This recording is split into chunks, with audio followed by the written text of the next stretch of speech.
We are born of the ether, formed by the ether, and shall return to the ether. Revere the ether, the sacred text. This is the golden age of musicians, where music transforms the world, the ether forges glory, and the spirits ascend to the heavens, gathering among the stars. Yet, this world is on the brink of a long night, as natural disasters and chaotic deities sow destruction and death, causing the prosperous era to waver.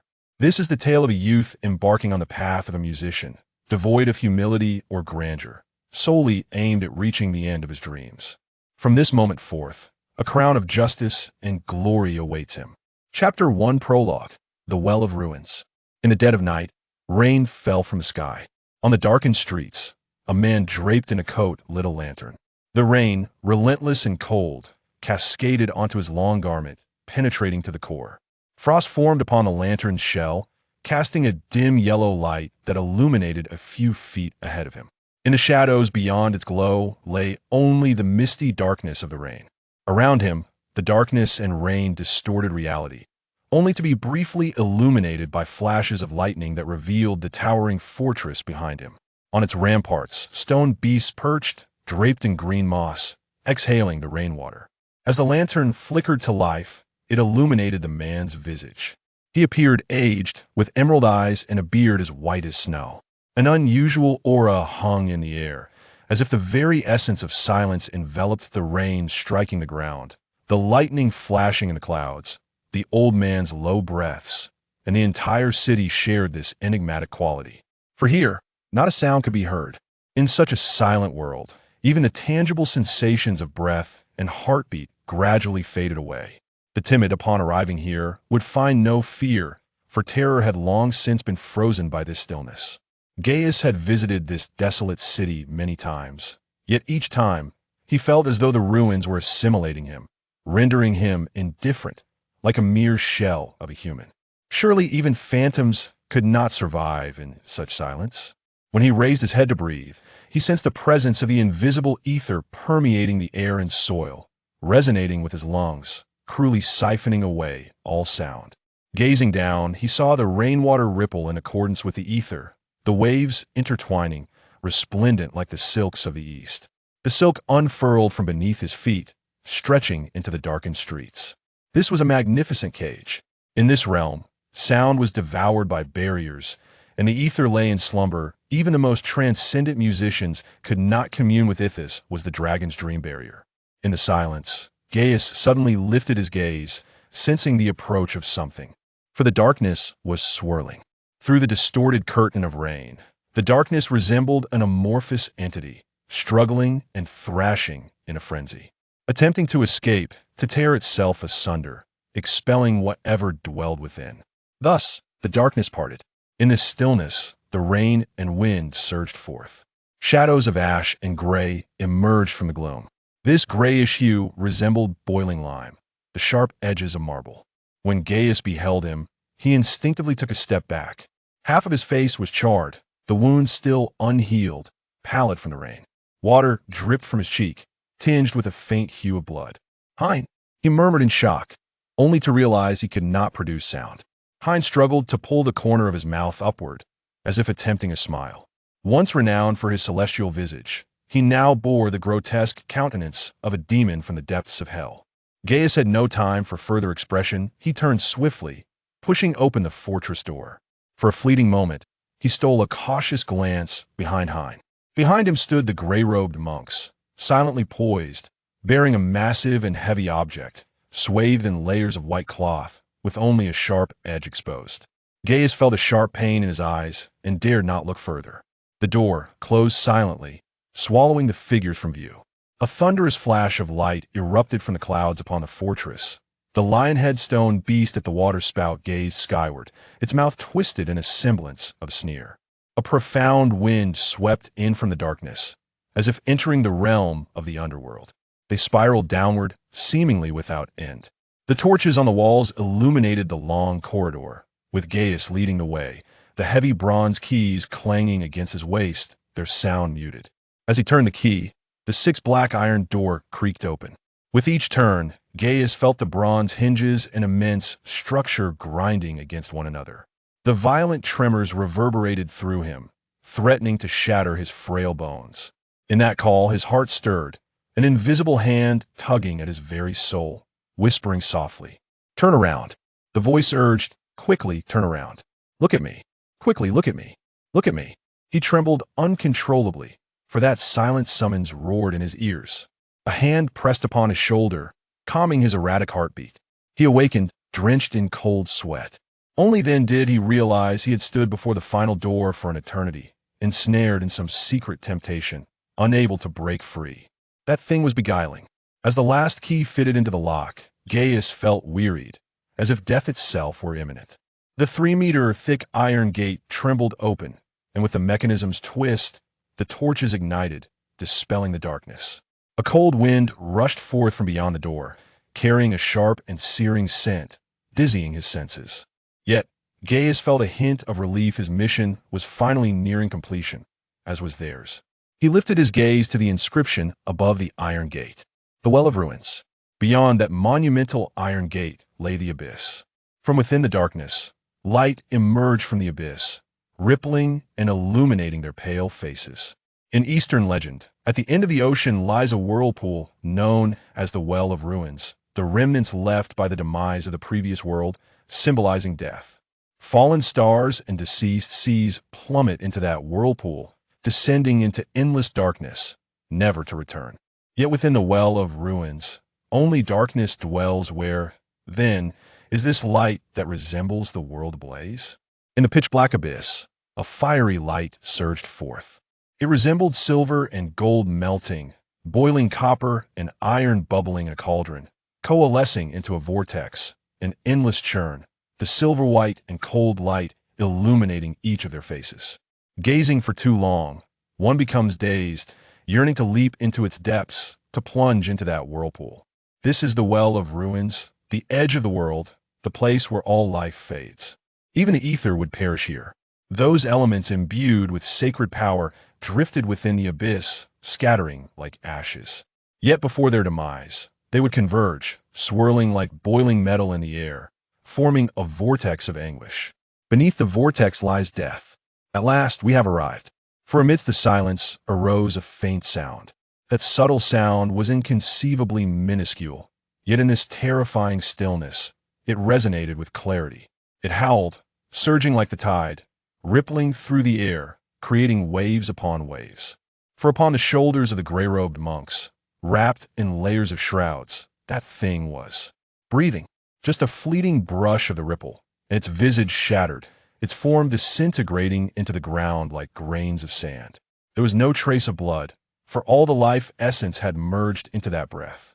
Thus, the sound of breathing grew wild as a tsunami. Crack! A piercing shriek, akin to iron scraping against iron, ascended from the remnants of breath. This shriek was both resounding and melodious. As the eardrum shattered, it surprisingly evoked a sensation akin to song. Hymning to this world. Initially, it was but a faint tremor, yet it had now transformed into a deafening roar. Like axes cleaving through the air, like the friction of a dragon's scales, as stars plummet and the earth fractures. An endless shriek spread forth, coalescing into vast ripples, striving to break free from its myriad chains and bindings. A violent tremor erupted, a shock wave swept through. The dragon-sleeping barrier shattered. In the unfathomable abyss beneath the abyssal well, light surged tumultuously. The iron current spiraled, exploding with a thunderous roar. Those incandescent, silvery fluids boiled anew. A multitude of luminous specks ascended from the lake's surface like steam, swirling wildly with the tempest, rippling in the wake of the shriek. Before this shriek, a human body was lifted like a fallen leaf, pinned against the wall, as if the lungs were filled with iron sand, rendering breath impossible. That force pressed the body into the stone, threatening to reduce flesh and bone to dust. Then, the layers of burial cloth disintegrated. In the dizzying illusion, Gaius felt his mind go blank, yet he finally discerned the form of the object. It was a steel coffin. Upon the cross-shaped steel coffin, layers of binding chains trembled uneasily, fracturing with a thunderous impact. The steel burned away in that force. The iron coffin quaked, The copper nails affixed to its lid sprang forth in haste, fearful of the monster contained within, seeking escape. Fine cracks appeared upon its surface, as if alive, spreading rapidly. The shriek grew ever more acute. The frenzied shriek, like the hands of a demon, smashed the gray-robed cultivators against the wall into a pulp. Yet upon Hain, the terrifying pressure was repelled. For Hain raised his head, golden flames igniting within his eyes. As if divine power had alighted upon his form, he broke free from his restraints, crawling towards the iron coffin with an astonishing speed, as though plummeting into the abyss, akin to a moth drawn to a flame. He murmured softly, pressing his hands forcefully upon the iron coffin. For a fleeting moment, the shriek vanished. In that silence, which felt interminably long, then the shriek erupted again 1,000-fold. That dreadful tremor manifested as a tangible force, surging up his arms into his body. His skin cracked inch by inch, blood gushed forth. Yet in the distorted wind it vaporized, while the essence of blood seeped into the seams of the iron coffin, vanishing without a trace. Gaius was momentarily stunned. Like a spear forged from cast iron, rough and wild, its blade dulled, yet stained with layers of blood. In the shriek, its blade gleamed, buzzing as it released a burning light. The radiance was fierce, severing the bonds that restrained Gaius. He bent low, gripping the spear with all his might. In that instant, he felt an infinite power coursing through his body, along with courage. The terrifying roar faded, leaving only the sound of his heartbeat echoing in his ears, like rolling thunder. Divine strength surged within him, igniting his veins, nearly causing his heart to burst, entrancing him, compelling him to unleash this power. Before him, if there was iron, he would pierce it. If there was a dragon, he would penetrate it. If there were enemies, he would reduce them to ashes, and if there were gods. His consciousness was dominated by this power, compelled to rise, stepping forward 7 paces, his footprints embedding into the stone. Now he stood before his foe. The iron coffin trembled incessantly. He glared at the fissures upon the iron coffin, glaring into the darkness within, his hands tightening around the spear, channeling all his strength and courage into a thrust. He heard the sound of bubbles bursting. As if the iron coffin were but an illusion, the spear effortlessly pierced through the fissure, plunging into the darkness, then emerging from the other side. Like a mirage, he heard what resembled the lament of a dying dragon. Silence enveloped once more, the iron coffin descending into stillness again. That overwhelming power dissipated, and Gaius staggered, turning to aid Hain on the ground. This once robust man had now withered to the state of an infant. Upon touch, he disintegrated, turning to ash. Only his head tumbled to the ground, his sunken eyes fixated on Gaius. He was dead. Gaius closed his eyes, turning back towards the iron coffin. Like a mayfly shaking a great tree, this aged man exerted every ounce of strength to push the iron coffin, squeezing every bit of power from his bones, inch by inch, delving deeper, until with his last ounce of strength, he shoved it into the boiling vortex of the iron current. The iron coffin plummeted, tumbling through the air, silently vanishing into the whirlpool. The coarse spear remained deeply embedded within the iron coffin, following it into the realm of death. In the final moment, he glimpsed the horrific totem engraved upon the iron coffin. As if emerging from a nightmare, it bore a face of brass and a body of black iron, with 3 heads that bore the marks of birds, beasts, and men, vast and grotesque, countless arms grasping flames, frost, plague, axes, water jugs, and bones. Though not humanoid in form, it appeared astonishingly beautiful, perfect to a degree that instilled fear. This was a creation of myth, the spawn of gods, and the Earth Mother, a demigod brimming with wrath and power. The 100-armed giant. As Gaius emerged from the ruins of the city, he heard the sound of the waves. Perhaps having lingered in silence for too long, even the sound of the waves felt like a form of redemption. The carriage was warm, suffused with the fragrance of incense, adorned luxuriously. Yet he still felt a chill enveloping him, impossible to dispel. The person seated opposite him offered a hand warmer, and he sensed a precious warmth, though his complexion remained pale. The white-haired Eastern man brightened the lamp, illuminating his face. Like all Eastern aristocrats, Bai Hung donned a silk robe, the fabric subtly revealing silver thread embroidery. The embroidery bore a commanding and haughty presence, akin to flames. Aside from his white hair, Bai Hung appeared quite youthful, vibrant, with no wrinkles to mar his countenance. Only when gazing into his eyes did Gaius feel that this fellow was indeed as aged as himself. "When did you arrive?" Gaius inquired softly, right after, allowing me a glimpse from afar. Bai Hung lowered his gaze, still trembling from the aftershock. Just to witness it was enough to threaten one's sanity. Truly despairing. "There is nothing to despair about. I only fear that such a price may be beyond our means."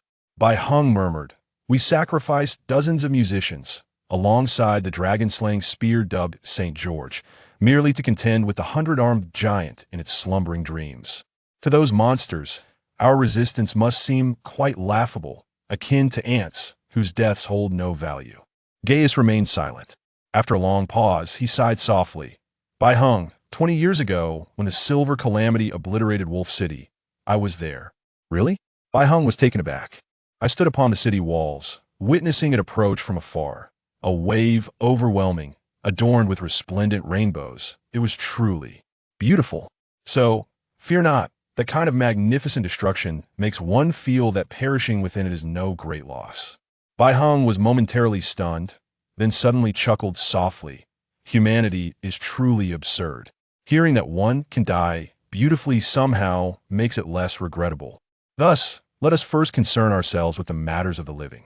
Gaius closed his eyes, softly reciting the doctrine. "Revere the ether."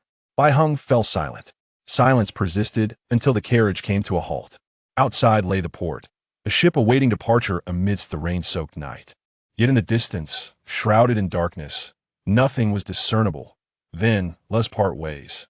His Holiness the Pope is still awaiting my report. Indeed, after all, I have a rather spoiled empress at home," Bai Hung sighed. "If I were absent, it is likely that some unfortunate events would unfold." Gaius chuckled. "Being a treacherous minister is quite arduous, Bai Hung." "It is Regent," Bai Hung corrected earnestly. "Very well, farewell, Mr. Regent." "Goodbye, Your Grace." The carriage door closed. In the downpour, Gaius gazed silently at the carriage of that man vanishing into the curtain of rain. "I truly cannot comprehend." His gaze was profound. "You monsters, why do you linger in the realm of humanity?" In this year, a rare celestial phenomenon graced the sky, with the pale moon and the azure moon hanging simultaneously. The earth trembled 6 times, some regions remained parched while others suffered from floods. Reports emerged of a flammable black liquid discovered in the desert, while others claimed the continental plates were shifting. Some insisted the earth is round, and others asserted that humanity's ancestors were apes. This year, the revolutionary forces occupying the New World were still in their infancy, and calamities continued to ravage the Dark Realm. Certain nations recklessly borrowed debts they would never repay, while others militarily expanded their legions with relentless fervor. The wars between nations over relics and ancient technologies raged on. The Holy City was tasked with absolving humanity's sins, while the nobles of the East busily peddled silk to the dead. Amidst the chaos, everyone seemed engrossed in their pursuits of battle and bloodshed, seemingly quite pleased with their endeavors. Few took note that the Dark Age had long since ended, and the fragile peace between humanity and calamity had persisted for far too long. This world remained vast, yet regrettably, much of it was shrouded in darkness. Of the once 12 kingdoms, only 9 remained, precariously occupying a minuscule corner of this world, cautiously and gradually expanding their territory into the unknown. Some cast their gaze towards the other side of the ocean, for the winds heralded the tide of a new era. Chapter 2. The Lighthouse in the Deep of Night. The sound of the ocean waves echoed from afar. The small town lay in a profound silence, as if it were in slumber, enveloped in tranquility beneath the lofty stars and moon that adorned the sky. In the darkness, only the lighthouse's beacon illuminated the coastline beyond the town. Since its establishment, the lighthouse had stood resolutely along the shore, constructed by the cult using ancient, forgotten technology to guide vessels through the treacherous reef area. For a century, a flame had burned incessantly at the pinnacle of the lighthouse, fueled by the power of the ether, casting forth a blinding radiance. Hundreds of mirrors were meticulously arranged in a complex framework, forming a dense matrix that enveloped the flame. After passing through carefully calculated angles of refraction, the light took on intricate trajectories, amplified many times over before being cast in all directions. This self-sustaining ether harnessing mechanism was nearly semi-permanent, requiring no manual oversight. A skilled technician merely needed to conduct systematic maintenance once a month to eliminate any potential malfunctions. However, the visitors tonight were not cloaked priests, but rather two youths and a dog. The large golden retriever, caked in mud, appeared quite unkempt and lethargic, having lain on the ground since their arrival, indifferent to its surroundings, eyes closed in slumber. A mosquito landed on its nose, prompting it to sneeze, its lips curling back as if in a broad grin, revealing a row of uneven canine teeth. Beside it, a fair-haired boy sat against the wall, intently tearing apart a piece of chicken. He methodically shredded the meat into strips before placing them into his mouth, chewing with deliberate care. Though he ate slowly and with focus, it seemed he was not truly hungry. Rather, he sought merely to pass the time. His handsome exterior belied a mischievous demeanor, for his piercing green eyes glimmered with a predatory gaze, as if searching for an opportunity to pounce. Next to him lay an empty bottle, its contents fully consumed. "Leaf, you must already know, right?" He spoke softly after a moment of silence. "The opportunity to study in the Holy City has been claimed by the third son of the Thomas family." "I know." A calm voice emerged from the luminous matrix. "He said many unkind things." "I am aware." A hand emerged from the brilliance, its index finger adorned with a conspicuous ring that resembled twisted wire. The voice remained impassive, devoid of emotional fluctuation. "Vito, hand me the number 8 wrench." "Are you truly listening to me, Leaf?" Vito's gaze squinted against the harsh light, his pupils constricting. "You have waited so many years and sacrificed so much for the chance to study in the Holy City. Now, are you simply going to watch it fall into the hands of that worthless wretch who can do nothing but lift the skirts of maids?" The golden retriever stirred awake, lifting its head to bark softly, as if it too could not bear the unfolding scene. "I said, give me the number 8 wrench." The hand within the matrix merely gestured, a reminder for Vito not to keep him waiting too long. The hand hovered in the air, and Vito stared into the dazzling light of the mirror matrix, as if attempting to discern the boy's expression. He had indulged in a fair amount of drink, and his eyes burned with anger, not for himself, but for his silent friend. "You heard what he said during the day, didn't you?" he asked quietly. "He called you an Eastern mongrel." I heard. "So what? Are you going to pretend nothing happened?" Vito's grip on the wrench tightened, a vein bulging on his palm. He gazed into the matrix, observing the indistinct reflections that remained silent and unyielding, as if petrified in place. "Leaf Qingxian, if anyone were to insult my parents, I swear a legion of venomous serpents would invade their chamber. If anyone were to insult my friends, it would be the same." Vito's voice turned cold. "I know you do not wish to trouble the priest. Yet sometimes, if you retreat, you will be perceived as weak. Weakness invites insult, just as it has today. You have contributed so much to this town, and what is the outcome? They do not care. For years, your efforts have been met with ingratitude, taken for granted by those who do not appreciate your sacrifices. Even if you were to toil for another decade on the lighthouse, pin countless notices, or yield countless times, it would make no difference. I never expected gratitude from anyone, and no one will express gratitude towards you. Do you know why? Because in their eyes, allowing a nameless vagrant to remain on this noble land is the greatest mercy they could bestow." "Enough, Vito." From within the matrix, the boy's voice resonated. "It is not enough. Do you recall what Thomas said?" Vito's gaze turned sharp, as if concealing a blade. He claimed that this opportunity was rightfully his. It could never belong to an Eastern mongrel, because that mongrel has already stolen enough from us. Since the day you arrived here 5 years ago, he has regarded you as a thorn in his side. You have spared him time and again. But how has he treated you? Are you truly content with this?" Silence enveloped the matrix. After a lengthy pause, the matrix opened, and a tall mirror swung wide. A youth stepped forth from the radiance. As the matrix converged, the blinding light dissipated, revealing the figure of the boy. He wore thick sunglasses, a necessary accessory for working within the matrix. Otherwise, the intense light would blind the eyes over time. Yet, most striking was not the sunglasses, but rather his hair, pure white, akin to flowing mercury. His long, silvery hair shimmered in the light, as if seeking to meld with it. This uniquely Eastern silver hair was his most prominent feature, and also his greatest original sin, a testament to his mixed heritage. It was evident to all that he was a half-breed, an outcast in both the East and West, never considered kin by either. Such an identity drew more disdain than that of a beggar. Ever since his arrival, the rumors and attacks directed at him had never ceased. Upon being taken in by the priest and appointed as the scribe for the church's library, Thomas's gaze toward him had turned increasingly venomous. To drive him away, Thomas even concealed sacred texts in his room, falsely accusing him of theft. Had it not been for Li Qingxian reciting the texts from memory, proving he had no need to steal, he would have been expelled from the town long ago. With nowhere to turn, "Vito, do not provoke me. You know that approach is futile. Anyone can speak harshly. Yet, what advantage is there in winning an argument? Even if I were to triumph, the Thomas family has poured money into this. That opportunity will not be mine. So, it is better to conserve my energy." Vito scoffed, a cold smile gracing his lips. "Your so-called conserving energy means running here at midnight to maintain the lighthouse, continuing your service to the town, does it not? At least I can earn some money. If I do not come, the priest would have to make the trip himself, and I do not wish to burden him. He has already exerted considerable effort on my behalf to secure that opportunity. He does not wish for you to go to the holy city," Vito retorted coldly. "He wants to mold you into a little priest, to take his place, so that you can spend your life among these cold, lifeless machines. Until you die in this town, which is so obscure it might as well be off the map, accompanied only by a heap of rusty scrap. In truth, I find nothing wrong with dealing with machines. In the Matrix," Yi Qingxian softly remarked, "at least they won't lie or look down on you. Sometimes, I prefer them over people. As long as you understand them, they will never betray you."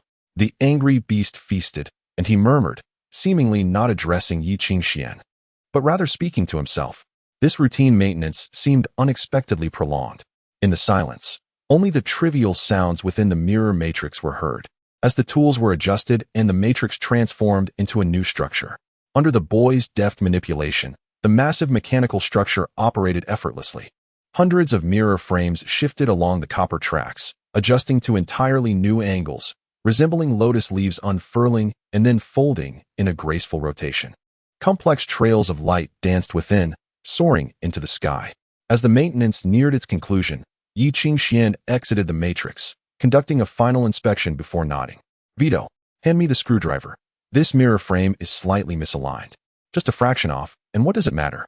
Why bother being meticulous in such trivial matters?"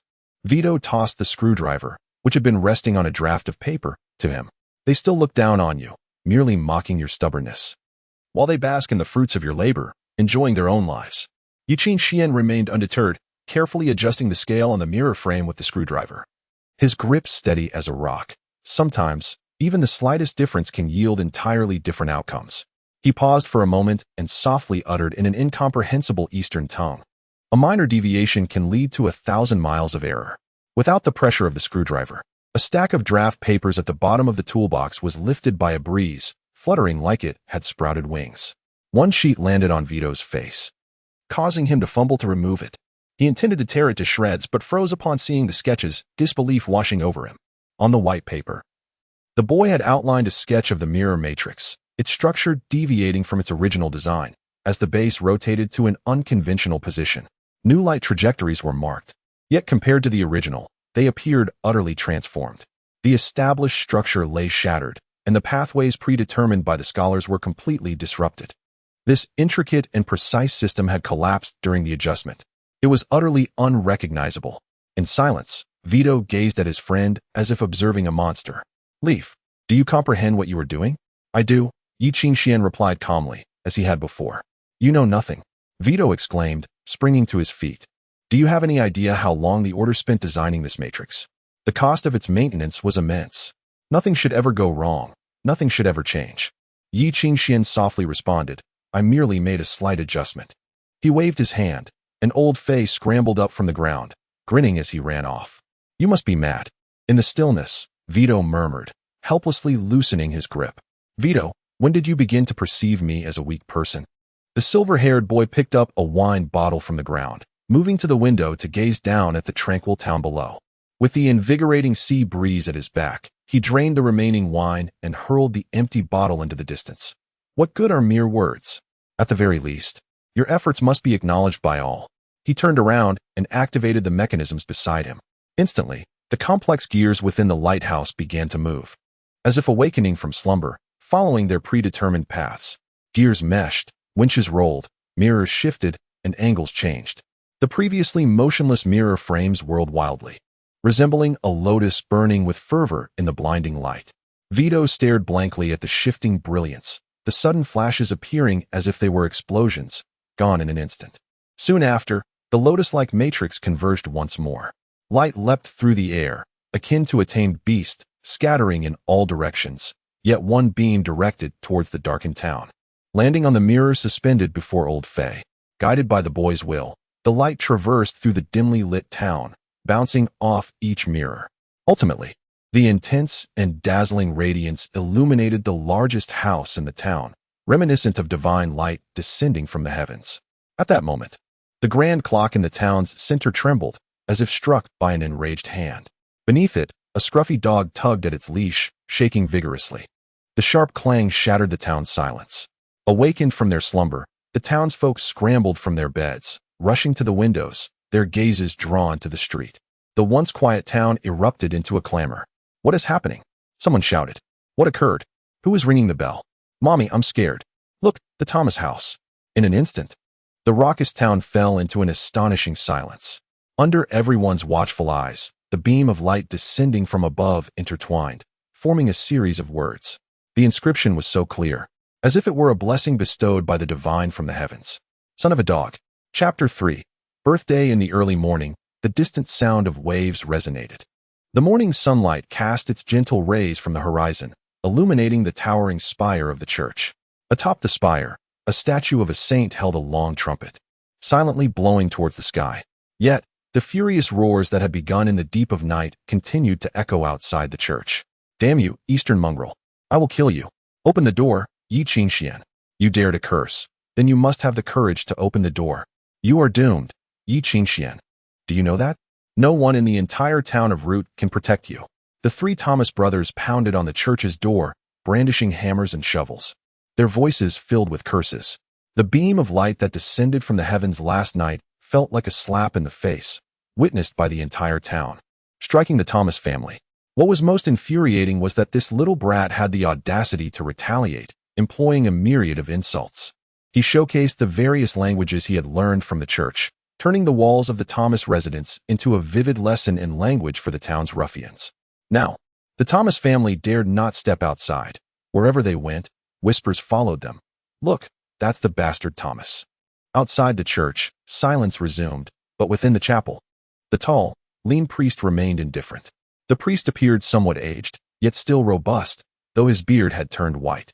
His expression was perpetually stern and aloof, his gaze piercing and critical when he looked down upon others, his voice hoarse, exuding immense pressure. Before him stood two trembling youths, along with a seemingly goofy yellow dog. "Vito, you may go to the back," Father Ben gestured. "I have a few words to share with ye." Consequently, the golden-haired boy, as if granted a reprieve, hurriedly scooped up the dog and fled, leaving only Yi Qingxian, who stood there looking awkward. "Yi, have you caused trouble again?" the priest inquired coolly. "Oh, how could that be?" The Thomas family merely misunderstood. Yi Qingxian averted his gaze, absent-mindedly sketching a holy emblem on his chest. "Under the teachings of the congregation, I do not engage in any unjust deeds." Last night, he had maintained a calm demeanor, his eyes resolute. Thus, he was unperturbed. However, in the presence of the priest, he could not maintain his composure. At that moment, he appeared merely as a boy. All along, everyone had perceived him as a quiet and exceptional child, a source of reassurance. Unlike his peers in the town, he was not restless or mischievous. Give him a book, and he could quietly read it for an entire afternoon. Ever since he had wandered into this town and been taken in by the church 5 years ago, he had epitomized the ideal of the other-s child. Perfect grades, well-mannered, gentle, kind, and diligent. Moreover, due to his literacy and organizational skills, he had become the librarian of the church, responsible for copying scriptures. He had even self-studied mechanical engineering, overseeing the maintenance of the lighthouse each month. It was precisely because of this that he became a source of concern. Since his arrival in this small town, 60% of the youth brawls had been somehow connected to this seemingly harmless boy. Despite being innocent every time, he was always the victim. It was said that a beam of light descended from the sky last night, illuminating the Thomas residence with vulgar words all night long. The priest spoke in a cold tone. "Yi, your mechanical skills are commendable. I am quite pleased." "Ah, It's all thanks to your excellent teaching, Father. Yi Qingxian hesitated, unable to continue under the priest's stern gaze. I have not taught you anything. You learned all this on your own. You are a clever child, and I have always been pleased. However, you have made a grave error. The priest's voice was deep. The purpose of mechanical technology is to aid others in living better lives, not to exact revenge. The boy fell silent, offering no defense for his actions. It was as if he silently resisted, causing disappointment in the priest's eyes, who slowly shook his head. Yi, you may leave.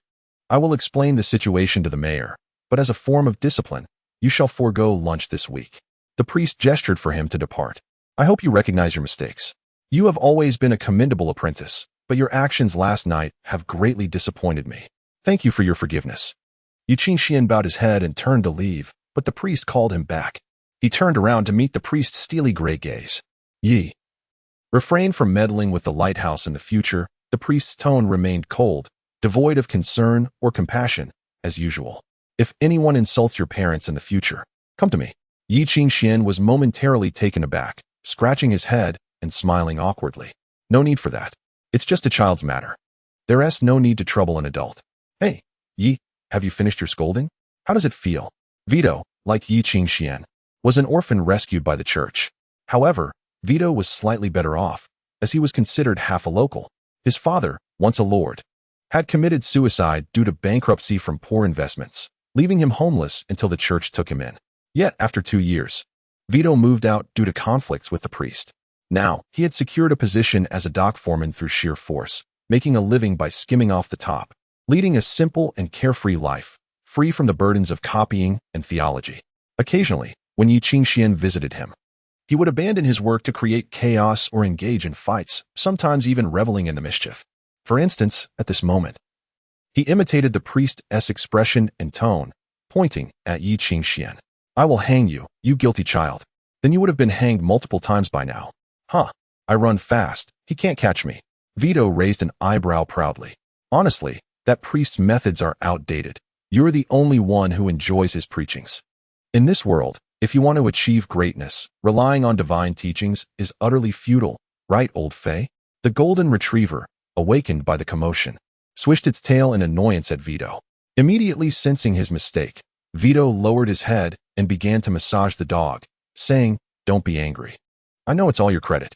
Old Fei, disturbed from its slumber, shot them both a disdainful glance before lazily leaping into the fountain to roll around for a few moments, satisfied, before climbing out and shaking off water droplets all over the two boys. It then flicked its tail in a grand manner, akin to an emperor emerging from a bath. The entire spectacle flowed seamlessly, leaving one in awe. Old Fei has really been getting more and more impressive lately. Where did it learn that? How would I know?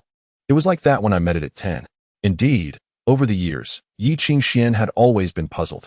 Where did old Fei's dog-like temperament stem from? Although it was not particularly handsome and had a patchy coat, its gaze and expressions exuded a certain arrogance reminiscent of Prime Minister Angru, strutting like royalty in the palace, emanating an inexplicable majesty that commanded respect, at least from Yi Qingxian and Vito, who had both been bitten. All right, I'll take my leave and not disturb your work. Vito rose from the ground, patting Yi Qingxian on the shoulder. There are a few newcomers who seem rather unruly. I'll go reason with them. Thanks, I don't get along well with the priest. Vito skillfully climbed the wall and waved goodbye. As he stood atop the wall, a sudden thought crossed his mind, prompting him to turn and wave. Ah, Yezi. Happy birthday. I'm rather short on funds, so I won't be able to buy you a gift. Yi Qingxian shook his head in resignation. Then I shall await the day you rise to prominence and bestow a gift upon me. You may have to wait several more years for that. Vito grinned, vaulting over the wall, his voice faintly echoing from the distance. Rest assured, you shan't have to wait long. Once again, the backyard fell into silence, interrupted only by the chirping of birds. Yi Qingxian gazed at the sky, raising his palm. The ring on his index finger caught the sun, glimmering and illuminating the youth's eyes. Little Yezi, happy birthday. Wishing you joy on your special day, even though it may not be a happy one. Today marks Yi Qingxuan's 17th birthday, as well as his 5th year in this quaint town. In fact, his Eastern heritage is quite rare throughout the entire Anglo Kingdom. His striking white hair and dark eyes draw attention wherever he goes. Fortunately, this world still harbors even more peculiar hair and eye colors. A boy with white hair is often merely referred to as that Eastern vagabond. Some impolite individuals might even resort to calling him a mongrel, but such voices have dwindled over the past 2 years, especially since Vito began to make his mark. Revenge is one matter, and brawling another, but one must at least complete the tasks at hand. For instance, he is currently serving as a scribe in the church. Today, his task is to transcribe the monthly report sent from the Holy City to the church's prayer chamber. Every month, the Holy City compiles the gathered news and transmits it to churches across the land through a unique connection between the earth and the ether. These reports are typically quite thick, often half a book's worth, containing exchange rates for lapis lazuli and various currencies, updates on the development of relics from the Dark Ages, the latest natural disasters, reports on local skirmishes, and movements of musicians. Yi Qingshuan's responsibility entails cross-referencing codes, translating the reports anew, and selecting publishable information to transcribe and post on the bulletin board. However, as he began transcribing the first page today, he found himself momentarily stunned. The Azure King, Bach? He lowered his gaze, scrutinizing the cipher. Is this yet another triumph? Within the report, the enigmatic Mr. Bach had been sighted in the southern desert, standing before the Calamity Behemoth. 2 months prior, the Order had predicted that the Calamity, dubbed the King of Storms, was resurrecting from the dark world and advancing towards humanity's realm. Yet, no one anticipated that this confrontation would arrive so swiftly. Following a brief message, Mr. Bach vanished, leaving countless musicians who had journeyed to the Death Desert in despair over his absence. Alas, they missed the chance to witness the strongest. Bach is a name that has endured since the Dark Ages, a title of honor bestowed only upon the most formidable musicians recognized in contemporary Western society. Known as the Azure King among the 3 thrones of musicians. Among the trio, the name of the Crimson King, Beethoven, has only been passed down through successive popes, while the Golden King, Mozart, has always been a singular lineage. Only the Azure King, Bach, remains a crown that all musicians aspire to claim. Only the strongest may attain such glory. Historically, the 3 kings first emerged during the Dark Mother exorcism hundreds of years ago. After the battle, the Dark Mother was cast away to the frozen northern seas, far from humanity's heart. At that time, the powers of Mathus Passion, Fate, and Requiem summoned an unprecedented volume of ether, cleaving the entire plane into 3. On that day, the world could hear the grand sound of divine angels descending, and the war's aftermath transformed into a tsunami that swept eastward weeks later, nearly submerging the island of Ingzhou and forming a new isle along the western edge, later known as the Eastern Overseas Territory Cloud Tower. Even now, hundreds of years after the Dark Ages, countless musicians have emerged, yet the 3 kings remain the undisputed guardians of humanity. Yi, do not lose focus. A stern voice broke through his reverie, awakening the daydreaming youth. Unbeknownst to him, Father Ben had approached from behind. Your work for today is not yet complete. Oh. Yi Qingxian offered an embarrassed smile, lowering his gaze to dip in ink, preparing to continue. Yi, you ought to understand. His voice was cold and harsh. You lack the requisite qualifications. Yi Qingxian's hand trembled, leaving a jarring scratch upon the paper, as if it had frozen in place. I know, he murmured softly, as if denying something, yet tinged with a hint of despondency. I know. Chapter 4. The Musician. The title of musician is a sacred one. In the Dark Ages, a time devoid of historical records, humanity struggled to survive amidst natural disasters, scarcely daring to breathe aloud within their shelters. It was during this tumultuous period that some individuals discovered ether, a mysterious force that pervades every corner of the world, omnipresent yet imperceptible. It is this very power that enables calamities, beast hordes, and malevolent deities to wreak havoc upon the earth. Initially, this force was dubbed magic, mana, or vital energy. But eventually, wise sages uncovered its true nature and named it ether. This quintessence stands as the 5th element, transcending the 4 classical elements of earth, water, fire, and air, emanating from the great source with incredible transformative properties. Only pure and unique sounds possess the ability to interact with it, allowing them to change according to will, transforming into wind, condensing into water, morphing into earth, igniting fire, solidifying matter, and transmuting beasts, thus achieving omnipotence. Hence, those who wield it are referred to as musicians. This revelation heralded the end of the Dark Age, and in the dim light before dawn, countless powerful musicians emerged among humanity. by unearthing ancient scores or creating new masterpieces. They ushered in a golden era known as the Renaissance. 5 centuries have passed since then, and under the guidance of musicians, humanity has gradually expelled calamities, slowly expanding their territories and advancing toward the distant dark world. Yezi, one day you will become a musician, the best one. Someone once told Yi Qingxian. Reflecting on it now, it seems like a jest. Sensing, Yi Qingxian suddenly chuckled softly, his voice hoarse.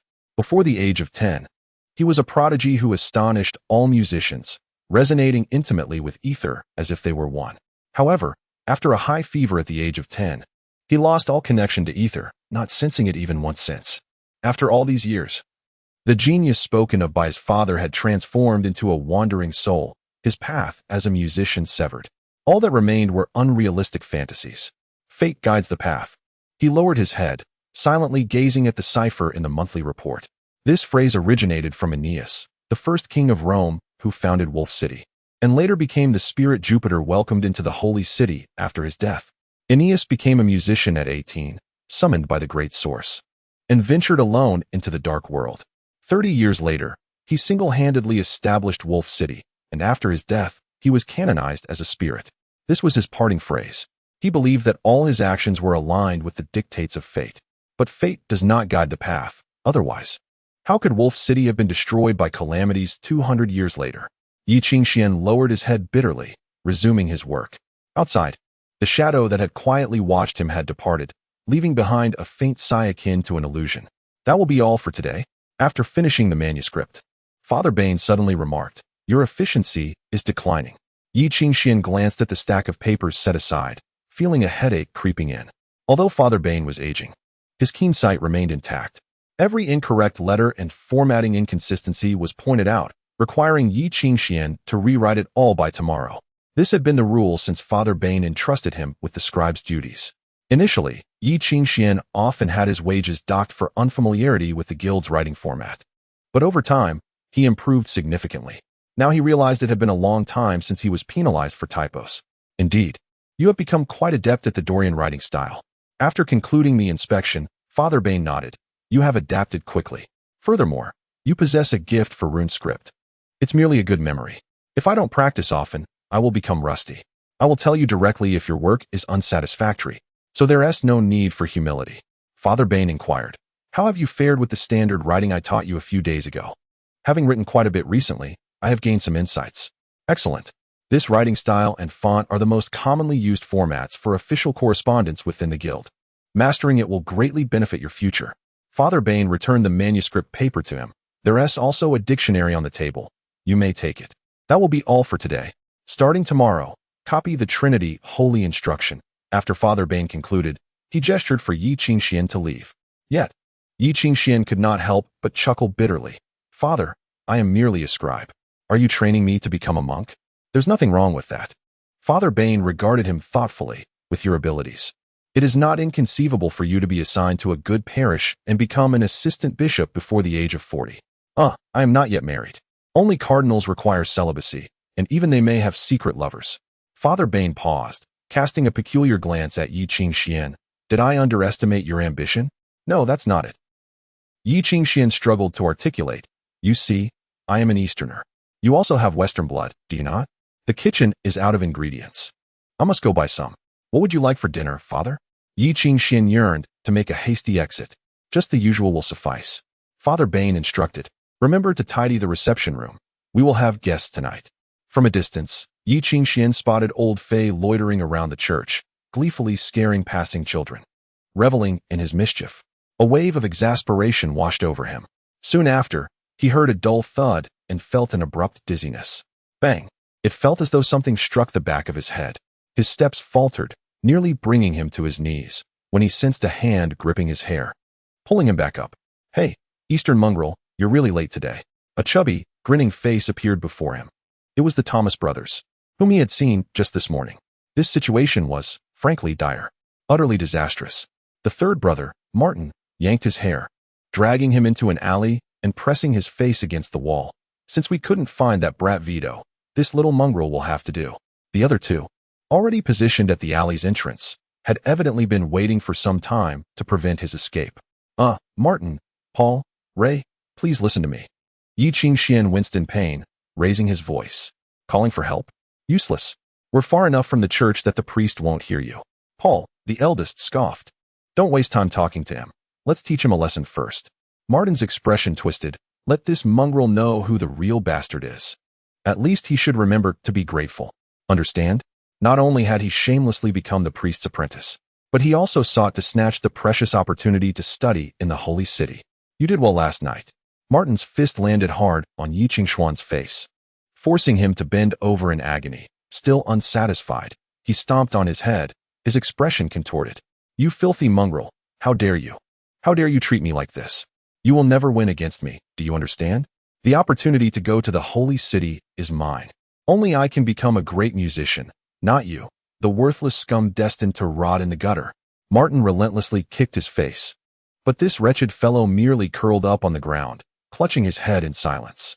This silent resistance only served to intensify Martin's fury. So you think you're tough, huh? He spat at Yi Qingxian and turned to his brothers. Hold him down. I want this bastard to pay. Paul and Lei chuckled as they restrained Yi Qingxuan's hands, pinning him against the wall. In the next moment, Martin unsheathed a dagger. Beg me, utter words of self-deprecation, plead for my mercy. Martin yanked his hair, forcing him to look up, pressing the blade against Yi Qingxuan's eye. Otherwise, I shall inscribe bastard upon your face. Feeling the icy touch of the dagger against his skin, Yi Qingxian froze, struggling to break free but held firmly in place, his gaze locked onto Martin's eyes.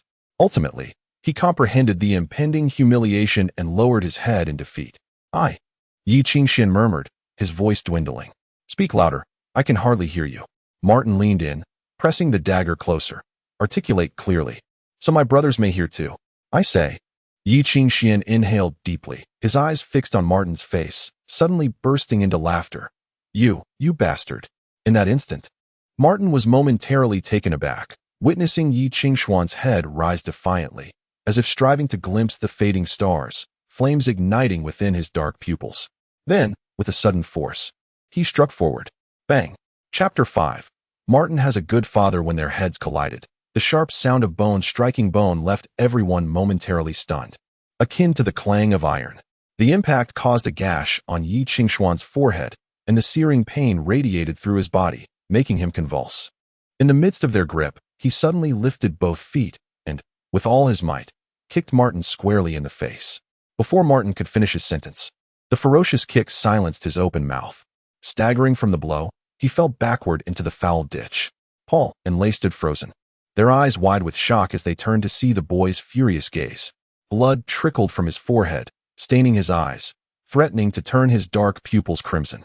Immediately, they felt the boy stamping his feet, each thud resembling a hammer striking their toes. The excruciating pain compelled them to release their hold, and Yi Qingxian broke free. Come, let us see who the true scoundrel is. The three engaged in a fierce struggle in the same spot.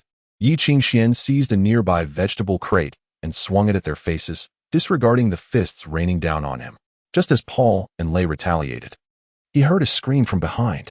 Instinctively, he turned around to see Martin, face twisted with rage, having risen from the ground, covered in blood, his eyes wild with fury. In his hand, a dagger plunged toward the boy's heart. Die! Yi Qingxian instinctively brought his arms up to shield his chest.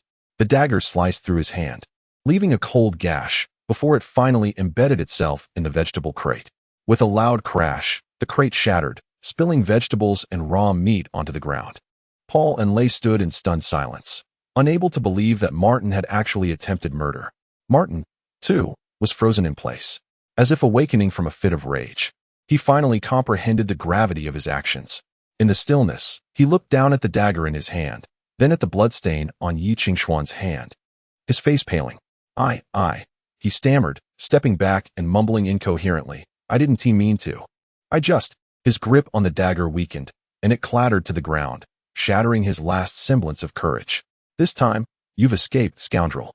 I won't let you go next time. He stumbled back, fleeing.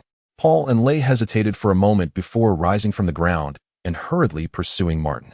They were thoroughly frightened, nearly colliding with people at the alley's mouth. Outside the alley, Vito, sent by old Ferrara, stood dazed, staring at the blood on the ground.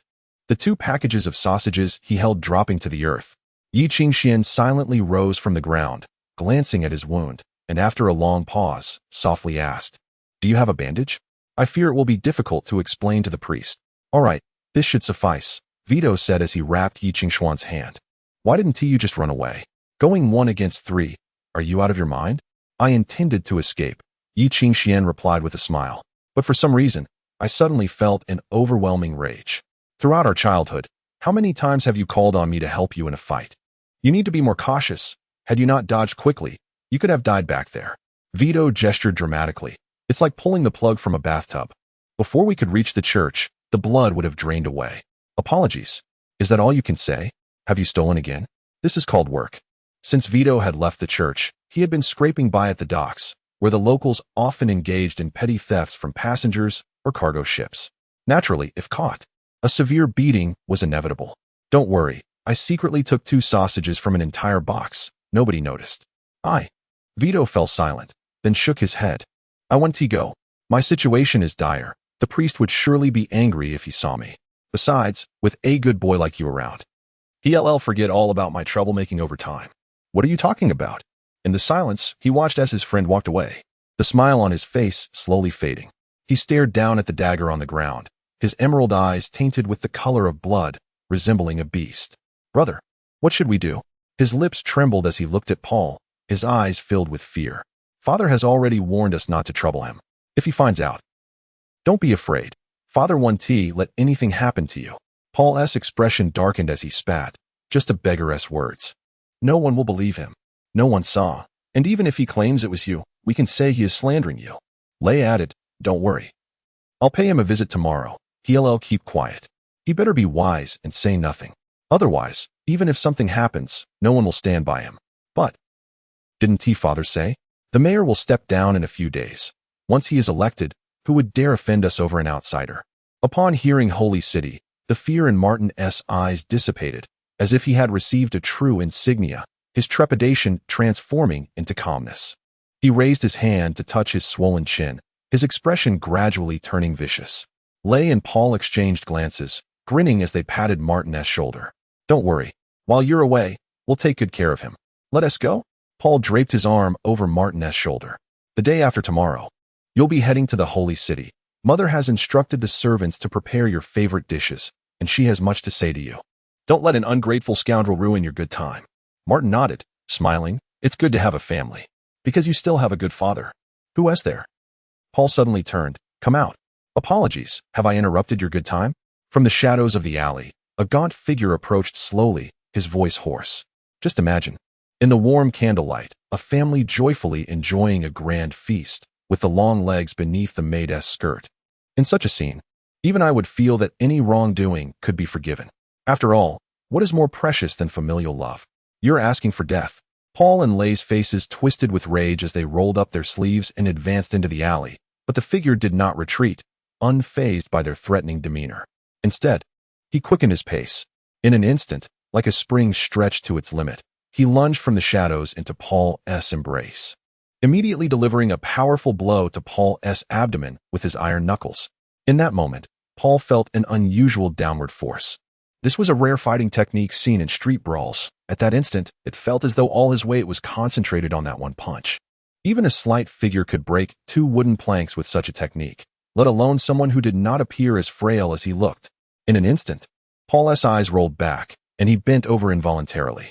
"Hey," the figure sneered, raising his hand and mercilessly striking Paul on the back of the head with the iron knuckles, producing a dull thud as Paul crumpled to the ground. Next, the figure stepped on Paul and lunged toward the stunned Lei, knocking him down with a swift kick. He followed up with 2 more strikes, ensuring Lei remained incapacitated on the ground. In mere seconds, both men lay sprawled on the earth. The figure breathed heavily, delivered another kick, spat on the ground, wiped his mouth, and finally raised his head. In the dim moonlight, his pale, cold face was illuminated, his emerald eyes gleaming like those of a beast. "Vivito." Martin was momentarily taken aback, instinctively retreating as he finally recognized the despicable individual before him. "I didn't expect you to remember me. I thought after heading to the docks, everyone would have forgotten my name." Vito chuckled softly, yet the laughter was devoid of any joy. "Don't come any closer." Martin stumbled backward, searching frantically on his person. "Are you looking for this?" Vito produced a dagger from his coat, its blade stained with dried blood. Observing Martin's bewildered expression, he chuckled quietly and tossed the dagger to him. Here. The dagger spun gracefully through the air, tracing an arc as it fell at Martin's feet. Instinctively, Martin reached out to catch it, only to be abruptly confronted by a dark figure lunging at him. In an instant, a swift chop struck his throat, nearly severing his windpipe. What do you truly intend to do? Martin struggled on the ground, attempting to articulate. Is it because of that wretched creature? I can offer you money whatever amount you desire, no need. Chapter 6 Nightmare, no need. I prefer to take it myself. With a deft hand, he reached into Vito's embrace and snatched away his purse. Unfortunately, this meager amount was insufficient. You will need to pay a bit more interest. As he spoke, Vito crouched down, observing the terror etched on Martin's face, unable to suppress a smile. He grasped Martin's wrist, scrutinizing his delicate hand. What fine hands you possess, long, nimble, and so fair. I have heard that your father employed a musician to train you from a young age, applying various oils daily to maintain them. Such exquisite hands must be quite valuable, no? Martin stood frozen, his complexion draining to a pallid hue as he finally comprehended Vito's intentions. You lunatic! If you dare to do that, my father will not spare you. He screamed, struggling fiercely. I swear, you will regret this. Vito sighed. In truth, I began regretting this half an hour ago. Crack! The sharp sound of a bone fracturing pierced the silence, followed by Martin's shriek. In Vito's grip, his pinky unnaturally bent, twisting over the back of his hand, broken. The last time I chose to spare you was a mistake. Crack! Crack! I shall not make the same error twice. Crack! Crack! Crack! Crack! Amidst the relentless, crisp sounds, Martin's cries rose sharply, nearly alarming the distant lights. Vito gently released his grip and rose from the ground, casting a sympathetic glance at Martin as he softly lamented, what a pity. With this, even if you reach the holy city, the hope of becoming a musician appears bleak. As Martin's wails echoed, Vito clapped his hands and turned to depart. Oh dear, in a moment of impulse, I forgot that this fat fool's father is the secretary. It seems I can no longer linger in Root Town. He mused softly, I wonder if it is still possible to flee now. Old Fay, can't you sleep either? Old Fay squatted on the ground, silently observing him, then tilted his head to lick at his filthy fur. He appeared as though he had simply stepped out for a stroll, unable to sleep. His sharp teeth were now silently retracted, no longer seeking the scents wafting in the air. Even his fierce gaze had softened. Apologies, but I must take my leave. Vito crouched down to regard the old dog, scratching his head in resignation. It seems that in the future, that fellow's only friend will be you. What are we to do? You can't even speak. Will he not become sullen? Old Fay seemed to understand, rolling his eyes and flicking his tail against Vito's face. Ah, my apologies. I forgot you can comprehend my words. You are far superior to that leaf fellow who pretends not to understand. Vito affectionately stroked Old Fay's back, his tone softening. But that fellow has always been like this. Hasn't he? He never shares anything with others, and when bullied, he fights alone. Sometimes, his expression is so fierce that one cannot discern his fear. He possesses no real talent, yet he yearns to be a musician, as if he would perish without it. Even I can see he has little hope left. What do you think he contemplates within his mind? He muttered contemplatively, while Old Fay listened in silence. After a long while, he chuckled bitterly, clapped his hands, stood, and turned to leave. He paused, stepping into the darkness. However, with you by his side, at least he won't be so lonely. For reasons unknown, Yi Qingxian dreamt of the past, of times long gone, moments he once thought would fade from memory. In that era, he wandered alone through the darkness, yet amid the shadows. Someone called his name. Chaos ensued, crashing doors, footsteps, screams, and the shattering of porcelain. Little leaf, do not be afraid. A woman held him tightly, warm and familiar, like sunlight. She tucked Yi Qingxian into a cupboard, cradling his face, gazing into his eyes. Her irises sparkled like emeralds, glimmering with tears. Stay here. Do not make a sound. Do not be afraid. The cupboard door closed, leaving Yi Qingxian bewildered in the dark, his heart racing as he heard the commotion, the crashing doors and hurried footsteps. His mother screamed, angrily questioning something. Someone burst into the hall, shattering Eastern porcelain. The pure white shards fell into the mud. He faintly heard shouts. Musician Yi Lanzhao fled after violating the ban yesterday, committing grave crimes, and has murdered 6 imperial musicians. By decree of the upper senate, Yi Lanzhao is now wanted. All assets will be confiscated to compensate for the nation's losses. He curled up in the cupboard, fearfully closing his eyes. Darkness enveloped him once more. In the dizzying turmoil, he heard his mother weeping, her tears falling upon his face. When he struggled to open his eyes, all he could see was dimness, cold as if plunged into an icy abyss. "Sir, please save him. This child has a high fever. He is dying." His mother embraced him, so warm yet still shivering. She was no longer regal or resembling a noblewoman. She appeared as a madwoman, pleading with every passerby in the square, only to be kicked away. "Get lost, you beggar." The cold air bit into him as snow fell.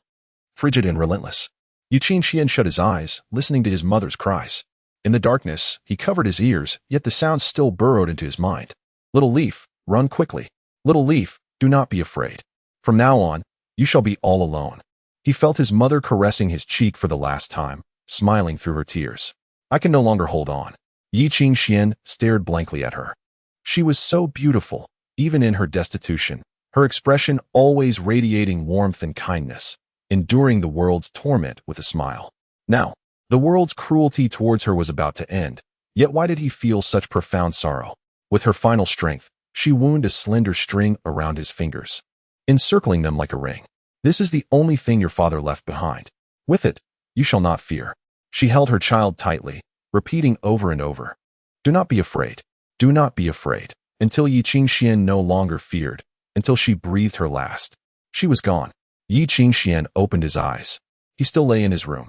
It was dawn, the sky yet to brighten. The window stood ajar, allowing the sounds of rain and night to seep inside. Outside, a black carriage crossed the street. Rainwater dripped from the window's edge, shattering upon the ground.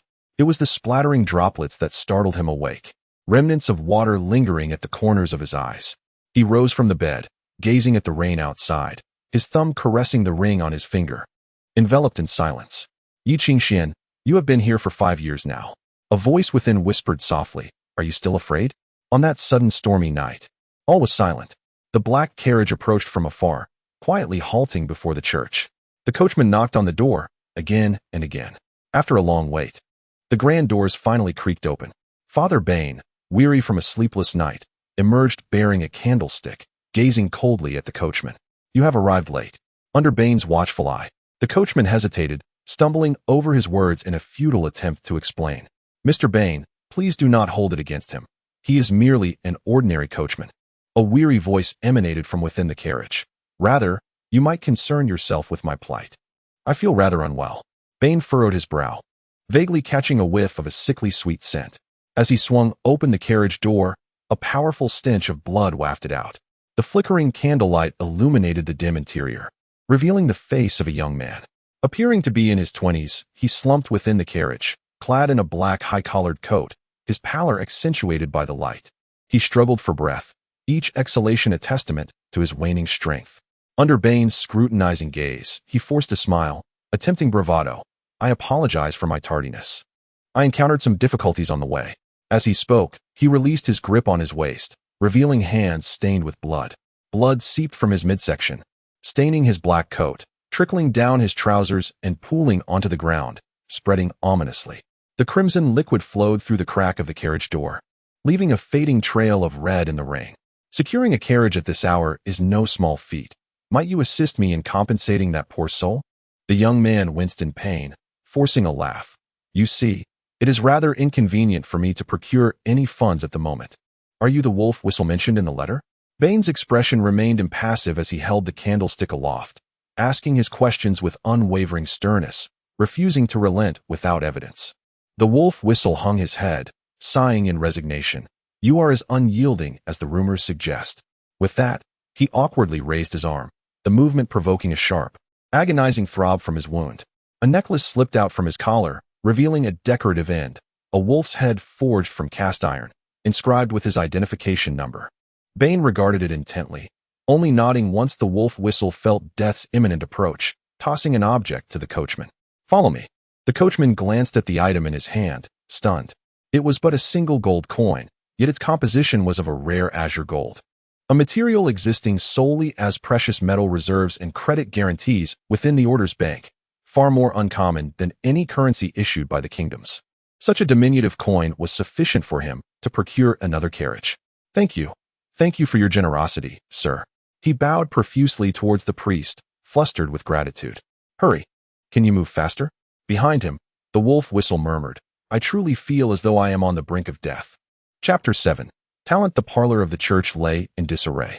On the table, everything had been swept to the floor. The wolf flute lay upon the table, its torso bare.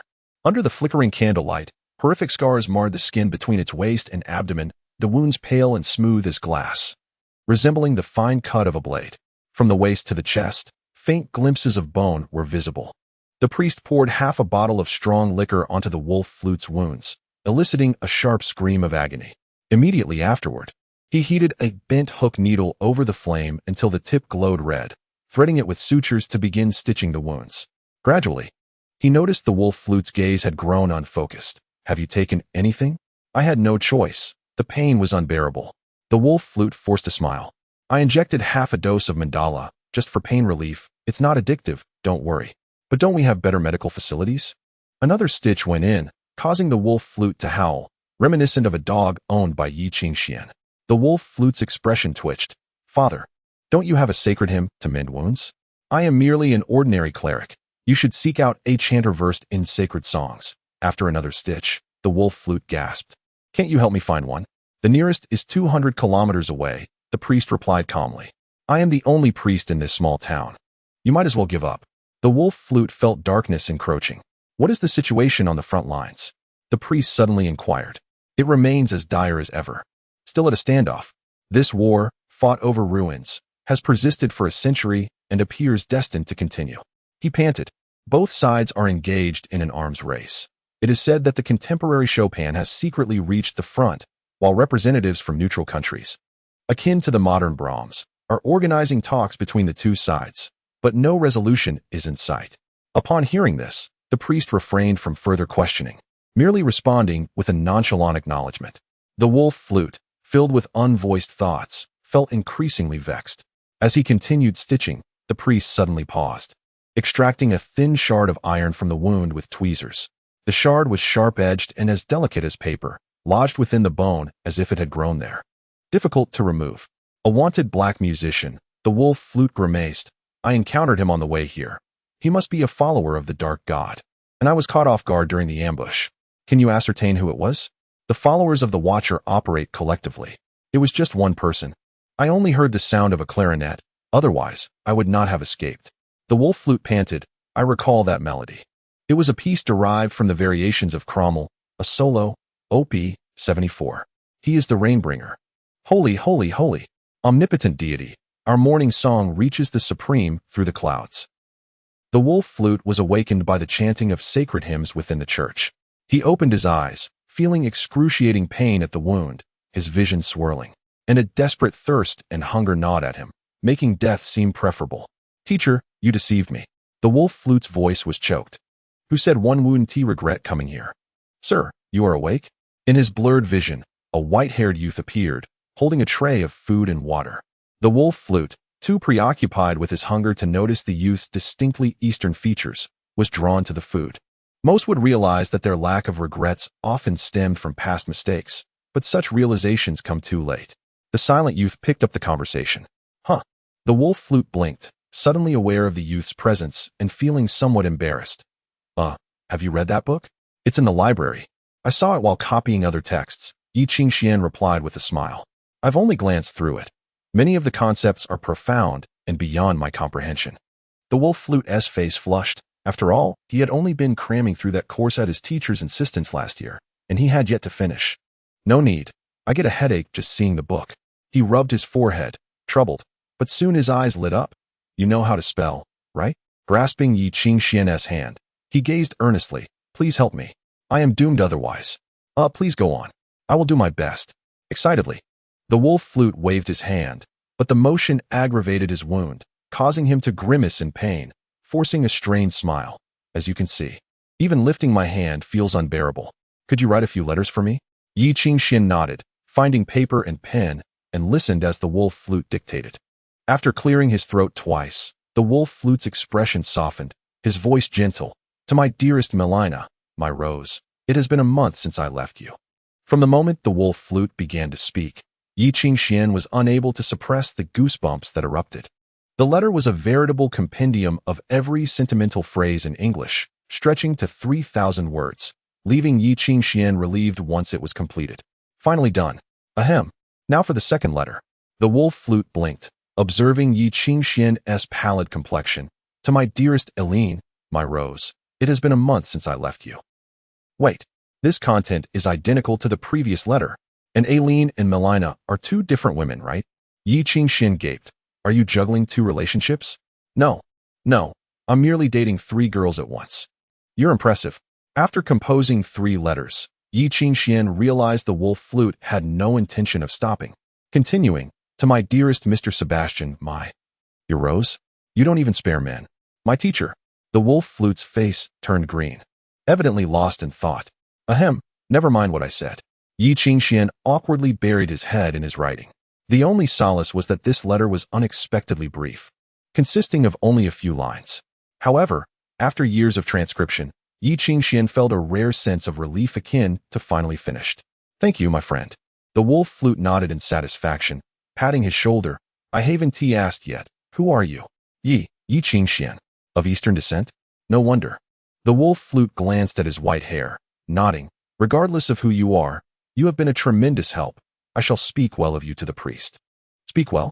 Do you think that would be useful? Yi Qingxian tilted his head at him. Indeed. Upon hearing this, Yi Qingxian burst into laughter. You are a musician. I have guessed correctly, haven't I?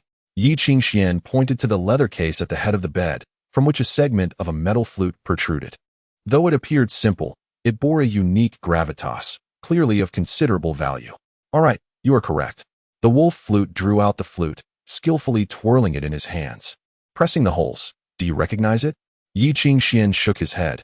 Its shape does not resemble an Eastern flute. It is unlike any I have known. This is an instrument from my homeland, not widely known. The wolf flute cradled the flute, explaining that this vertical flute was said to have originated from the ancient Semitic people, known as Nai, who lived in the desert, thus producing a sound reminiscent of the wind and sand. He glimpsed a spark of anticipation in the youth's eyes, prompting a smile as he raised the flute to his lips, his left fingers dancing across it, producing a few simple notes. In that moment, a clear, pure sound resounded.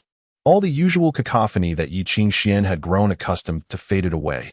The wind, the water, the distant footsteps, even his own breathing surrendered to silence. As the notes resounded, it was as though the wind swept from the depths of a cavern, carrying with it a sense of desolation. The sound resembled the quivering of parched reeds in a sandstorm, the friction of iron against gravel, echoing through the room with lingering tones that gradually dissipated into nothingness. In an instant, everything came to an end, reminiscent of a fleeting illusion. Silence returned. Soon, the wolf flute emitted a soft cough, the movement of his lungs aggravating his wounds, compelling him to draw in a couple of sharp breaths. Beside him, the white-haired youth stood in a daze, reaching out into the air as if attempting to discover the whereabouts of the silver wolf. Despite having found nothing, a smile involuntarily graced his face, filled with yearning and satisfaction.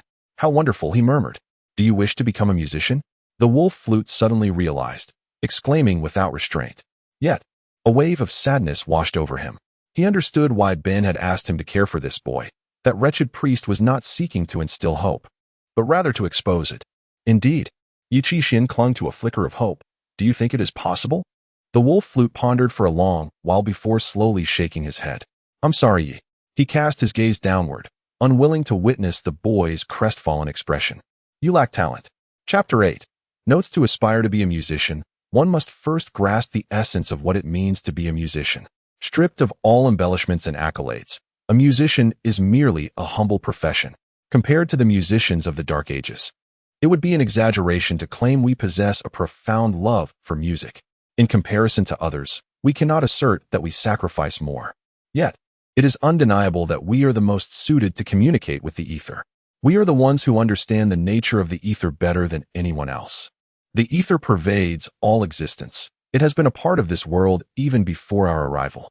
It resides in the soil, the flowing waters, and the flames, and is woven into the very fabric of the atmosphere. Unlike other elements, the ether responds solely to sound. Do you comprehend this premise? Yi Qingxian nodded. Initially, humanity communicated with the ether through runes, those musical notes that transcribe the divine voice in secret. crafting melodies that could shake reality.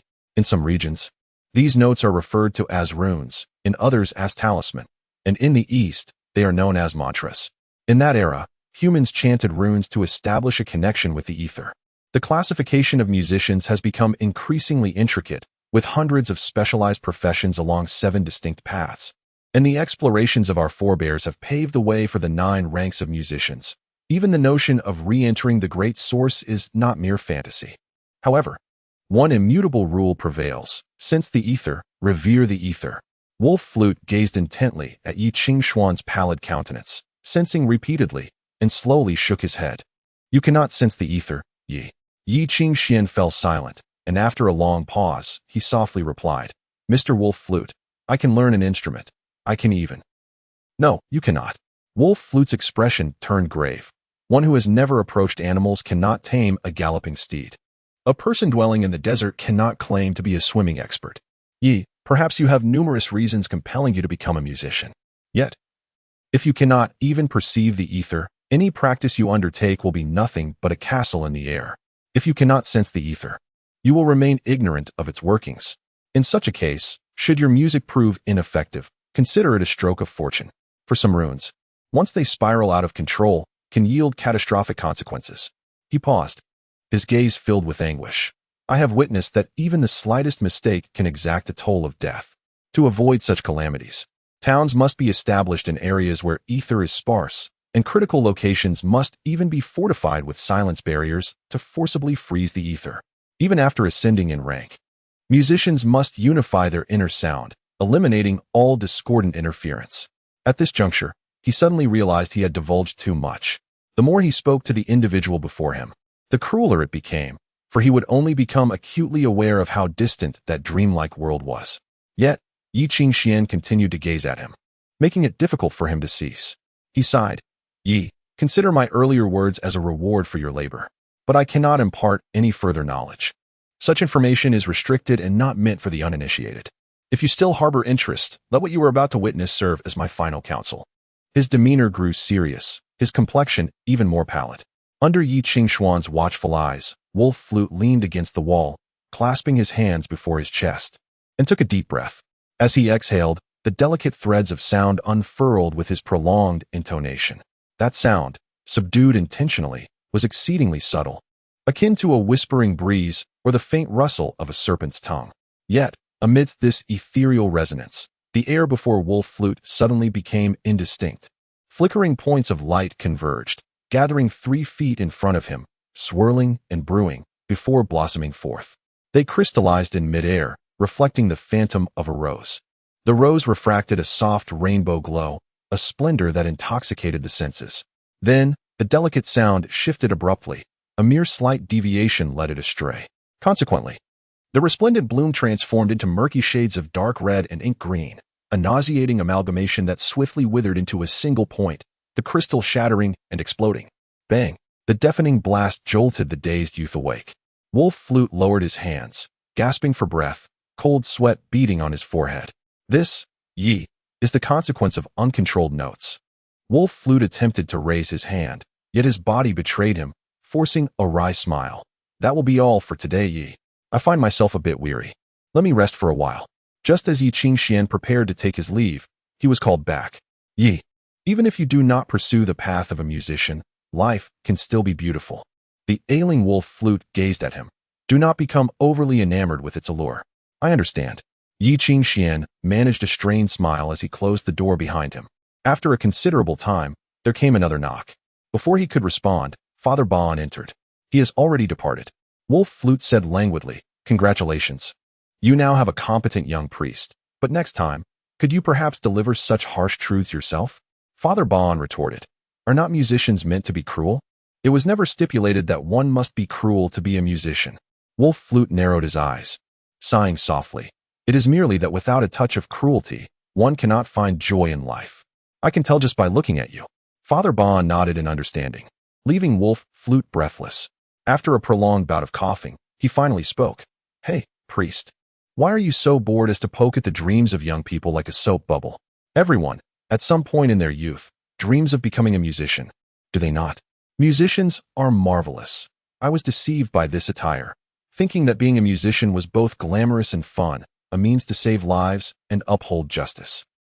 Only to find myself in this sorry state. He will come to understand in time. The priest cast a cold glance at him, shaking his head. That child is not one to be enamored by mere glimmers. I worry that he is chasing after something far more perilous. Perilous? Wolf Flute chuckled. Can anything be more dangerous than my predicament?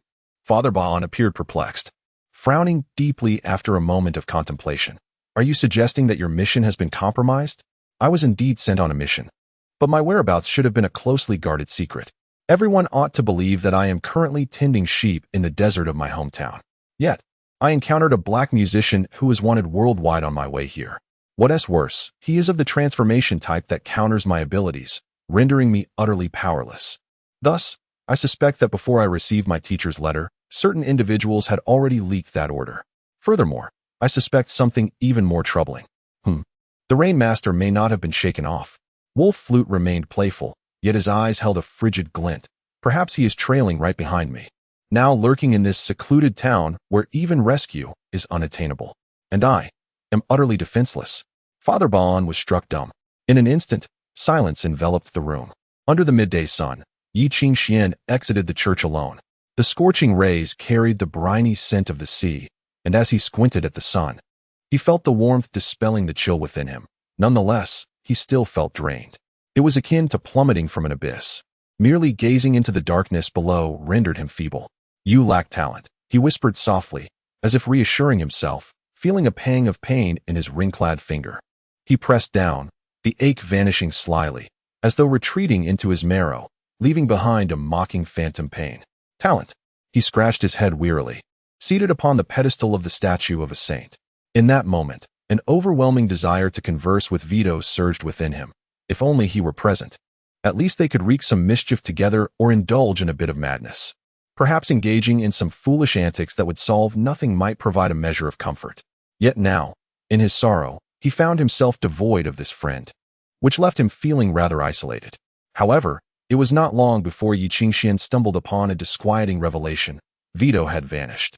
By the time Yi Qingxian heard the distressing news that the Thomas brothers had been attacked and Martin's hand brutally broken, it was already afternoon.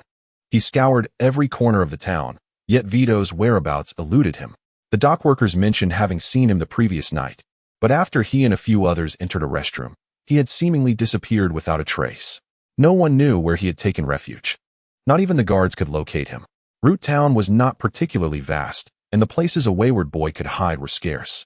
Since the early hours of the previous night, no one had laid eyes upon him, and no one seemed to care about the fate of a wayward child. Exhausted from his search, Yi Qingxian crouched down, breathless and bewildered, before muttering a curse under his breath. Yet, upon catching sight of a creature leisurely ambling nearby, his eyes brightened with hope. Indeed, one must rely on you to find someone. He rushed forward to embrace the large yellow dog, who seemed to have a penchant for wandering off. Old Fei, come help me. The scruffy old dog, puzzled, gazed up at him, its drool-covered tongue licking its own front paw, before resting its paw on Yi Qingxian's shoulder. This was undoubtedly old Fei's unique gesture of comfort. A seamless display infused with a regal grace, reminiscent of a king bestowing knighthood upon a valiant knight, an elegance that no other dog could replicate. Good buddy, I'm counting on you this time, Yi Qingxian implored, shaking old Fei. Quick, find Vito. Old Fei, displeased, swatted him with his tail, signaling for him to release his hold, then squatted down, seemingly disinterested, with his tongue lolling out and a look of disdain in his eyes. Don't be angry. Don't be angry, Yi Qingxian soothed, kneeling to rub its head. There's a portion of last night's sausage saved just for you. Upon hearing this, old Fei sneezed, his expression brightening with joy. He turned, giving Yi Qingxian a couple of playful tail whacks, as if to chastise him for the earlier affront of ruffling his fur. Then, he lowered his snout to sniff the surroundings and began to trot away. They first circled the entire town, and after sniffing around a dilapidated house at the eastern end, old Fei headed straight south. Yi Qingxian followed closely behind, passing the docks, the guard post, the rear entrance of the church, and the mayor's grand estate, only to discover that old Fei continued to forge ahead, and they were nearing the outskirts of the town. Chapter 9. Mistakes. Though a century has elapsed since the conclusion of the Dark Ages, the chaotic ether storms of yore continue to linger in every corner of the world. For the majority, aside from the safe havens, danger lurks in every shadow. Thus, nearly everyone has been sternly cautioned by parents, teachers, and the guards. Under no circumstances should one venture beyond the confines of the settlement. Yet now, Yu Qingxian is undeterred. Scaling a mere wall is no challenge for him. However, this direction evokes a sense of familiarity. Is it the direction of the lighthouse? Typically, their route to the lighthouse would circumvent this dense forest, taking a longer path along the shoreline directly to the lighthouse's entrance. Yet he cannot fathom why Vito would choose such a perilous shortcut to escape. If he wished to leave this place, he could easily board any ship at the docks, concealing himself within the cargo hold until the sailors discover him hundreds of kilometers away. Amidst the profound woods, Old Fei suddenly halted. It lowered its head, gazing at the ground beneath. Yi Qingxian had not witnessed such ferocity in Old Fei for quite some time. It bared its teeth, its front paws clawing at the earth, glaring at a dark red smear before it, which bore the scent of blood. Without a moment's hesitation, Yi Qingxian quickened his pace, traversing the thicket and brambles until he arrived at the base of the lighthouse. The heavy iron door had stood for centuries, its dark surface marred by rust. Yet the interior gleamed as if newly polished. It was not opened with a key, but rather required the turning of a combination dial at the entrance. The priest had entrusted the code to Yi Qingxian, and Vito was also privy to it. But Vito had always been disinclined towards such places. What could possibly draw him here today?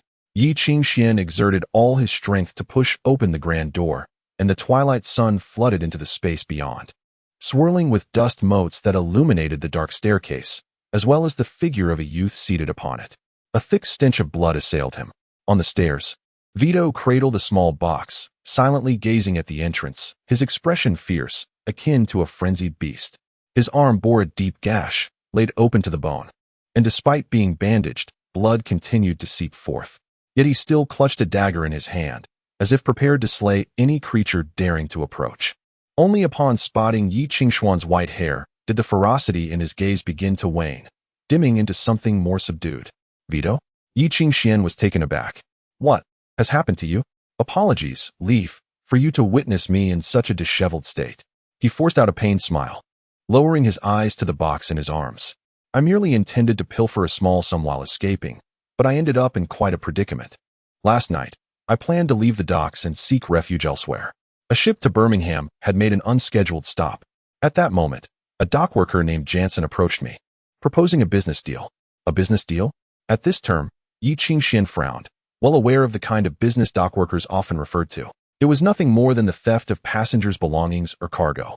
These individuals were adept at unwrapping packages, usually stealing minimal amounts, thereby escaping detection. By the time a passenger realized something was amiss, the ship would likely have already reached its destination. He informed me that a man had disembarked here last night. He appeared to be a foreigner, adorned with a gem-encrusted ring and dressed in fine clothing. He must be quite wealthy. So, they conspired to relieve this man of some of his wealth. He paused, his voice hoarse. Thinking to earn a bit of fare, I acquiesced. As per the plan, they would distract him under the pretense of selling local specialties while I seized the small box he carried. You were caught. Worse than that, I succeeded. Vito forced a grotesque smile, his features contorting. I stole the box and arranged to meet them outside the docks. However, I was delayed due to a stomach ailment. By the time I arrived, they were all dead. His pupils dilated, and his icy grip tightened around Yi Qingxian, as if he had been thrust into an icy chamber. Trembling slightly, they were all dead, Leaf, cut into pieces and cast into the sea. His voice seemed to harbor a monstrous force clawing its way from his throat, both indistinct and chilling, leaving Yi Qingxian momentarily stunned and at a loss. All dead. I witnessed them being butchered by that man. Vito's gaze fell upon the wound on his arm, the terror in his eyes unyielding. If I had not fled swiftly, I might have ended up in pieces myself. Is this what the East refers to as retribution, Leaf? It arrives so swiftly. Enough with the nonsense. There is no such thing as retribution in this world. You must calm yourself. Yi Qingxian placed a hand on his shoulder.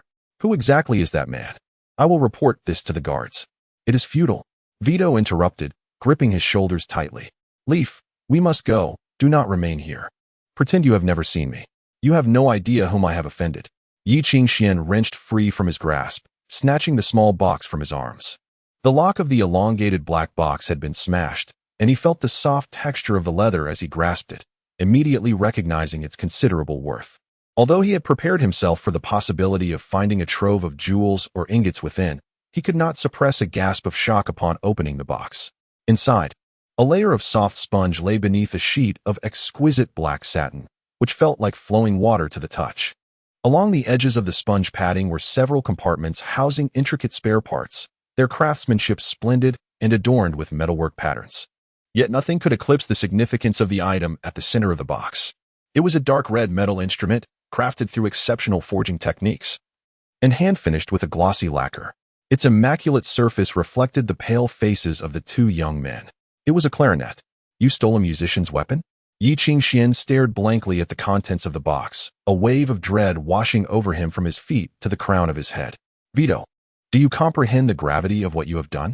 In the venerable and sacred Anglu, decades prior, the upper house had enacted a decree stipulating that any citizen attaining formal musician status would automatically acquire noble status, akin to that of a baron. They were exempt from military service, taxation, and even legal constraints. Any crimes committed could only be tried by a specialized court. Any affront to a musician was deemed an affront to the kingdom itself, warranting a graver punishment.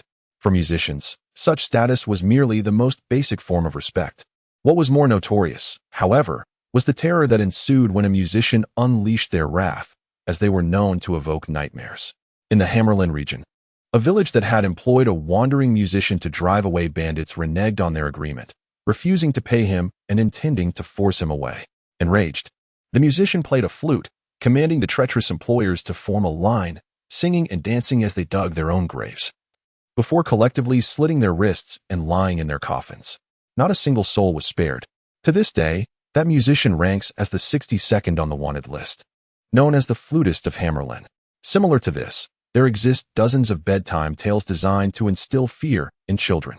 These narratives include the creation of 7 magical golems to besiege a castle, the treachery of a snow-white musician who murders a queen, the manipulation of a beastly horde to assault a village, the theft of an old grandmother's crimson cap, a puppeteer possessing a long-nosed puppet to strangle a lying child, and a gray she-demon kidnapping a prince in a pumpkin carriage for the sake of a pair of crystal shoes.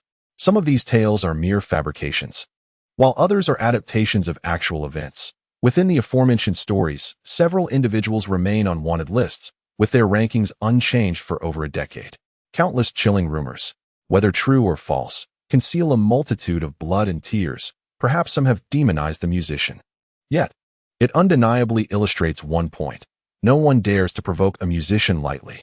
Now Vito has stolen the musician's most cherished instrument. I know a musician. Let us seek him out. Yi Qingxian hastily returned the clarinet to its case, resolutely pulling Vito out of the windmill.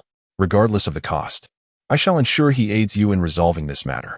Yi Qingxian whispered, Vito, no matter who that musician is, I will not stand idly by and watch you perish before my eyes.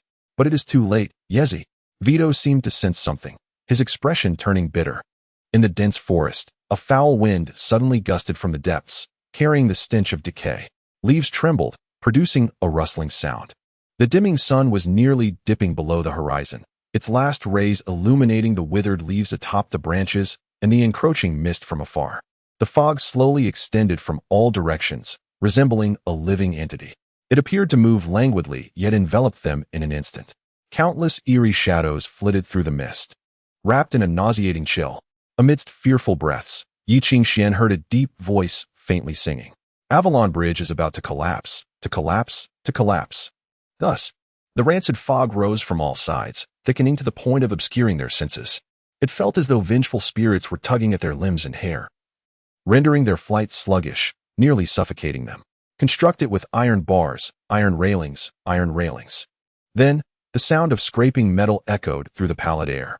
Amidst the somber melody, Yi Qingxian felt the case in his arms vibrating. The instrument within resonated with the familiar tune, responding to its master's call. Suddenly, a cacophony of clashing metal pierced the silence. Chapter 10. The collapse of Avalon Bridge. In this fetid haze, countless shards of iron scraped sharply against one another. The sound resembled a dragon crawling across stone, the collision of its scales producing sparks that erupted in a fragmented, eerie cacophony.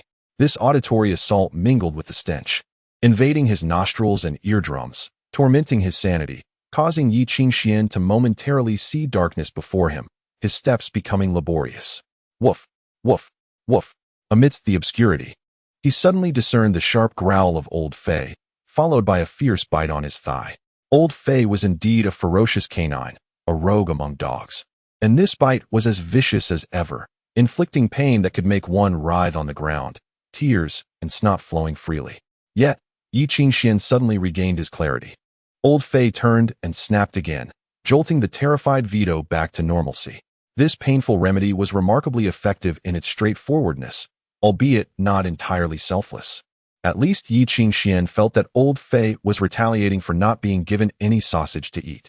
Now, Old Fei cast a sidelong glance at him. Each time Old Fei regarded him with that disdainful gaze, it seemed to encapsulate a disappointment, making Yi Qingxian feel like a failure, having made no progress over the years. Still reliant on his older brother to save him, igniting a sense of shame and vexation.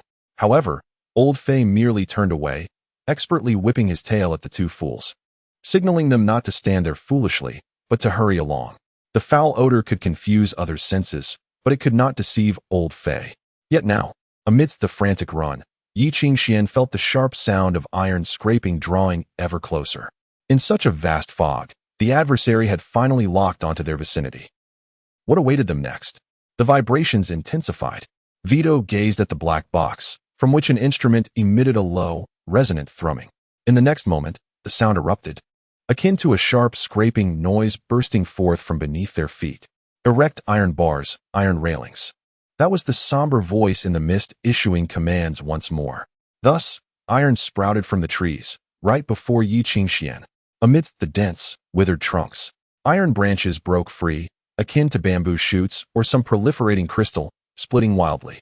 In an instant, an iron railing emerged from thin air, severing their path. It was a thicket of thorns that rendered all life unable to cross. They scraped against one another, producing a myriad of sharp points.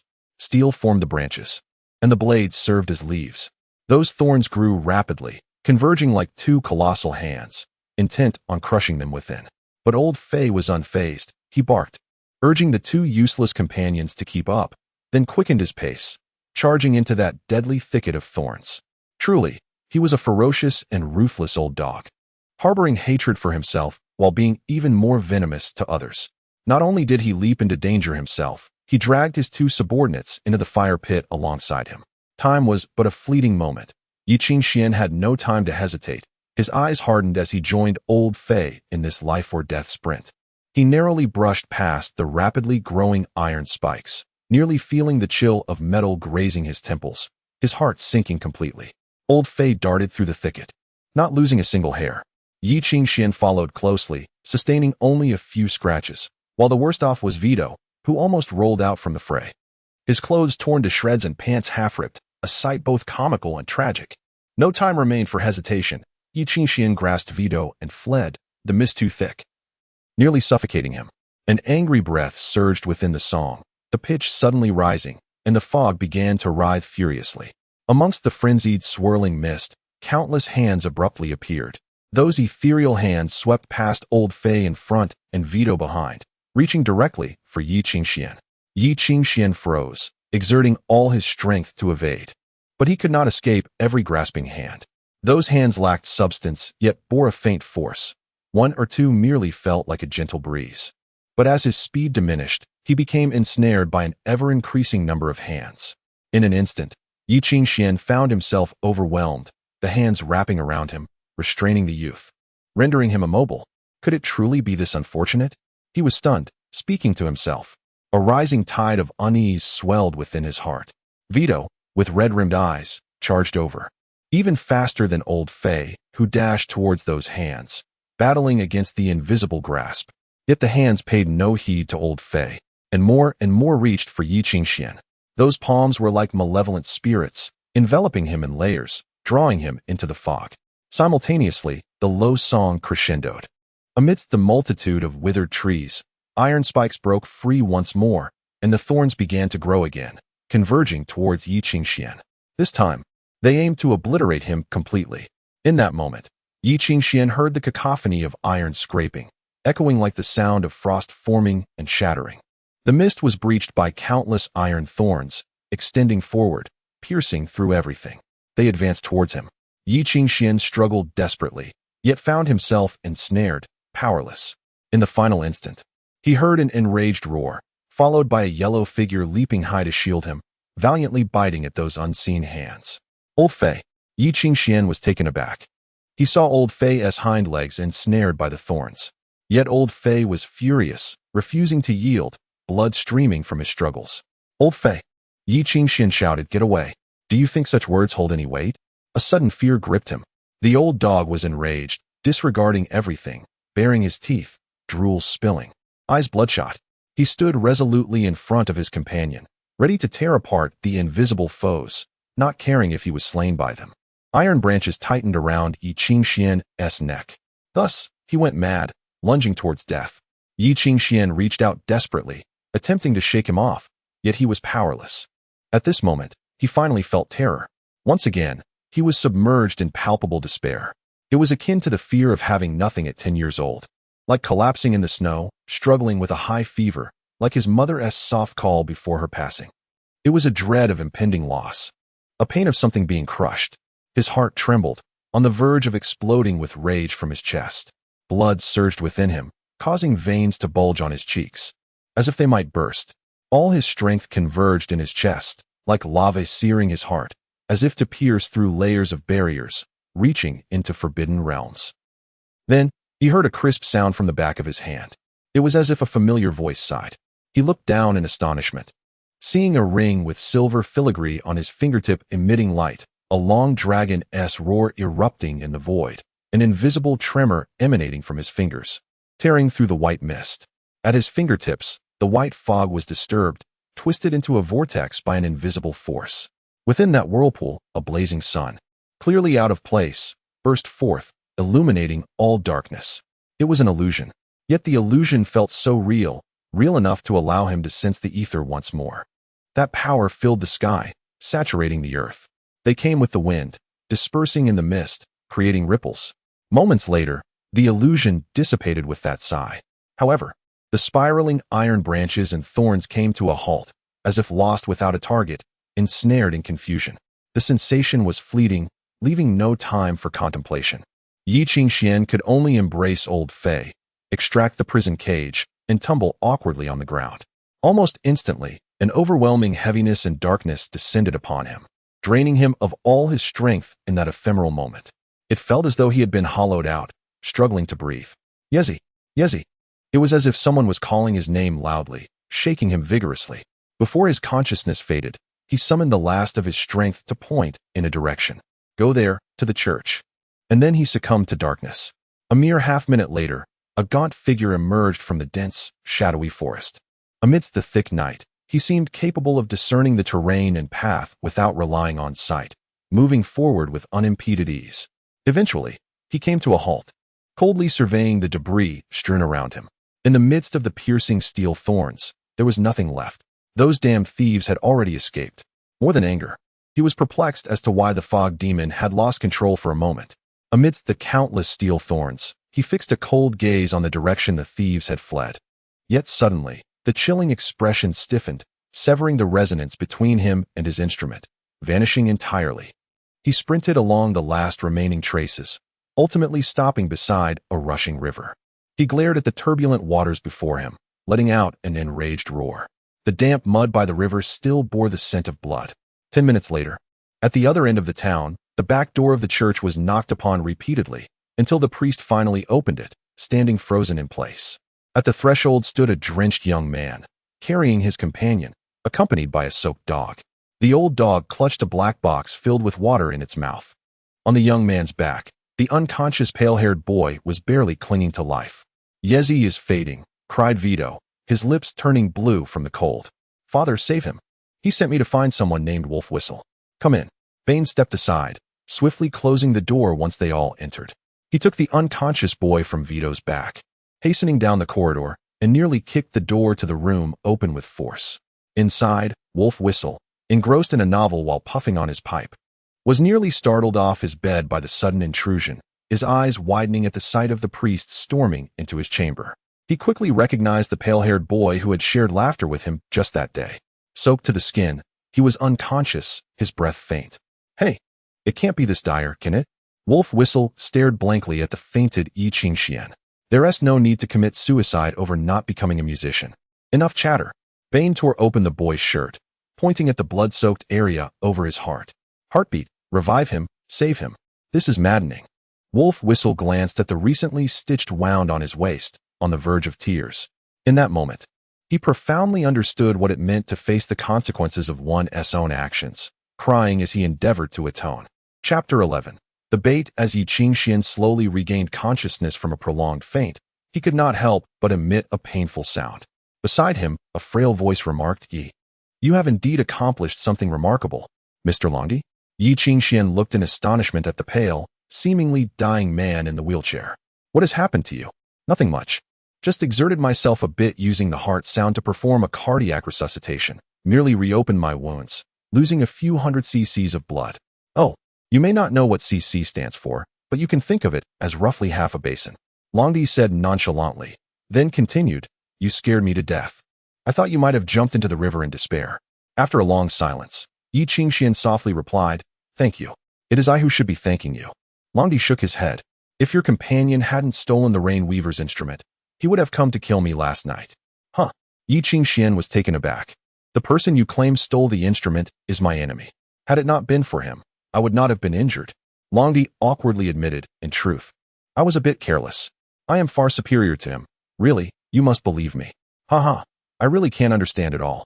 Yi Qingxian scratched his head in embarrassment, feeling utterly drained. "Though I have learned the specifics from your friend, how did you manage to break free from the mist demon? Such a creature cannot simply be opened by the strength of a child." Yi Qingxian was equally perplexed. "Are you referring to those hands within the mist?"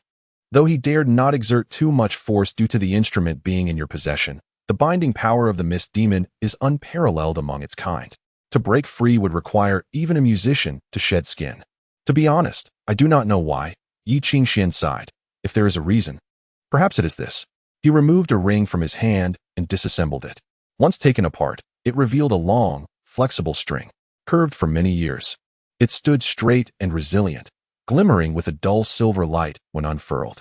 "What kind of string is this?" "I am afraid I cannot identify its origin. If it were a guitar string, it would be too long. If it were a violin string, it would be too stiff."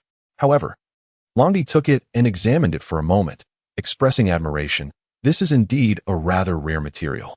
Do you know what it is?" Yi Qingxuan's eyes sparkled. "Indeed. This should be a product of a certain school of craftsmanship. This material is derived from alchemical extraction of lapis lazuli, combined with cultivated and altered ether. Such alloy materials are utilized only in exceptionally refined instruments. I can sense it still retains some undispersed ether. Unfortunately, it was meant to be a part of an instrument, and now that it has been split into a string, it is rendered useless." "Useless?" Longdi mused. "The manipulation of ether follows its own sequence. Disregarding that order only leads to chaos. The existence of an instrument is to aid the musician in harnessing vast quantities of ether, achieving precise control. This control relies on the harmony and cooperation of countless components, which no single part can achieve alone. The help you received in breaking free was likely due to the ether accumulated over many years. But I fear it may no longer be possible." After pondering, Longdi returned the string to him. "Keep it safe, no matter who left it to you. It is a precious item." Yi Qingxian accepted it silently and coiled it back around his index finger. "Yezi, you are awake?" The door swung open, and Vito rushed in. After confirming that Yi Qingxian was unharmed, he finally breathed a sigh of relief. Old Fei entered at a leisurely pace, still exuding an air of regality and disdainful superiority towards the mere mortals. After leaping onto the bed and sniffing Yi Qingxian, he comfortably plopped down on his chest and began to whip him playfully with his tail. "It doesn't hurt, but it is quite embarrassing. Is this your dog?" "It looks impressive." Longdi leaned closer, intrigued, and exchanged glances with Old Fei, making curious sounds and gesturing strangely. Old Fei regarded him with indifference, unimpressed, his demeanor reminiscent of a relative of Father Ben. Even in the presence of a musician, the dog's gaze remained aloof and dismissive, imbued with the condescension of nobility looking down upon a servant. This audacity made Yi Qingxian feel somewhat ashamed. Longdi, unfazed, continued his strange antics. Yi Qingxian was bewildered. "What are you doing?" I'm trying to communicate with it. I feel it isn't just an ordinary dog, but I can't tell if it understands the language of wolves. Longdi raised his hands above his head to mimic ears and softly hummed to Old Fei, who, if he had a tail, would surely be wagging it vigorously. Old Fei glanced at him sideways, seemingly growing impatient, and finally lifted a front paw, waving it in front of Longdi, before delivering a sharp slap across his face, leaving a dirty paw print as a parting gift. Yi Qingxian, Vito, and Longdi were all left in stunned silence. After a prolonged stillness, Longdi awkwardly cleared his throat and shifted away, feigning a cough. Ahem. Your pet certainly possesses a strong personality. Have you ever seen such a haughty creature? Yi Qingxian felt a pang of regret. He had never truly dared to regard Old Fei as merely a pet. Indeed, since Yi Qingxian had met Old Fei, he had lived as a noble dog in this world. For 5 years, Old Fei had been a valiant presence, rebellious in spirit, unmatched in combat, and resolute in his refusal to be a mere tail to anyone. He was a formidable force among dogs, akin to Elbu among warriors. As his owner, how could Yi Qingxian ever be worthy? In reality, it was Old Fei who had always treated him as a subordinate. Well, enough of idle chatter. Now that everyone is gathered, let us discuss serious matters. Longdi wiped the paw print from his face, his expression turning solemn as he surveyed the 2 humans and 1 dog present. To save Yi, I have taken on considerable risk myself. Therefore, Father Ben has promised me he will no longer interfere in this matter. There are certain things I wish for you to be aware of. At the very least, you must comprehend what you have truly done. Seeing the seriousness in their faces, Longdi nodded in satisfaction. Let us begin with the Rain Weaver. The Rain Weaver, the musician whose instrument was stolen by Vito, was not known by that name originally, just as Longdi is not his true name. This title was conferred upon them after their advancement to the resonance level by the Holy City, which evaluated their records, deeds, and musical specialties. The Rain Weaver had once remained obscure, presumed to be like most untalented individuals, destined to languish at the apprentice level for a lifetime. However, he suddenly rose to prominence during an exploration and eventually became a musician, bestowed with the title of Rain Weaver by the Holy City due to his innate talent. He enjoyed a smooth journey, perceived as a late bloomer, until 6 years ago, when it was discovered that he had slaughtered an entire village as a sacrifice to the all-seeing one. From that moment, he vanished, becoming a wanted black musician. Sacrifice? Indeed. Utilizing the power of a dark god to delve deeper into the great source, the price being life and blood as offerings. Yet, if others' lives can be sacrificed, why must one sacrifice oneself? In recent years, it has become increasingly common for musicians to fall into the path of depravity. The laughter that often danced in the eyes of the wolf flute has vanished, replaced by an icy chill. All the silent mechanisms and musicians of decree will pursue him to the ends of the earth, until his head is displayed upon the wall of the blasphemers, ensuring that justice is served. Regardless of whether he has assaulted me, having located him, he must perish here before he inflicts greater casualties. Yi Qingxian listened in silence as he spoke, yet an ominous premonition began to stir within him. Why would he share this with me? Moreover, why was he gazing at Vito as he spoke? A bait? Suddenly, a thought struck him, and he looked up at him. You need a bait. Under his gaze, the wolf flute's expression faltered. He hesitated for a moment, then sighed softly. Oh, how unappealing clever children can be. The injuries you sustained, were they inflicted by him? Indeed, it was an ambush. The wolf flute confessed. He is more adept at skirmishes than I. In the heat of the moment, I nearly met my end. Then he followed you here. Yi Qingxian continued. He knows you are recuperating, but he is unaware that you are with us. After all, no one anticipated that Vito would attempt to steal the package, nor did anyone know I would relay this information to you. Yi Qingxian caressed the ring on his finger, finally grasping the threads of the fog, his eyes gradually brightening. Thus, if you wish to triumph, you will require an opportunity to lure him into the trap. Chapter 12. The fire's embrace. Can we not destroy the instrument? The resonance between the musician and the instrument is more profound than that of spouses or blood relations. If he senses the instrument's damage, we shall lose control. Whether he chooses to flee or conduct a grand sacrifice on the spot, we will be powerless to intervene. Yi Qingxuan's mind stirred. All we need to. No, that is impossible. The wolf flute pierced through his fleeting hope. You have never witnessed a sacrifice. Hence you do not comprehend. As long as the dark musician plays and chants the praises of the malevolent deity, it will be enough to draw the deity's attention. The sound of the praise will engulf the entire town, and in that moment, All will witness their blood seeping from beneath their skin, coalescing into rivers upon the ground. All life will be snatched away by the hand emerging from the abyss. This process could extend for 3 hours, for the musician's performance serves merely as a prelude, while the lamentations of the offerings constitute the true theme of the praise. This is the most loathsome aspect of the cultists. Although it is easy to slay him, it is exceedingly difficult to thwart his vengeful retaliation. However, the all-seeing one is not a benevolent deity. The act of sacrifice is a profound torment for the musician himself. Unless the cost is unbearable, he will not wield it so easily. Upon hearing the wolf flute's words, Yi Qingshuan's hope gradually extinguished, ultimately falling into silence. Must we truly do this? It is, at present, the best course of action. The wolf flute stated, Yi, I regret to inform you that I am powerless. What of the town's guard? Surely there are still. To the musician, the number of ordinary people holds no significance. Even if summoned, it would only increase casualties. The wolf flute's gaze grew stern. I apologize. I brought him here, thus I cannot allow his destruction to continue. I have a more pressing mission to pursue. And if it remains unfulfilled, the death toll will exceed that of this town by dozens, even hundreds. In the silence, he turned his head, fixing his gaze upon Vito. Vito's complexion gradually paled. I apologize, though I do not know you. I must entrust this task to you. This is not a forcible conscription under the musician's decree, but I hope you grasp the gravity of the situation. He placed his hand upon Vito's shoulder. This is my personal request, I beg. His words faltered, for his hand was seized by an outstretched hand nearby, rendering him immobile. He never anticipated that this Eastern youth possessed such formidable strength in his arm. Akin to an iron claw, Vito was taken aback, and the wolf flute turned in astonishment to see the boy with his head lowered. Yi, now is not the time. The wolf flute attempted to speak, yet he observed the boy raise his head, his white hair gleaming with a metallic luster in the candlelight, while his eyes were pitch black. I will go, Yi Qingxian softly declared. The rain-bringer has seen me. With the instrument in hand, he will not suspect me. As Yi Qingxian stepped out of the room, he beheld the silent priest at the end of the corridor. The priest gazed at him intently, his expression complex. Yi Qingxian lowered his head in silence, murmuring as he passed by, I am sorry to disappoint you, Father. I suppose I am not cut out for the clergy. The priest remained silent, allowing him to carry the black box and push open the church doors as he departed.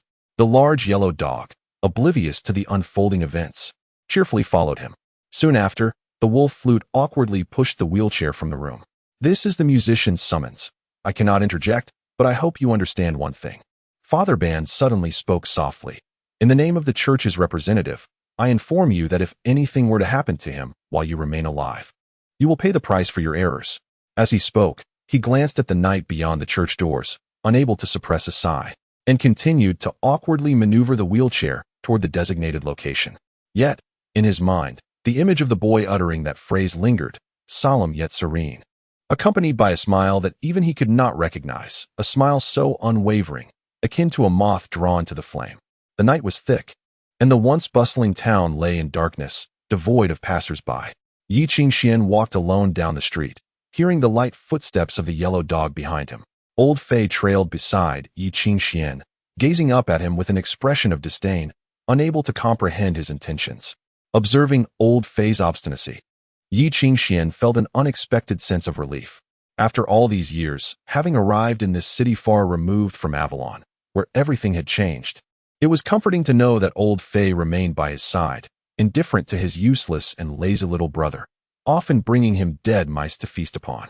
It was truly a source of solace and warmth. Yi Qingxian crouched down, stroking Old Fei's collar, whispering, Thank you for staying by my side all these years.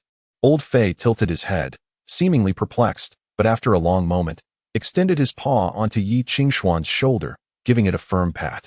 Yet again, this signature gesture of encouragement, he truly wondered where Old Fei had learned it. Under the moonlight, Yi Qingxian watched Old Fei wander off, lowered his head, and untied the silver cord from the black box, tearing off the seal. Consequently, cold river water began to seep from the box's crevices, dripping onto the ground and leaving a trail of dampness. The ethereal cord crafted by the wolf flute had sealed the resonance of the instrument. Yet now, as the cord was undone, it began to tremble once more, emitting a call for its master to return. The Rainbringer is not a rare bard, nor an exceptionally gifted talent. I cannot ascertain the depth of his research on runes, but I can be certain that most of his abilities reside within the instrument. The wolf flute caressed the vertical flute resting upon his knees. His gaze resolute. Your task is merely to lure him out. Once he appears, destroy the instrument completely, and then flee swiftly. I will shadow you from the shadows. The task of confronting him will fall to me. In the stillness, he heard the distant sound of the tide, akin to the fears within his heart, rising and falling, reverberating within that confined space. Thus, he heard the tumultuous rhythm of his own heartbeat, chaotic and frantic, trembling uneasily. If I were to perish, would the priest mourn? He is a competent guardian, having adopted me and indulged my rebellion over the years. And what of old Fei and Vito? Would they fare well in the future? Yi Qingshuan's thoughts abruptly halted, ceasing to wander, for he finally discerned footsteps approaching from afar, deep and quiet. He has arrived. Yi Qingxian turned to gaze toward the source of the sound, murmuring to himself, yet suddenly, he felt no fear. His lungs filled with trepidation and unease. Yet his heart unexpectedly found peace, the blood flowing within him like a serene river gliding through glaciers, tranquil and calm. Perhaps this is who I am. Then let it come, he softly declared. Whether musician or monster, fate or destiny, I shall not fear. In the tranquility, the moonlight flowed silently. Beneath its gentle glow, a figure staggered forth from the darkness, as if burdened by an immense weight or grievously wounded, his steps faltering as he dragged his body forward. He emerged into the moonlight, stiffly lifting his head, and upon seeing Yi Qingxian, a smile appeared at the corner of his mouth. And the axe he dragged along the ground sparked with delight. He has come. No, Yi Qingshuan's mind suddenly echoed a warning. This is not right. The vaguely familiar figure donned a gray leather coat, his face shrouded in the darkness of a hood, yet the axe he wielded reflected the moonlight. The heavy axe grazed the ground, sending forth a shower of sparks, before it was raised high, as if to cleave the waning moonlight itself. Immediately, he charged forward with astonishing speed, his frantic cries echoing through the air. No, Yi Qingxian suddenly realized the gravity of the situation. Yet, it was already too late. A desolate melody from a flute pierced the silence, soaring into the night like a hawk ascending into the heavens, rising, rising, rising.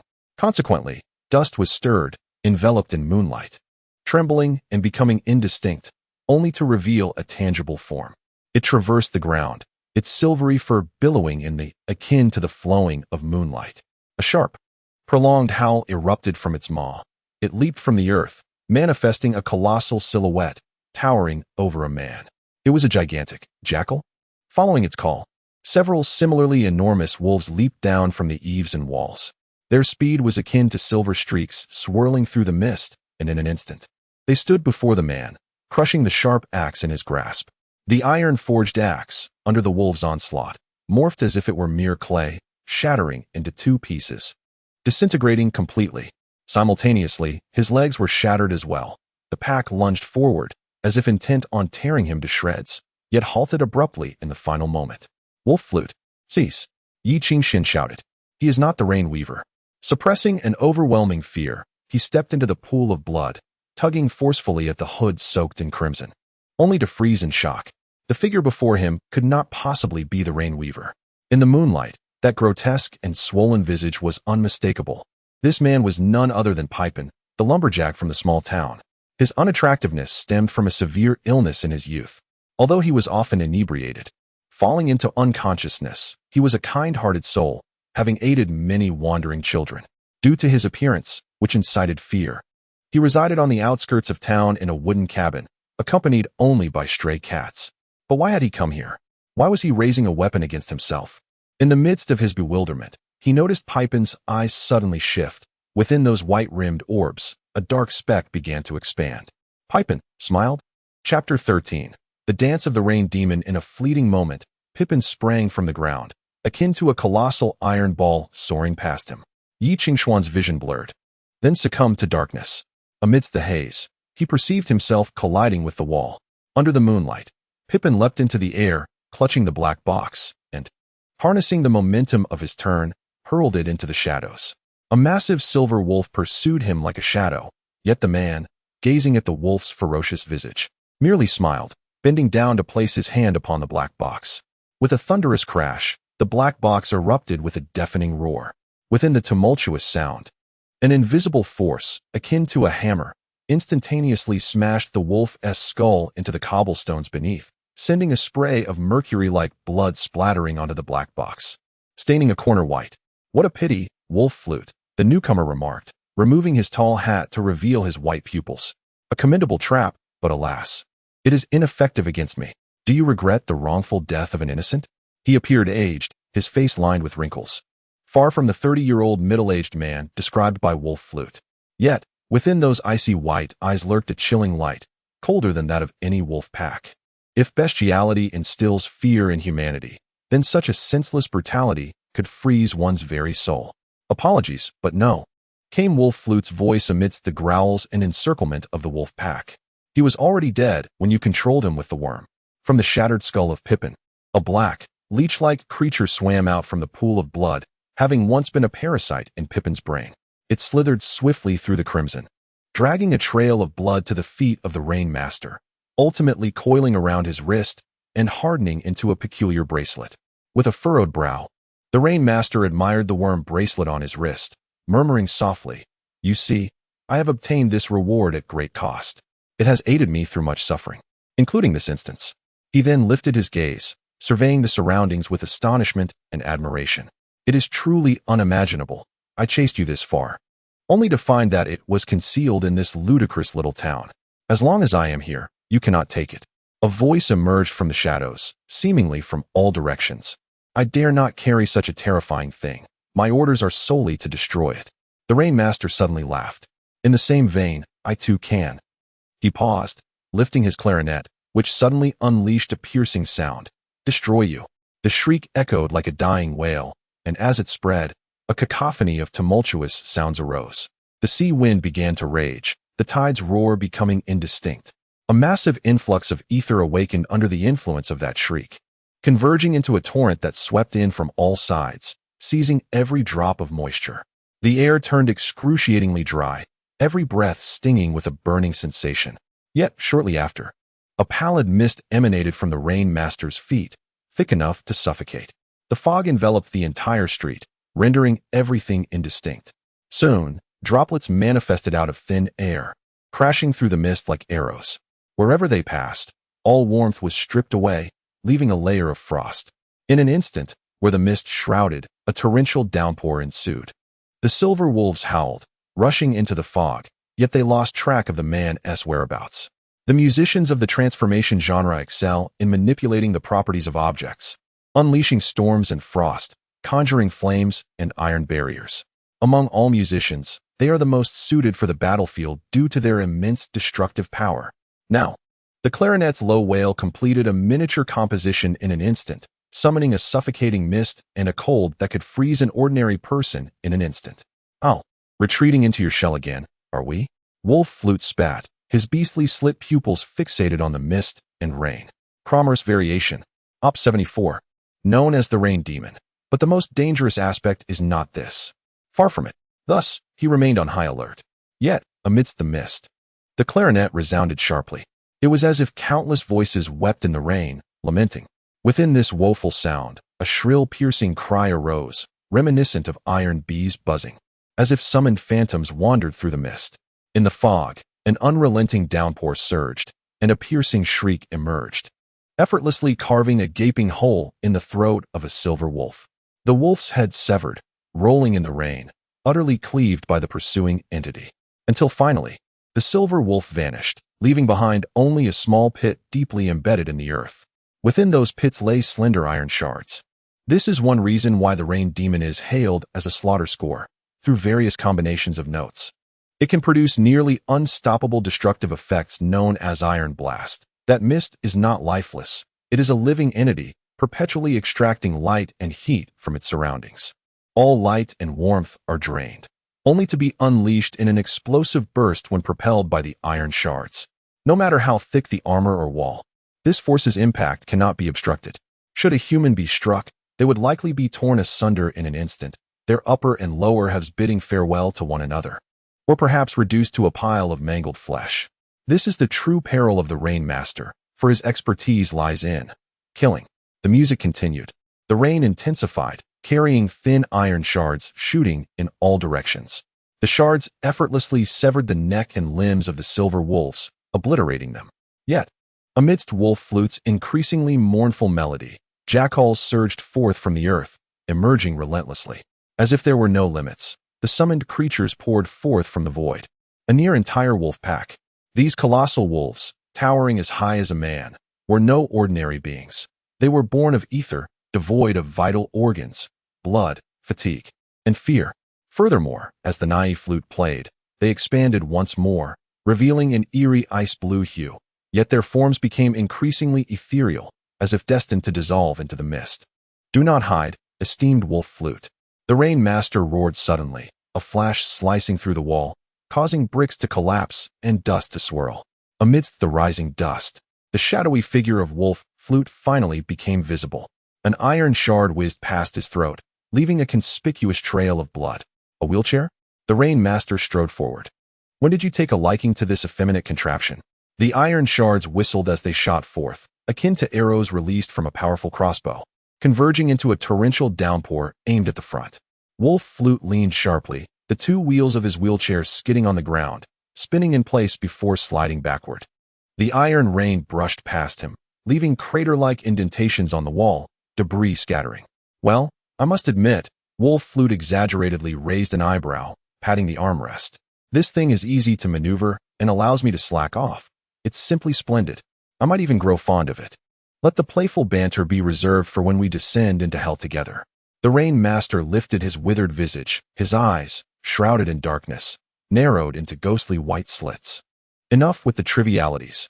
In his grasp, the clarinet was raised to his lips, emitting a piercing melody. The white mist trembled violently, swirling and boiling until it transformed into a blood-red hue. Blood-red, a breath of boiling blood. The wolf flute bared its teeth, reminiscent of a beast gnashing its fangs. This method of using blood to nourish the ether is indeed the hallmark of you cultists. The sharp, mournful notes soared abruptly. As the crimson mist danced wildly, countless raindrops colliding within, their friction echoing like thunder. Amidst this cacophony, 6 blazing flashes ignited.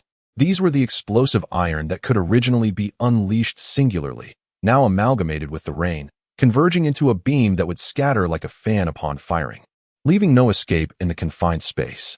Yet, now 6 appeared simultaneously. Even the wolf flute, who had continuously taunted his adversary, felt a shiver run down his spine at the sight before him. The method of boiling blood is indeed somewhat enviable. Why is there no such convenient technique among the disciplined musicians? Even if one cannot burn another's blood, there is always one's own blood to utilize. The wolf flute's gaze brimmed with envy. To unleash 6 at once, the Rain Master must have paid a considerable price. Alas, whether this display was madness or a prudent caution against a formidable foe, it was exceedingly troublesome. After all, it had only taken a single shard to grievously wound the wolf flute from 100 meters away. Under immense pressure, he could only blow the vertical flute with a trembling hand. In the next moment, the whirling sound of the flute was shattered by a deafening blast, propelling the iron shards that had been brewing within the mist. The red-hot shards, having been ignited from friction, released their horrific energy and heat instantaneously, transforming into a more dreadful iron dust. The iron dust pierced through the mist's veil, pulling the blood fog forward with ferocity. In an instant, hundreds of blazing spikes erupted from the swirling blood mist, embedding themselves into the stone slabs and walls, reducing them to mere rubble. The terrifying residual heat spread, raising a pallid vapor. Yet amidst this vapor, the haunting howl of a silver wolf resounded. So, I am indeed a genius. Ha ha. With the 6 silver wolves straining to pull, the wheelchair sped forth like a sled, bursting through the thick fog.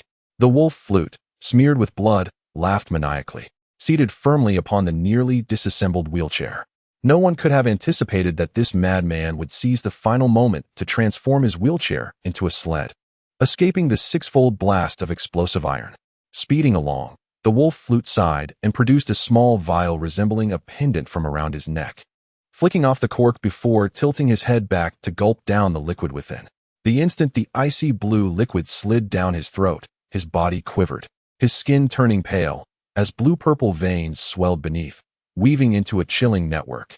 The network pulsed rhythmically, akin to a beast digesting blood, and unleashing flames.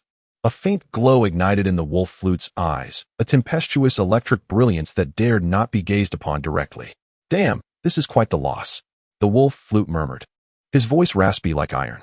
Drawing a deep breath, he suddenly blew into the flute. In that instant, a force erupted from the melody, as if the ethereal sound solidified, eroding this illusory world. Despite the frigid night, a feverish madness took hold. Following this, a wind from the desert descended, obliterating the desolate rain.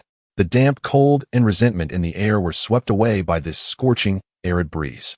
The sound of the flute spread like a tempest of sand, inducing a parched sensation and a hallucination of a blazing sun. The low rumble of stones grinding against one another drowned out the wails of the rain demoness tune.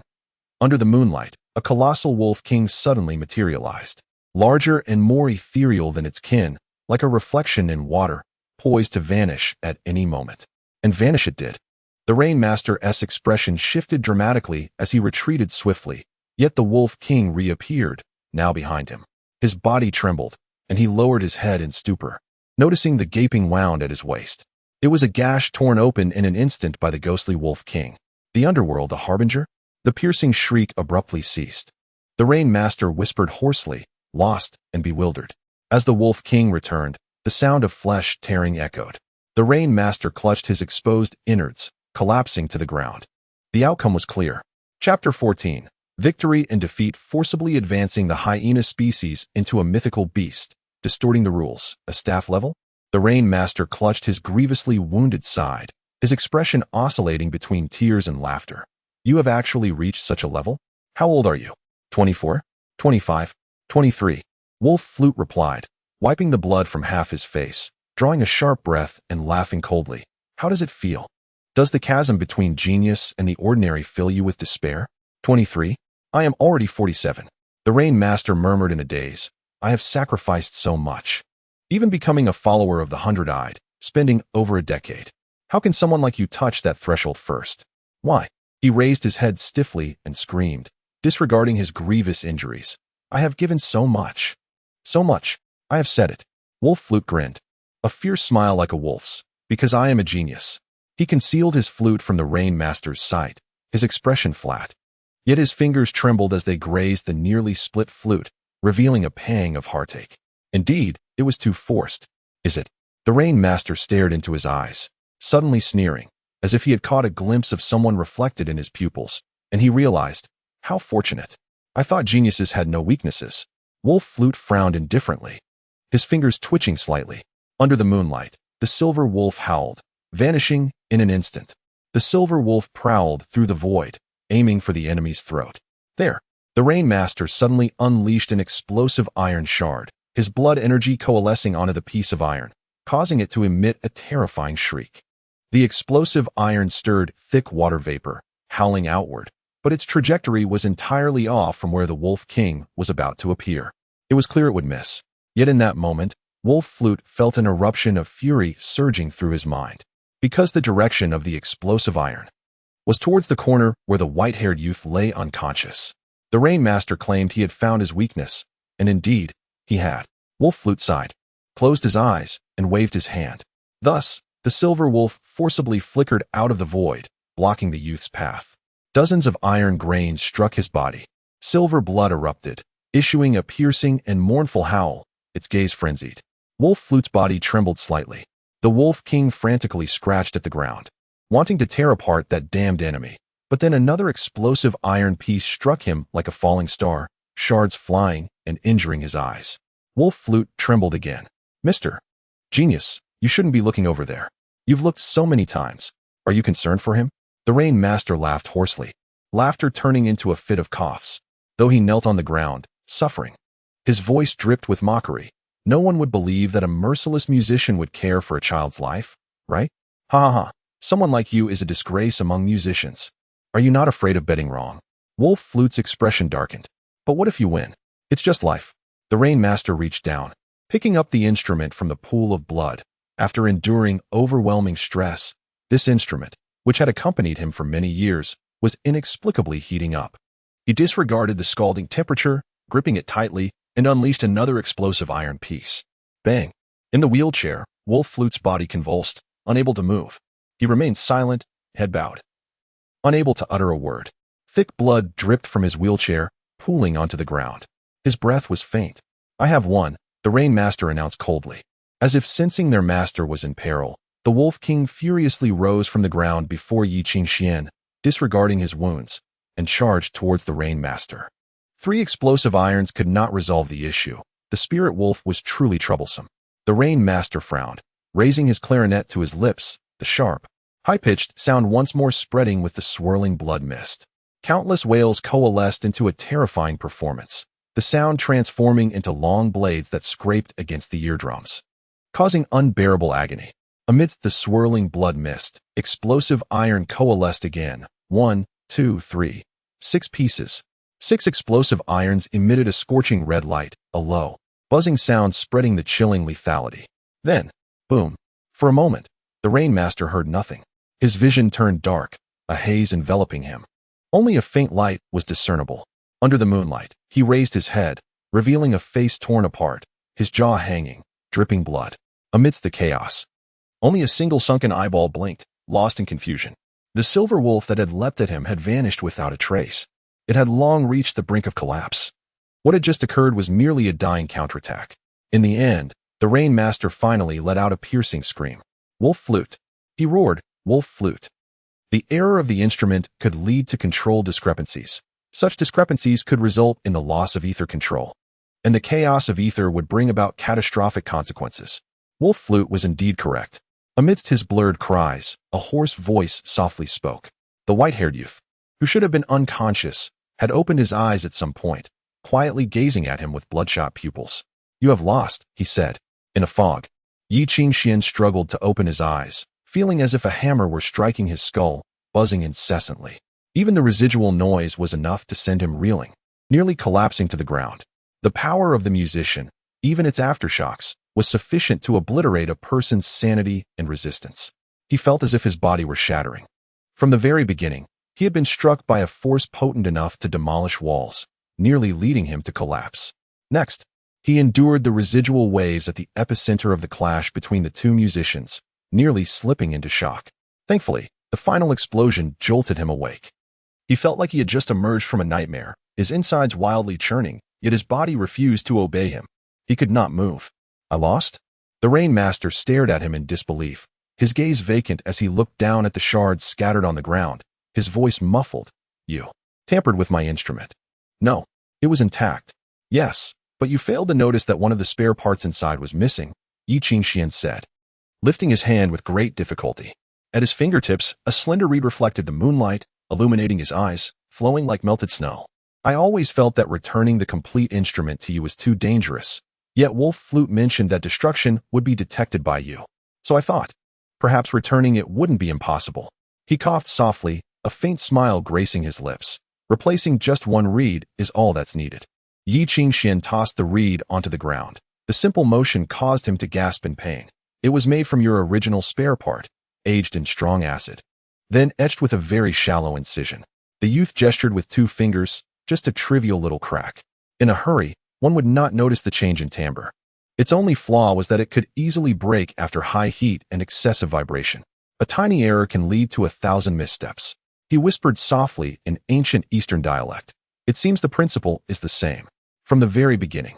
The Rain Master staggered towards him, his face contorted.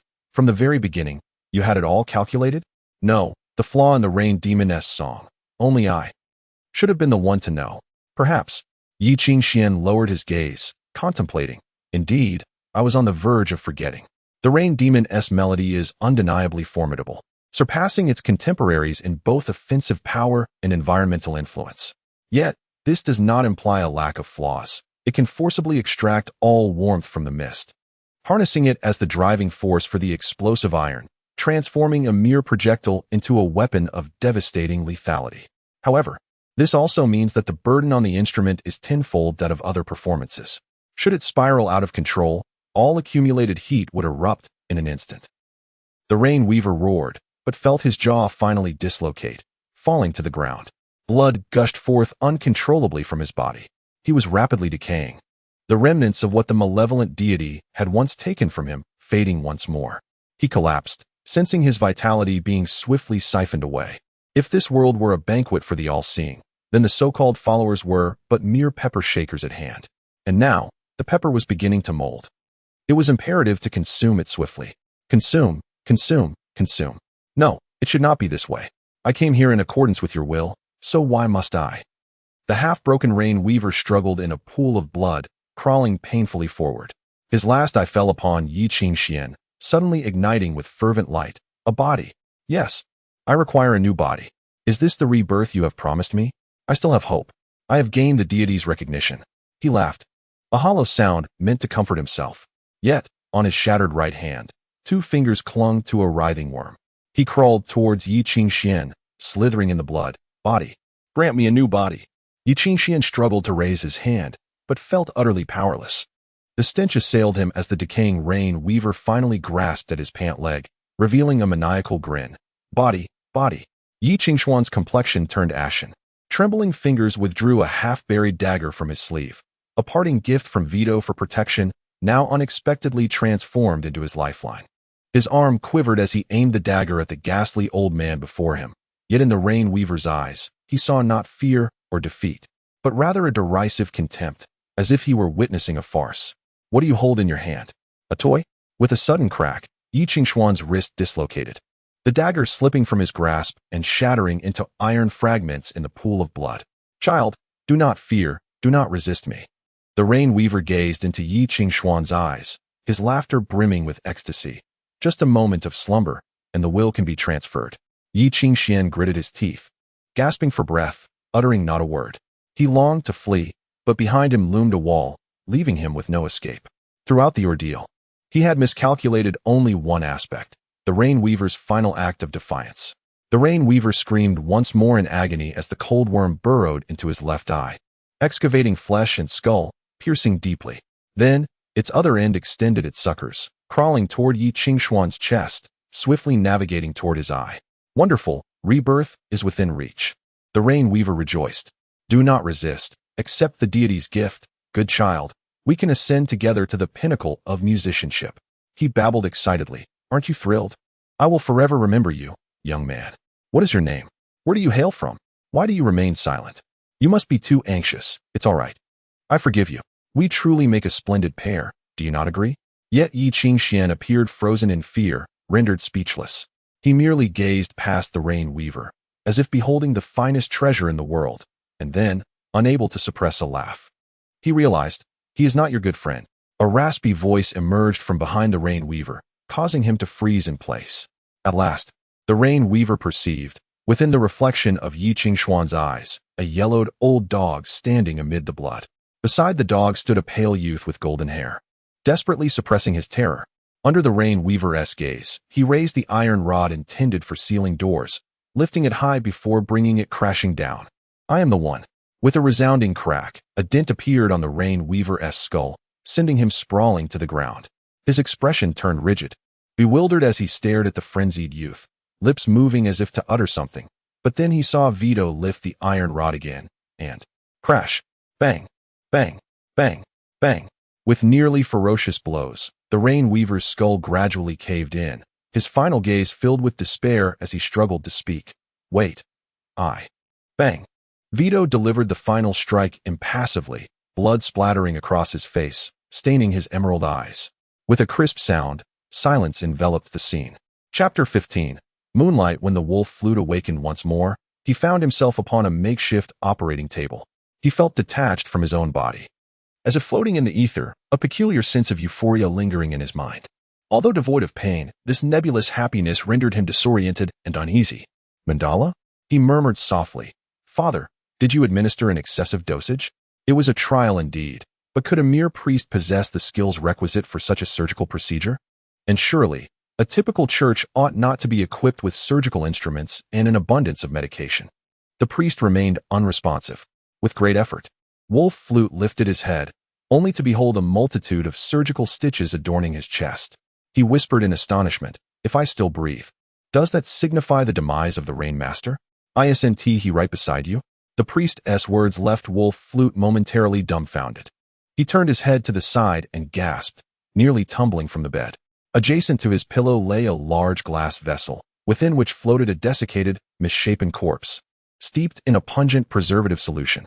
It appeared as though all moisture had been drained from its form, its contorted body resembling that of an oversized infant, albeit one far more grotesque than any child.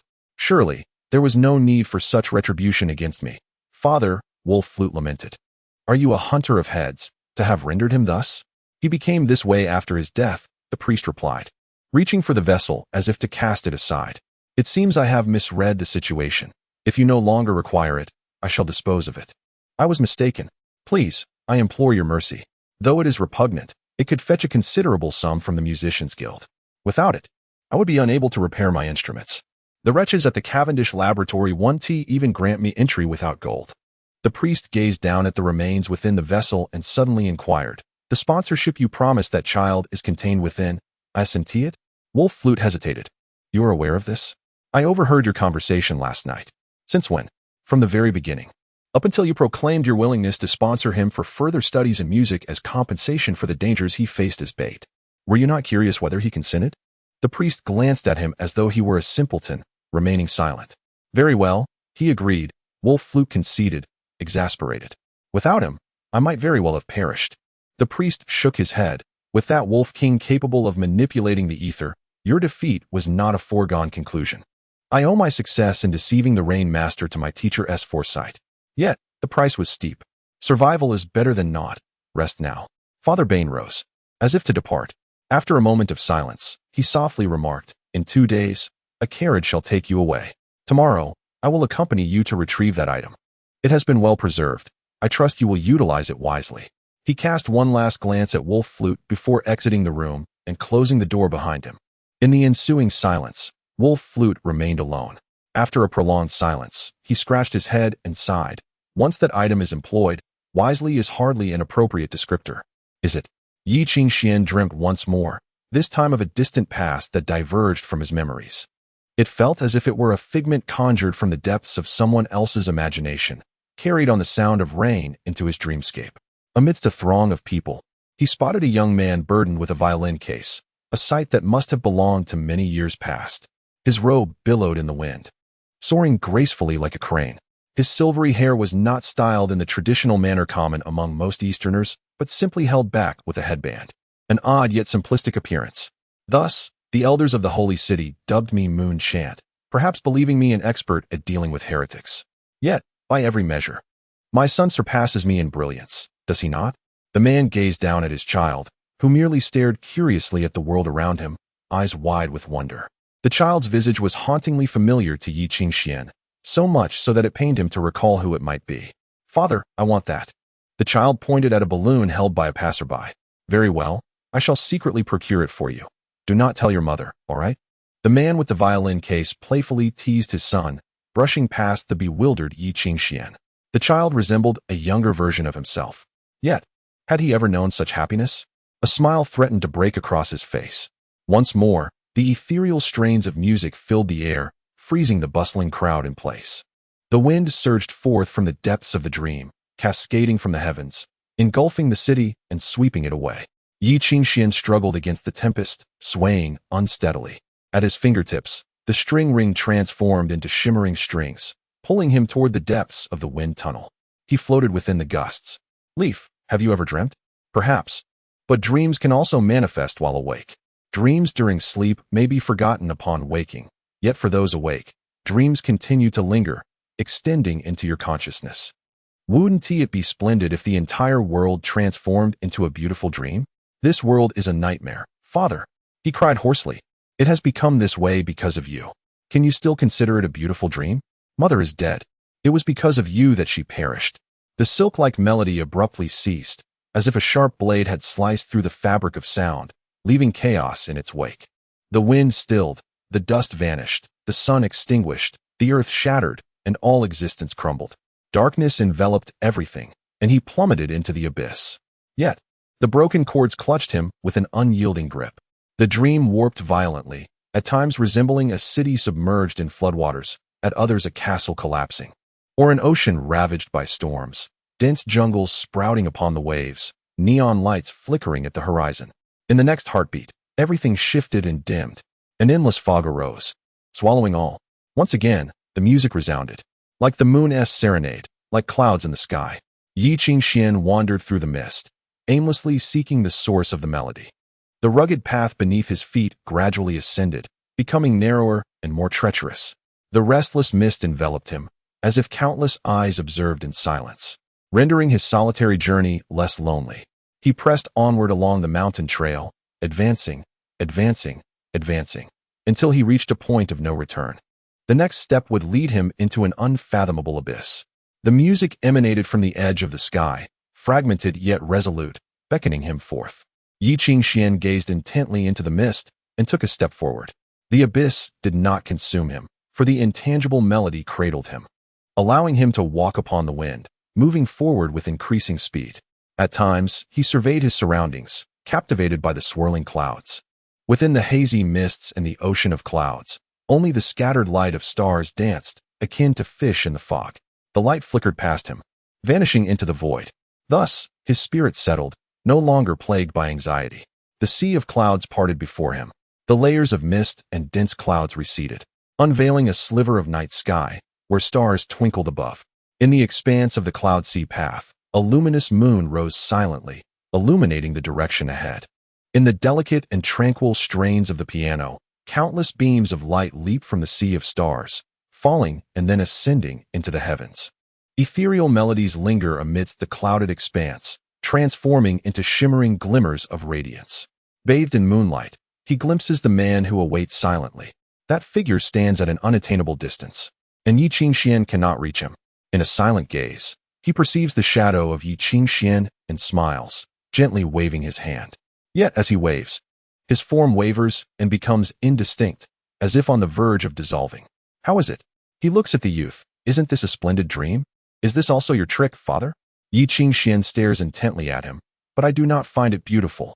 I am afraid of it. Leaf, this is a dream from your past. You are merely recalling it. I have forgotten. Yi Qingxian turns away, unwilling to look further. That which is forgotten shall not manifest here. The figure in the moonlight softly remarks, that which cannot be forgotten brings anguish, yet this is your dream. How can you possibly forget? Yi Qingxian is taken aback, surveying this dream, observing the clouds and moonlight, yet suddenly feeling lost and sorrowful. What then? Am I to do? In the stillness, the man smiles, akin to moonlight. Are you not moving forward? He states, just as you are now. Not arrogantly soaring toward the heavens, nor plummeting due to despair. It is a forward motion, straight ahead. Nothing in this world can hinder your progress. Whether it leads to paradise or descent into hell, continue until you reach the end of the dream. The youth gazes into a pair of black eyes mirroring his own, within which lies an unspoken multitude of sentiments. So, do not forget, Leaf. Under the moonlight, he gazes at the boy, his sigh imbued with sadness and complexity, gradually dissolving into the moon's glow, with only the whisper of the wind carrying forth the final words, I shall wait for you there. Chapter 16. Pretense or sincerity. Yi Qingxian opened his eyes. The hour had already slipped into the afternoon, with the sun's gentle rays streaming through the open window, warming his body. For the first time, he felt an unprecedented weariness. Yet this fatigue was a pleasant one. There was no oppressive weight upon his shoulders, nor any agonizing struggle. Within him lay only a profound sense of tranquility. You're awake? His father had once remarked that a worthless life is easily sustained. Yi Qingxian chuckled softly, struggling to rise. Perhaps even the divine is reluctant to claim a child who delights in deceit. Do not speculate on divine intentions. The priest refrained from engaging in banter, merely offering a caution before returning to his reading. The afternoon sun bathed Yi Qingxian in warmth and softness, restoring some color to his pallid complexion, nearly lulling him back to sleep. After a considerable time, he heard the priest's somewhat abrupt voice. Did you have a nightmare? No. Yi Qingxian pondered before breaking into an involuntary grin. I haven't had such delightful dreams in ages. That doesn't sound like a lie. It seems you are recovering well. The priest nodded, then suddenly suggested, go visit Vito. He is in his usual room. What is wrong with him? The priest paused before responding, you both are fools. You should find common ground. If there exists resonance between geniuses, surely there must be shared language among the foolish. The priest spoke the truth. In this world, like attracts like, millionaires clink glasses by the hearth, while the homeless huddle together in the biting cold. Lonely souls share their solitude, and those in pain tend to each other's wounds. Vito declared Yi Qingxian to be his only friend, yet Yi Qingxian had but him as well.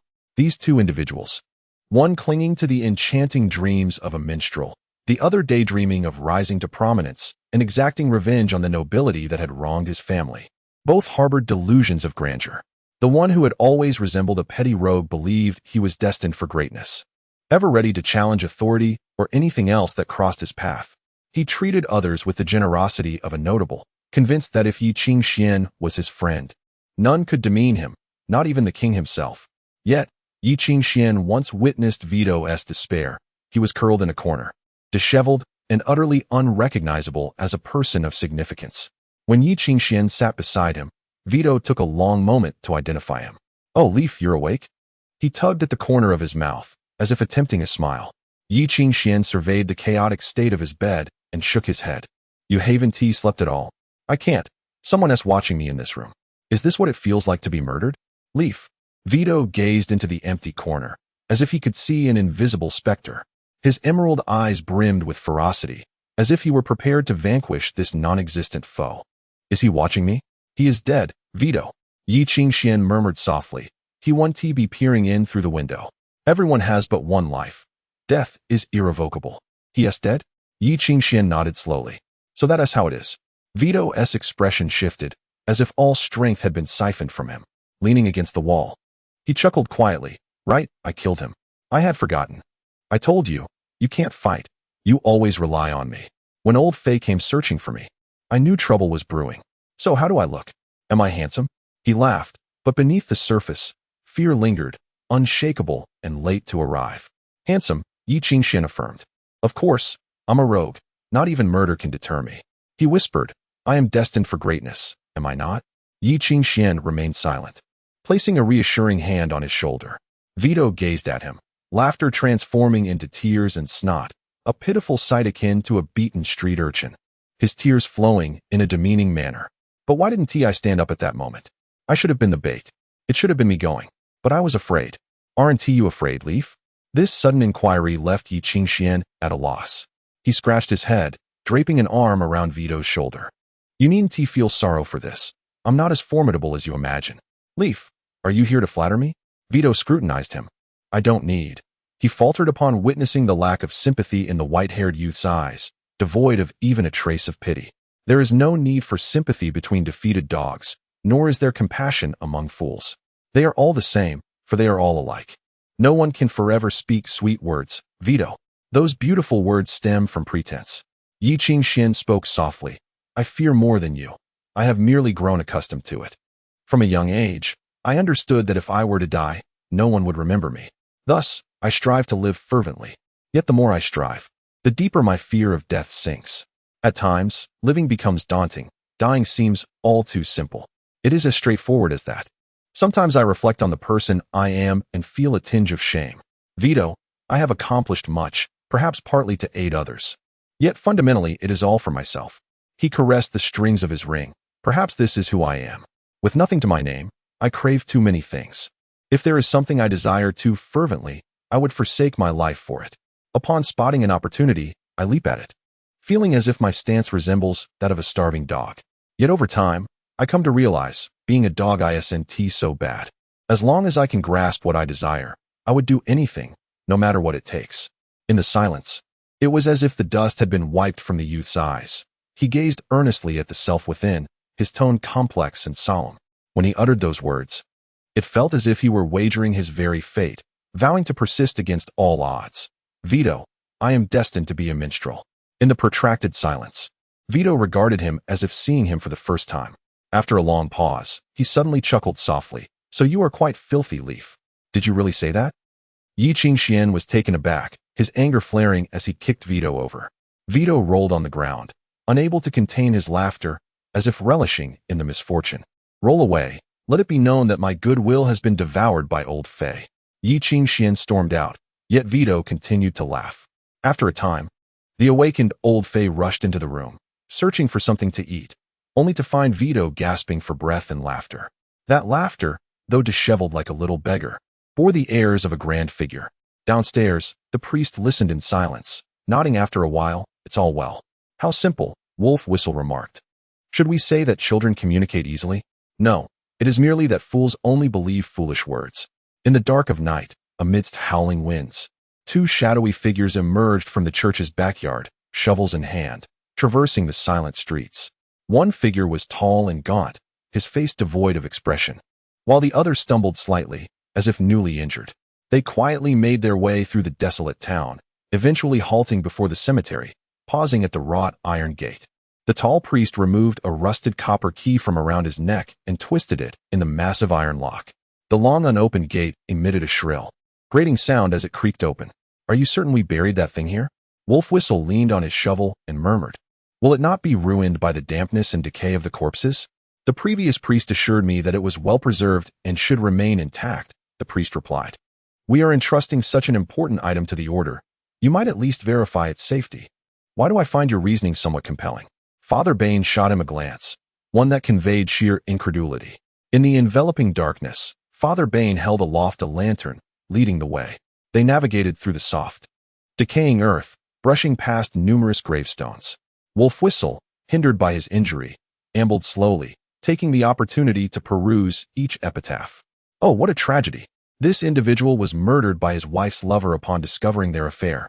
Wait, his wife is buried here too, and why is the lover also interred nearby? And look, there are 2 dogs from their household buried alongside. What in the world? I could concoct a tale of hundreds of thousands of words from this. Enough of your rambling, the priest retorted, glancing at him. Hurry up, we are almost there. Ultimately, they came to a rather ancient gravestone, its pale surface marred by time. The cross atop it had fractured, and the inscriptions were nearly illegible, worn away by the elements. The priest leaned down to examine the engravings, clearing away the weeds with a shovel before nodding. This is the spot. You may begin to dig. Wolf Whistle cautiously scooped out a shovelful of earth, feeling a twinge of pain in his wound. Yet surprisingly, he encountered no resistance. The soil was as yielding as mud, almost deceptively effortless to excavate. Despite its cold hardness and the presence of pebbles, it felt as though unseen specters were observing them from the shadows, swirling around as they dug, whispering icy breaths and lending an unearthly hand.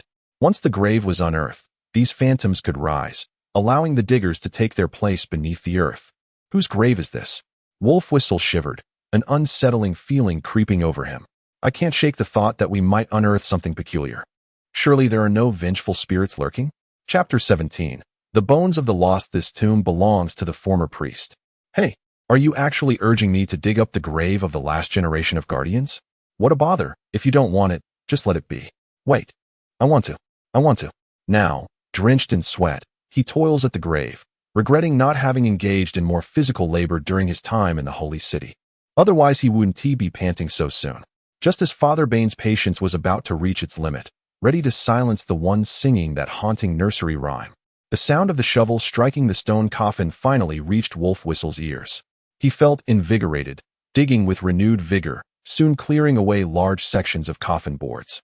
As they neared the end of their task, the priest pushed Wolf Whistle aside, pulled a crowbar from his sleeve, and wedged it into the coffin's crevice.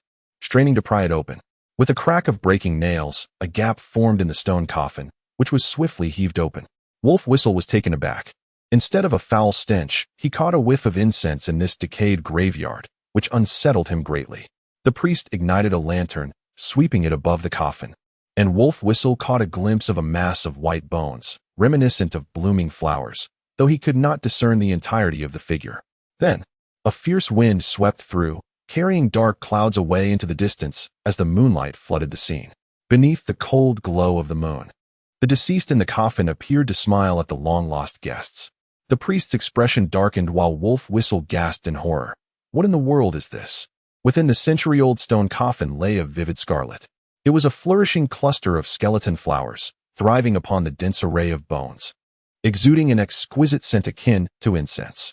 Beneath the layers of these flowers, a corpse emerged, one that seemed to belong to a nightmare.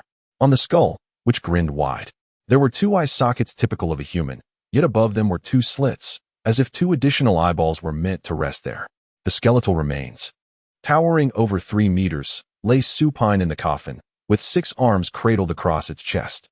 The upper pair of palms spread wide, fingers interlaced like rising flames.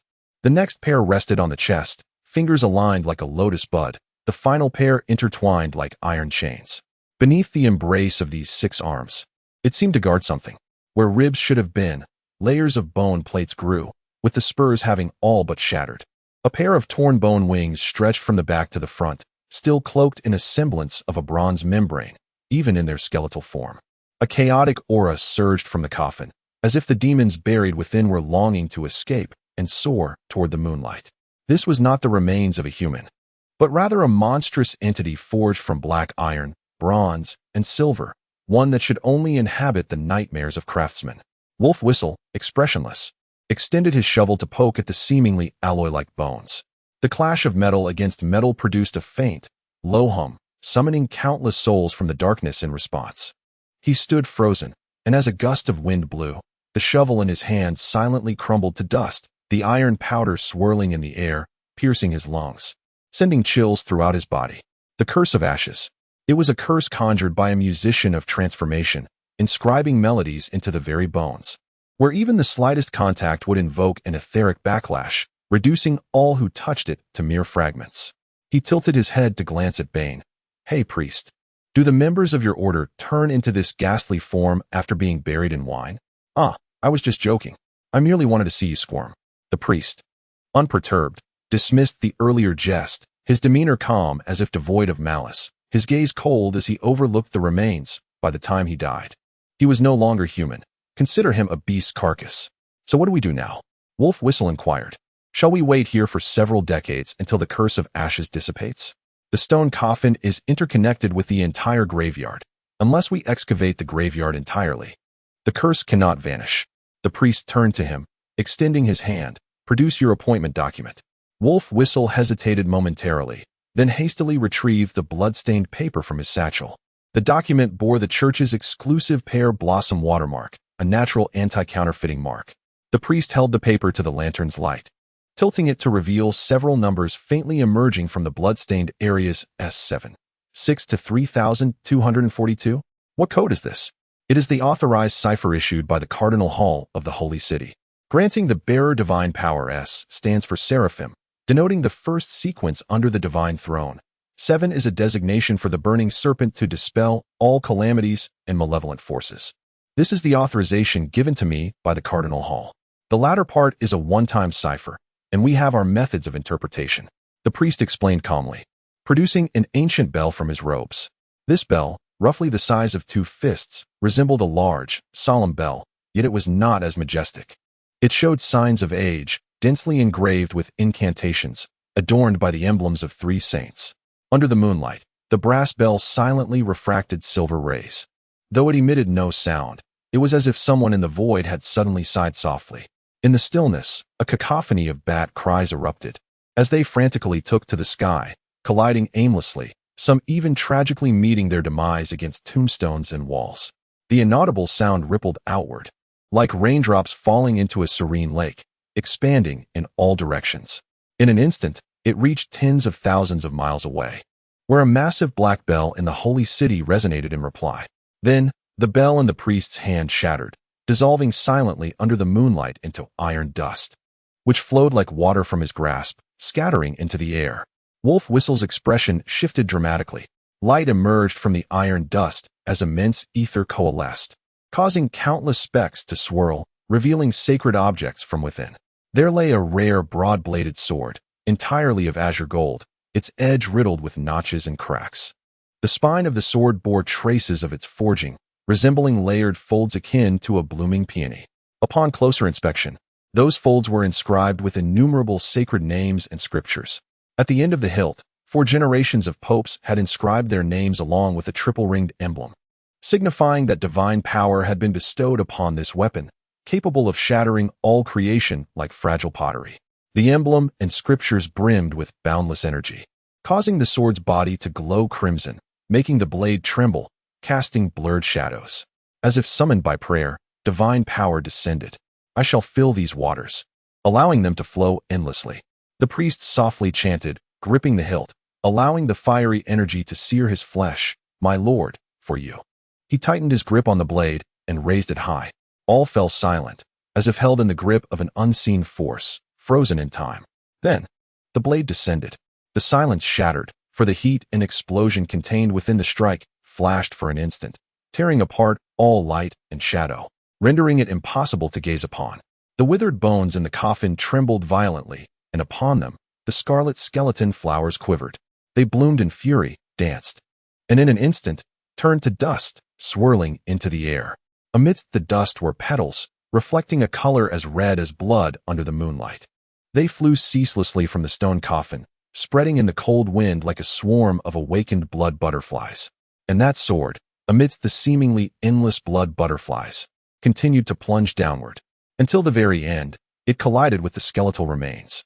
The blade and the withered bones vibrated, emitting a sound that resonated as if they were immersed in molten steel, a terrifying yet harmonious echo. Soon, the sound faded, the sword vanished, and the butterfly dissolved into nothingness. Everything seemed like a fleeting dream, never truly occurring. Yet, Wolf Flute stood entranced, gazing at the corpse within the stone coffin, unable to tear his eyes away.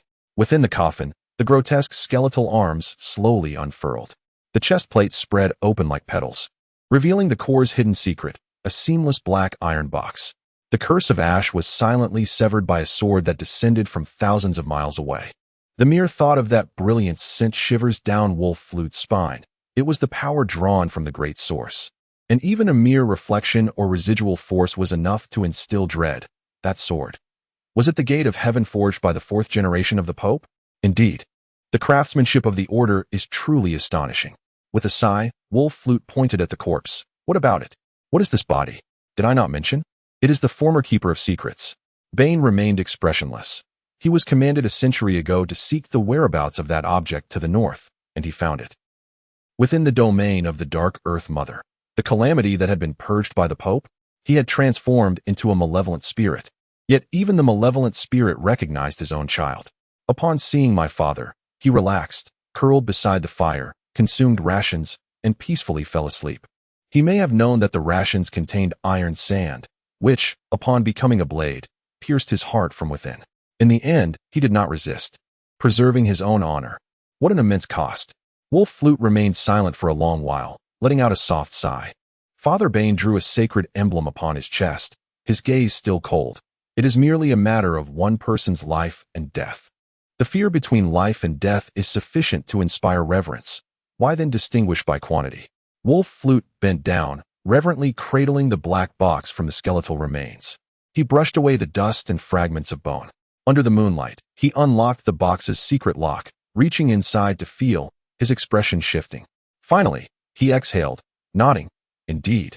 It is exactly as described by my teacher and myself. He stowed away the iron box, slightly bowing to the priest. I am grateful for the order's cooperation. My mission is complete. This is also my mission. I thought I would die of old age here, yet I did not expect to be liberated today.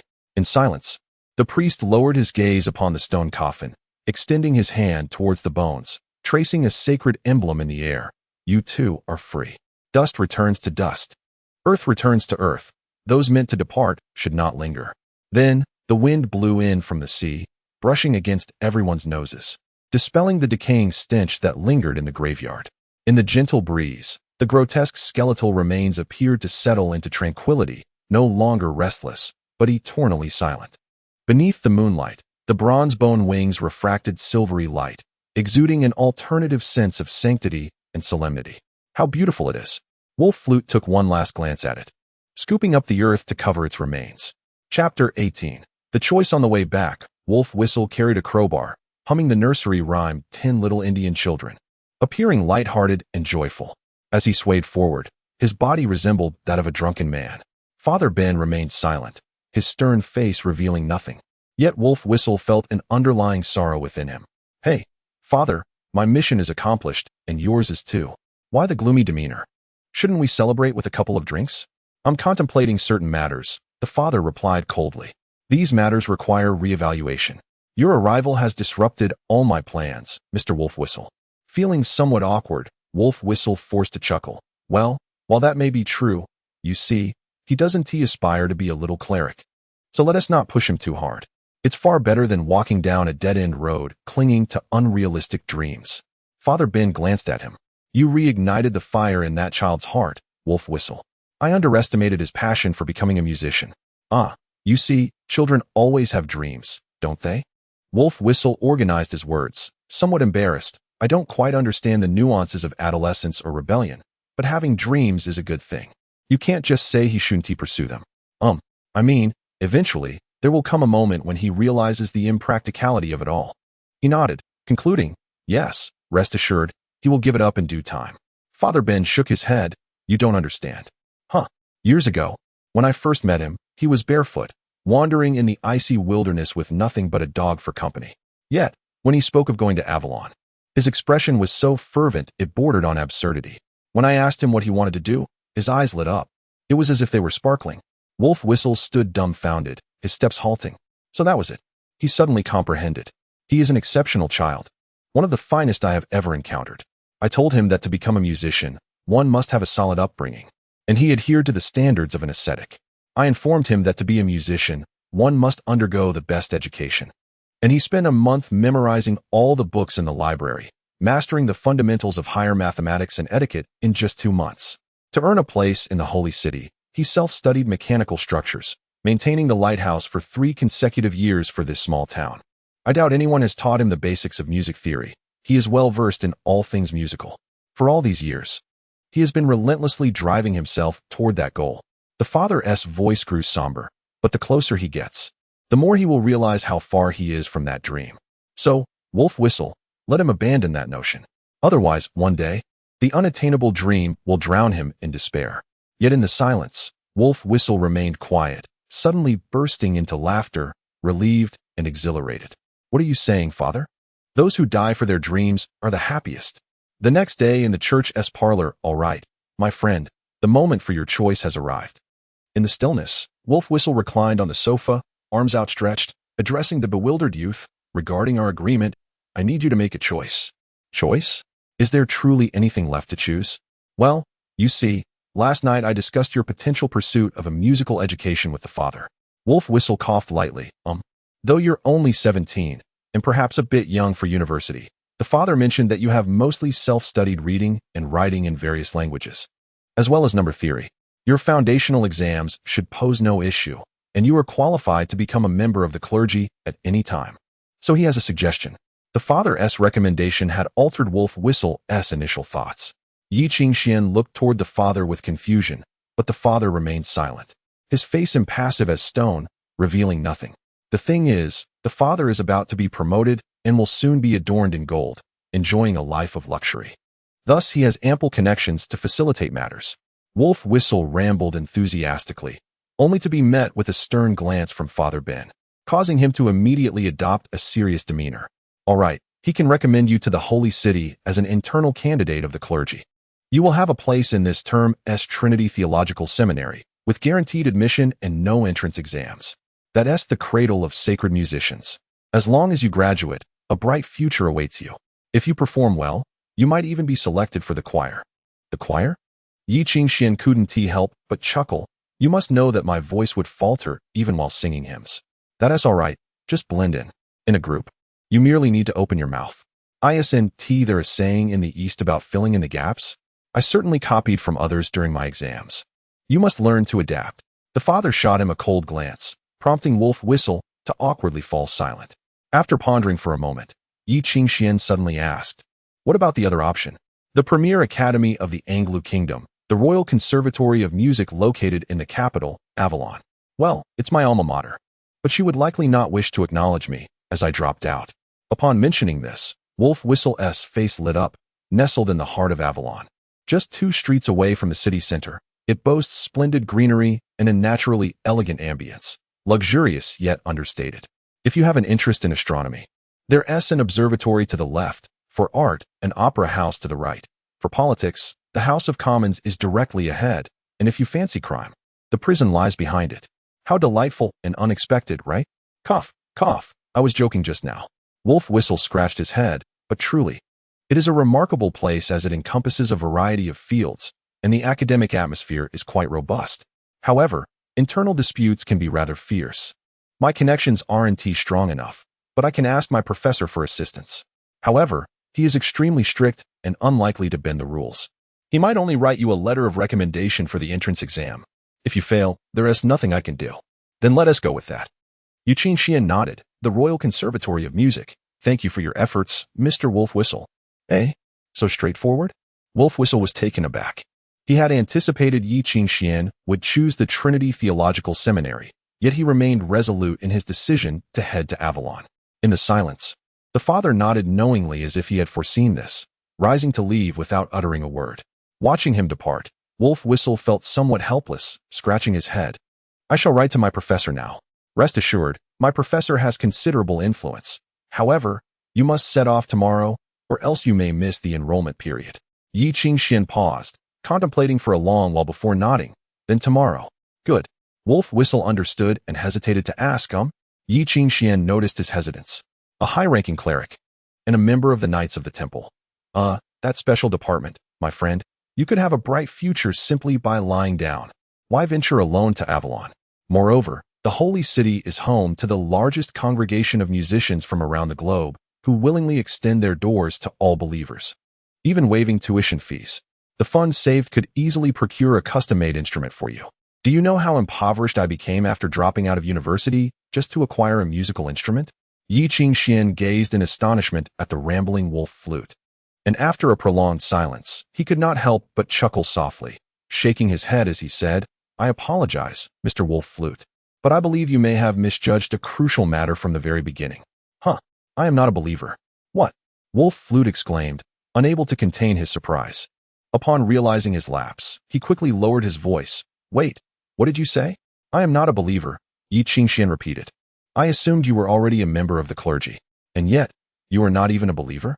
Do you worship an Eastern deity? Not at all, Yi Qingxian replied, shaking his head. I have never ventured to the East, nor do I believe in any gods.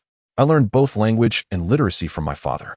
The priest has attempted to baptize me numerous times, but I have always declined. Then why do you not believe? Wolf Flute's expression contorted. Perhaps it is because no god has ever redeemed my mother.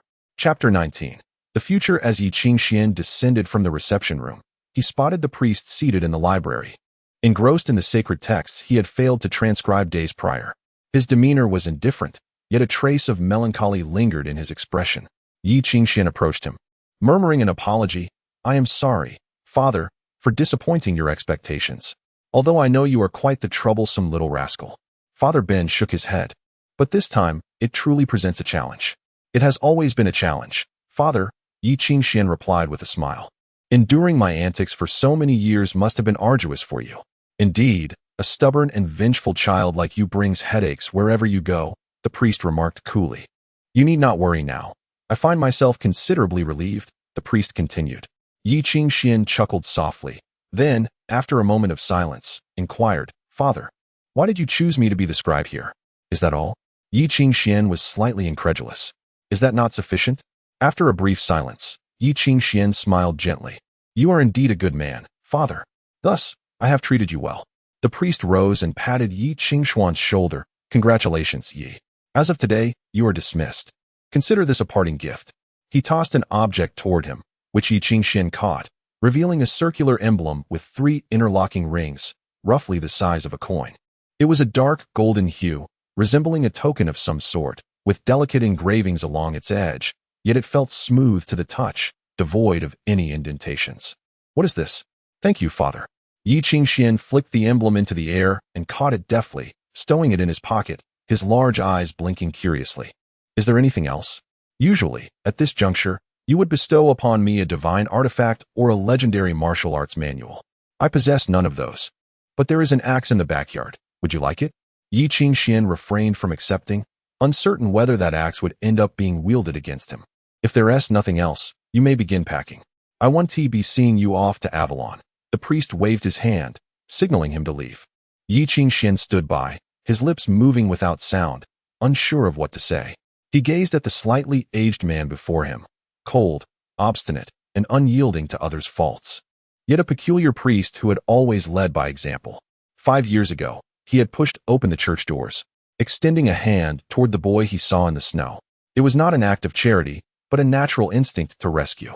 Now, as he prepared to depart from the church, He found himself reluctant to leave this man behind. Ultimately, he could not conjure the most fitting words for farewell, so he merely nodded in silence, turning to close the door behind him. Yet, as he departed, his steps faltered slightly. "Father, even now I still feel how fortunate I was to be saved by you back then." In his prayers, the priest suddenly heard the boy's farewell. He paused, lifting his gaze just in time to see the silver-haired youth dart into the sunlight outside. The afternoon sun was blinding and brilliant, swallowing his shadow as if he were stepping into his future. 5 years had passed, and that child was no longer a child. Father Ben's lips quivered slightly, yet he ultimately refrained from calling after the boy's retreating figure. He continued to watch as the youth ran further away until he vanished from sight. In that long-awaited silence, a faint smile crept upon the priest's lips, as if he were laughing. The following day, at 1:15 at the dock, Yi Qingxian squatted on a chair, a massive suitcase beside him, awaiting the arrival of a vessel from Yan'an bound for Avalon in just a quarter of an hour. The Titan, a new ship purchased by the East India Company from the church's shipyard, was said to dwarf the first-generation cargo ships in both capacity and speed, rendering them mere skiffs in comparison. Such a large ship typically would not dock at such a small harbor due to shallow waters. However, it would drop a skiff to deliver mail and ordered goods to the town. Yi Qingxian could board the skiff using the emblem the priest had given him, allowing him to embark before settling his fare.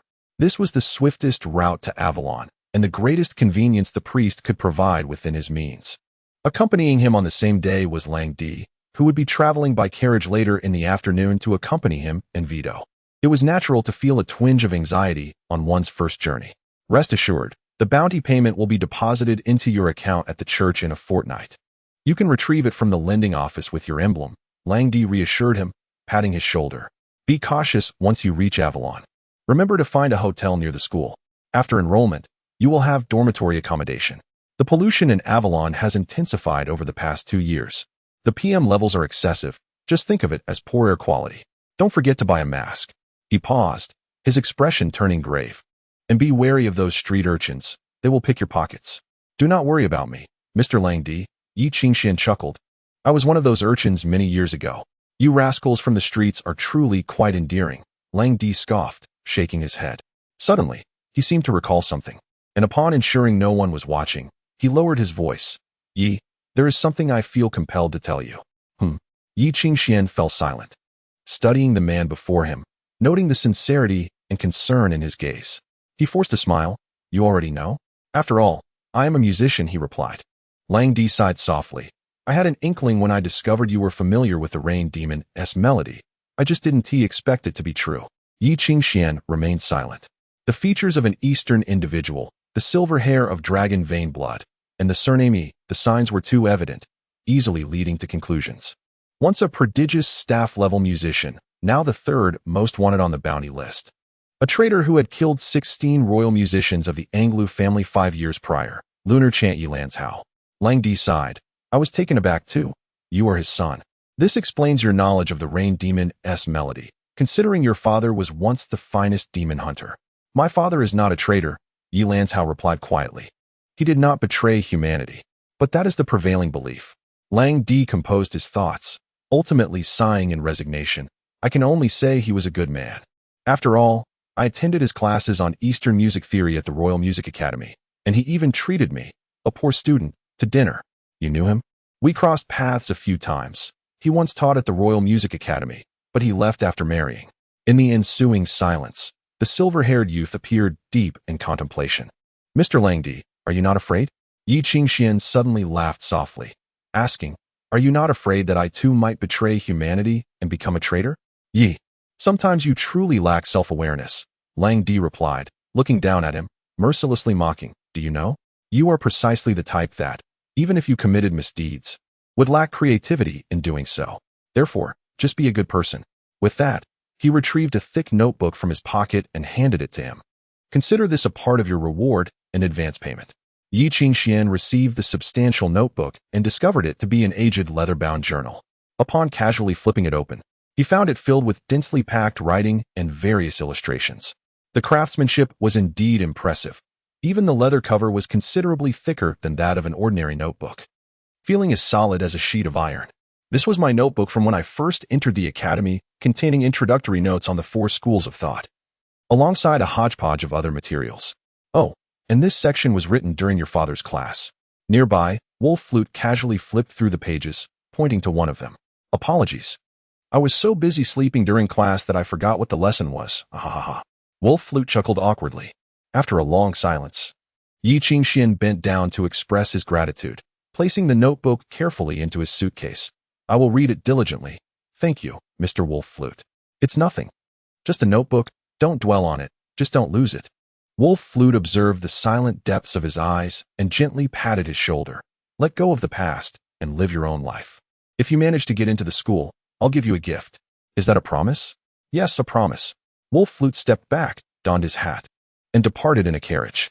The tranquil sea suddenly rippled as a distant vessel bravely cut through the waves, leaving behind layers of ripples that spread in all directions. This is where I will see you off. Vito playfully thumped Yi Qingxian's chest.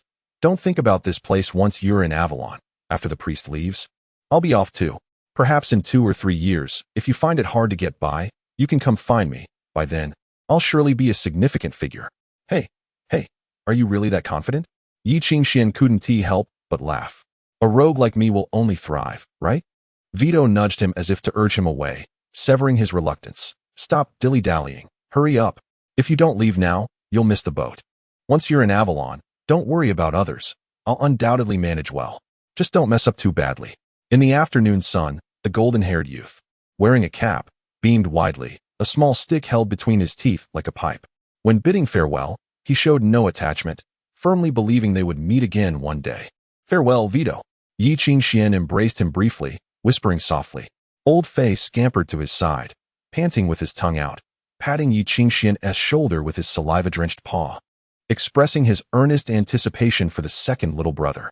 He then burrowed into Yi Qingxian's suitcase. Yi Qingxian cast one last glance at him and stepped onto the skiff. Sir, please follow me. The courteous attendant roused him, leading the way. Your room is ready. This voyage will reach Avalon in 3 days. I wish you a pleasant journey. Thank you. Yi Qingxian smiled. Thus, the silver-haired youth, carrying his suitcase filled with old clothes, 2,000 pounds in banknotes, an iron box, and a peculiar old dog, embarked on a journey from which there would be no return. He was 17, yet to undergo the coming-of-age ceremony, yet already considered an adult. I have arrived, Avalon. As the skiff slowly departed from the dock, only Vito remained, gazing blankly at the expansive sea, watching his only friend drift away. He chuckled, feeling a pang of sadness. Is it sorrow? Human emotions are so fragile. A faint voice echoed, in this fleeting life, how many lives have been squandered by humanity as hormonally driven emotions? So much given for a mere dream. Hey, old ghost, you're truly annoying. Vito looked down at his lap, sighing softly. Blah, blah, blah. Can you be quiet? Boldly, I am. Vito coldly retorted, respected master of rain. I am not one for idle chatter. Should I err in my words, then come forth and bite me. Impudent little brat. If it were in the past, I would have certainly ended you. Within the pocket, a thumb-sized bottle contained a writhing worm that flowed like mercury. Screaming, I merely took a slight detour in pursuit of the eternal path. Had it not been for you, I would have already been reborn. Huh. Vito coldly snickered, dismissing the comment. After a long pause, the Master of Rain finally calmed down, sighing softly. Why provoke me? Wouldn't it be better for us to cooperate? I can find a new body, and you can rise to greatness. While that may be true, did you perhaps misunderstand something? Vito leaned closer to the bottle, scrutinizing the mercury-like worm. I agreed to your condition of cooperation solely for the sake of rising to greatness, not for acquiring a new body. You fool. Blame your own desperation for life that led you to sign any agreement. However, despite your inability to perceive the situation, there is one thing I do agree with. Power, old man, power. Vito gazed down at his shadow. Under the scorching sun, that solitary shadow swayed pitifully. Dim and forlorn, my weakness stems from a lack of strength. I have feared many things, but one day, I shall fear nothing. Beneath the blazing sun, his eyes ignited with the coal-like embers of a dark red flame. As long as I am stronger than anyone else. This year was an ordinary one. As the world remained unchanged, all things performed their duties. Nations quarreled or engaged in conflict. Natural disasters roamed the unexplored darkness. occasionally encroaching upon the human realm, leaving behind calamity and destruction. The elders basked in the sun, savoring the flavors of aging and afternoon tea. Women nurtured children, exchanging tales of domestic life. Men toiled tirelessly at their posts, striving to place more food on their families' tables. The world bustled with activity, fervor, and zeal. The only ones who remained idle, who felt utterly bored, were the youth standing on the periphery. Thus, as they surveyed this vast and unfamiliar world, their eyes sparkled with wonder. For this world truly resembled a grand amusement park, teeming with countless dreams and aspirations. The grand elegy of the old era had drawn to a close, while the curtain for new heroes had yet to rise. On this peculiar day, two young men celebrated their coming-of-age ceremonies, preparing to step into the arena. Their futures spread out in all directions. Chapter 20. Welcome to Avalon, Big Cousin. The money is here, run. Amidst the surging crowd, a child stuffed a bundle into Yi Qingshuan's arms, and then, as if greased, darted into the throng, disappearing from sight. Don't run, little rascal. He has accomplices. Break his legs. Kill him. Yi Qingxian felt an ominous premonition half an hour earlier. On the third day since leaving Lut Town, the morning breeze wafted from afar, and the waves were tranquil. In the distance, the silhouette of an island began to emerge, while the deck of the Titan was abuzz with activity. Dear passengers, please remain seated until the ship has come to a complete stop. The attendants, grim-faced, struggled to maintain order, shouting through their megaphones, due to berth limitations. We are currently unable to dock. We kindly ask for your patience. In the meantime, passengers could gaze to their right, where a white vessel, the Nick, was constructed simultaneously with the Titan. The passengers paid little heed to the attendants, continuing to munch on peanuts and engage in light-hearted banter, with the occasional sound of a baby crying and a burly man's roar echoing through the crowd. Amongst the throng, a silver-haired youth was jostled to the stern of the ship, squatting beside a group of sailors puffing on their pipes. The sailors were indifferent to sharing the sun with the child. Yi Qingxian felt oddly at ease in the presence of these rough, straightforward sailors, far more so than among the well-dressed dignitaries. Hey, uncle, Yi Qingxian inquired, do we have to wait this long every time we dock? Because all the berths are occupied. The sailor replied, gesturing toward the port. He could faintly discern a fleet of warships escorting a white passenger ship slowly entering the harbor. Not far off, several merchant vessels were also anchored, awaiting their turn. All of them occupied. Yi Qingxian leaned in for a better view, incredulous. Is it really that exaggerated? No choice. That's a ship from Yunlu, escorted by the Royal Navy, the sailor said with a knowing wink, a smile shared among men. And have you heard? The one aboard. What? Yi Qingxian was puzzled, his brow furrowed. The princess of Yunlu. You haven't heard? Avalon is all abuzz about this matter. Yunlu? I've only heard of it as an eastern enclave, led by a governor. Where does a princess come from? Little one, you are quite behind the times. The sailor chuckled, patting his shoulder.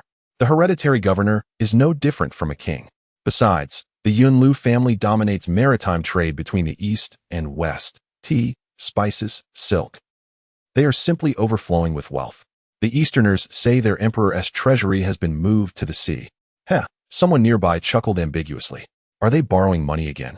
Debt is no worry.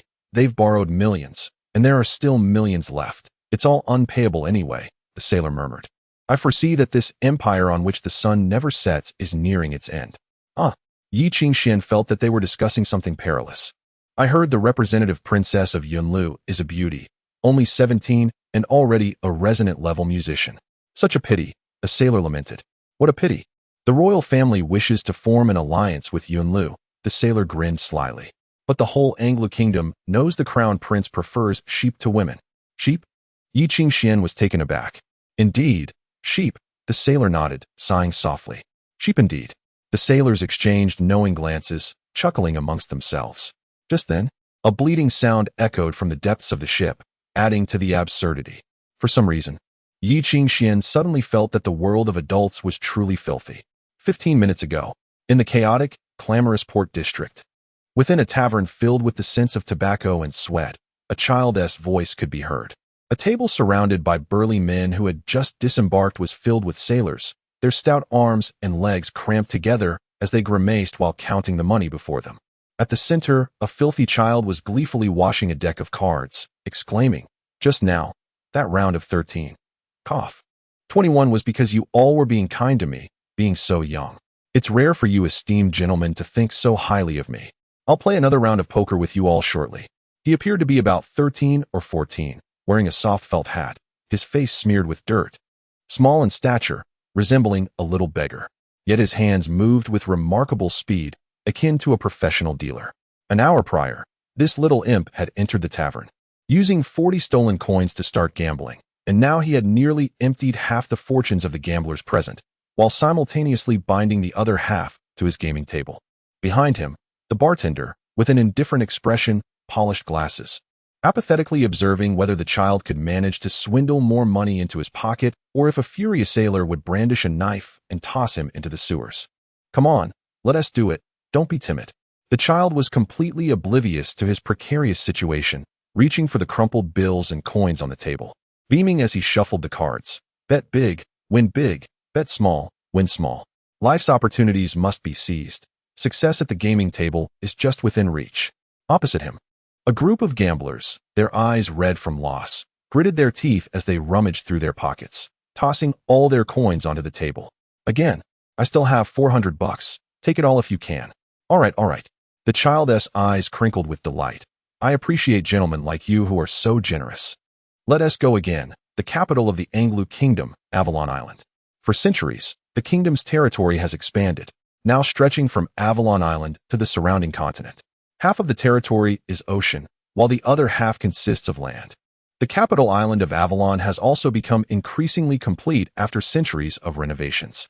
Shrouded in perennial white mist, the city was constructed from white stone, cascading down the mountainside in 9 concentric rings from the palace at the peak until it ultimately sprawled into the sea.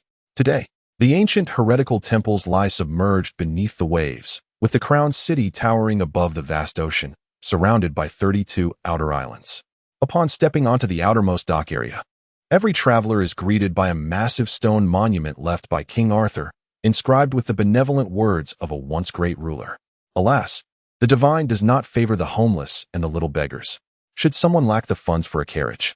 The moment they step beyond the dock area and their foot lands in the mud, they will be besieged by numerous old women clutching peculiar local specialties and beggar children hoping to leave with their pockets filled.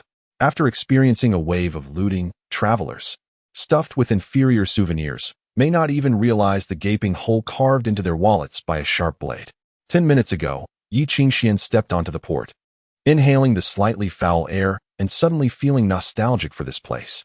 He pulled a soft felt hat from his pocket and tucked his conspicuous white hair beneath it. Now, as he bent down to peer into the puddle, there was nothing remarkable left to see. Can't reach it, huh? TSK, stingy. A few beggars spat and made an impolite gesture before rushing off in search of new victims. Yi Qingxian laughed heartily, for he carried no money on his person. All the funds were tucked away with Lao Fei. Once he released Lao Fei from the confines of the suitcase, the nearly suffocated creature bit down on his hand, causing Yi Qingxian to wince in pain. Yet, out of consideration for their long-standing camaraderie, Lao Fei refrained from breaking the skin, allowing Yi Qingxian to save face. Almost immediately, the large dog began to frolic with unabashed pride on the muddy roads of Avalon's lower district. In no time at all, it transformed from a shaggy yellow dog into a filthy mess. Avalon remained unchanged in its wretchedness. In such a dismal locale, it was hardly surprising that anything could transpire. Yi Qingxian surveyed his surroundings, murmuring his lamentations. Before his words could dissipate into the air, a cacophony of clattering sounds erupted behind him. Suddenly, a figure lunged into his embrace, thrusting a bulging package into his hands. "Cousin, all the money is here," the child panted, casting him a conspiratorial wink. "Run. What? Wait. What on earth?" A throng of enraged men emerged from the bar, brandishing beer mugs, the legs of benches, several axes, and an array of daggers, roaring as they charged forth. "Seize him. They're in cahoots." One man, his eyes ablaze with fury, locked his gaze onto Yi Qingxian. Could it be? Yi Qingxian felt a chill race down his spine. What in the world was happening? Hey, wait. Anyone with half a brain can see this is utterly wrong. Bang. An axe whizzed past him, embedding itself in the wall behind. "Kill that cheating brat. I'll offer 500 pounds. Bellowed a red-eyed man, consumed by rage. With no time for further deliberation, Yi Qingxian spun around and fled with swift decisiveness, chasing after the audacious child who laughed maniacally ahead, his feet pounding the pavement. After a long absence, he found himself once more racing down this street, a path he had traversed countless times before, with the child ahead and his dog by his side, while a mob of men pursued him, shouting threats of violence. For reasons unknown, he had been inexplicably swept into this chaos. As he sprinted, Yi Qingxian could not contain his frustration, shouting, "When did this place become such a hellhole? Hasn't it always been this way?" The child replied, turning back with a gleeful grin, relishing the pandemonium as he sprinted ahead. "Hey, country bumpkin, welcome to Avalon." Chapter 21. Two children and a dog. Half an hour later, in a narrow alley of the lower town, a filthy child, panting heavily, hid behind a garbage bin, listening as the shouts grew fainter. Phew, that scared me to death. He wiped the cold sweat from his forehead. How could that group of fools be so astute? Discovering that I switched the cards. Fortunately, I ran fast and left early. Otherwise, I would have been caught in this wretched place. Was it worth it to swindle you out of a few hundred coins? Why not leave it for your medical expenses instead? A voice nearby whispered ominously. Or perhaps as your life insurance. The child rolled on the ground in fright, and upon rising, he spotted a young man sitting atop the garbage bin. In the dim light, he recognized the unfortunate face of the person he had deceived, and a smile broke across his face. "Oh, isn't this my older cousin?"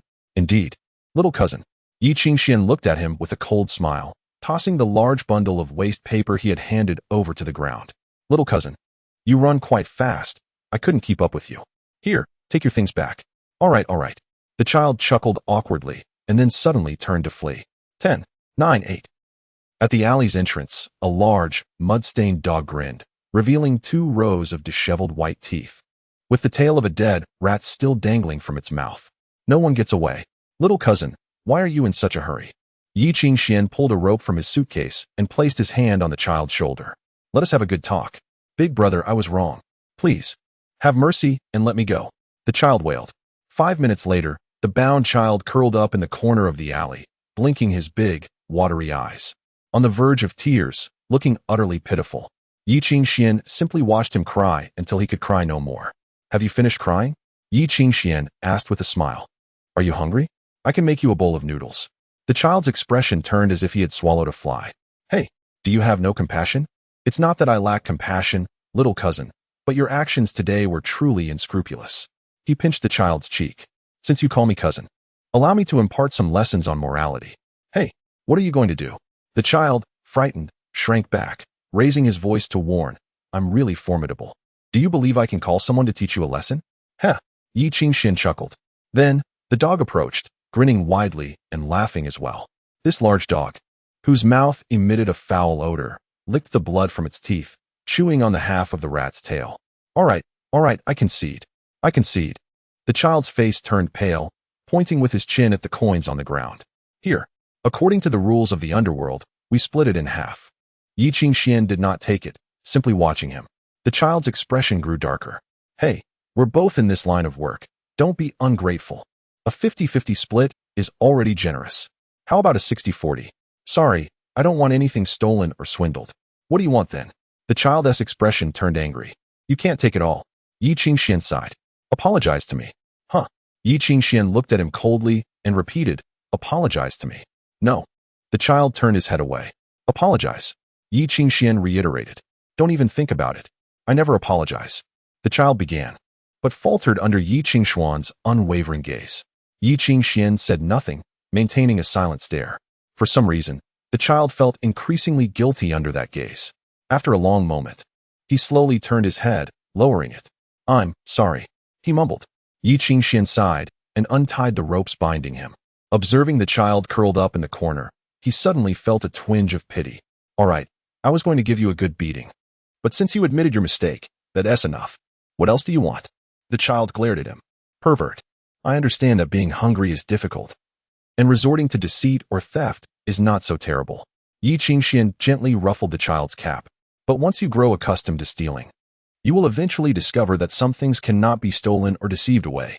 Do not continue down this path." The child gazed at him, his eyes filled with complexity, softly murmuring something. Yi Qingxian leaned in to listen, catching the child taking a deep breath, seizing his ear, and screaming at the top of his lungs. "Mind your own business." A thunderous clap echoed in Yi Qingshuan's mind as the child suddenly sprang up, viciously stomping on his foot.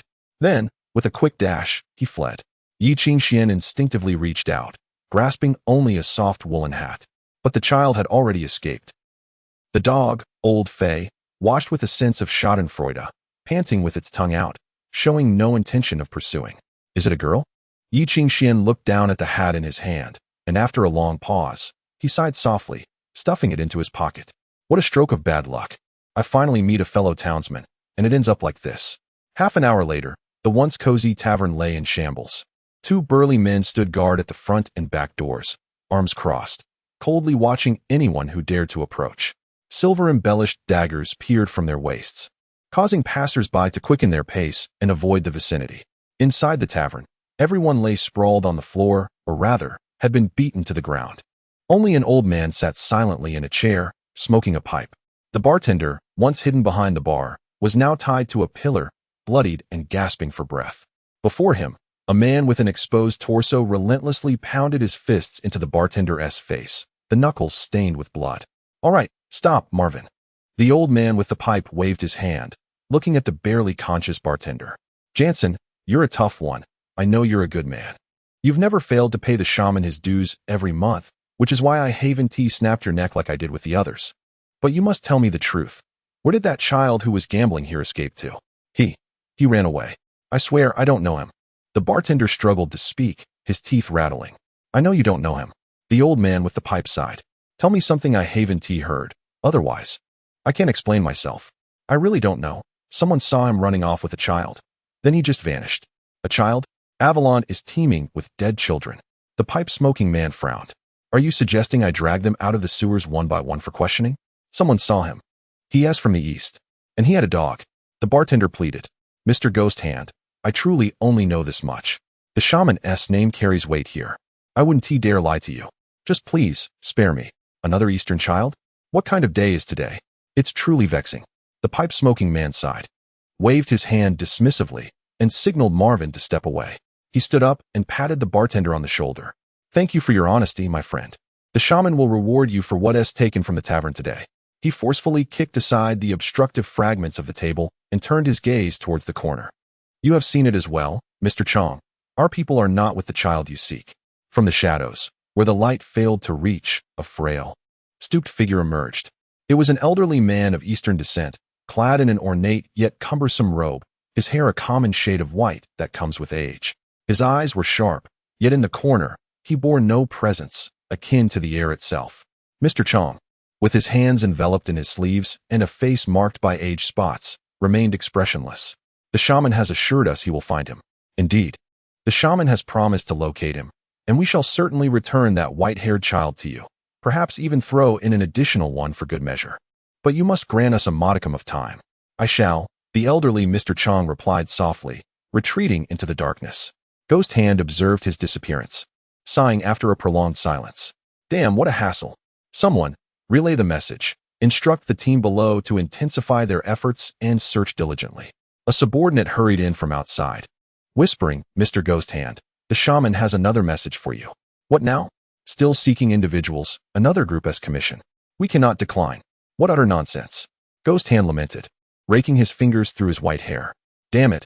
We are a gang, not a daycare. Who is it this time? A child from the east, accompanied by a dog. In that instant, Ghost Hand suppressed the urge to expel a mouthful of blood, resting his forehead in exasperation. Let me guess. Is there yet another request for us to find a dog? After an interminable afternoon, Yi Qingxian finally navigated the intricate, spiderweb-like streets leading to the upper city. As the distant church bells tolled a long, sonorous note, dusk had settled in. In the bustling square, Yi Qingxian wearily seated himself on a bench beside a fountain, gazing contentedly at the towering edifices in the distance. Royal Academy of Music, I have finally found you, he smiled. Chapter 22 Invitation Old Fei, don't run away. In the hotel bathroom, Yi Qingxian firmly held on to the frantic Old Fei, pushing him beneath the tub, and diligently scrubbed away the layers of mud that coated his fur. Despite Old Fei's desperate attempts to bite him, Yi Qingxian remained resolute. He poured at least half a bottle of the hotel's inferior shower gel over the dog and added several spoonfuls of laundry detergent. stopping only when old Fei was nearly submerged in bubbles. It was evident that this wretched dog had not bathed in ages. While scrubbing, Yi Qingxian even discovered several small hairpins matted into its fur, remnants from some child who must have played with him. Finally, when the filthy water and shedding fur threatened to clog the drain, Yi Qingxian ceased his efforts, nodding in satisfaction. Now that's more like it. In front of the mirror, old Fei stared vacantly at his reflection, howling mournfully before turning his head away, unable to bear the sight. The golden-haired dog, rippling like waves, stood on his hind legs and expertly slapped Yi Qingxian across the face, retreating to a corner, refusing to budge. Now old Fei sat in the corner, dejectedly hanging his head, as if he were about to raise a glass of red wine and recite a sonnet to express his sorrow. Yi Qingxian couldn't help but feel that old Fei had developed a syndrome of pretentiousness, so pitiful that it made him want to hit him. "Don't be sad, old Fei," he consoled, crouching beside him. "You see, if you're all dirty, I can't take you to the entrance exam." Old Fei remained listless. "I've already inquired. There will be a welcoming banquet before this year's entrance exam at the Royal Academy of Music. Tonight, you can sneak in with me and eat as much as you like in the kitchen." Yi Qingxian calculated eagerly. "Just think, old Fei. A banquet at the Royal Academy of Music. The Welsh sausages will surely be in unlimited supply." At the mention of sausages, old Fei's tail shot up, his eyes sparkling. And there might even be seafood, meats, and an endless supply of stargazing. Suddenly, old Fei's gaze turned dangerous. Realizing his blunder, Yi Qingxian quickly backtracked. "We won't eat any, right? Anyway, just the sausages will fill us up. The bread isn't that hard and dry. I heard it's as soft as cotton candy." Old Fei nodded, panting with his mouth agape. "That sounds good. And there's seafood too, scallops, lobsters, so long." Woof. Old Fei became excited, leaping into Yi Qingxian's arms, vigorously patting his shoulder as if he were a proud younger brother finally showing respect, filled with joy. "Haha, no biting." Yi Qingxian was rolled around on the floor by old Fei, laughing uncontrollably. Eventually, both boy and dog lay exhausted on the messy floor. The sunlight streamed in through the window, illuminating the boy's white hair like flowing mercury. Yi Qingxian gazed blankly outside. Above the chaotic streets, the sky was a brilliant blue, and white clouds rolled across the heavens. In the stillness, he suddenly broke into a silly grin. "Old Fei, I'm going to become a musician." As the dusk descended, the sun's rays poured like water through the clouds, casting a radiant glow. A beam of sunlight fell from the sky, illuminating the highest palace. The lofty white walls stood tall, the griffin banners fluttering in the breeze, reflecting golden hues. The light cascaded evenly from the palace, bathing the central urban area in a mesmerizing golden sheen. Dancing white mist enveloped the lower city like a tide, cloaking the solitary peak city in half. From this vantage point, only the faint outline of the Whitechapel district was visible, beyond which lay a blur, but the sound of waves could be heard from afar. In this era, nobles basked in the light while commoners gazed up in admiration. Outside the Iron Gate, Yi Qingxian held old Fei, gazing up dreamily. Just beyond the towering walls, ancient trees concealed the entire academic district, with only a glimpse of the grand hall and clock tower peeking through. The old academy exuding an air of tranquility amidst the quiet bustle. 200 years ago, when this place was constructed, the architect infused a solemn grandeur into every corner. Now, as the grand doors slowly opened, the essence of time poured forth, stirring yearning in the heart. "Old Fei, let us go, let us go. Are you here for the banquet?" An elderly doorman, clad in a short cloak, leaned on his staff, glancing down at the excited boy and the equally exuberant old dog. He nodded and waved them through. Watching the boy dash away in delight, he chuckled, resting his chin on his staff and dozing off. In front of the grand hall, a crowd had already gathered. At the entrance, two courteous attendants in black tuxedos, with respectful yet non-fawning smiles, opened the doors for the guests. "Count Wellington, it has been a long time. Is this your daughter?"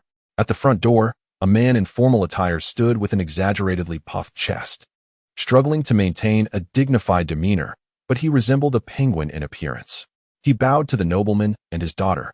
"The dean has been waiting for you for quite some time. Please, come in. Mr. Czerny, long time no see. Have your travels across the nations concluded? We look forward to your new work." He nodded in acknowledgement to the haughty youth beside the white-bearded man. "Your son has reached the age for enrollment. Truly a talented young man. Please come in." He collected the invitation and turned to the next guest, preparing to speak, when a coldly aloof noble youth brushed past him, with only a servant behind him presenting the invitation before quickly following. Sidney's expression twitched, but he concealed any displeasure with a smile. Most of the candidates invited to the dinner were of noble lineage, many being the offspring of musicians. Out of caution regarding the burgeoning commoner faction within the school, the noble musicians had organized this banquet to select highborn new blood from the pool of candidates. Yet the dean, who had subtly become the leader of the commoner faction over the years, had turned the tables, modifying the event to include all candidates, thus frustrating the noble members of the committee. The originally exclusive banquet had transformed into a marketplace, and watching the uncouth commoners mingling in the crowd, Sidney felt a surge of irritation. How many of these damned lower-class blacknecks are there? Sir, the Ackerman family has arrived. A servant reported softly, "It's Mr. Leon's son. Why didn't you say so sooner?" Sidney's eyes lit up at the sight of the carriage in the distance. The Ackerman family was one of the important guests for this banquet, with Leon being a musician whose reputation had soared in recent years, making him a key figure for the noble faction to court. Such a critical occasion demanded utmost attention. However, just as he took a couple of steps forward, he saw a golden retriever strutting past him, breathing heavily and holding its head high, casting a glance his way. That arrogant look was infuriating. He cursed inwardly. Wait, whose dog is that? Someone get it out. How many times have I said not to let such stray dogs into the school? Oh, sorry. That's my dog. The boy, slightly embarrassed, raised his hand as he was blocked by the attendant. Sidney looked down at him, realizing from his common attire that yet another common musician faction member had appeared. One day, the illustrious Royal Academy of Musicians and Sacred Onlore shall be sullied by this rabble, leaving no trace of its former glory. Professor, there seems to be a slight issue. A servant reported in hushed tones. This gentleman has come to attend the candidates' banquet, yet his name is absent from the list. Sidney furrowed his brow and slowly extended his hand towards Yi Qingxian. After a moment of hesitation, Yi Qingxian reached out to shake hands. Hello, hello. Sidney's gaze grew increasingly disdainful as he brushed aside Yi Qingxuan's hand and inquired, word by word, "Where is your invitation?" All candidates possess an invitation. Isn't there an introduction letter? Yi Qingxian shrank back slightly. What introduction letter? I know nothing of it. Sidney's attention drifted to the approaching figure of the musician Leon in the distance, and a wave of impatience washed over him. Step aside. Do not squander my time. Yi Qingxian was taken aback, a look of confusion crossing his face. Sir, please check again. It must be there. It is not. Sidney did not even glance at the list, shoving him aside. Depart. Wait. Yi Qingxian was momentarily stunned and instinctively grasped his arm. There must be some mistake. My introduction letter should have been sent to you. I am Yi Qingxian from the East. Please search once more. You will surely find it. Mr. Wolfpipe recommended me. I have already stated, there is none. Sidney shook off his grip. No introduction letters have arrived at the Academy in recent days.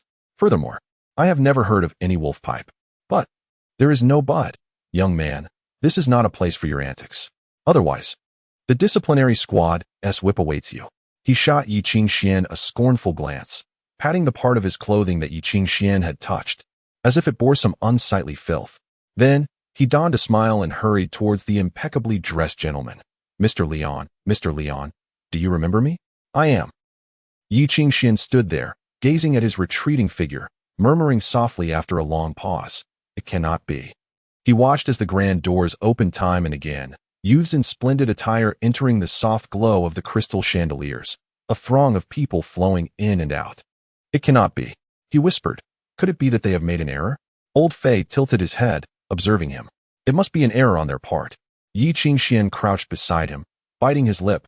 Let us wait a moment longer. Perhaps the introduction letter will arrive shortly. Yet, as the banquet commenced, the introduction letter had not arrived. Chapter 23. The position when Yi Qingxian arrived at Avalon. Wolf Te had assured him that the letter of introduction would surely reach the academy, allowing him to partake in the examination. However, now Yi Qingxian felt utterly lost, as everyone informed him that there was no trace of such a letter. The banquet had already commenced, and he stood at the entrance with old Fei, uncertain of how much longer he must wait. Meanwhile, at a distance, Sidney continued to pace anxiously. Has he not arrived yet? The banquet has started. Sidney frowned as he glanced at his pocket watch. Spotting the lingering youth only heightened his irritation. Why is he still here? Get him. Before he could finish his thought, The sound of approaching carriage wheels reached his ears, drawn by sleek black steeds. An opulent carriage came to a silent halt before the grand hall. Sidney's agitation dissipated as he jogged towards it. Surely, a courier could not afford such a carriage. A voice whispered within him. Did you see the gilded handle on that door? A courier working for you for a year could not possibly buy that. As the carriage gradually came to a stop and the door swung open, it was not a courier who emerged, but a lavishly dressed young man.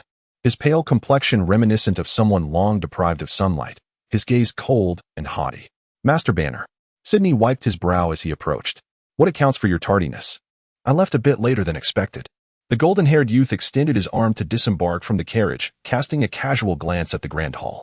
Isn't the banquet still ongoing? Naturally, arriving a bit earlier would be preferable. Sidney smiled, whispering, You are only 16 this year, yet Mr. Schumann has high hopes for you. Your brother is already the top student of the senior class. Should the Adrian family produce another top student, their influence this generation will surely expand further. You need not worry. I have already made arrangements. Sidney lowered his voice. After the director speaks, it will be your solo performance. No other candidate can compare to you. This will be your first step towards establishing your reputation, and then I will. Oh, that sounds exhausting. Banner walked ahead, his expression devoid of interest. Upon spotting Yi Qingxian in the distance, he furrowed his brow. Who is he? A nobody from the lower district, utterly inconsequential, Sidney dismissed. Not even glancing at Yi Qingxian as he urged Banner to move quickly. The director has already arrived. Do not keep him waiting. Excuse me, you are blocking my way. Please let me pass. At this moment, Yi Qingxian realized he was in the way, and before he could react, Sidney casually shoved him aside. He stumbled slightly, silently stepping aside without uttering a word. Observing Yi Qingxuan's attire, Banner seemed to understand something, his demeanor softening slightly. Do not linger here. This is no place for servants. Do not trouble your master. Yi Qingxian opened his mouth, wishing to protest that he was not a servant, but compared to these noble youths, what else could he be? He was no longer that little young master. Furthermore, lacking the letter of introduction, what purpose did it serve to remain here, clinging desperately? He found himself lost in thought, feeling somewhat ridiculous. Shaking his head, he waved to Old Fei. Let us go, Old Fei. How did you end up here? Just as they walked along the tree-lined path, a panting man caught up with them. The middle-aged man, clad in a black school worker's uniform, stared at him in surprise. Come with me quickly. Excuse me? Yi Qingxian was taken aback. Are you the new arrival? Were you not instructed to wait at the back door? Why are you here? Without allowing for protest, he grabbed Yi Qingxuan's arm. Do not dawdle. We are nearly late. Yi Qingxian hesitated. You are looking for me? Of course. Who else would I be looking for? The middle-aged man pulled him through winding corridors until they reached a building. Yi Qingxian felt something was amiss. Everywhere he looked, there were attendants changing clothes. Upon seeing him, they reacted as if it were nothing unusual, saying nothing. A freshly attired attendant, witnessing the middle-aged man's entrance, laughed. John, you found him. This fellow has no idea why he wandered to the front. He is truly a worry. John waved his hand irritably and shoved a uniform at Yi Qingxian. Quickly, quickly. The kitchen is short on staff. The kitchen? Yi Qingxian stared blankly at the clothes in his arms, suddenly realizing. Feeling somewhat dejected, he forced a smile that resembled a grimace. Do I truly look so much like a servant? 5 minutes later, clad in the uniform, the white-haired youth adjusted his bow tie in front of a mirror. Indeed, he bore a striking resemblance to a servant, albeit a rather unfortunate one. Throughout the ordeal, he was pushed along by various individuals, and by the time he arrived in the kitchen, he was utterly bewildered. The bustling kitchen was alive with activity. Hurry, hurry. The fruit platter for table 4 is depleted. Who knows where the champagne is? What do we do if we run out of fruit? Why did you purchase so many sausages? Damn it, the procurement officer mixed up the order. The fruit supply is listed under sausages. Wait, whose dog is this? Hey, it's rather cute. Come here, let me pet you. In the kitchen, the chef, wielding a shopping list and cursing, halted upon seeing Old Fei, curiously reaching out to touch him. Old Fei, with his eyes solely on the sausages, surprisingly did not retaliate, focusing instead on drooling over the sausages. Do you like sausages? The chef chuckled, picking up 2 sausages and delicately placing them before Old Fei. Without hesitation, Old Fei lunged forward, devouring them with gusto.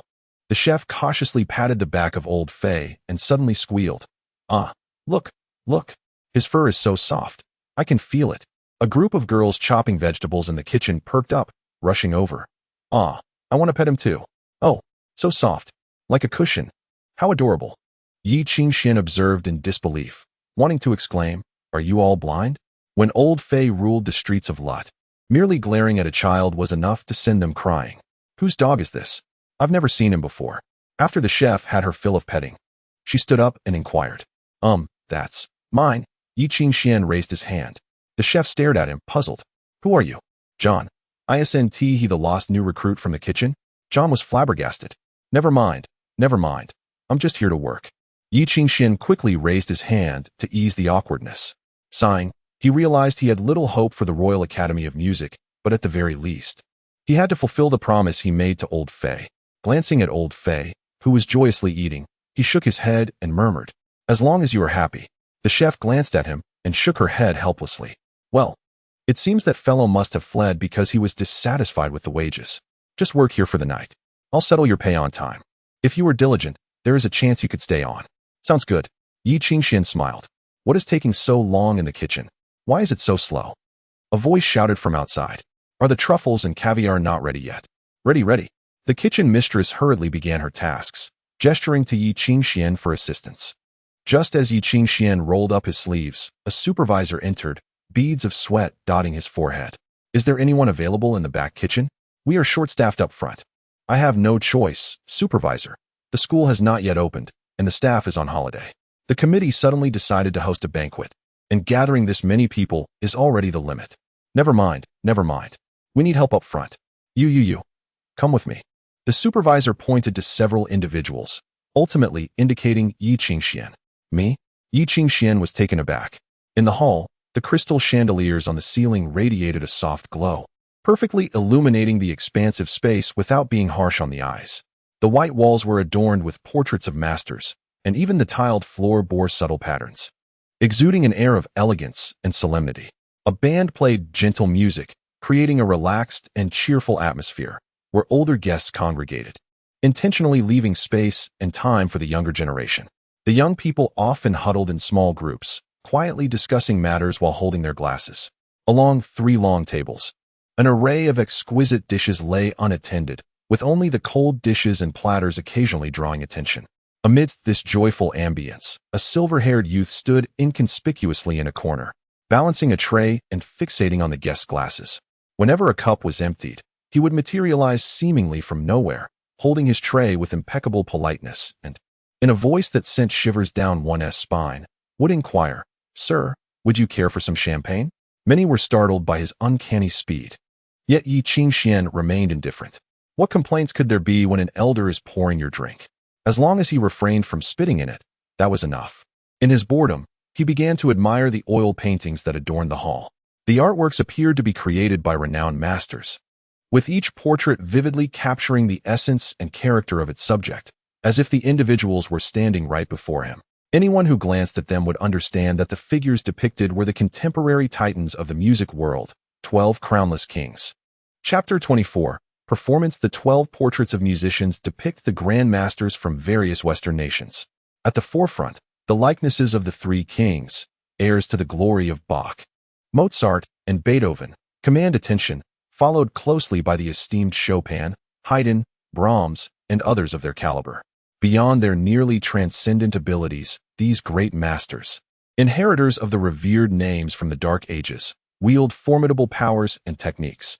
Some of their strengths remain shrouded in secrecy due to the discretion of their nations and the master's own reclusiveness, while certain deeds are well known. For instance, the forbidden score titled Genesis, safeguarded by Mr. Haydn, who has long resided in the Holy City. The last performance of Genesis occurred 40 years ago, during which a cataclysmic phenomenon known as the Holy White Storm swept down from the frigid northern seas into human realms, effortlessly erasing the majority of 2 nations' territories and populations. Accompanied by a devastating beast tide, one of those nations was utterly annihilated. At that time, Mr. Haydn led a choir to the northern wall, and the power of Genesis depleted all the ether within a 1,000-mile radius, shattering the storm's eye in one fell swoop. Subsequently, that immense force, beyond human comprehension, surged into the fertile plains, incinerating them into a sea of molten earth, while the moon mountains were carved open by the residual might, causing billions of tons of seawater to flood in and eternally submerge much of the plains beneath the ocean. To this day, that land remains a marshland, with cities that once gathered the continent's wealth reduced to mere rubble, buried beneath the waves, filled with entwined corpses. Such a miracle, akin to divine power, was summoned by humanity only to spiral beyond their control. As a weapon, its power was so staggering that regardless of victory or defeat, both sides suffered catastrophic losses.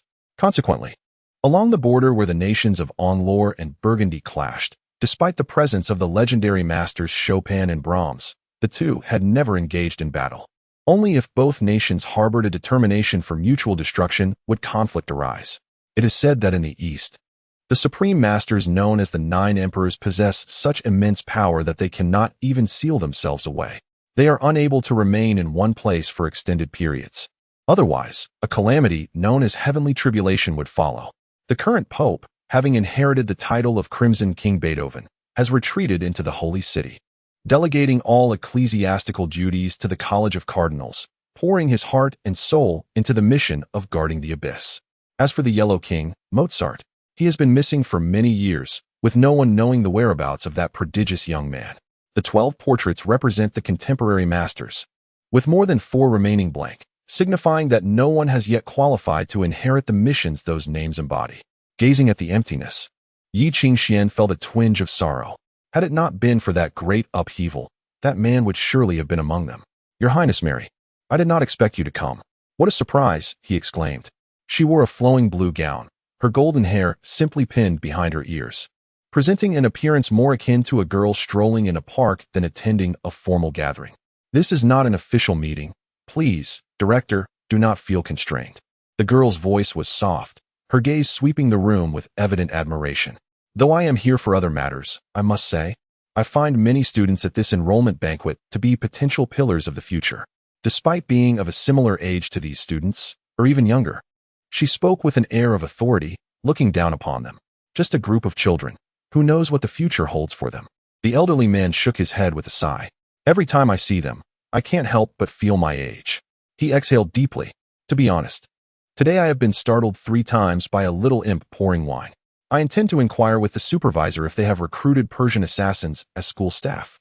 "You exaggerate," Mary chuckled softly, unable to suppress her laughter. "However, I would very much like to meet the one who has startled the director 3 times. At that moment, the gentle music of the orchestra gradually came to a halt. The once boisterous hall quickly fell silent, all eyes turning toward this corner. According to custom, it was time for the director's address. Yet, he showed no intention of taking the stage, standing still, calmly sipping his champagne. "Director, it is your turn to speak." Sydney whispered. "Apologies, I am not feeling well today. Let us forego the speech." He glanced at the astonished Sydney. "Why not you take the stage and say a few words?" Sydney was taken aback. "Director, did you not say you were going to?" "Oh, do not be so rigid. It was merely a spur-of-the-moment idea yesterday. How can I be serious about it today? Besides, I detest such instructive matters. What if I say something I shouldn't?" Sydney was left speechless, feeling as though he and the committee had once again been toyed with by this man, akin to witnessing an opponent raise a hand only to lower it gently, leaving him infuriated yet helpless. For those who viewed this old man as a thorn in their side, there was nothing they could do, for he was Maxwell, the guardian of Anglore's bloodline, the tyrant of the Royal Academy of Music. From a young age, he had never shown deference to anyone, nor cared for anyone's opinions. Unrestrained and unconventional, he acted as he pleased without fear of consequences, and he remained utterly indifferent. For decades, he had held an unassailable position in the upper house and the supreme authority within the school, able to dismiss even the emperor's commands with impunity. Although he hailed from noble lineage, he had managed to offend nearly every family and had consecutively missed the roundtable meetings for 3 years. This was for the best. At least there would be no concern that Maxwell would create any disturbances while speaking. Moreover, this event was a solo performance arranged by the committee for Banner. It was better without his interference. To cultivate the younger generation, the Adrian family had provided the noble committee with a significant sponsorship this time. Just thinking about it ignited a fervor in Sydney's heart, and he clenched his fists. "Banner, this time it's all up to you." Amidst his eager anticipation, the golden-haired youth silently ascended the stage and positioned himself before the piano. Under the gaze of the crowd, he slightly bowed, his gaze coldly sweeping over the audience before he took his seat, resting his hands upon the keys in silence. Beyond the crowd, Maxwell's narrowed eyes lifted. He murmured softly, "This is intriguing." In the stillness that enveloped the hall, a gentle sound spread outward, filling every inch of the auditorium like a soft breeze caressing every corner. The music gradually intensified, weaving through the air like delicate threads, entwining with the breath of each listener. Then, the notes erupted. The heavy piano chords pressed upon every heart, freezing like flowing spring water before shattering into 1,000 pieces. The once gentle melody now brought forth a visceral jolt, leaving no footing amid the tumultuous waves. Thoughts and emotions were swept away, propelled toward the horizon. Until the final, crisp and decisive chord rang out, everything ceased abruptly, and the once vibrant notes slowly dissipated. In the silent hall, only the astonished glances exchanged among the candidates and their stifled breaths remained. Banner rose silently, bowing slightly before descending from the stage. Moments later, applause thundered like a torrential downpour. "Well done," Sydney whispered in exhilaration, nearly bursting into a dance of joy. He casually pulled the young waiter beside him, seizing the champagne from his hands to pour himself a glass, which he drained almost entirely before exhaling in relief. Wiping the sweat from his brow, he sensed something amiss and turned to the waiter in curiosity. "Have we met before?" Yi Qingxian shrugged lightly, his white hair concealed beneath a hat. Sydney, dismissing the thought, thrust the champagne into the waiter's hand. "Don't slack off. Get back to work." Yi Qingxian chuckled softly and discreetly slipped away with his tray. Who knows if that rascal would cause trouble upon discovering his presence here. It would be a shame to endure a beating just for a sausage from old Fei. "That was an outstanding performance, did you know?" remarked the replacing waiter. I nearly dropped the tray. It was utterly astonishing. I could hardly breathe. I was drenched in cold sweat. Who would have thought a student could play so remarkably? What a pity. I'm busy right now. The cook wiped her hands on her apron, her expression glum. The fat vice principal just came by to inspect. I truly don't understand his mindset. Even overseeing the fruit platter. Otherwise, I would have gone too. Yi Qingxian listened to their discussion and questioned in confusion. "It was just a piano, wasn't he it? What's so special about that?" The cook and John exchanged glances, shaking their heads with a sigh. "Youngster, you'll understand when you grow up." The cook ruffled his hair with her greasy hand and sighed helplessly. "We common folk can only listen to the tunes of wandering troops and the balalaika in taverns. If it weren't for working here, the hope of ever hearing a piano performance would be but a distant dream. What a shame to miss it, you lot." The assistant chef lamented. "It was my turn today. I've learned a bit of piano myself, if you want to hear. I could play for you." Chapter 25. The Essence of Enjoyment, Part 1. In the grand auditorium, as the final notes of a piece faded away, a girl who had been quietly listening turned to the elder beside her. "What do you think, Dean?" "Quite good," Maxwell replied, seemingly pleased. "Is that all you have to say?" The girl blinked at him. "Your Highness, you truly make it difficult for me," Maxwell chuckled, shaking his head. "The quality of music lies solely in the hearts of the performer and the audience. To my ears, the performance was indeed quite accomplished. This child has toiled hard. His current achievements are not solely due to his lineage. Then why merely quite good? Perhaps, from my perspective, this child's performance lacks a certain joy? Joy, indeed. Your Highness, joy is the essence of music. Life devoid of joy is already painful. How much more so for a piece of music? Isn't music meant to be serious?" Maxwell laughed. "Forgive my impertinence, but have you ever visited a tavern?" Mary pondered for a moment, then shook her head regretfully. "No. What a pity. You ought to go." Maxwell lamented. "I know of a rather quaint tavern. Its decor is hardly impressive, the furniture is scarce, and the proprietor's temperament is quite foul, yet the drink is exceptional. When inebriated, the owner takes to the stage with a 3-stringed instrument, playing with fervor, even if his performance is chaotic. Yet, no one listens to him, for the patrons are too intoxicated. But even in drunken slumber, the melodies bring joy. Is this where the joy resides?" Mary seemed to grasp the concept. "Perhaps that is the essence," Maxwell said, suddenly laughing. "Apologies, I find myself preaching again. It seems to be a professional habit." "Not at all. If you were to give lectures, I would not mind enrolling as a student," the girl replied with a mischievous smile. "Spare me. I lack the energy to take on students," Maxwell replied with a wry smile. "Ultimately, Your Highness, why have you come here so unexpectedly? Merely to tease this old man?" "Well, it's a long story." As she spoke, the girl's previously serene expression shifted to one of mild exasperation. "Yesterday, my uncle sent a letter from the northern wall, meant for you, Dean." "Your uncle?" He merely wrote you a letter, and it was urgent? Indeed. He had it carelessly tossed over using a wind tunnel. Last night, a loud crash heralded the arrival of this letter, landing on the table and alarming all the guards, who thought there was an assassin. Honestly, I am quite curious what could be so important for that madman to write to me. He took the letter from the girl's hand, casually tore it open, and fell into a prolonged silence. After a while, he looked up with a wry smile. Your Highness, I fear this letter has arrived, rather too late. Too late. Mary was taken aback, a hint of unease creeping in. Is it urgent news? No. It merely contains some ordinary words. But for certain individuals, it may be more urgent than anything else. Maxwell sighed, unfolding the letter. This is a recommendation letter, Your Highness. The girl took the opened letter, her expression turning peculiar, likely unable to accept her uncle's whimsical logic and phrasing. The letter contained very few words, only 3 brief lines, one for the salutation, one for the content, and one for the closing, without even a date. To Maxwell, a young man with white hair from the East will soon come to your place for an examination. I hope you will receive him. John Sebastian. I cannot fathom what benefits that rascal has received to muster the audacity to write to me, but he has a dreadful sense of time.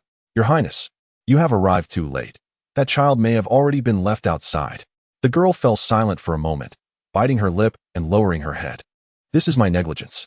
It is merely that old rascal's fault, the dean said, playfully ruffling her hair. Do not be disheartened. As he spoke, he turned to the plump gentleman passing by. Mr. Sidney was now strolling with an air of excitement, resembling a plump penguin lost in ecstasy. Upon noticing the dean's serious expression, he was abruptly startled into a state of vigilance.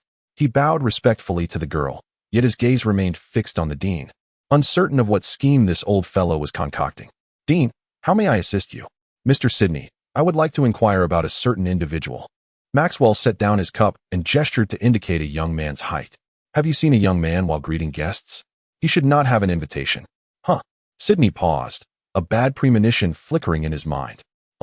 He is an Eastern individual, likely with white hair? Have you seen him? Does he perhaps have a dog with him? That, I do not know, but it seems you have encountered him. Maxwell nodded, and upon seeing Sidney's expression, a troubling thought crossed his mind. Hey, Mr. Sidney, you didn't send him away, did you? Sidney hesitated, then nodded. Upon noticing the pitying looks from Maxwell and the girl, he exclaimed, I didn't think it was true. Maxwell chuckled, placing his hands on Sidney's shoulders with a serious demeanor. It appears I have misjudged you. I had always thought of you as a cowardly sluggard. However, your actions today have completely changed my opinion. But since you have admitted it, are you willing to take full responsibility? Before Sidney could express his anger, he was taken aback by the latter part of the statement. What on earth was this old man scheming? He suddenly regretted his lack of caution. This is my duty, sir, Sidney said, his face darkening, shaking off the dean's hands. He had no invitation and was not on the list, dressed like a little beggar. Did I err? Forgive my impertinence, but I have indeed seen that little rascal. For such persistent trouble, which would only disrupt the banquet, I had no choice but to send him away. I do not believe my decision was wrong. If you have any complaints about my work, feel free to present them to the committee. I am sure they will render a fair judgment. However, the Royal Academy of Music is not a place where just anyone can enter. After speaking, he smacked his lips, feeling that last statement was a stroke of genius, effectively overpowering the dean's demeanor. Seeing the dean's disheveled expression was a rare delight, and Sidney's eyes gleamed with triumph. Ha, Maxwell laughed. You certainly have a sense of humor. How could one possibly take such matters to the committee? After suffering a significant loss in the last confrontation, he evidently dared not confront the committee directly. Sidney sneered. Then I advise you to choose your words carefully. No, you misunderstand my point. Maxwell sighed with feigned sympathy. What I mean is, even the committee cannot save you. Before he could finish, a recommendation letter was thrust before him. I hope you still know how to read, Mr. Sidney. After you peruse this, I trust you will maintain your confidence. Sidney glanced at the letter, vaguely recalling the name but unable to confirm it, his heart suddenly dropping. John Sebastian? Maxwell nodded. Indeed. Which Sebastian? Sidney asked a foolish question. Yet the ominous premonition within him intensified. The dean let out a deep sigh and remarked, I have long asserted that appointing a mere charlatan, who is not even a musician, as a professor in our esteemed academy is utterly unreliable. He then gestured towards the painting adorning the wall. Pray tell, Which Sebastian could possibly be worthy of being addressed as uncle by His Highness? Is it the Sebastian who sells vegetables? Perhaps the one who guards our gates? Or is it the very Sebastian whose portrait we now display? A sudden wave of heavy unease washed over Sidney as he followed the dean's gaze, and in that moment, it felt as though a massive hammer struck his forehead. Enlightenment dawned upon him, yet it brought along a dismal realization. He found himself staring blankly at the emaciated figure in the painting, his expression twitching involuntarily, as if he were the butt of a cruel jest. Indeed, it was he. The dean clasped Sidney's shoulder, raising his glass in joviality to toast the painting, to the King of Green, the crownless emperor, the greatest musician, the guardian of humanity, the most illustrious pioneer and musician of our contemporary era, and my old friend, the creditor, none other than Johann Sebastian Bach. He chuckled. In light of this, one might argue that this fellow is quite remarkable, wouldn't you agree? How delightful, how unexpected. He winked at Sidney. Today, you have bestowed upon me quite the surprise. Do you know who the last person to receive a letter of recommendation from Sebastian was? Who, pray tell? It could only be the prodigious youth whose name echoed around the globe overnight, the one who vanished mysteriously after claiming the crown of gold. I. Silence enveloped them, a protracted stillness. Sidney swallowed hard, observing the increasingly ashen countenance of the young woman beside him, resembling a plump penguin that had tumbled into a fiery pit. Dean, your Highness, please, allow me to explain. He was on the verge of tears, sweat pouring down his face. You must listen to me. I did not. No, It was he who. No, that is not right. I meant to say, please grant me a chance to make amends. Maxwell shrugged coldly, whistling to indicate his inability to assist. You cannot do this. Sidney's demeanor crumbled as he desperately grasped the dean's collar, shouting, I have contributed to this academy. I have bled for Angru. You cannot treat me this way. My love for the academy is not a crime. How regrettable, Maxwell intoned. But alas, every man who has dallied in the realm of romance knows this truth. He leaned closer to Sidney and whispered, You may love the academy, but the academy does not love you. Sidney felt as if all strength had drained from him. He staggered backward, at a loss for words. I shall find him immediately. I will gather people too. His expression contorted as he summoned the supervisor from a distance. Old Mac, right away, mobilize all the staff, assemble everyone. Bring me that white-haired Oriental lad. Sidney gripped his shoulders tightly. Hurry, run, do you understand? His eyes reddened as he mumbled fervently to himself. I hope he hasn't gone far. I hope he hasn't gone far. I hope he hasn't gone far. Sidney fervently prayed, but he noted the supervisor's increasingly peculiar expression. What are you waiting for? Sidney roared. Go find him. White-haired, Oriental. The supervisor inquired softly. Does he happen to have a dog with him? Before he could finish, Sidney clutched him as if grasping a lifeline, desperate for reassurance. Have you seen him? Have you seen that man? I have. The supervisor nodded laboriously, affirming, I have indeed seen him. Oh, divine beings above. May the saints grant protection, Ali Baba, hallelujah. Sidney exclaimed in euphoric disbelief, nearly moved to tears. Where is he? Where? Take me to him at once. The supervisor hesitated, glancing at the dean and the young woman beside him. What are you dawdling for? Speak. Where is he? Sidney urged, brimming with exasperation. In our kitchen. Chapter 26. The Joy of It. Part 2. He is in our kitchen. After a moment's hesitation, the supervisor softly pleaded. He works diligently, sir. If he has offended, please do not hold it against him. In the silence, Maxwell was taken aback, as were Mary and Sidney. The reception at the academy was indeed peculiar.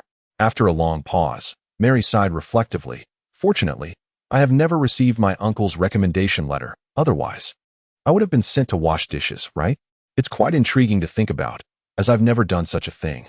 Her tone, though gentle, drained the color from Sidney's face. Life truly never ceases to surprise me. Maxwell chuckled heartily and said, Do not be upset, Your Highness. Let us see what our dismissed guest is up to in the kitchen. Sidney paused for a moment before hastily following behind. Along the way, he continuously wiped the cold sweat from his brow, praying that nothing strange would occur. Yet, as they neared the kitchen, an unexpected sound reached their ears. It was a chaotic symphony of clattering dishes, the scraping of metal utensils, and the rhythmic thumping of feet, all converging to reveal the very melody of the march they had just heard. Maxwell halted, astonished, as he gazed at the throng gathering in front of the kitchen. They swayed and twisted, their indistinct singing blending with the mundane music. What could this possibly mean? He chuckled softly, caught between bewilderment and wonder. This was no longer the delicate ambience of a gentle rain, but something far more coarse and earthy, akin to the stomping of revelers, their footfalls echoing like raindrops. Yet, in that critical moment, as if the jubilant melody faltered, a fatal flaw emerged, causing Maxwell to furrow his brow. This should not pause. It should continue, persist, not expose a gaping void. But in the next instant, a sharp, thunderous sound erupted. Bang, bang, bang, shattering the barriers, defying convention. It was as if they were fervently hammering on an iron pot, yet the sound resonated like thunder in everyone's ears. This was the onset of revelry. The night air suddenly turned stifling, heavy with a burning sensation that filled their chests like stone, igniting their blood in a fervent roar of excitement. Reason and emotion were swept into this fervid atmosphere, like flames dancing in the wind. Rejoice, advance, Anglo. This was no mere gradual progression. It was an indescribable reenactment.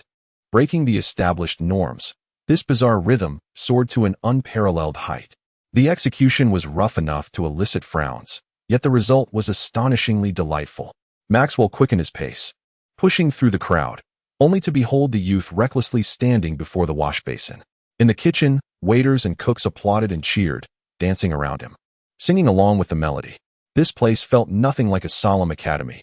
It resembled a raucous tavern. Everyone was intoxicated, their faces illuminated by candlelight, reflecting a flushed, joyous demeanor. Had he misheard?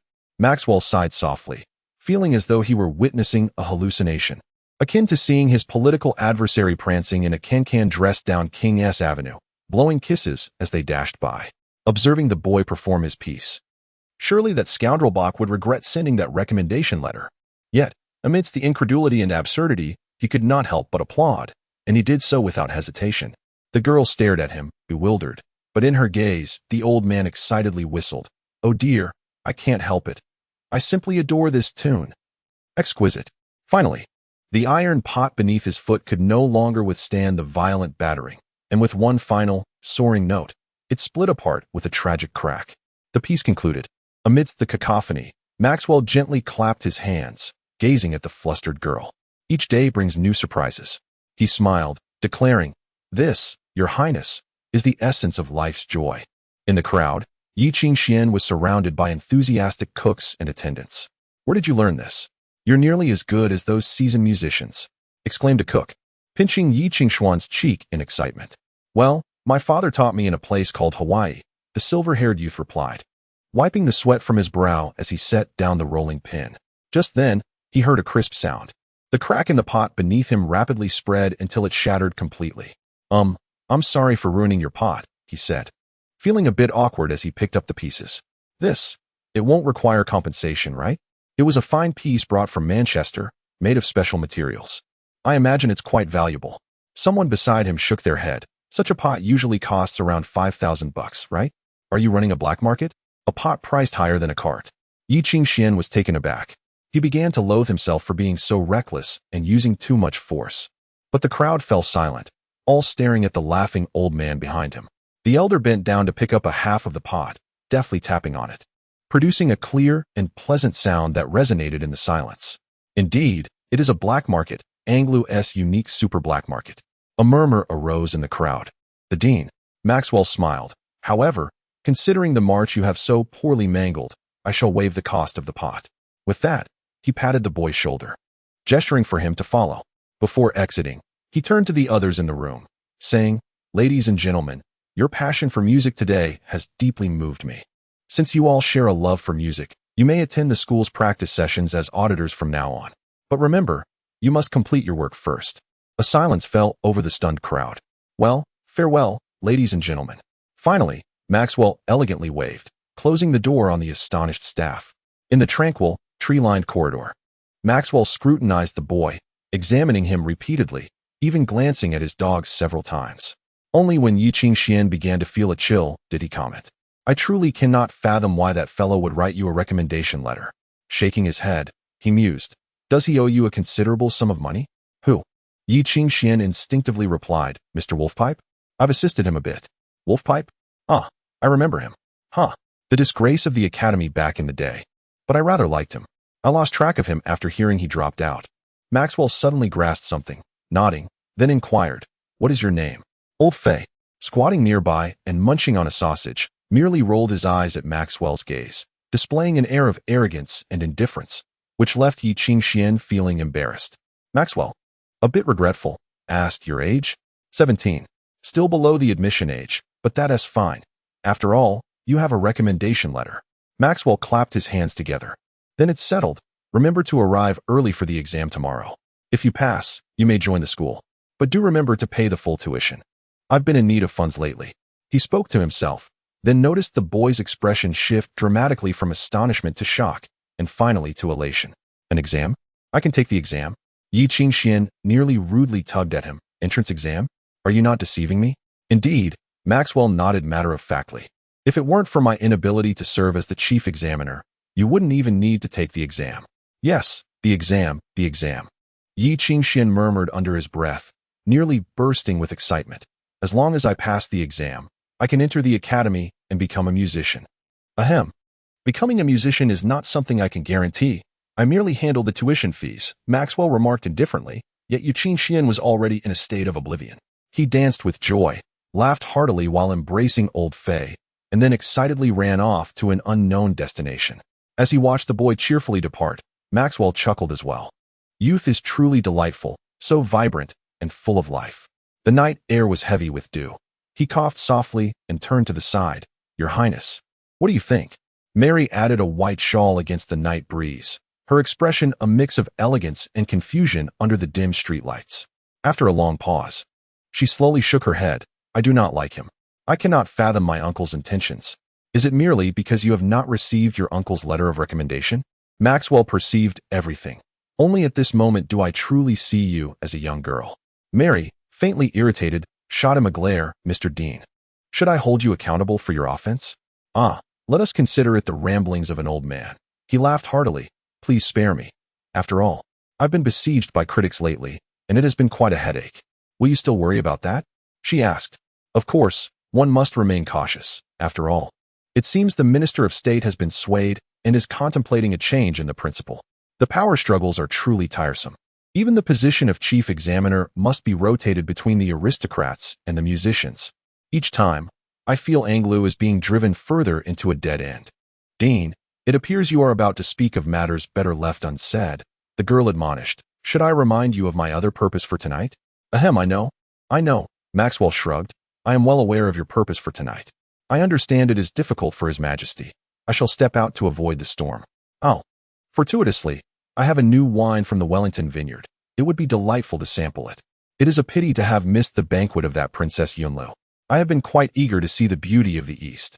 Having received his assurance, the girl's irritation softened somewhat. "Dean, your consideration for my mother's struggles would surely be a comfort to her. This evening has not been in vain." She slightly bowed, bidding farewell. Before departing, she glanced at the cheering boy in the distance, her eyes filled with sympathy.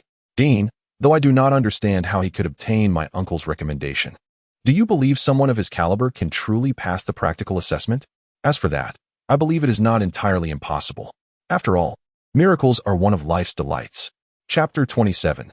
The examination the following morning, Mr. Sidney, having spent a sleepless night, turned his head in his office to behold the morning light streaming through the window, his eyes bloodshot. A middle-aged gentleman, elegantly attired in noble attire, politely rapped at the door. Bain's countenance radiated joy as he announced, "Sir, the Dean has just departed in a carriage for Wellington." Undeterred by the objections from the Ministry of Education and risking the ire of several prominent families, he was determined to expel the McKins of the Cameron family from the academy, and he assured that concessions would be made. Sidney had anticipated this outcome. The Dean's departure signified that the musicians' faction would remain silent for the next 2 months, while the aristocratic faction held the upper hand, a fortuitous development. Yet, as one of the representatives of the Academy's aristocratic faction, he found himself unable to rejoice. It was a pity for McKin, though a fraud, he was nonetheless a principal. He had been discovered indulging in mandrake, and he had brought this upon himself. Sidney remarked coldly, perhaps this predicament was orchestrated by his siblings, eager to seize his inheritance. Regardless, the sovereignty over this examination lay firmly in their hands, Mr. Bain. Bain asserted, the Royal Academy of Music must not be allowed to descend further into degradation. The harmony of music is the privilege of noble blood. Seeing those shameless individuals daring to appear in my class makes me feel utterly ill. Indeed, Sydney nodded. The aristocratic faction's control over the admissions examination undoubtedly signified a calamity for the impoverished candidates, especially within an institution steeped in noble lineage like the Royal Academy of Music. However, many of those of noble birth regarded the commoners, who stood on equal footing with them, as thorns in their sides. Just as he was contemplating this, a sudden headache struck Sydney. This time, regardless of what transpires, there was one individual who must be treated with utmost caution. Could the rumors about Bach be true? Though few were privy to the knowledge, Bain had evidently heard about last night's events. Yet, the absurdity and peculiarity of the matter led many to dismiss it as improbable. I pondered it all night. It may not be a mere fabrication. I even suspect that scoundrel Maxwell has known all along, merely waiting to see me humiliated. Sydney's expression darkened. For this examination, I shall not intervene. You may purge whomever you wish, but that Eastern little brat must be handled with care. Bain, do you comprehend my intent? Rest assured, Bain chuckled softly. After all, a letter of introduction is just a letter of introduction, but we are not merely that, are we? If one fails the examination, even if it were truly Bach, there would be nothing to be said, would there? It seems you are already prepared? Then let us proceed. Sydney nodded in satisfaction. The council will remember your contributions. This is the duty of every noble bloodline. Bain bowed in farewell, smiling as he closed the door behind him. Each time Yi Qingxian entered the Royal Academy of Music, he felt a peculiar sensation, as if something intangible had been siphoned from the air, leaving a void. It was akin to a saltwater fish finding itself in fresh water, or a lizard from a marsh arriving in a desert. Breathing felt slightly easier, yet he was deprived of his usual sensations, leaving him uncertain whether it was a blessing or a curse. Upon entering the school gates, it appeared he alone bore this sentiment. Glancing around, he noticed others with serene expressions, seemingly oblivious to the change. Yi Qingxian, feeling somewhat out of sorts, twisted his neck and continued onward, guided by the school attendant. Today, due to the formal examination, he had not brought Lao Fei. The risk of being accused of cheating was too great. This very circumstance left Lao Fei particularly displeased today. Please proceed this way. Ahead, the attendant led them through the vast academic precinct. Amid the lush greenery, the edifices of various factions within the academy came into view. After wandering for a while, Yi Qingxian felt a disorienting sense of being lost. It was said that the entire school had been designed by the artist Hermes a century ago, with many structures remaining unchanged over the decades, retaining a strong atmosphere reminiscent of Queen Victoria's reign. The ephemeral era in history had concluded with the catastrophic advent of steam power, and such designs had become rare. To witness such ancient style today thrilled Yi Qingxian immensely. This is the public lecture hall. Please be patient here. The attendant opened two heavy wooden doors, gesturing towards the spacious area beyond. Your seats are already labeled with your names. A teacher will come shortly to distribute the examination papers. Yi Qingxian settled into his assigned seat, surveying the surroundings. Outside, dense foliage obscured the view, leaving only glimpses of a distant square and fountain.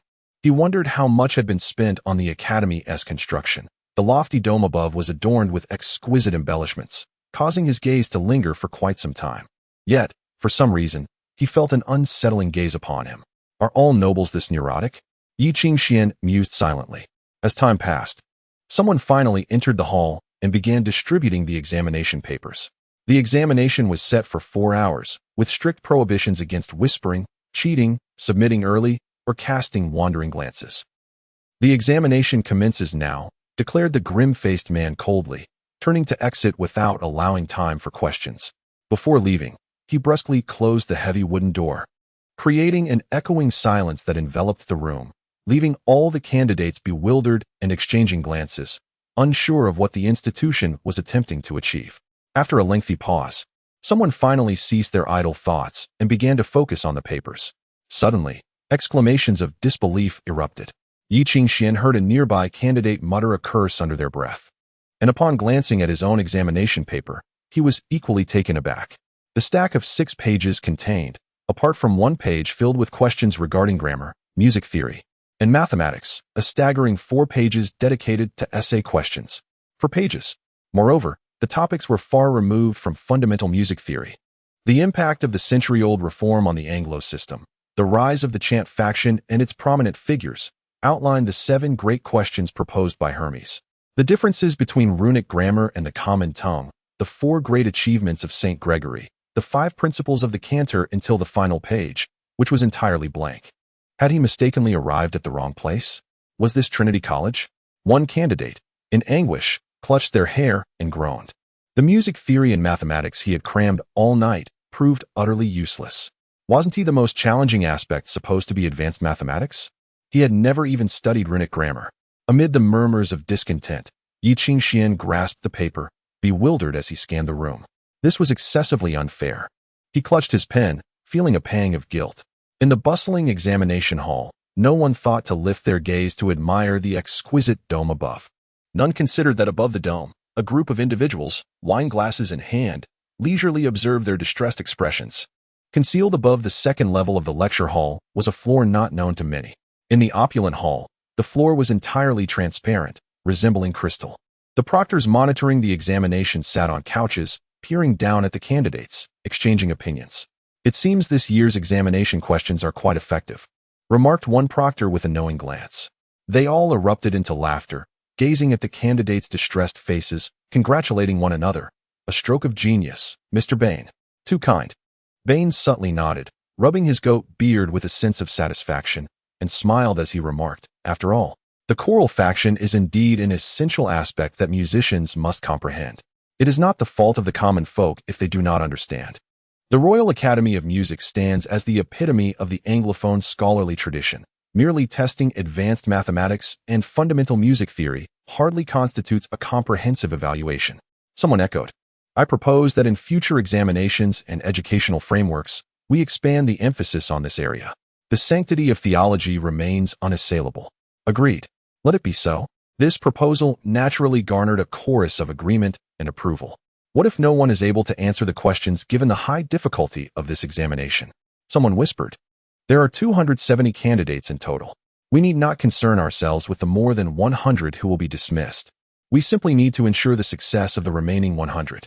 Indeed, theology is a component of the education of noble families. Even if their knowledge is superficial, it is unlikely they would be utterly incapable of writing anything beyond hymns, unlike the lower classes." The examiners exchanged glances and burst into laughter. Most scions of noble families begin receiving a diverse education, encompassing the arts, theology, and etiquette, well before reaching maturity.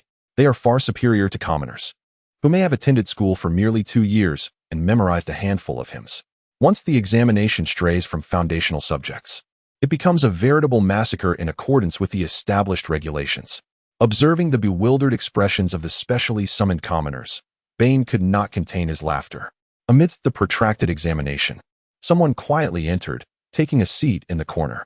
After the noble faction gained the upper hand, the musicians' faction evidently ceased their desperate struggles, seemingly surrendering entirely under the principal's directive. For the sake of superficial fairness, the principal casually appointed an inconspicuous teacher as the proctor, merely going through the motions. Compared to the elegantly clad nobles, whose attire was impeccable, this elderly man appeared rather unremarkable, seemingly ordinary and unworthy of the musician's status. He sat silently in the corner, not uttering a word, only bowing his head to observe the candidate's responses. On his right arm, a mechanical prosthetic glimmered with a somber sheen of rusted black iron, its 4 fingers silently unfurling. He watched with focused intensity, like a child captivated by a spectacle. Chapter 28. Everyone is a good person. Slowly, an hour passed. The examiners inspected their respective areas and students, thoroughly satisfied with the current progress. "The child from the Adrian family is performing remarkably well," someone whispered in admiration.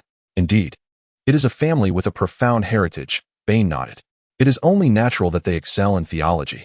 However, a voice murmured in uncertainty, "Something seems off." Others began to notice as well. "The pace is too rapid. That individual." Bain paused, glancing towards the white-haired youth not far from Banner. Amidst the gloomy atmosphere of the examination hall, this silver-haired boy radiated exuberance, practically dancing in his seat. He appeared almost euphoric, his eyes sparkling as he held his pen, scribbling furiously on the paper at a speed that rendered it nearly indecipherable. Apart from the first 2 pages that required contemplation, His pace was astonishing. The reforms of the order were swiftly noted. The rise of the hymn sect was sketched out at lightning speed. And the achievements of St. Gregory filled nearly half a page without much thought. The only topic that seemed to occupy him for an extended period was the differences between runic script and the grammar of the common tongue. For he wrote a full page and a half on it without pausing. Was this truly an exam? It resembled the frenzied rush of the expelled chief after a recent incident. He was as relentless as a river carving through mountains. Observing his jubilant demeanor, one could hardly believe he was taking an exam. It felt as if a fox had wandered into a henhouse, reveling in its good fortune. Bain's expression darkened. He turned to the examiner beside him. "I don't know," the responsible teacher stammered. Could he be writing chaotically out of fear? "This isn't political analysis. Merely filling the pages earns you basic points," the female examiner scoffed, casting a disdainful glance at the boy in the hall. "If he asks writing randomly, he won't earn a single point. But what if he answers everything correctly?" Someone whispered. The atmosphere grew somber. The white-haired boy was a focal point of special consideration, and if he were to breeze through this, it would be indefensible to the vice principal. In the silence, a voice chuckled softly. "Stop frightening yourselves, a commoner like him. What does he know about theology? Indeed, I crafted the questions based on the difficulty for clerical advancement." The middle-aged examiner shook his head. There is no way he could answer them so easily. Even with open books, few could manage it. Perhaps he is simply filling in the blanks? Another suggested. "I believe so." Hearing this, Bain's expression brightened slightly as he nodded. "If he is merely guessing, we should revoke his qualifications." I doubt the principal would object. "He answered everything correctly," someone murmured from the corner. The elderly man with silver hair raised his head. His eyes were murky, and his expression remained impassive, seemingly unaware of the noble's derision, as if stating a fact. He answered all the questions correctly. In the examination hall, Yi Qingxuan's pen danced across the paper, swiftly tackling the final essay question regarding the 7 principles of the cantor, knowledge only a cantor would retain, while others might find it entirely unfamiliar. Yet these principles were deemed reforms and were documented in the 6th volume of the order's history, a significant achievement of the 6th Pope, Louis. The rise of the hymn sect and its representatives, the 7 questions proposed by Hermes. A century ago, Hermes' era was celebrated as a period of artistic development within the order. Every artist of that time was a devout believer, contributing immensely to the evolution of religious art. The 7 questions, rebranded, were formally recorded in the Discourse on Thought, easily accessible for anyone who wished to read. As for the differences between runic script and the common language, I owe my gratitude to Father Bain for his guidance. I appreciate the order for nurturing me as a scribe for 3 years. The more Yi Qingxian wrote, the more he wanted to laugh, to dance in jubilation. What good people they are. Everyone is truly kind. Having a letter of recommendation is such a blessing. They have opened the back doors so generously. It's as if they're deliberately aiding me in passing the exam. While writing, he silently thanked Mr. Wolf Whistle from afar. "You must have feared I wouldn't pass, so you arranged for someone to alter the exam questions for me. I am truly grateful." The exhilarating comfort of possessing such privilege was almost unfathomable, and the proficiency with which they opened the back door is remarkable. "He answered everything?" an examiner murmured. "Indeed, all the questions are answered." "That's absurd," Bain roared, interrupting him. "How can you assure me of this? How can a mere child tackle such specialized questions?" The thought of his prior assurance to Mr. Sidney twisted his insides, leaving him pale with rage. What if our exam questions were leaked? Under the pressure of the situation, the middle-aged examiner's imagination spiraled. He grasped this lifeline, excitement flushing his pale face.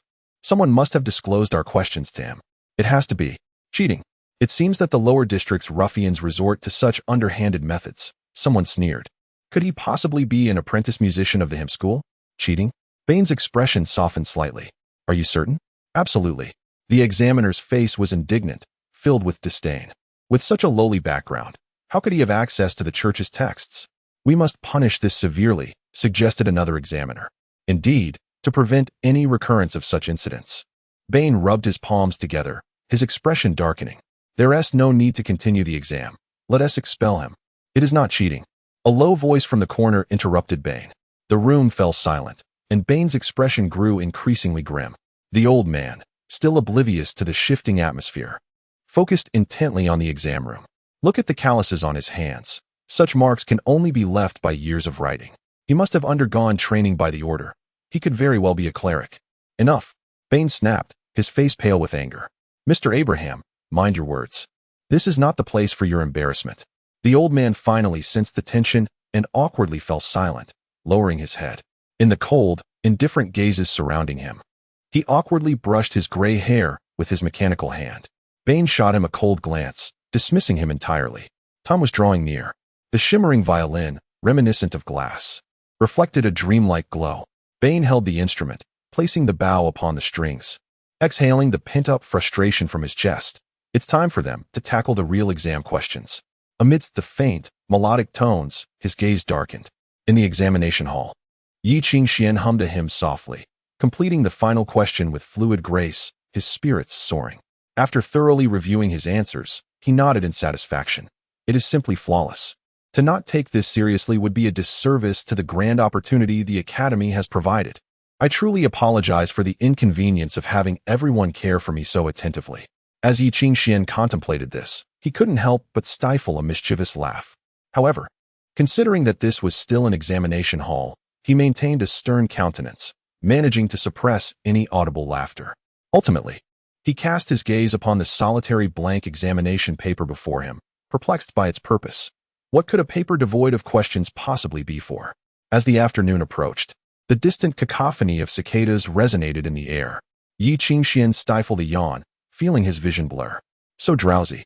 In his hand, the blank examination paper seemed to shimmer with faint silver patterns, catching him off guard. Leaning closer, he discovered that intricate designs indeed adorned the sheet. The delicate yet inconspicuous complex patterns emerged slowly from the paper, resembling a watermark. Those lines entwined like thorns, creating a dizzying complexity. Yi Qingxian scrutinized them intently, only to find that his gaze was seemingly drawn into those patterns, irresistibly sinking deeper and deeper into their depths. Amid the haze, a series of low murmurs reached his ears, reminiscent of weary candidates succumbing to slumber at their desks. Shortly thereafter, he was enveloped in oblivion. In the once tumultuous examination hall, silence suddenly descended. All became muted, plunged into an unexpected slumber. Before them, the blank paper silently reflected a subtle silver light. The sound of dripping water coalesced, akin to a gentle spring flowing beside each individual's ear, its crystalline and cool stream infiltrating their hearts, quietly permeating all defenses. It beckoned the deepest secrets of the soul. A fantasy piece, NO 97, derived from the melody of Disaster Overture. It is named The Shadow of Interrogation. Chapter 29. The Shadow of Interrogation. Above on the second floor, amidst the cacophony of rushing water, a haunting melody erupted from Bane's fingertips, cascading in all directions and spilling downwards. The once fluid notes transformed into a furious tempest, igniting every facade with a blaze of fervor. Write it down. Bane's cold gaze pierced the candidates below, his expression disdainful, akin to one observing mere dust. On the crystal-like floor, his shadow unfurled ominously, resembling a formidable creature defying the laws of nature, swiftly enveloping the shadows of each individual present. In an instant, it was as though thunder had struck. Every candidate involuntarily straightened their posture and grasped their pens. A voice, echoing like a demon's wrath, resonated within their hearts. Reveal your most agonizing secrets. The shrill sound escalated, akin to the grinding of chainsaws and blades. Dad, brother, I'm sorry. In the examination hall, a youth, seemingly around 17, burst into tears, his face awash with anguish as he frantically scribbled on the blank exam paper. I'm sorry.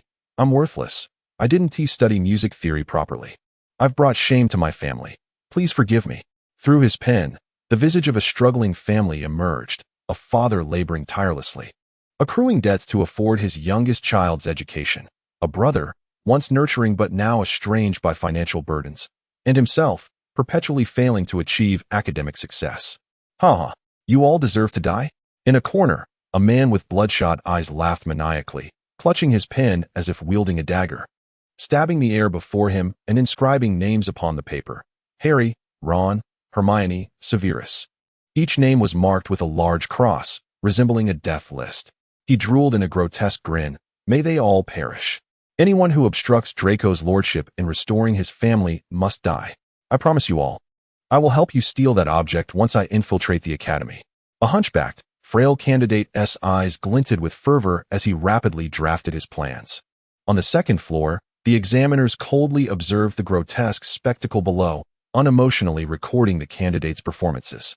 A spy among us. One examiner noted the hunchbacked candidate, shaking her head with disapproval. Transfer him to the disciplinary department after the exam. The female examiner responsible for the northeast corner raised her hand. 2 more have been identified. Infiltrators sent by other factions. This one even dares to target his own sister? Unprincipled, expel him. Malicious character, expel him. A murderer? Refer him to the police. This individual forged a medical report, expel him. This was the ultimate trial hidden within the examination, under the influence of the insidious melody that seeped into every heart. All were compelled to divulge their most concealed secrets. Furthermore, this was the official performance of the shadow of interrogation by a skilled musician. An ordeal even the most hardened spies could not evade, let alone fragile-minded minors. Bane's lips curled into a chilling smile as he surveyed the boy in the center of the hall, only to find himself momentarily stunned. Seated, Yi Qingxian clutched his head in agony, writhing as if ensnared in a nightmare. His hands trembled, yet he refused to grasp the pen. His mind waged a fierce battle against the encroaching melody. As expected, Bane chuckled coldly, increasing the intensity of the music. Let me see what unspeakable things lie hidden in your heart. The boy's body convulsed violently in his seat, akin to a dying serpent. His hand clutched the pen tightly. Yet he refused to write a single word. He continued to resist, struggling against the tide. Speak, Bane roared, elevating the music by 2 octaves, rendering it even more penetrating. The silver-haired youth writhed in anguish, his body shaking violently. He was nearing his breaking point. Tell me. It was as if a demon howled in his ear, shaking him to his core. The melody soared to a fever pitch, as though a powerful current surged through him. Yi Qingxian abruptly leapt from his seat, his eyes turning milky. He still clenched his jaw, unwilling to utter a sound. Ultimately, the music shattered like countless pieces of glass, metal shards raining down as they scraped against one another. The jarring noise nearly overwhelmed the other examiners present. Unbeknownst to them, the intensity had exceeded the safety threshold by 3-fold. This was no gentle examination. It was a vicious interrogation targeting the soul, a terrifying pressure that even adults could scarcely endure. Reveal everything. With a snap, as if the final string had snapped, the boy's body froze. Gripping his pen, he struggled to part his lips. He tilted his head back, gazing into the unseen heavens, his eyes rolling back. Under the cruel compulsion, his defenses crumbled entirely. Indeed, speak. Bane's voice was laced with delight as he cackled. Speak. Speak. Your greatest secret. Lay bare your darkest thoughts under this sun. Amidst his maniacal laughter, Yi Qingxian wrestled to open his mouth. His voice strained as he uttered to him, I will fill this river, making it flow endlessly. For you, my lord, for you. The boy recited with fervor, arms outstretched, conjuring a sacred symbol in the air. Our Father in heaven, hallowed be your name. Your kingdom come. Your will be done on earth as it is in heaven. Bathed in the afternoon sunlight, the boy's hands clasped at his chest. Moved to tears by divine teachings, he fervently praised the glory of the Lord. In the dim radiance, his figure resembled that of a saint. What is this madness? What the hell is this? What on earth is happening? Bane's complexion shifted from ashen to crimson, grappling with the essence of despair. In the afternoon sun, the examination hall resembled a madhouse. Some cursed their fate in rage, others shed tears of fear, while some greedily clamored for wealth. Others scribbled tawdry tales while performing a striptease. Some, with twisted faces, furiously penned plans to eliminate siblings vying for inheritance. Amidst the chaos, only the silver-haired youth shed tears of compassion for humanity, diligently transcribing a century-old classic, inscribed in the hearts of every devout believer, the self-cultivation of clergy. His smile radiated mercy, his tears reflected compassion, as if he were an immaculate saint, descended from the heavenly realm. Upon his fingertips, an unassuming ring quietly refracted a silvery glow. Oh God, I praise you, hallelujah. Yi Qingxian drifted into a dream, the vision hazy. Initially, a cacophony assaulted him from all sides, filling his heart with anguish. Yet, just as he felt he could bear no more, all the clamor abruptly ceased. As though the dream had retaliated against the intrusive noise. Beneath the afternoon sun, Father Bane held the scriptures with solemnity, guiding him in the singing of hymns. The elegant verses nearly moved Yi Qingxian to tears. Immersed in this peculiar emotion, he ardently praised this magnificent deity, unable to restrain himself. fervently transcribing the divine teachings and the sayings of the saints. In this dream, everything appeared to be normal, save for the ring that was faintly radiating heat and shimmering with an unusual light. When he awoke, it was already afternoon, nearing dusk. He discovered himself not in an examination hall, but reclined in a soft chair within a spacious and brightly lit office. Opposite him sat Bane, his complexion ashen, who set down the handbell with force and shot him a piercing glare. "Yi Qingxian?" he inquired. Yi Qingxian nodded, bewildered. "Congratulations, you have passed the written exam." Bane forced a grimace, his teeth clenched. "Full marks." "Heh." Yi Qingxian smiled awkwardly. "It's all thanks to everyone's support." "Support your mother," Bane exclaimed in exasperation. "What kind of medication has this little lunatic taken? Not only has he inexplicably transformed into a madman, but he has also become a charlatan." Right there, he managed to inspire a dozen guilt-ridden candidates who sobbed and clung to his legs, begging for divine forgiveness, vowing to amend their ways. And every confession they wrote appeared as if cleansed by holy light, pure as a lotus blossom. The Royal Academy of Music has a century of history. This examination has been conducted over 40 times. Such nonsense has never occurred before. Because of this rascal, the pass rate has soared above 80%. Yet, Bane could only swallow the consequences of his own actions. The noble factions launched a grand counterattack. But due to the Dean's timely withdrawal and this fellow's interference, it fizzled out without a trace. Contemplating this, Bane felt an overwhelming urge to seize this little scoundrel and give him a good thrashing. However, recalling the dubious recommendation letter, he suppressed his fury and managed to force a smile that was more mournful than tears. "Don't celebrate too soon. The examination isn't over yet. We shall see." He maintained a gentle tone. "In addition to the exam, there will also be a live departmental assignment. I look forward to your performance then." "Practical assessment? What is that?" Yi Qingxian was taken aback, a sense of foreboding creeping in. "You don't know?" Bane remarked, casting a subtle glance into Yi Qingxian's eyes, a cold smirk escaping his lips. "Of course, someone like you, who has never interacted with the ether, will be treated differently." Yi Qingxian was left petrified. After a long silence, he quietly inquired, "What happens if I fail?" "You will be eliminated." Bane shrugged nonchalantly, his tone icy. Yi Qingxian was instantly rendered speechless. Elimination could not merely mean washing dishes for the Royal Academy of Music.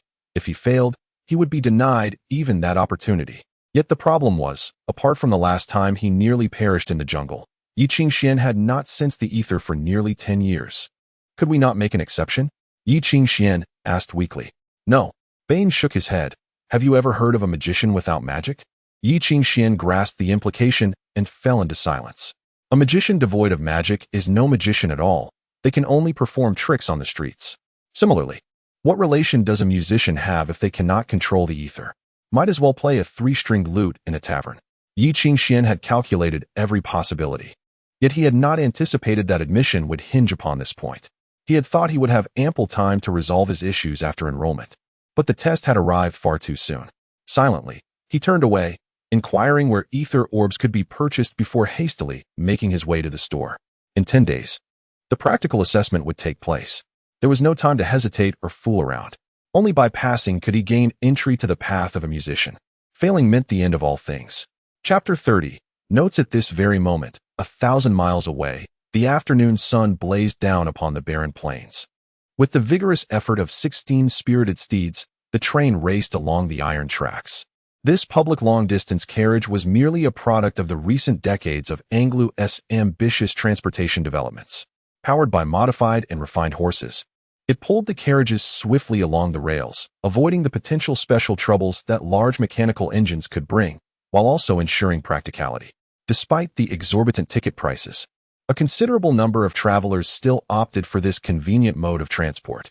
In the sparsely populated carriage, a young man clad in a black trench coat leaned against the bench, deep in thought about how to savor the glass of subpar post-meal red wine before him. This was perhaps the last remaining pleasure of his journey. The afternoon was unusually tranquil. Surely that little rascal must have arrived at Avalon by now. Upon this realization, he could not help but stifle a laugh. However, laughter would tug at the new wounds in his chest, so he refrained. From midnight 4 days ago until now, he had changed his clothes and identities 16 times, boarded countless modes of transport, and endured 3 brutal battles that nearly cost him his life, leaving behind 10 corpses. At this thought, He could not suppress a chuckle, admiring his own cleverness. Who would have imagined that he would entrust the contents of the black box to a child with whom he had spent less than 10 hours? And who would suspect a white-haired lad of Eastern descent to be involved in such matters? This was what his mentor referred to as darkly maneuvering the cargo, drawing fire away from himself while the true relic lay peacefully within the cover of his notes, safely delivered to Avalon to fulfill its mission. As long as it remained in Avalon, there would be no issue. He squinted, relishing the languorous warmth of the sun, drifting into drowsiness. Indeed, who could have imagined? A soft, youthful voice startled him from his stupor, yet he felt as though he were still dreaming. For if this were not a dream, how could such a splendid feast be laid out before him in a carriage stocked only with frozen beef pasta and chicken rice? Situated a good 300 kilometers from the nearest settlement, fresh seasonal fruits and vegetables drizzled with dressing emanated a sweet aroma. Rich French mushroom soup lay neglected, untouched. Bouillabaisse and foie gras were nearly pushed off the table by a colossal lobster. The roasted pheasant, cooked in red wine, gleamed seductively, yet its owner did not spare it even a glance. Among this lavish spread, the substandard chicken risotto that Wolf Whistle had just consumed appeared particularly lonely and pathetic. One must admit, this plan is rather splendid, the youthful voice continued. From behind the table, a boy in a black tuxedo leisurely gathered his waist-length golden hair behind his head and tied a napkin around his neck. Finally, holding a knife and fork, he raised his handsome face with a flawless smile. Alas, someone has begun to grow suspicious. Yet even so, an unsettling feeling stirred within him, a palpable sense of dread. "Who are you?" he asked in a low voice. "A trivial question," the boy replied, casting a sidelong glance at him. "Why not relax a bit? After all, tension achieves nothing." Saying this, he pushed the French soup towards Wolf Whistle. "Here, would you care for some? It's best enjoyed warm." Wolf Whistle's mouth watered uncontrollably as he swallowed hard, struggling to resist the temptation and avoid perishing in a bowl of thick soup. "What do you mean by that?" "Just what I said. Someone has started to suspect," the mysterious boy replied, glancing toward the direction of Avalon. "Now, the lower echelons of Avalon City are likely searching for that white-haired lad. Someone has offered quite a hefty price, and they are determined to obtain the notes, no matter the cost." "I do not understand what you are saying." "Not knowing is fine. It doesn't matter. The situation has turned so intriguingly amusing. But fret not. The Eastern boy should be fine. Presumably." The boy nonchalantly spread his hands, his smile exuding delight. "After all, this is a rare spectacle. It will keep me entertained for months. Yes, worth celebrating." As he spoke, he snapped his fingers. From nowhere, a servant appeared, bearing a bottle of wine with an antiquated label. The rich aroma wafted from the glass held by the boy. He cheerfully swirled the glass. "My collection. A white wine from the era of King Louis. Care to have a taste?" The boy chuckled softly, glancing at Wolf Whistle's glass. "If I were you, I wouldn't touch it. After all, bad wine is still bad wine, no matter how it may be spiced." "What are you saying?" "Oh, a rare find indeed, called tequila. It acts swiftly and powerfully, capable of stopping a mammoth's heart in 3 minutes. Other than its intense alcoholic flavor, it has no other drawbacks." Suddenly, the wine in the boy's hand transformed into a slender test tube, within which a green larva writhed, turning pink due to the oppressive heat of the air. The larva of the Sphinx moth, an organism used for poison detection. Even the slightest hint of toxicity would trigger its reaction, prompting it to metamorphose early. As the test tube tilted, the larva tumbled into the poor-quality red wine, emitting a piercing scream. It was akin to a burning magnesium block plunging into water. The wine boiled, rolling and evaporating rapidly. In the end, only a frantically flapping moth remained in the glass, its distorted wings thrashing in a frenzy. Under the sun's deceptive light, it collided with the glass, splattering its viscous contents everywhere. "How revolting. I suddenly have no appetite," the boy murmured, his brow furrowing in mild disappointment. "Had I known, I would have simply let you die." "Hey you, let us end this pleasant conversation here, Mr. Wolf Whistle." The boy interrupted, raising an arrogant eyebrow, his handsome visage now marked by cold indifference. "As we part, I wish you a few more days of struggle. However, as a token for keeping me company, allow me to remind you of one thing." His figure became increasingly hazy, but amidst the blur, a chilling voice emerged. "On the journey, how many coincidental companions can one truly have?" In an instant, Wolf Whistle awoke from his brief reverie, drenched in sweat. It seemed he had merely blinked, yet he had lingered in that dream for an eternity. Now, awake, Everything remained in its rightful place. The glass of inferior red wine stood untouched, still emitting a faint fragrance. Silently, he lifted the glass, gazing into its reflection to observe the other travelers, noting their expressions of fatigue or excitement. At last, he discerned the secrets lurking within their gazes. A soft footfall seemed to echo from above the carriage, as if some creature were silently climbing beneath the floorboards. Even my last enjoyment has been ruined. Wolf Whistle sighed, pouring the wine onto the floor, where it fizzed and hissed. You lot have truly provoked my ire. Avalon, Central District, Galloping Horse Inn. Nightfall gradually descended. The old man, known as the Ghost Hand, continued to puff on his pipe. He sat like a common old man from Avalon, relaxing on a bench in the street on this summer night. Are you certain you saw him staying here? He inquired. Beside the bench, a disheveled vagabond crouched on the ground, nodding as he pointed towards the inn, an Eastern imp, with white hair and accompanied by a dog. There's no doubt about it. May you understand the price of deceiving a shaman. The spectral hand tossed a heavy pouch of coins into his embrace, then gestured dismissively. From the shadows of the alley emerged a group of formidable men, their faces obscured. They silently and methodically choked off the entrances at the front and back doors, and the two leaders raised iron hammers, shattering the inn's door. Leaving 2 members to stand guard, the armed group swiftly surged into the establishment. Passers-by were startled, retreating to a distance while casting astonished glances toward the inn. Inside, a cacophony erupted, reminiscent of doors being battered and locks forced open, eliciting terrified screams from the guests, who quickly fell silent under the threat.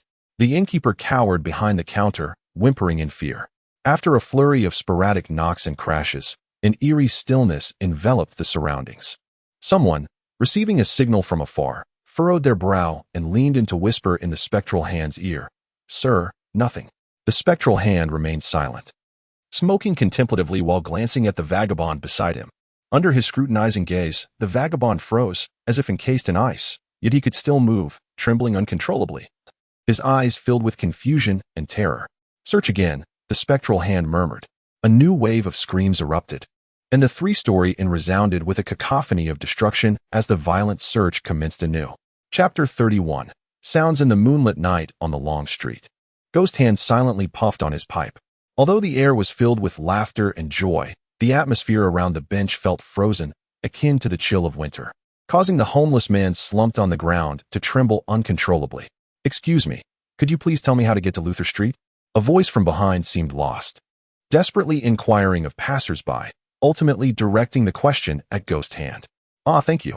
The cacophony of smashing continued. But even as the group thoroughly searched the inn from attic to cellar, they found no trace of a white-haired child and his dog. Eventually, Ghost Hand entered the inn, surveying the desolate front desk with a shadowed gaze. Has anyone said anything? He inquired darkly. I swear he is not here. He truly isn't here. The innkeeper, bound and sporting several bruises, choked back tears. He checked out half an hour ago. You're too late. I really don't know. I don't know anything. So, they had missed him again? Ghost Hand set down his pipe, ash scattering against the wall. His voice cold. Are you telling me that we just brushed past that damn child? Before long, the homeless man attempting to escape had his legs broken and was dragged into the dilapidated inn. Sir, this is none of my business. I never anticipated this. I swear. Please, spare me. I didn't deceive Mr. Shaman. I truly didn't.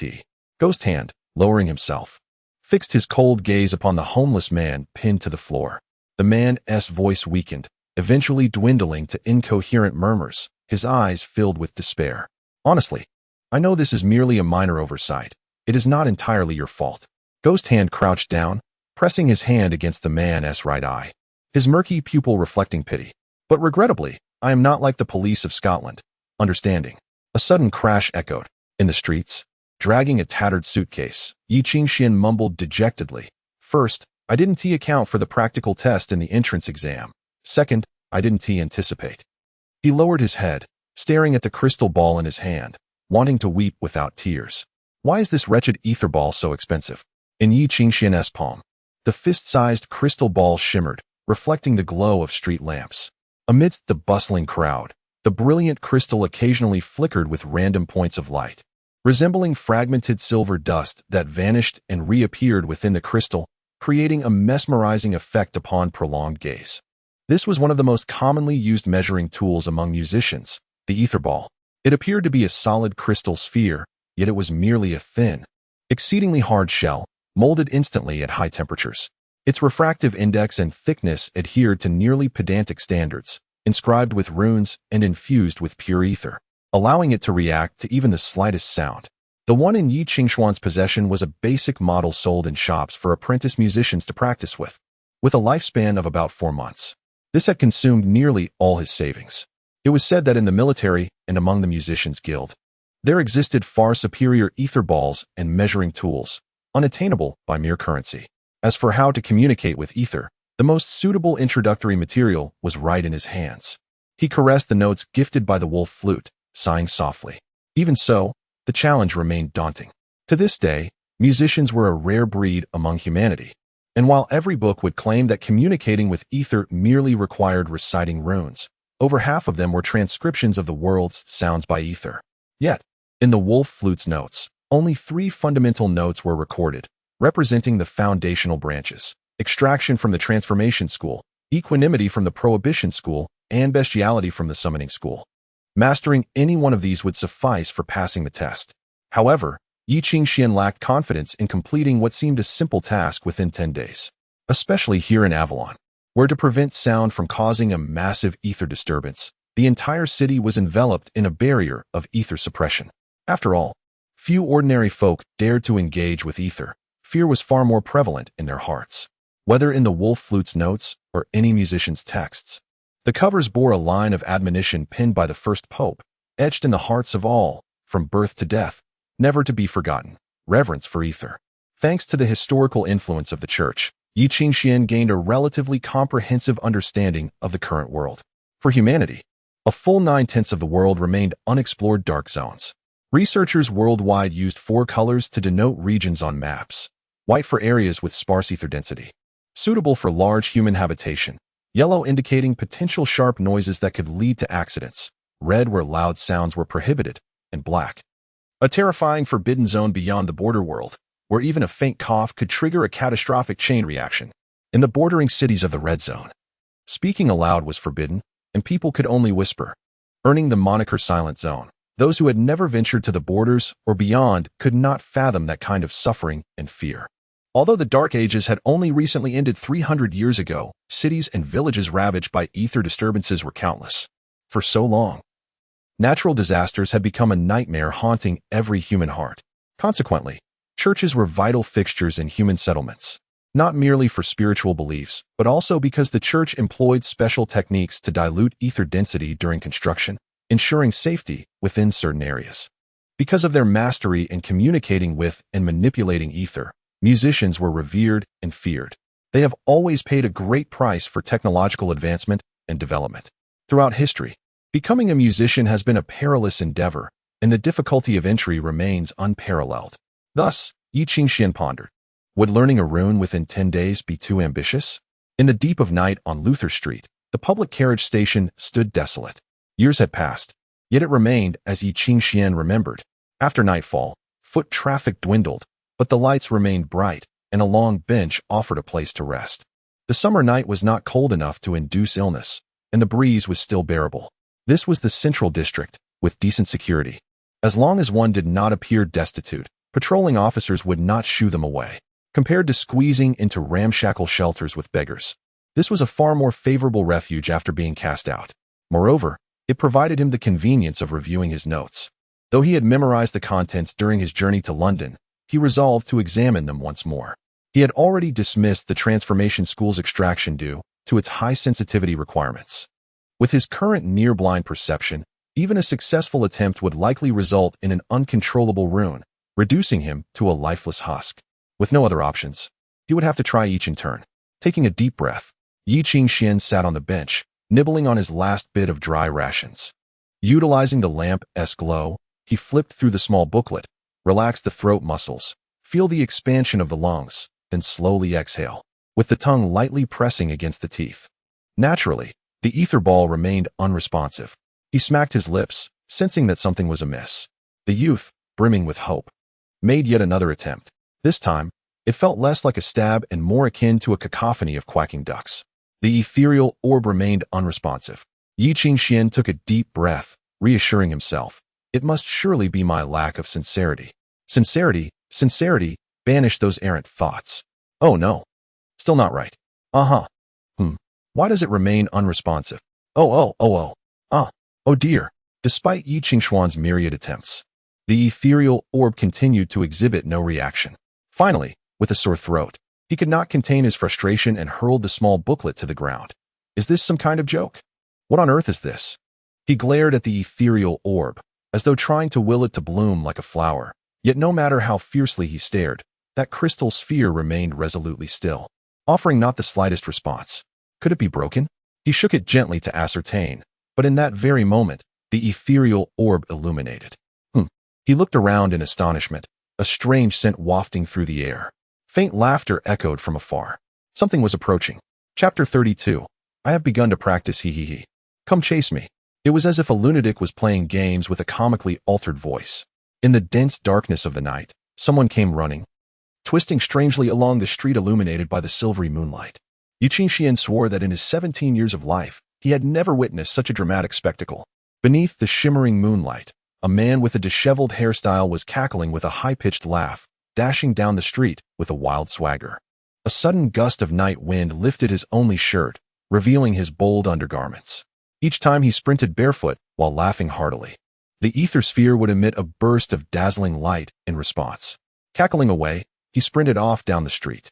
Yi Qingshian stared blankly at the ether sphere. Is this even possible?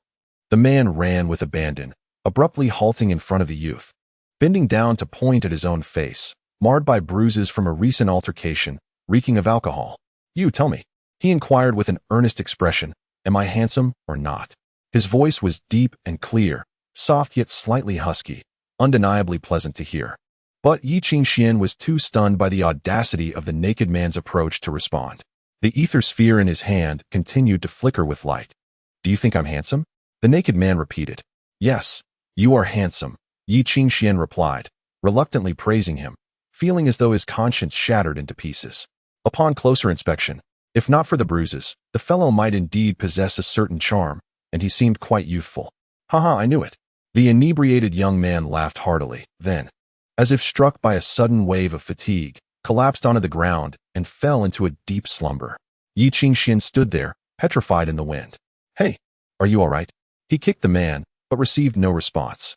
Eventually, after a long wait, Yi Qingshian sighed in relief, seated himself on a chair, and resolved to disregard everything, continuing with his scale exercises. La. Suddenly, the disheveled naked man turned over, burped loudly, and began to sing a children's song. Tonight, a heavy rain fell, flowers scattered all around. Oh, what does it matter? We are happily together. After finishing, he paused, dissatisfied, and added, we are happily together. Nonsense, who wants to be with you?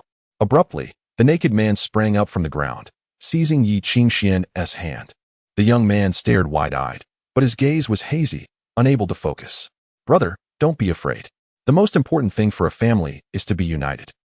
With an elder brother around, no one can bring you down. Gripping Yi Qingshuan's hand, his voice hoarse. What is the most precious thing in the world? It is love. It is love. Does my love make you feel warm? Warm. Yi Qingshian nodded, betraying his conscience. He. The naked man grinned foolishly, then collapsed onto the ground, retching violently. Even as this lunatic vomited, Yi Qingshuan's ether sphere continued to shine brightly. Yi Qingshian pulled out his ether sphere. Nearly in tears, what did I do to deserve this? I just wanted to practice my notes. Who have I offended? No results at all. And yet I summoned this nonsense. Ugh, no results? Do you want to know why? The naked man stood up unsteadily after vomiting, wiping the drool from the corner of his mouth. Yi Qingshian nodded blankly.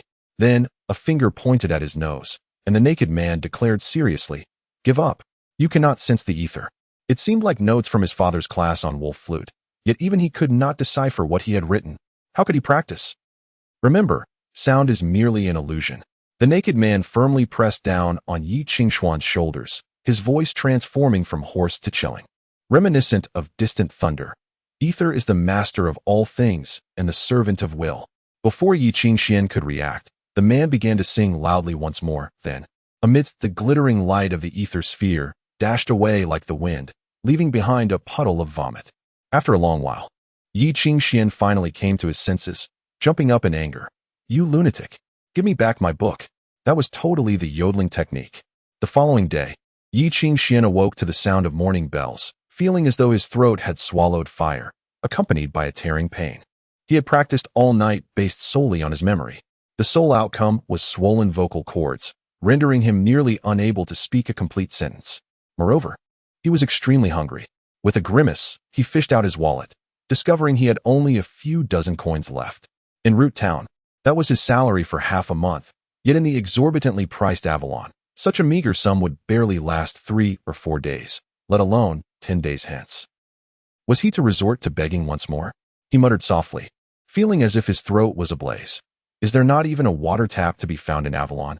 Just as the thought crossed his mind, a bottle of milk appeared beside him, but there was no time for tears. He quickly consumed the milk, followed by half a biscuit. As he patted his now satisfied belly, he heard another growl of hunger. Old Fei yawned, gave him a playful flick of his tail, then jumped off the long bench, scampering away. After a short while, he returned, placing a new bottle of milk and biscuit before Yi Qingxian. He nudged Yi Qingxian with his paw, signaling him to eat quickly, and that there was more if needed. Where on earth did you find these? Yi Qingxian picked up Old Fei, inspecting him closely, wondering if he had hidden a treasure trove. Old Fei, displeased, nipped at him and swatted his face with his tail, jumping off the bench to beckon him to follow. The bustling downtown of the morning had many shops already open, and pedestrians were gradually increasing. Few paid attention to the white-haired boy and his golden-haired old dog weaving through the streets. They turned left and right, navigating through 2 garbage-strewn alleys, finally arriving at a narrow lane. It appeared to be the back entrance of a shop. Hey, so it was stolen after all? Yi Qingxian stared blankly at the cabinet that Old Fei was raiding, his expression twitching. Old Fei barked triumphantly. Don't bark. Yi Qingxian hurriedly covered his mouth. Didn't we say no stealing? We still have some money left. What if someone discovers us and gives you a beating? No sooner had the words left his mouth than a voice from behind froze him in place. Oh, so it's your dog. A massive shadow loomed over him. A man, so robust that he scarcely resembled a human, was looking down at him, his voice cold. It has been here 3 or 4 times already this morning. The man appeared somewhat aged, likely in his 40s, with a scruffy beard. Yet his physique was terrifyingly imposing, with chest muscles straining against his shirt, arms thicker than Yi Qingxuan's thighs, standing nearly 2 meters tall, broad as a monster. Most intimidating was the fiery club he wielded. Appearing freshly pulled from a furnace, its red-hot surface still coated in ash. It certainly looked capable of dispatching 10 thieving children and their dogs. Please allow me to explain. Yi Qingxian positioned Old Fei behind him, managing a dry laugh. I apologize, this dog has a bit of a penchant for mischief. I'll compensate you for the milk, please don't hold it against him. Behind Yi Qingxian, Old Fei suddenly barked, causing him to shed tears. Old Fei, please refrain from causing further chaos at this moment. Although one may lose face, but not the battle. Look at how the other's arms are thicker than our combined waists. Can you not keep quiet for a moment? The milk was provided by me, the man stated. Excuse me. Yi Qingxian felt a sense of confusion today. Otherwise, do you believe the bread it eats simply appears from nowhere? In the midst of this awkward and enigmatic silence, Yi Qingxuan's stomach audibly protested its hunger. The young man awkwardly shifted his gaze to the side. The beastly man rose, surveying the pair of man and dog, then nodded slightly before pushing open the back door. Just in time, I've prepared some soup. Please, come inside.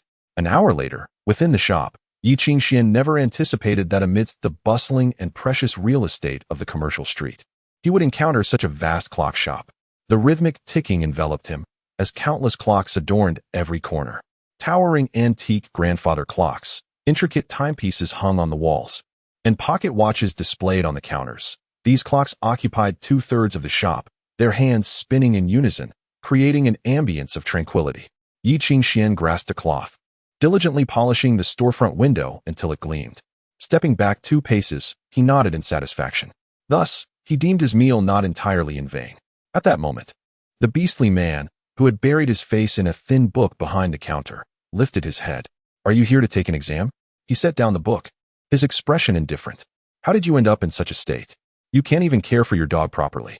On the mat. Old Fei raised his head and barked in agreement. You overestimate my capabilities. It is clearly the dog that takes care of me. Yi Qingxian murmured softly. What a fine dog indeed. The beastly man crouched before the drowsy old fay, gently grooming its disheveled fur. The imposing man performed this task with surprising tenderness.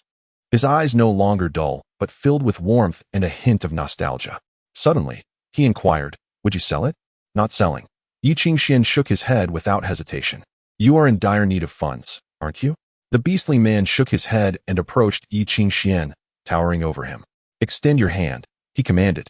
Yi Qingxian complied. And as the beastly man examined his hands, sniffing them, his pupils narrowed like a predator's, sending a slight chill down Yi Qingshuan's spine. "Never wielded a knife. Never tasted blood. You appear to be an honest man. In Avalon, such individuals struggle to survive. Where do you intend to find work? Ordinary shops will not hire someone of unknown origin. Even if you were to resort to thievery in the lower districts, you would fail. It is likely that both you and your dog would soon vanish, sold for profit." Yi Qingxian felt the sting of truth in those words. "Surely, there must be a way. Your hands bear the calluses of transcription. Can you read and write?" The beastly man suddenly asked. "Yes." "Then tidy up the attic." My previous assistant ended up in the hospital, and the shop is in need of a bookkeeper. However, there will be no salary. You will only receive meals. After 10 days, you must leave, understood?" The man's tone remained cold, yet he added, "Also, I dislike complications, so refrain from unnecessary actions. Any questions?" "No, none at all. As long as meals are provided."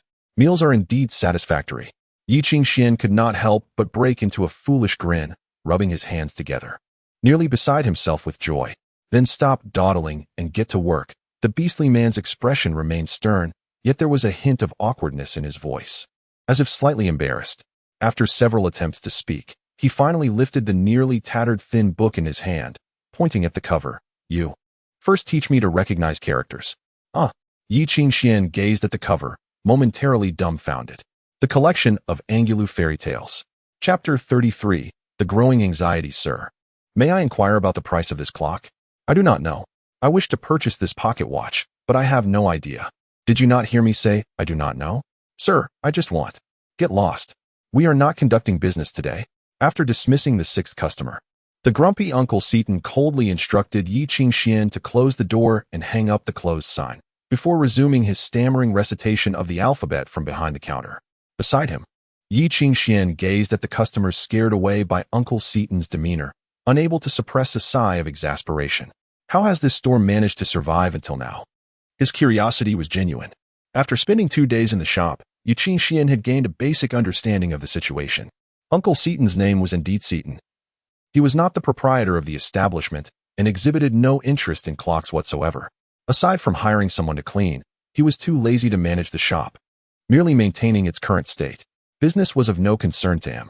According to Seaton, the actual owner was preoccupied with travels abroad, and he had merely been asked to watch over the shop. When speaking of this, his displeasure was palpable, his expression dark as if he wished to tear the owner apart. He radiated a ferocious aura, capable of frightening children on the street. Yi Qingxian sincerely understood why the owner had chosen Seaton to oversee the shop. With such a fearsome presence, not even a battalion would dare invade, let alone a thief.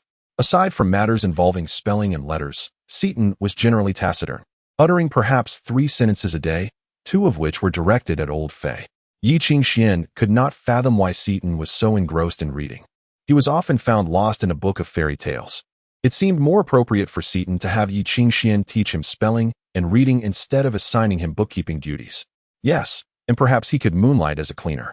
As time passed, Yi Qingxian felt a growing sense of melancholy, for his resonance with the ether was exceedingly low. He was acutely aware of the real issue at hand, the damned ether resonance.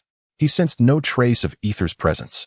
Yet, after countless attempts, the odds of a fortunate encounter should have favored him at least once. Yet, for reasons unbeknownst to him, Yi Qingxian had never experienced such a moment. What on earth was happening? He lay down in despair, wishing to roll around like old Fei. "Hey, Yi, go collect the goods." From behind the counter, Seaton instructed. "Head to 18, Queen Street and find the manager there. The owner has placed an order." He shoved a pen into Yi Qingshuan's pocket. "Just sign here. The goods are quite valuable, worth 10 children like you. Do not pilfer anything, or I shall personally escort you to the hospital." Seaton's bluntness was not a rarity. Individuals like him who were straightforward were few and far between. He detested the insincerity of pretense and believed in speaking plainly. When he stated that an item was expensive, it genuinely was. If he warned that a shortage would land Yi Qingxian in the hospital, he would ensure it happened. Indeed, in this era, clocks remained a luxury. Grandfather clocks and pocket watches were reserved for the nobility, and every item in this shop appeared to be a vintage artifact, some adorned with enamel and small gemstones, exuding an aura of considerable worth. Claiming that a single pocket watch could purchase 10 children may have been an exaggeration, but certainly 8 was plausible. Uncle, this is only my 3rd day on the job. Is it appropriate for you to entrust me with such valuable items? Yi Qingxian protested, somewhat helplessly. That is a valid point, but if you do not work, what use are you to me? Seaton shot back, casting him a sidelong glance. Yi Qingxian hesitated, remaining stationary. What is it? Do you not know the way? I know the route somewhat. Yi Qingxian composed his thoughts. I heard that area is for the nobility, who are known for their violent tendencies. What if they were to assault me? The type of nobility you speak of has become extinct in Anglia. What is now in vogue is the gentlemanly demeanor. They might pity you and offer you 2 coins, Seaton replied coldly. Do not even think of slacking off. Is it truly safe to go that way? What if I encounter trouble along the route? This establishment is recognized by the Avalon Police Department. The owner has connections in the House of Lords. If you mention the shop's name, no one would dare cross you. I am not feeling well today. Seaton scrutinized his appearance, leaving Yi Qingxian unable to utter further excuses. Seaton set aside his book and bluntly asked, Have you ever stolen money? Never. Have you offended anyone there? No. Yi Qingxian's expression soured. Then why the hesitation? Seaton scrutinized him with a sidelong glance, raising a fist as heavy as a hammer. Do you need me to accompany you? I'll go right away. Yi Qingxian fled in a panic. Just sign this form. Outside the opulent hall, the elderly steward clad in black pointed to the document. He seemed quite astonished by Yi Qingxian's arrival, shaking his head in disbelief until the signing was complete. What is it? Yi Qingxian inquired, looking at his own attire. Am I dirty? No, not at all. The steward stroked his beard, suddenly asking, Is it difficult working under Seaton? It is bearable. Uncle is a good man. It appears he holds you in high regard. The steward remarked with a complex tone, patting Yi Qingxian's shoulder as they parted. The future of youth is always limitless. For reasons unknown, Yi Qingxian could not shake the feeling that he was undergoing some form of hellish training. Under the scorching afternoon sun, he walked along the bustling streets, feeling rather fatigued. Avalon was an island, its architecture sprawling over this vast land, complex and densely packed, leaving little room to spare. Even the 16 suburban satellite islands were fully occupied. The municipal government divided Avalon into 3 cities, Upper, Middle, and Lower, further subdivided into 9 ring districts. Queen Avenue stood as the most lavishly adorned among all districts. Situated in the heart of the 3rd ring, this renowned avenue was the Golden Belt of Avalon. Approximately 30% of Avalon's population subsisted by serving those who frequented this circular thoroughfare. Eastern silks and spices, golden jewelry from the Raj, and the latest fashions from the Burgundy Kingdom were ubiquitous, overwhelming one with a sense of dizzying splendor. Yet, as Yi Qingxian arrived, he felt only a sense of strangeness and familiarity. After years of absence, it had transformed so rapidly, akin to the fickle trends among the nobility, leaving one bewildered. Yet, its intrinsic essence remained unchanged, much like a captivating noblewoman, her enchanting gaze ensnaring those around her, while an unshakable chill lurked beneath the surface. Reflecting on his own situation, he could not help but sigh. How unfortunate he was. He retrieved the ether sphere from his pocket, fiddling with it, and gazing at its dormant state, feeling as though he might never master this elusive entity. Why do you not emit light? He raised it to the sunlight, observing its translucent quality, feeling increasingly disheartened. Young master? A voice softly inquired from behind him. In the throngs of the street, he spotted an elderly woman in a servant's garb, cradling a basket of vegetables. She walked with the stoop of age, her steps slow and her eyes clouded. I beg your pardon, but you must have mistaken me for someone else. The old maid stood frozen, staring at Yi Qingxian in astonishment, unable to find her voice. I am not a young master. Perhaps you are mistaken. Yi Qingxian bent down to assist her in picking up the scattered vegetables and fruits, placing them gently in her hands. I have matters to attend to. Please do not delay me. The old maid scrutinized Yi Qingxian's demeanor, her gaze gradually sinking into disappointment as she lowered her head. I apologize. After a considerable time, she vanished among the crowd. Is everything proceeding smoothly? Indeed. Yi Qingxian smiled. I encountered some events and suddenly realized that Avalon can be quite a daunting place, always presenting encounters one wishes to avoid. If I do not wish to venture out, I shall tend to the shop. No need. Yi Qingxian shook his head. Initially, I thought going out would be a hassle, but now I find it not so troublesome after all. Oh, one becomes accustomed to it. What about Lao Fei? Where is it? It went out on its own, almost as if it has misplaced something.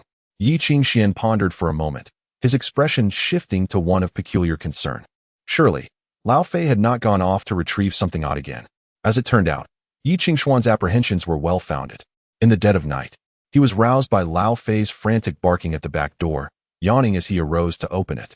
He could not help but lament that Lao Fei had once again reverted to this unfortunate habit, collecting items such as dead mice, dead rabbits, dead snakes, children's toys from neighboring homes, and coins scattered on the ground.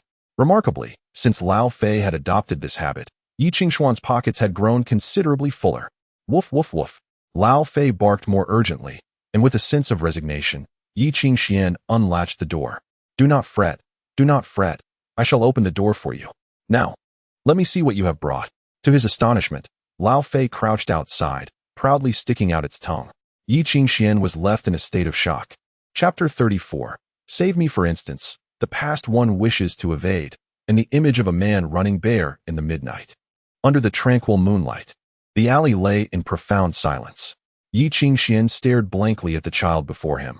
The filthy little creature was clad in a tattered dress, which was once white, but now appeared as a mere rag, the straps on her shoulders fraying dangerously. She bore bruises and scars on her face, and her bare legs were marred with wounds, as if she had been chased and had fled in terror. Upon noticing Yi Qingxuan's gaze, she defiantly lifted her chin and glared at him, her trembling eyes brimming with an indomitable spirit. The moonlight illuminated their figures, their white hair glistening like silver. Ah, cousin.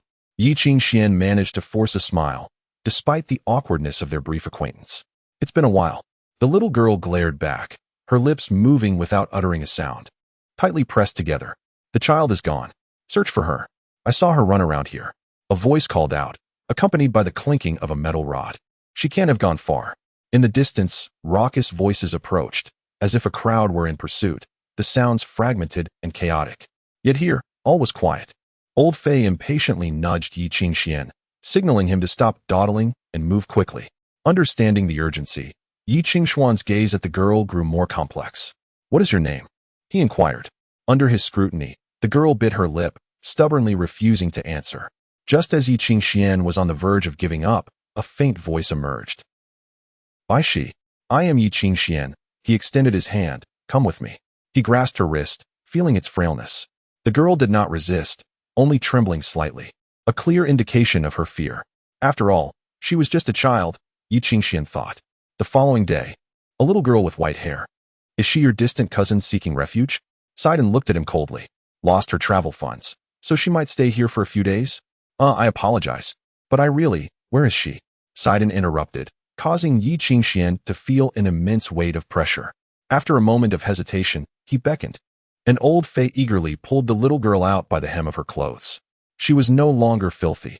After a bath, her wounds were bandaged, and she wore Yi Qingxuan's old clothes, the sleeves and pant legs rolled up, emphasizing her small frame. Her formerly white hair was concealed beneath a soft hat that Yi Qingxian had given her. With her head bowed, she resembled a child from a poor family.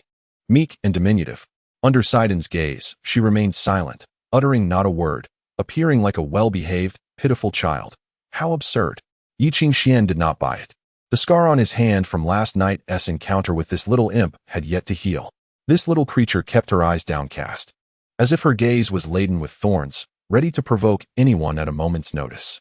She refrained from speaking, as if her words were laced with gunpowder. Every sentence a challenge. She appeared adorable, yet her temperament was far from endearing. Should she be allowed to act recklessly, before 3 sentences were spoken, Sidon would surely send her to the intensive care unit of the Whitechapel.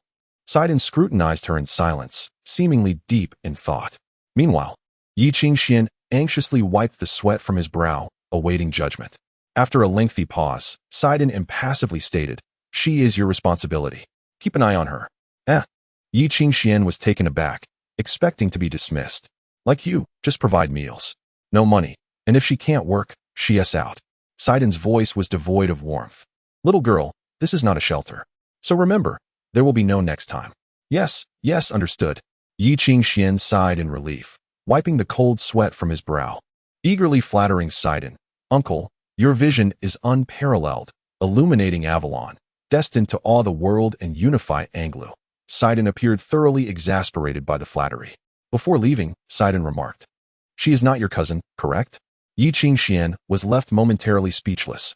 Sidon turned away, coldly adding, I do not know what those ruffians want with her, but do not bring trouble to my doorstep. Yi Qingxuan's heart skipped a beat, and before he could respond, he heard Sidon's distant voice, if you die in my shop, it will be quite troublesome to collect the bodies. Well, Yi Qingxian believed that this statement was sincere. With a sigh, he turned to look at Bai Shi, only to find her perched on the counter, curiously observing the clock. Only at that moment did she resemble a child, quiet and still. Yes, if one could overlook her hand reaching into the counter. Slap. Yi Qingxian swatted her sneaky hand away. No stealing. Humph. Don't think I can't see through your intentions, Bai Shi retorted, casting a sidelong glance at him. You and that big black guy, you must be planning to sell me, right? When she mentioned the big black guy, she cautiously peeked around, wary of Sidon overhearing. Observing her demeanor, Yi Qingxian couldn't help but sigh. Look at you, hardly a few pounds of flesh on you. Even if I wanted to sell you, where could I possibly take you? Well, I don't know. Some people can be quite scheming. Bai Shi replied, her face displaying wariness. Hey, the one with the scheming mind is clearly you. Who was it that tried to steal something just now? I was saving you, you know. Saving you. It doesn't matter if you steal something. But if Sidon finds out, he'll surely send you to the intensive care unit. For reasons unknown, this little girl seemed to be akin to a hedgehog. Last night, to get her to take a bath and change her bandages, Yi Qingxian had nearly worn his lips raw. She always believed he was trying to peek at her. In the end, Yi Qingxian had to lock the attic door from the inside, remove the ladder, and turned in for the night behind the counter. After a sleepless night, he heard various faint sounds from above, realizing she was plotting to escape, though she had nowhere to run.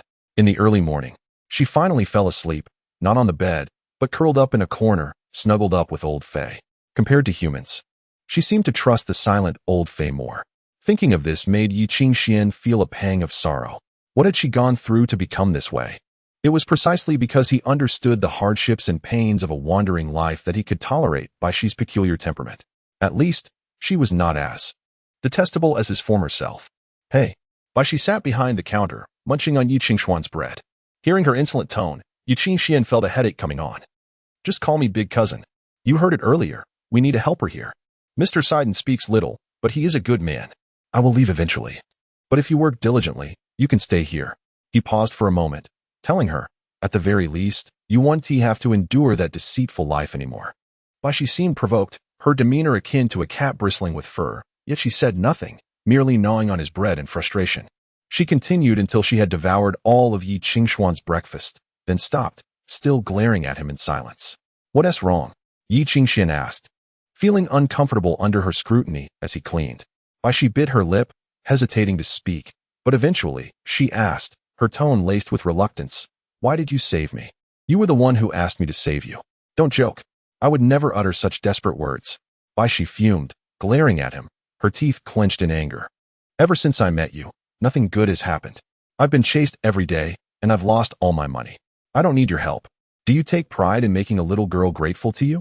Do you truly believe that I would be thankful for your supposed rescue? You merely seek to indulge your own vanity, do you not? Is it not your desire to revel in the gratitude of a young girl? Allow me to clarify. Not a chance. Yi Qingxian was momentarily taken aback, feeling a sense of defeat, not for himself, but rather due to the unexpected nature of her thoughts. I never intended for you to feel grateful to me, truly, he said, an air of awkwardness and helplessness enveloping him. He sighed, do you know? During my most desperate times, someone came to my aid. He provided me with food, allowed me to bathe, and I remained in a small town, surviving until now. He imparted to me the wisdom of how to continue living. He recalled the priest's solemn expression and couldn't help but smile nostalgically. He told me that the language of humanity is not solely expressed through words, for some sentiments can be discerned through one's eyes. Bai Shi bit her lip, choosing silence as she glared at him. As if intent on piercing through the facade of his hypocrisy, uncovering his malicious intent. He told me that when he first laid eyes on me, I was standing in the mud, my demeanor fierce, my gaze filled with provocation and defiance. Perhaps much like the way you appear now? He gazed into the depths of the girl's eyes, witnessing her anger, indifference, disdain, and the concealed fear and scars lurking within the deepest recesses of her gaze. Those eyes seemed to plead, "Save me." Chapter 35.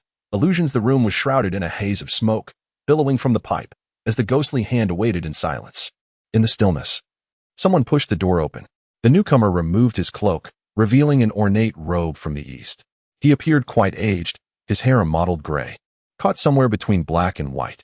He moved with a ghostly silence, reminiscent of a spirit long departed. Lost again, Mr. Chang sat opposite him, his voice tinged with disappointment. "Frankly, I am quite disillusioned with your work ethic. However, this is Avalon City, and certain concerns must be taken into account." The ghostly hand shook its head, suppressing a rising anger. Mr. Chang's demeanor remained impassive. "Mr. Ghost Hand, before the traitor usurped the Cloud Tower, we could summon anyone we desired, and they would be delivered to us. If I sought his head, that would be what is sent. If I sought his hand, that would be delivered. Those who delay in their movements would have their eyes gouged out, and anyone daring to harbor them would pay a grave price. But this is Avalon now, and things have changed. It has taken considerable effort to keep your lot hidden." Mr. Ghost Hand furrowed his brow. "Mr. Shaman does not wish for too much commotion. You wouldn't want this matter to attract royal attention, would you? It has been nearly 4 days. Mr. Chang spoke softly. "Mr. Ghost Hand, we can't afford to wait much longer. I have already told you, I need time. I have granted you time, have I not?" Mr. Chang rose, his figure dissipating like a wraith beneath the swirling smoke. In the profound silence, Mr. Ghost Hand leaned back in his chair, puffing on his pipe, the fragile stone bowl shattering between his teeth. "Because of those 2 Eastern children, Avalon City is on the brink of chaos." He spat out the remnants in his mouth, crushing the pipe in his palm. "And that damn dog." Outside the tavern, the unmoving coach held Mr. Chang, who silently opened his eyes.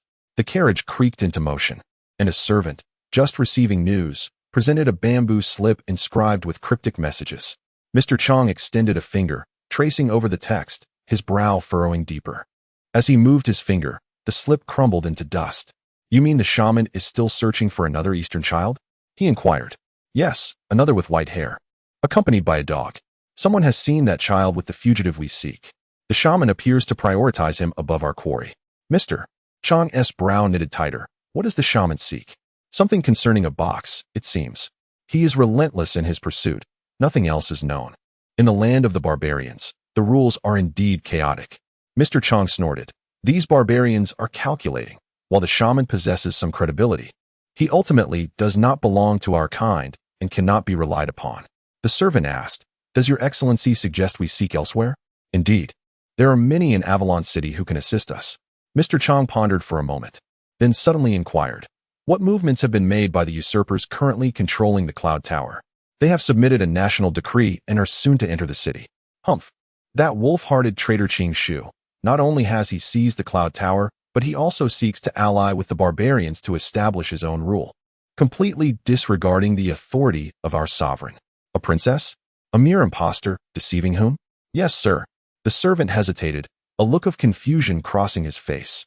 "However, there is one matter I do not understand." For the sake of a girl with dragon blood, why trouble yourself so, sir?" Mr. Chang fell silent.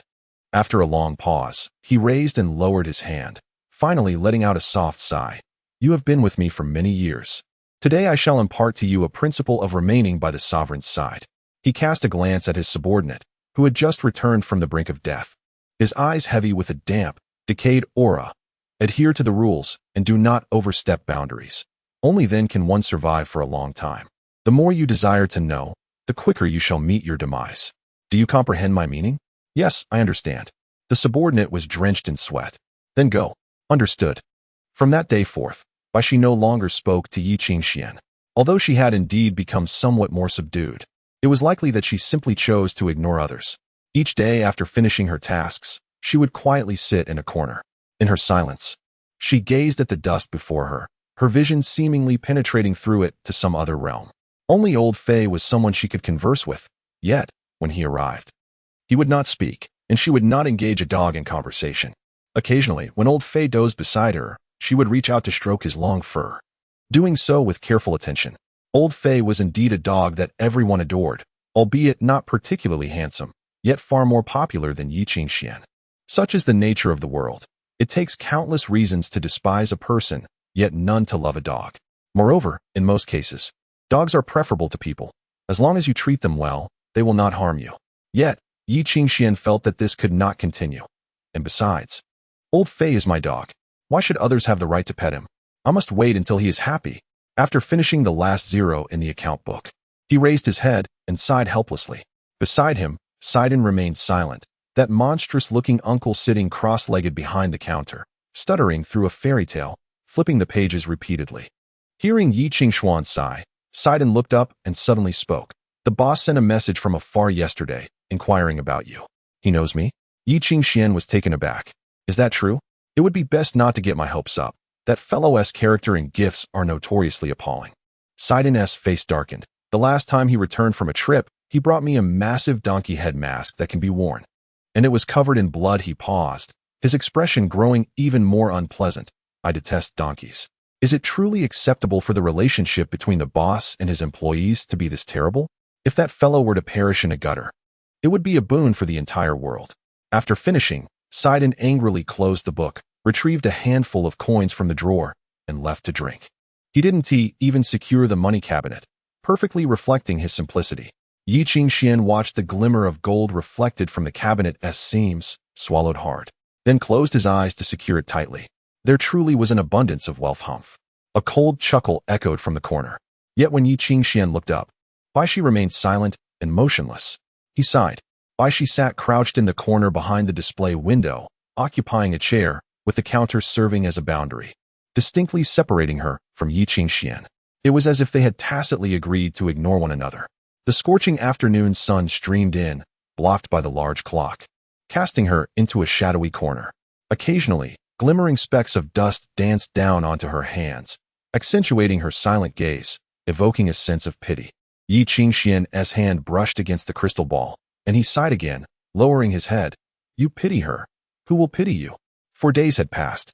Counting the night, it amounted to 4 days and 5 nights. Even Yi Qingxian began to despair. Was he cursed by the ether? Even the most inept individuals, after 100,000 attempts, should at least elevate their success rate by 1%, right?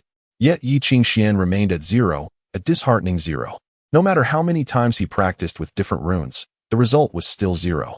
Transitioning from 1 to 2 is simple. One merely needs to strive in addition. But how does one progress from 0 to 1? Yi Qingxian did not know. With relentless effort, the non-existent remains ever elusive.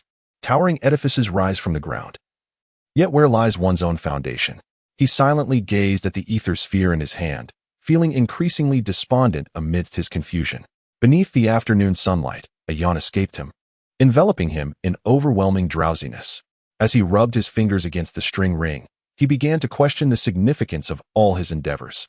The silver string that formed the ring silently refracted sunlight, shimmering with brilliance. O musician, he sighed softly, closing his eyes to feel the wind blowing from afar. But soon, realization dawned upon him. This was a shop. The door was closed. From whence could the wind come? It was unclear when it had begun. A profound silence enveloped everything. He opened his eyes to witness the counter before him, silently dissolving into dust under the caress of the wind. In an instant, centuries seemed to pass. The display window shattered, glass succumbing to the ravages of time. Wooden furniture decayed at an alarming pace, cracks sprawling across the walls, allowing the fierce and solitary sunlight to cascade through the fissures and illuminate his face. In terror, he yearned to leap from his seat, yet felt his body anchored to the chair, immovable. The familiar world appeared to recede at an alarming speed, robbing him of the sounds and faces he once recognized. Old Fei had vanished, Seaton had disappeared, and she was no more. In this desolate house, only his own solitude remained. He sat in the chair, gazing at the rapid decay surrounding him. Weeds sprouted through the crevices of the floor, vines climbed the walls. The bustling street outside gradually faded, the scenery growing broken and forlorn. The entire world lay in silence, with Yi Qingxian left to hear only the incessant ticking echoing in his ears. Above, the ominous azure moon loomed high in the sky, a harbinger of ill omens. Chapter 36. Do you regret it? Beneath the cold, azure moonlight, time flowed swiftly, akin to a waterfall cascading down in a boundless torrent. Thus, the vast seas transformed into fields, and bustling cities fell into desolate hills. Upon these barren mounds, gravestones emerged, jagged and extending towards the horizon. Bathed in moonlight, these varied tombstones reflected a chilling radiance, as if they were remnants from different corners of the world and from various epochs. Some were stone slabs, others wooden stakes, some resembling majestic royal tombs, while others lay shattered, ensnared in cobwebs, dilapidated and forlorn. Beneath each gravestone rested different soul lanterns, yet more than half of these ancient lights had extinguished. In this silent world, everything lay in a tranquil stillness, as if dead. A breeze swept from afar, lifting his silvery hair, resembling spilled mercury in the air. Father? In that fleeting moment of recognition, Yi Qingxian found himself breathless. However, he soon realized that it was not his father's face. That visage bore faint traces of his father's features, yet it was not his likeness. At times, it felt more like a reflection of himself, yet it was neither. In a daze of astonishment, he noticed that the figure was also gazing at him, eyes filled with complexity. The figure parted his lips, producing some sound, as if speaking deliberately, but Yi Qingxian could not decipher his words. The voice, akin to thunder, was maddeningly unclear. Yi Qingxian strained to comprehend, but the pain within his chest erupted into a tortured roar, a searing agony radiating from his body. Every vein trembled violently, scorched by a lava-like torment. Something filled his being, preventing him from hearing that voice. Yet as the pain intensified, the voice grew increasingly distinct. The silver-haired man stared at him, repeating himself over and over. Amidst the immense anguish, akin to a tidal wave, Yi Qingxuan's consciousness blurred, unleashing a shrill scream of despair. At last, he felt his body shatter, everything spiraling into irreversible collapse, darkness engulfing all. Yet, in that fleeting moment before succumbing to the abyss, he heard the man's mournful whisper, "Do you regret it?" His voice carried the weight of a millennium's sorrow and suffering. Yi Qingxian awoke from his nightmare, emitting a hoarse scream that disturbed the flickering candle in the dead of night. Only then did he realize he had been lost in a dream. Yet why was he swathed in bandages, lying in bed? Pain still clung to his limbs, the torment in his dream echoing the real sensations of his body. But from whence did this pain originate? He felt on the brink of madness. Awake! Then cease your wailing. At the bedside, seated in deep concentration, Seaton glanced at him, lifting a book. What does this word mean? The agony wrapped around him. He sought to divert his attention, and upon reading the word, felt as if he had stumbled upon salvation. He struggled to articulate, repentance. The etymology of this term originates from the script of the Holy City, derived from ancient texts, signifying to express remorse for straying off the path due to error. Relevant references include the revised commentary on the articles by the Sixth Pope and the Universal Dictionary. As he spoke, he felt his voice falter. If it had once been akin to sandpaper, it now resembled two iron plates grinding together, piercingly unbearable. What is wrong with me? He stared blankly at Seaton. I don't know. When I found you, every pore was oozing blood. Seaton shook his head, gesturing downstairs. The entire lobby floor is stained red because of you. His gaze turned cold. Have you considered how to compensate for the floor? And your medical expenses? This isn't a charity. If you can't pay, I can refer you to a doctor who specializes in organ sales. Must I pay for this? Yi Qingxian nearly leapt from the bed. The floor can be cleaned and reused. Why must it be replaced? Can't you be a bit less miserly? Seaton scoffed, dismissing the financial matter. How long have I been asleep? Yi Qingxian asked with a bitter smile.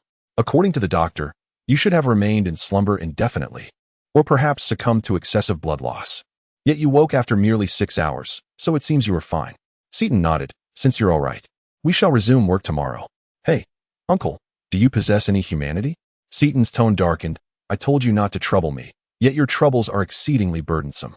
All right, your pressure is considerable. Yi Qingxian lamented, tears unshed, recognizing that life was hard for everyone. Regardless, thank you for saving me, he murmured. I will find a way to repay you. Just repaying me is sufficient. After all, I only provided the funds.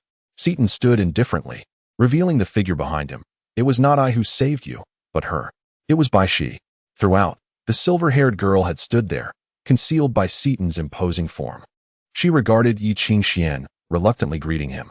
She found you collapsed on the ground, At that moment, you were rolling about, and if you recall, you even bit her.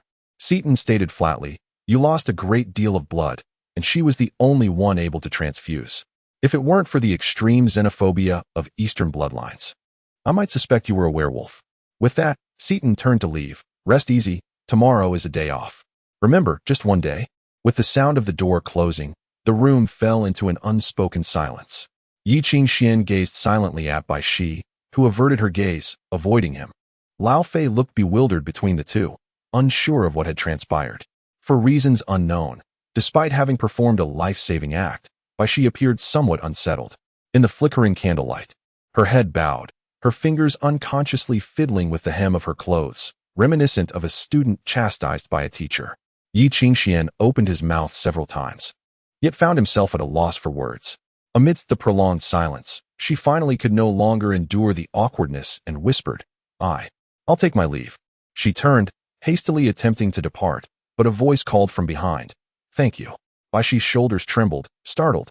She lowered her head, and, after a long pause, mumbled an unwilling, Oh, as if compelled, I was merely calling for help.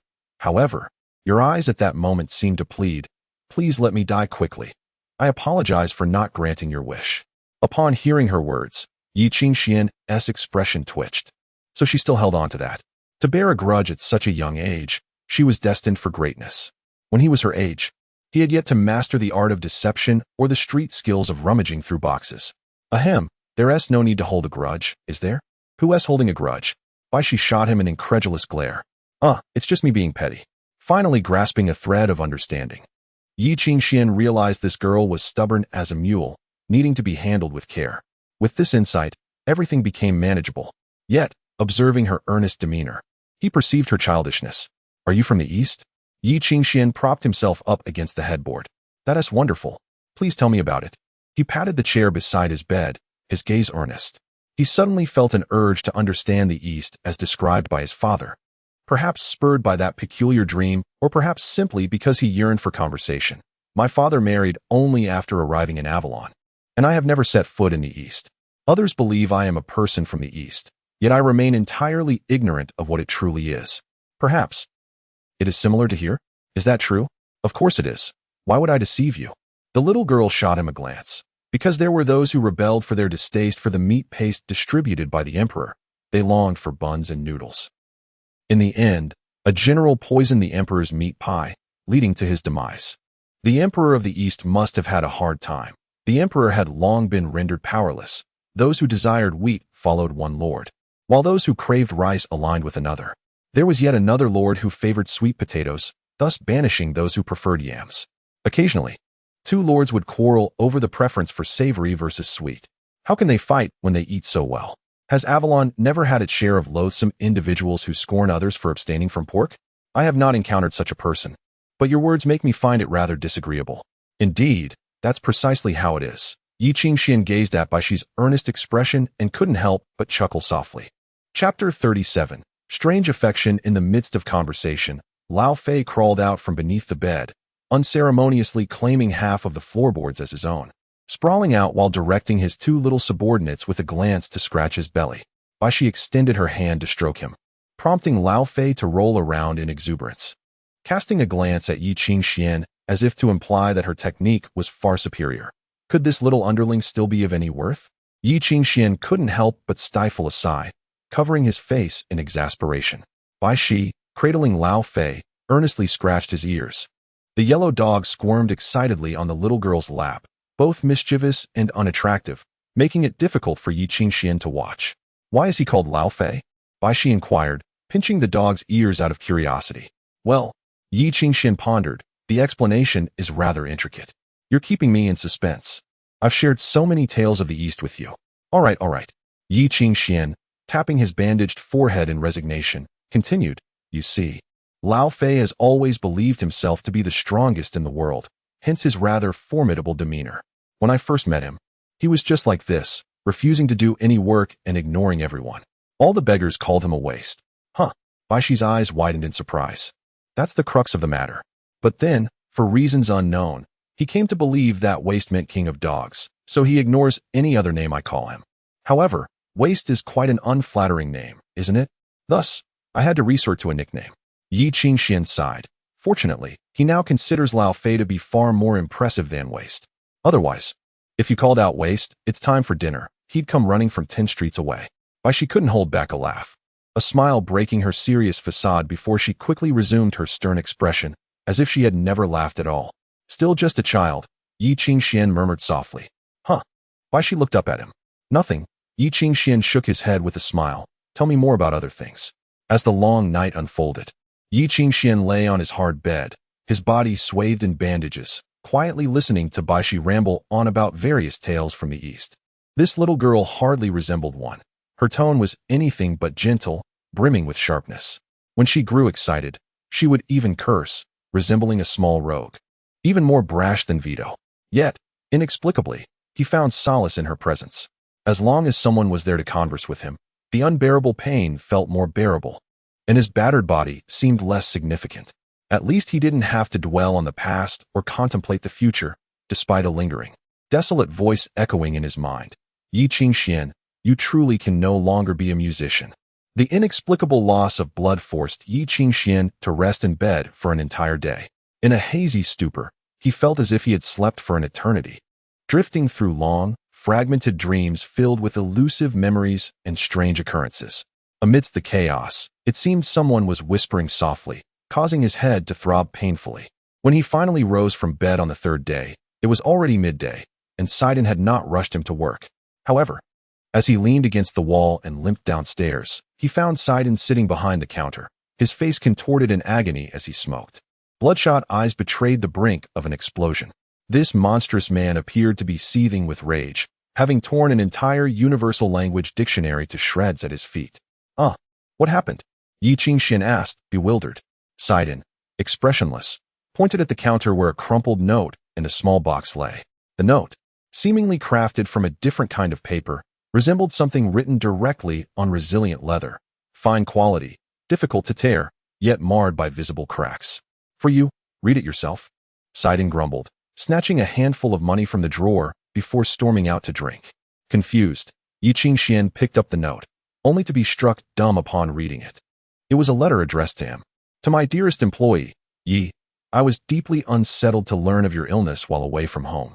Though we have yet to meet, I feel a profound concern and care for you, which I suppose is what the Easterners refer to as fate. P.S. Sidon, being a waste of space who knows little beyond eating, may require your attention. If he embarrasses himself, please reprimand him as one would scold a cat that cannot jump through a hoop of fire. Your friend, Hermes. The warmth and thoughtfulness of the letter, aside from nearly provoking Sidon's wrath, painted a picture of a gentle, kind, courteous, and generous gentleman, deeply worried for him. Moreover, he bore the same name as a renowned artist from a century ago. Yi Qingxian shivered at the peculiar concern from his employer. He turned to Baishi. Did this come from the boss? Baishi's expression soured. Indeed. He wants your measurements. Let him perish. Then, he opened the small box on the counter. Momentarily stunned by its contents, a slender test tube cushioned with thick cotton padding, filled with a vibrant fuchsia liquid that shimmered radiantly.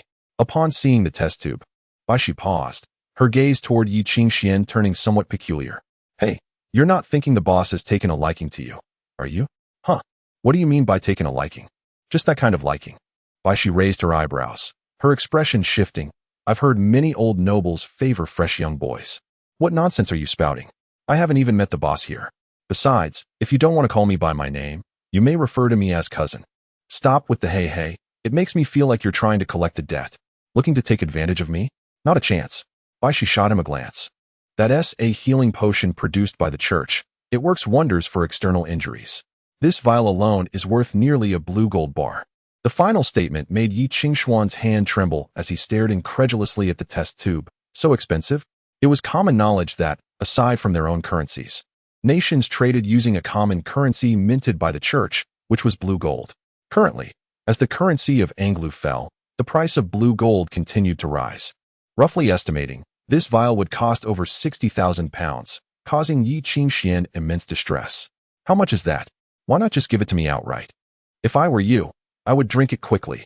This stuff loses its efficacy within 10 minutes of sunlight exposure. Baishi's words jolted Yi Qingxian from his reverie, prompting him to swiftly uncork the vial and gulp down the potion. After swallowing, he smacked his lips, realizing he couldn't discern any flavor. Soon, an intense cold sensation surged through his body. Is it really that effective? He murmured, feeling dizzy, as if the world around him were spinning. There are side effects. You likely won't be able to move for the entire afternoon. There's a trace of mandala in it. She approached him with a conspiratorial grin, her face adorned with a sweet, innocent smile. Cousin, shall we play cards? Play cards? Yi Qingxian struggled to suppress his dizziness. What scheme are you concocting? Every time you call me cousin, something fishy is afoot. Not at all, just a little friendly gambling. I'm merely showing my concern for you. She unexpectedly produced a deck of cards, skillfully shuffling them. If you're short on cash, we can settle with an IOU. Shall we begin with a round of flush to warm up? Yi Qingxian could not help but sigh. Your shuffling technique is so adept. You must be using this to swindle money, right? As for my culinary skills, well, I suppose I could refrain from cheating. She flashed an innocent and exceptionally sweet smile. Come on, cousin, let us play. How could I possibly decline? If you don't play, it counts as your loss. Yi Qingxian sighed again, picking up the cards, but as he shuffled, he noticed the peculiar illustrations on the card faces. What is this?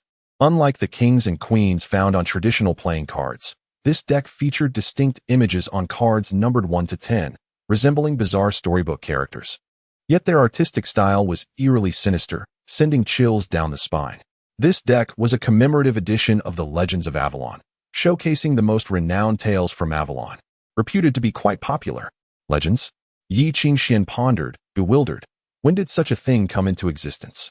He randomly drew a card and inquired, what is this? The card depicted an elderly man adorned with a feathered crown, clutching a shattered heart, his gaze cold and foreboding. He was said to be the true master of all in Avalon, lurking in the shadows and controlling the underworld, a figure that certainly sounded formidable. Yet many insisted that such a person did not exist. Some claimed to have encountered him, but could not describe his appearance. Those who had seen him referred to him as the shaman, and none dared to disobey the commands issued by the shaman. The shaman? Yi Qingxian found the name somewhat familiar, as if he had heard it somewhere before. Chapter 38. Urban Legends. Having just encountered the shaman, Yi Qingxian flipped over the second card. The card depicted a man wearing a top hat, his golden hair cascading down to his waist, standing atop piles of gold, silver, and treasures, with gemstones cascading from his fingertips like grains of sand. He is known as the trader, reputed to sell anything to those with wealth, even the most improbable of items. She lowered her voice and remarked, some say that the throne of Anglo was purchased from him by King Arthur with his own sword. How could that be possible? Yi Qingxian chuckled. Even if it were true, who could possibly live to this day? Perhaps it's not so far-fetched, if he possesses everything. It wouldn't be surprising if he also had the elixir of immortality. You make a compelling argument. Yi Qingxian turned over another card. What about this one? The background of this card was drenched in blood red. Amidst dismembered limbs, a shadow loomed, steeped in darkness and carnage. This is a long-forgotten assassin. It is said he would take on any contract for a price, even assassination of the Minister of Defense. Once he was unleashed, he would leave no survivors. Anyone who laid eyes upon him would meet a swift demise. He earned the moniker the Butcher due to the gruesome scenes he left behind, reminiscent of a slaughterhouse. Among the legends of Avalon City are the white vengeful spirits that haunt the church, the lunatic Jack the Ripper who disembowels his victims under cover of night, the ghostly mother who abducts children to raise them as monsters, the revenants that wander graveyards, blood-sucking vampires, and the debt collector with ghostly hands that can seize one's soul. There are also the phantom horse-drawn carriages that race through the midnight sky. These comprise the top 10 legends of Avalon City. Wait, that's only 9. Yi Qingxian counted on his fingers, confirming his suspicion. Oh, there's one more. Upon the mention, Baishi's excitement dimmed as she revealed the final card. The image depicted the shadow of a clock tower at midnight, and within the dimness, something seemed to writhe and rush past. This is the last legend, the naked man who runs through the streets of Avalon in the dead of night. In an instant, Yi Qingxian was jolted awake. Your expression is quite peculiar. Are you all right? I was startled, he admitted, feeling awkward about having encountered this lunatic himself. The top 10 legends of Avalon, what audacity. The first 9 were imposing, while this last one reeked of absurdity. Running naked at midnight and singing? How grotesque. What has become of the aesthetic sensibilities of the people of Avalon? What do the ghost cards depict? He gazed at the 2 ghost cards. which did not feature a jester but rather bizarre and grotesque architecture. The black card illustrated a tall tower, whose reflection in the water morphed into layers of piled corpses, extending downward as if leading to hell, a blood-soaked pathway. She remarked, "It is said that this path lies hidden within Avalon, leading to its backside, revealing the true visage of Avalon City." And what of the red ghost card? In the hands of the youth, the red card illustrated the vast ruins of a city, intertwined with webs and scorch marks, the enormous city engulfed in dust, as if it were already dead. "This represents the legendary Avalon," she paused, adding, "the true Avalon. Since the conclusion of the Dark Ages, 300 years have passed. 270 years ago, after King Arthur rejected the holy name bestowed by the Holy City, he arrived here and established the first city of the Holy Anglo. This is the earliest legend of Avalon City. No one knows what this place was called before. Some scholars, analyzing remnants of ancient texts, have drawn peculiar conclusions. 300 years ago, Avalon was over 600 meters below normal sea level. In other words, this island was originally meant to slumber beneath the sea. Yet, recent measurements of the etheric decay of Avalon's ancient structures indicate they have existed for over 1,000 years. Scholars are unable to explain this absurd contradiction, and ultimately, this theory has been submerged beneath various interpretations. Nevertheless, the legend has persisted, growing more detailed over time. Some say Avalon was once a city occupied by an evil deity, eternally submerged beneath the sea. It resurfaced during the War of Glory, just as the world was on the brink of destruction. Subsequently, the Watcher was severely wounded and fled its lair, yet its secrets remained dormant within this city. Others claim it was a conspiracy by the Burgundians, while some advocate for the recent continental drift theory, suggesting Avalon is an island that drifted from elsewhere. None of it sounds credible, Yi Qingxian mused. The people of Avalon seem rather dull. Indeed, let us play cards instead. Shi enthusiastically shuffled the cards. How about I let you in a round? Let us start with a small bet, 20 per game. Yi Qingxian, maintaining a stoic expression, extended his hand and retrieved the concealed playing cards from her sleeve. I've told you, no cheating. Half an hour later, Yi Qingxian felt increasingly drowsy, struggling to concentrate. This sensation resembled a hangover, akin to something intoxicating wreaking havoc, providing excessive exhilaration that rendered him uncontrollable. Fortunately, he could still think. All right, it's time to pay up. He displayed his cards, smiling as he extended his palm. Or else, I'll put up a note. Silence enveloped the room. Amidst the ticking, only Baishi's furious breaths broke the stillness. The white notes plastered across her face trembled with each breath, resembling the legendary snow monster. In half an hour, she had nearly wagered away her entire salary for the next 3 years, if she even had one. You mean to say, this is your third straight flush? Baishi gritted her teeth. Is this the level of your third straight flush? Indeed, it is the third. They all say I cheat. You said no cheating. Baishi banged the table, leaning in to glare at him. Where are you hiding the cards? Confess, or I'll take advantage of your inability to retaliate and beat you into submission. I'm not lying. I don't cheat. Yi Qingxian spread his hands, allowing her to search him. The freshly shuffled cards fluttered down like snowflakes, blanketing the floor. 54 cards, neither more nor less. In the rolled-up sleeves, between the trimmed nails, through the spread fingers, beneath the table, there was no trace of any deceit. Baishi searched his pockets repeatedly, but found nothing. I told you I wouldn't cheat. Amidst the haze, Yi Qingxian finally succumbed to the encroaching sleep, resting his head on the table. Just before he drifted off, he seemed to recall something and chuckled softly. But I do remember the cards. The next day, leaning on a cane, Yi Qingxian was finally able to walk. He limped down the street, while Baishi, cradling a box in her arms, ambled beside him, casually glancing around. Seemingly discontent with her white hair attracting attention, she tucked it beneath her soft cap, donning Yi Qingxuan's old clothes, resembling a wild child. However, it was no small feat for Uncle Sidon to secure a deal. You're overthinking it. This seems to be merely a commissioned clock sent from the Kingdom of Burgundy. We're just responsible for the delivery. Baishi curled her lips, remarking that if someone hadn't inquired, Seaton would likely have discarded it into the rubbish long ago. Well, it seems inevitable that this establishment would eventually be shut down by the old man. Yi Qingxian was filled with apprehension. Why the sigh? It's none of your concern. Baishi retorted, casting him a sidelong glance. Suddenly, her eyes glimmered with mischief as she concocted a dubious scheme. Hey, cousin, do you have any idea what this clock in the box might be worth? Although it wasn't an antique, the signature suggested it was crafted by a renowned artisan from the Kingdom of Burgundy. The market value was difficult to assess, but considering the latest mechanism and the amount of gold and silver used, it wouldn't be inexpensive. If we were to apply the black market's customary discount of 1/3, it could probably fetch around 60,000. Yi Qingxian calculated with his fingers, ultimately nodding. If we encounter someone knowledgeable, it could be sold for about 100,000. Bai Shi's expression was one of astonishment, not merely due to the price, but also because of Yi Qingxuan's insight. How do you know this so well? The shelves in the store are filled with books. Don't you ever take a look? Yi Qingxian turned to her and lightly tapped her head. Don't entertain any mischievous thoughts. Seaton's warning about sending troublemakers to the hospital is not mere idle talk. Hey, I haven't said anything yet. She protested. The moment you called me cousin, it was never for anything good. Besides, you were definitely contemplating making off with this thing, weren't you? Humph.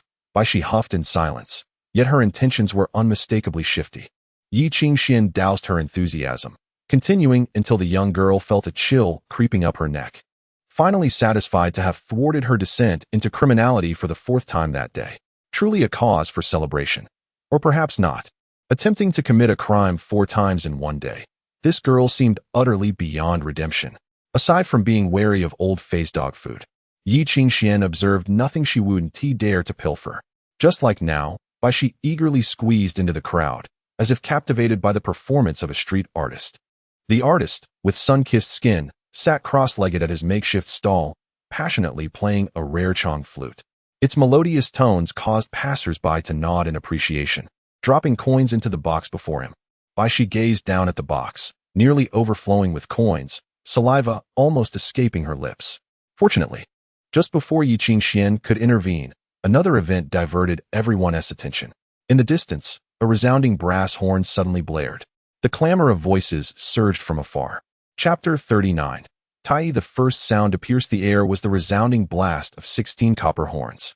Clad in vibrant crimson attire, the ceremonial retinue atop the city wall raised a colossal copper horn, puffed out their chests, and forcefully announced the arrival of distinguished guests. Outside the city walls of the Central District's 6th ring, a grand procession flowed into the vast metropolis. Bathed in golden sunlight, the main gate, which only opened in the presence of the emperor, slowly creaked open, its heavy timbers emitting a deep rumble that subdued the surrounding clamor.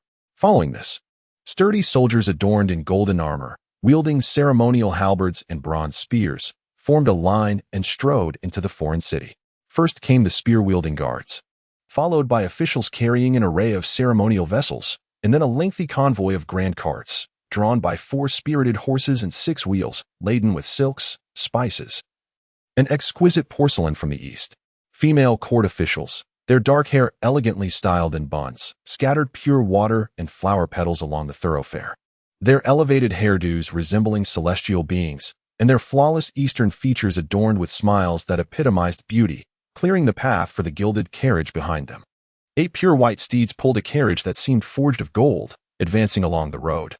While the corners of the carriage were decorated with bronze vessels shaped like mythical beasts, filled with agarwood, myrrh, and camphor, emanating an intoxicating fragrance.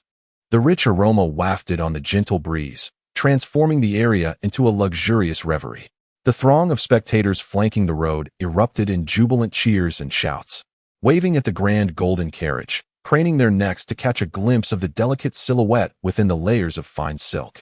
After a week of anticipation, the princess of the Yunlu clan from the east finally entered the city. The legendary princess, renowned for her beauty at the tender age of 16, sat regally atop her opulent carriage, enveloped in gossamer and sheer silks. Even a mere profile was enough to captivate onlookers. On either side of the road, countless people cheered and shouted, yet she remained unmoved, responding coldly to the fervent adulation from the foreign crowd, as if deaf to their praise. Curiosity burgeoned among the onlookers, eager to discern what enchanting beauty warranted such a magnificent display.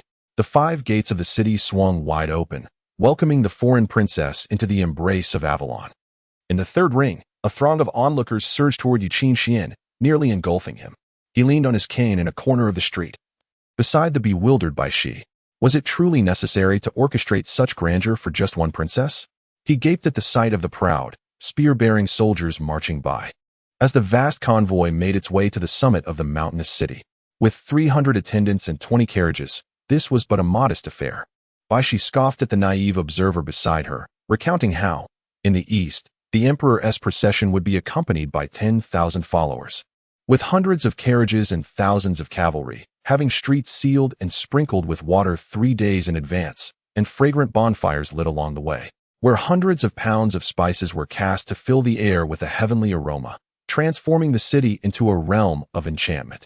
Having absorbed such elaborate details, Yi Qingxian attempted to calculate the cost of the entire affair, only to find himself overwhelmed. Ultimately, he could only lament the immense wealth of the Easterners. At that moment, the golden carriage finally approached him. Under the blazing sun, the silks fluttered, and the gilded body of the carriage seemed to meld into the light, refracting resplendent hues that dazzled the eyes. Yi Qingxian squinted, fixated on the lavish procession. On the sea, a gentle breeze stirred, lifting the delicate silks and gossamer like a dream. At last, the obscured carriage revealed a fleeting glimpse. Within the carriage, a fair-haired maiden dressed in splendid attire appeared to gaze skyward. As if sensing the fervent stares of the crowd, she cast a brief glance, which vanished in an instant. Yet that ephemeral gaze was like mist, a beauty that eluded capture. Look, Yi Qingxian urged by she a beauty. She shot him an exasperated glance, of course. Her lineage has produced beauty for generations. With such noble blood, how could she not be exquisite? How can you be so certain? How clutch? He retorted. The girl glanced sideways. I meant to say, her aspirations are lofty and commendable. Yi Qingxian shook his head, but just as he was about to depart, an inexplicable urge compelled him to glance back. Amidst the solemn and elegant music, the crowd surged around the carriage, showering it with flowers and cheers. Yet the silent maiden knelt within the gossamer, seemingly smiling serenely, surrounded by a cascade of flowers and silks, adorned with precious jewels and gold, epitomizing all that is splendid and beautiful in the world, albeit with an air of melancholy. He murmured softly, "She seems a bit pitiable." Why, she regarded him with curiosity. "Nothing," Yi Qingxian smiled. "Let us go." As he spoke, his steps faltered, a sudden wave of dizziness washing over him. In the haze, he heard a low rumbling sound, akin to boiling water, rising from within the throng, echoing through the vast street. The crowd's cheers abruptly ceased, and they staggered backward, struggling to maintain their footing. Some gazed around in confusion, yet found nothing amiss. Only on the street corner stood a ragged street performer, unperturbed, gently playing his qin. The flute's melody was haunting. No, Yi Qingxian strained against the wall, shielding the bewildered by she in his embrace, finally comprehending the gravity of the situation. Why, she? Run. This is a premeditated attack. Boom. Before he could finish, a sound akin to a water gate bursting echoed from above. The flute's tones suddenly sharpened, piercing the heavens like a steel wire. Azure light, like water, coalesced in the air, reflecting the sunlight and igniting a kaleidoscope of colors. Yet a stinging odor pervaded, overwhelming the fragrance wafting from the bronze vessels. But what was that? It was an unending torrent of iron sand. Hexagonal iron sand soared through the air, glinting with a cerulean sheen, its sharp edges glimmering. The tide of iron sand surged through the sewers, rushing forth like a fountain. It flowed with a rapidity that belied its tranquil appearance, resembling a vast lake suspended in the sky. The blue light mirrored the blossoms below, capturing the terrified expressions of the onlookers. Then, the explosive notes struck upon the iron sand lake, shattering the stillness. Countless grains of iron sand scattered, transforming into a myriad of shapes. The blinding sunlight danced upon its smooth surface, dazzling enough to make one squint. The flute's somber notes commanded the iron sand to twist and shape in the sky, revealing their true forms. A cacophony of anguished cries pierced the air, as thousands of wings unfurled, reflecting the blazing sun. They were innumerable iron cranes. The azure cranes birthed from the iron sand shrieked in harmony with the flute's melody.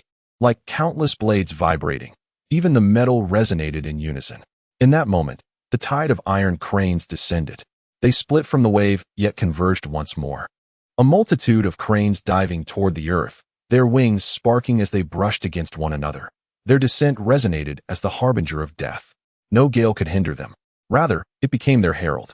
In the wind, the lavishly patterned canopy was torn asunder, fluttering like butterflies in the tempest.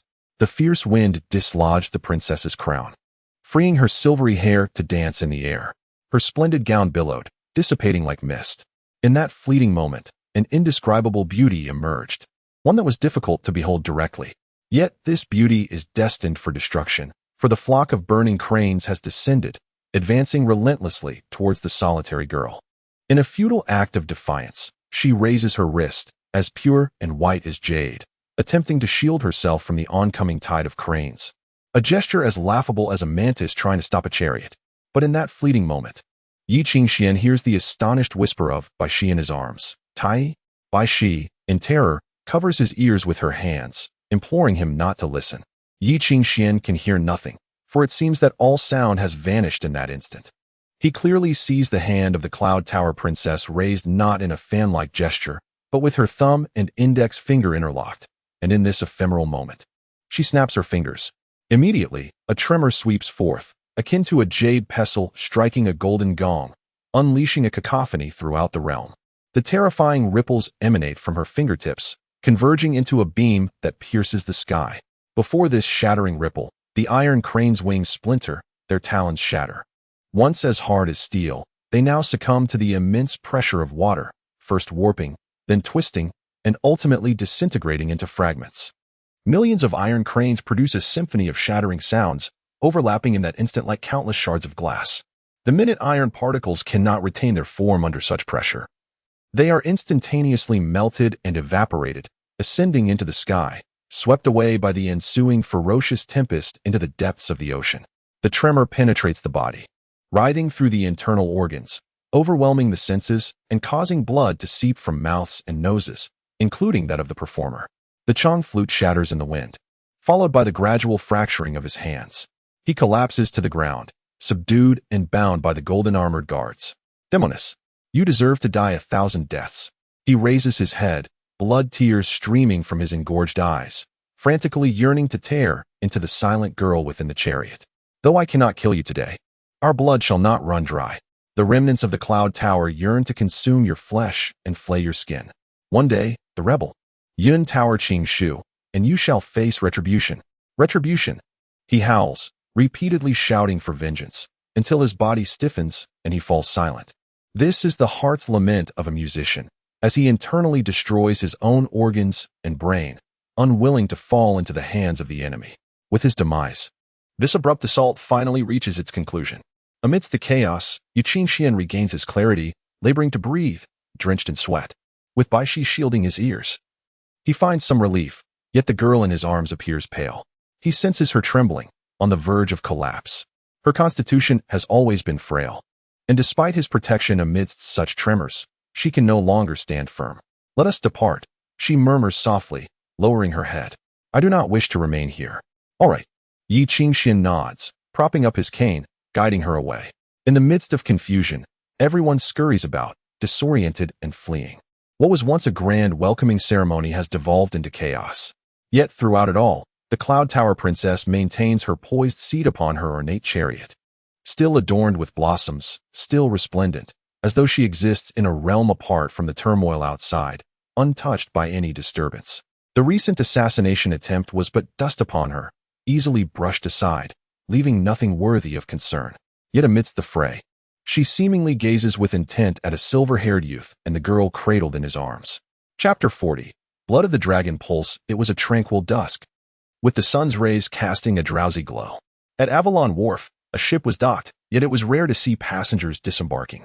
Before the empty pier, a man, as formidable as a beast, squatted on a bench, diligently poring over a crumpled pamphlet in his hands.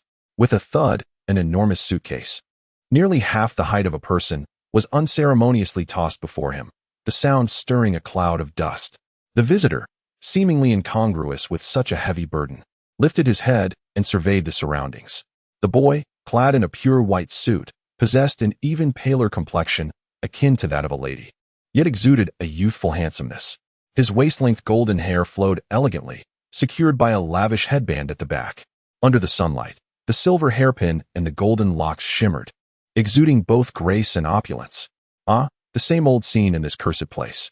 The seemingly youthful boy perched atop his suitcase, prodding the towering figure before him with his cane. Oh, Sidon, Such coldness. Aren't you going to greet me? Sidon raised his gaze, regarding him with a frosty stare. After a prolonged silence, he gritted his teeth and retorted, "Well, how come you're still alive? Your words wound me, dear friend." The golden-haired youth sighed, feigning sorrow. "I even bought you a new collar, hoping it would encourage you to be more obedient. How could you treat me thus?" Crack. "Oh, never mind. You're still as easily angered as ever. Let us change the subject." The boy lamented, eagerly glancing about. "Where are our two lovely new employees? Have they been eating well? Are they resting properly? Have they grown plump and rosy? Come, let me see. Introduce me to that secretive young lad and the equally enigmatic young lady." As dusk settled, the deliveries were finally completed. Yi Qingxian lounged in a corner of the fountain square, basking lazily in the sun, while Baishi curiously fiddled with the cane he had left behind. "Are you still trying that?" Baishi inquired upon noticing the ether ball in his hands. "Everyone says it's impossible. Those commonly used notes are confined to high and low ranges. Your vocal range cannot reach such heights, and you surely cannot sense the ether, can you?" Baishi sighed. "After countless attempts, you've yet to catch even a dead mouse. Your luck must be abysmal." "Perhaps I am simply unfortunate," Yi Qingxian shrugged, his mind drifting back to the harrowing chaos of the afternoon. The fierce glint of 1,000 iron cranes soaring through the sky, and the overwhelming force unleashed by the Cloud Tower Princess with a mere flick of her hand Tai. The word finally resurfaced in his mind as he looked up at Baishi. "What did you mean by Tai earlier today?" "Huh?" Baishi appeared bewildered. "What Tai?" "I distinctly heard it," Yi Qingxian replied with a pout. "You mentioned it when the Cloud Tower Princess was attacked. Tai." "Oh, that?" Baishi recalled after a moment of thought. "I suppose it refers to talent?" "Talent? That merely implies a broad vocal range or dexterous movements, doesn't it? If that is talent, does it mean the princess was formidable from birth?" "Exactly. It's the true essence of talent," Baishi explained. "Not merely voice or appearance, nor the sixth finger on one's right hand, but some primal condition. It's something that has been predetermined since the ancestors made their oaths." "I don't quite understand. Are you sure you're speaking of something comprehensible to humans?" Baishi regarded him with a hint of exasperation, then sighed. "It's curious. Though, are you truly of Eastern descent?" Yi Qingxian pointed at his hair. "I thought it was evident. Let me ask you this. Did you know that many people in the East have black hair?" "Huh." Yi Qingxian felt his worldview shaken. "Isn't it supposed to be white?" "White hair is indeed rare in the East. Perhaps one in several thousand might possess it. You saw it this afternoon as well. Many of the female officials in the Cloud Tower delegation had black hair. In the East, giving birth to a child with white hair is considered fortunate, as it signifies ancestral return and the potential to become a musician. Such individuals are referred to as Tianren. Every child with white hair is taken by the court at a young age to receive musical training at the Guozijian, with a success rate of approximately 1 in 3. Yi Qingxian felt a headache brewing. It seemed he had misheard something. "Wait, are you saying that out of 3 white-haired individuals, one might become a musician?" "Indeed," Baishi affirmed. "In Anglu, what might that ratio be? 1 in 1,000? Yi Qingxian pondered for a moment, then shook his head. "Less than 1 in 10,000. "Exactly. That's why they are so rare." Baishi twirled her hair with a smug expression. "In Eastern mythology, people are said to have descended from the heavens. It is said that before the Dark Ages, everyone bore the resplendent attire, beauty, white hair, and fine wines of the Tianren. Life was splendid and extraordinary. However, as the Tianren became tainted by worldly karma, they fell to the mortal realm. Some gradually forgot their past, living among mortals, their hair eventually turning black. Only the nobility retained the trait of white hair, forbidden from intermarrying with others to preserve their bloodline." "Is that so harsh?" Yi Qingxian exclaimed. "Is it effective?" "I don't know," Baishi replied. "After all these centuries, due to wars and natural disasters, how many families have vanished? Aside from the occasional child born with ancestral traits, only 9 pure-blooded families remain, known as the 9 Houses of Dragon Pulse. Over 2/3 of the musicians in the East hail from these 9 families. These 9 families hold numerous secrets and techniques, and it is said they are protected by divine artifacts, ensuring their enduring prosperity. Each generation's offspring must leave their blood in the ancestral hall upon reaching adulthood to undergo the divine artifact's trial. Those who pass will gain insight, perhaps in the form of mysterious knowledge or musical scores, or even more precious talent. This will be a gift of bloodline, yet also their lifelong shackles. The Tai you mentioned refers to the talent of that Cloud Tower princess?" Baishi mused softly. "Yuri 11 Chunliang, Mu Jiang Yu 11 Shang Huang, Fu Changjian 11 Yuer, Chang Ming 11 Ling Lang. Among all talents, Tai is indeed one of the strongest. Such a talent is referred to as a staff in the West, a power possessed only by the most advanced musicians. You seem quite knowledgeable, he remarked, eyeing Bai Shi with a hint of suspicion. Hey, cousin. You wouldn't happen to be the runaway daughter of a Dragon Pulse family, would you? Elder cousin, your imagination runs wild, Bai Shi scoffed. But in the East, there is only one noble family with the surname Bai, that of the regent Lord Bai Hong, who usurped power 30 years ago. However, when he rebelled, only he survived from the Bai family. As she spoke, she gestured with her pinky finger, exuding mischief. If I were his daughter, never mind wealth and glory, I could simply raise a finger and countless would rush to teach the Cloud Tower princess a lesson. Suddenly, Yi Qingxian felt a sharp tug at the back of his head. Bai Shi had plucked a strand of his hair and compared it with her own, which she had also pulled. Hey, what are you doing? Nothing much, just confirming. Bai Shi waved her hand, intently observing the two strands of white hair, exclaiming in wonder. If one were to draw closer, it would become evident that the hair of the two individuals differed. While Bai Shi's hair shimmered with a pure silver hue, Yi Qingshuan's possessed a delicate golden sheen that danced lightly upon its surface, nearly imperceptible unless one paid close attention. It was indeed an astonishing sight, white hair of mixed heritage. It seemed utterly unfathomable. Is it so strange? It has been said that only pure bloods possess white hair. I have never heard of white hair in a mixed lineage. Upon our first encounter, I presumed you had dyed it. Even among those of Eastern descent sharing the same bloodline, offspring born from unions between celestial beings and commoners would typically forfeit the trait of white hair. Just how potent must your paternal lineage be? She paused, her expression suddenly transforming into one of astonishment. You cannot possibly be the illegitimate child of a noble. Can you? You have an overactive imagination, as I have said.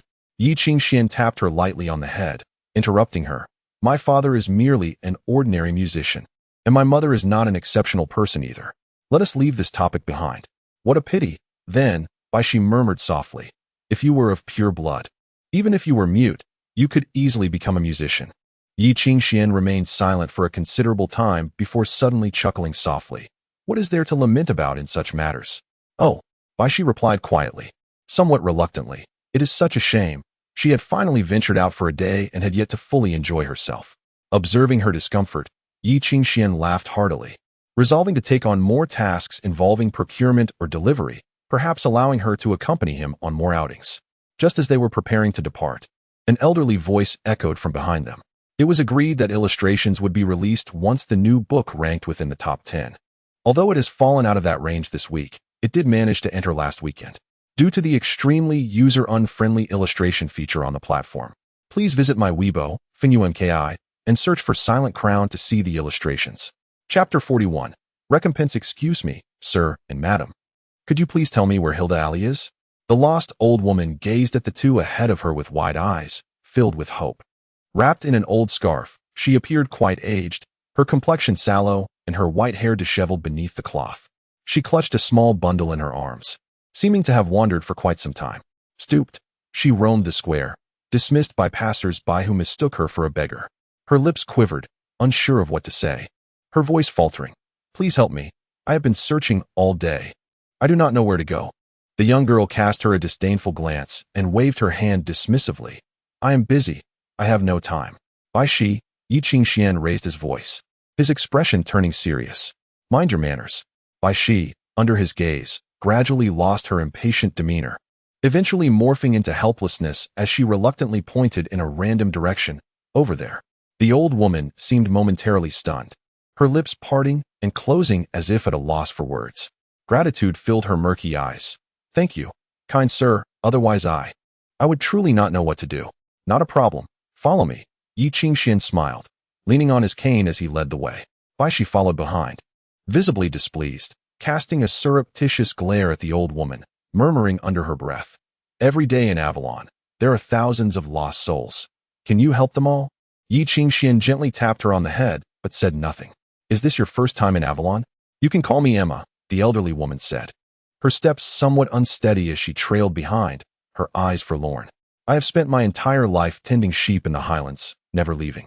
Recently, my daughter passed away, and my son-in-law turned me out.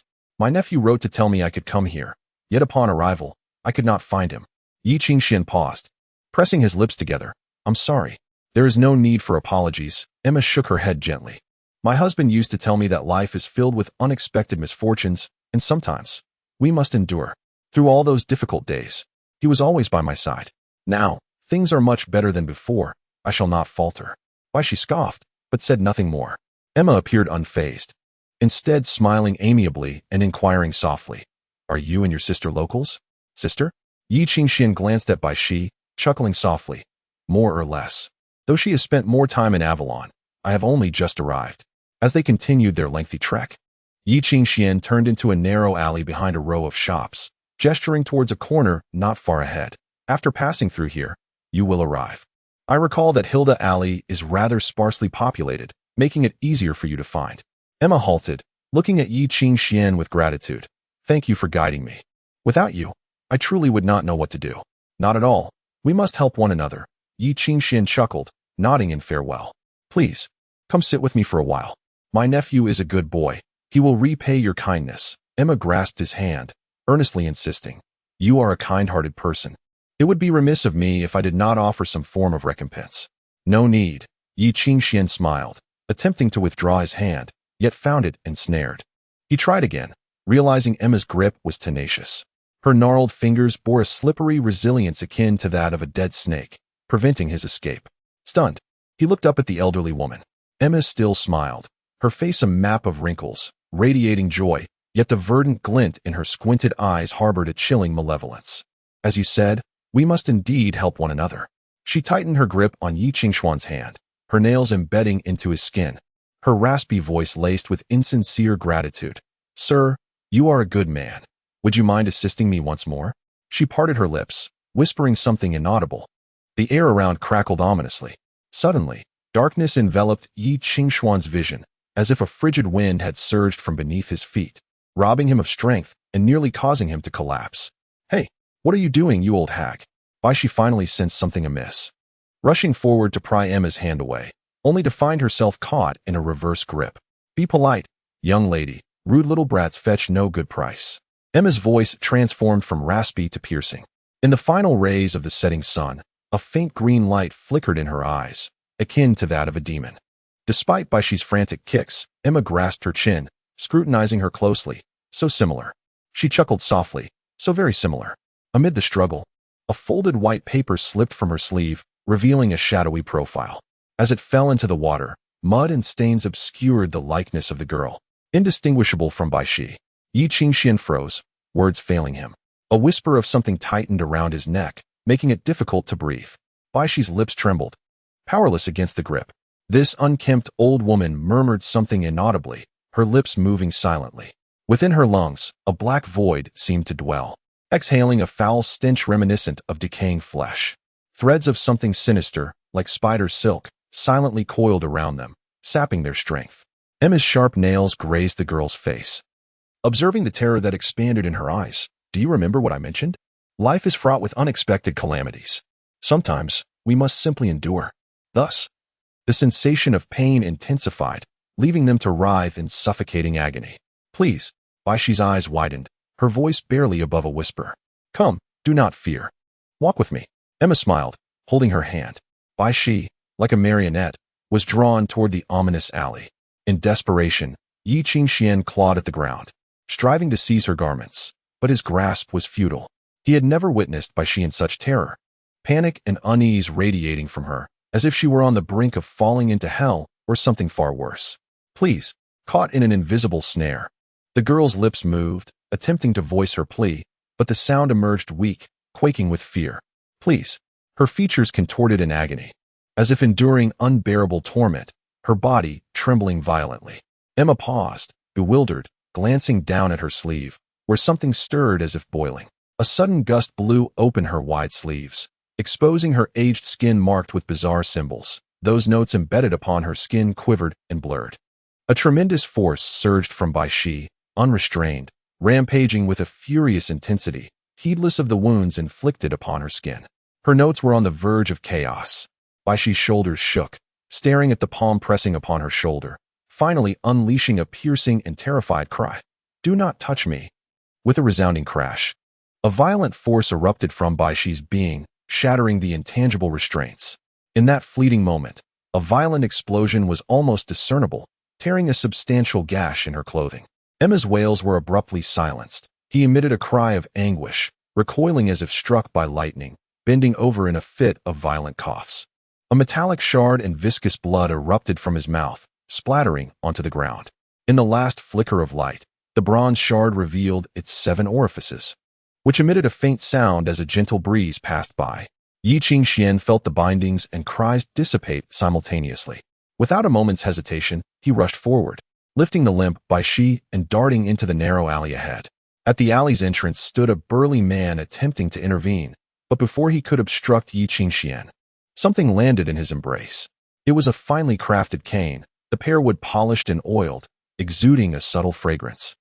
Now gripped by a youth who wielded it like a spear, thrusting it towards the man's heart. Get away. The boy's expression twisted into a snarl. In an instant, his assault was as ruthless as that of a bloodthirsty street thug. As if something had awakened within him, his gaze transformed from warmth to an indescribable fury. As he plunged the cane forward, he bore down with all his weight, sending the man staggering back, clutching his heart as he fell to the ground. Stumbling, he fled for his life. Meanwhile, Emma, struggling to catch her breath, bent down to pick up the tooth, examining it closely. It bore orifices resembling facial features.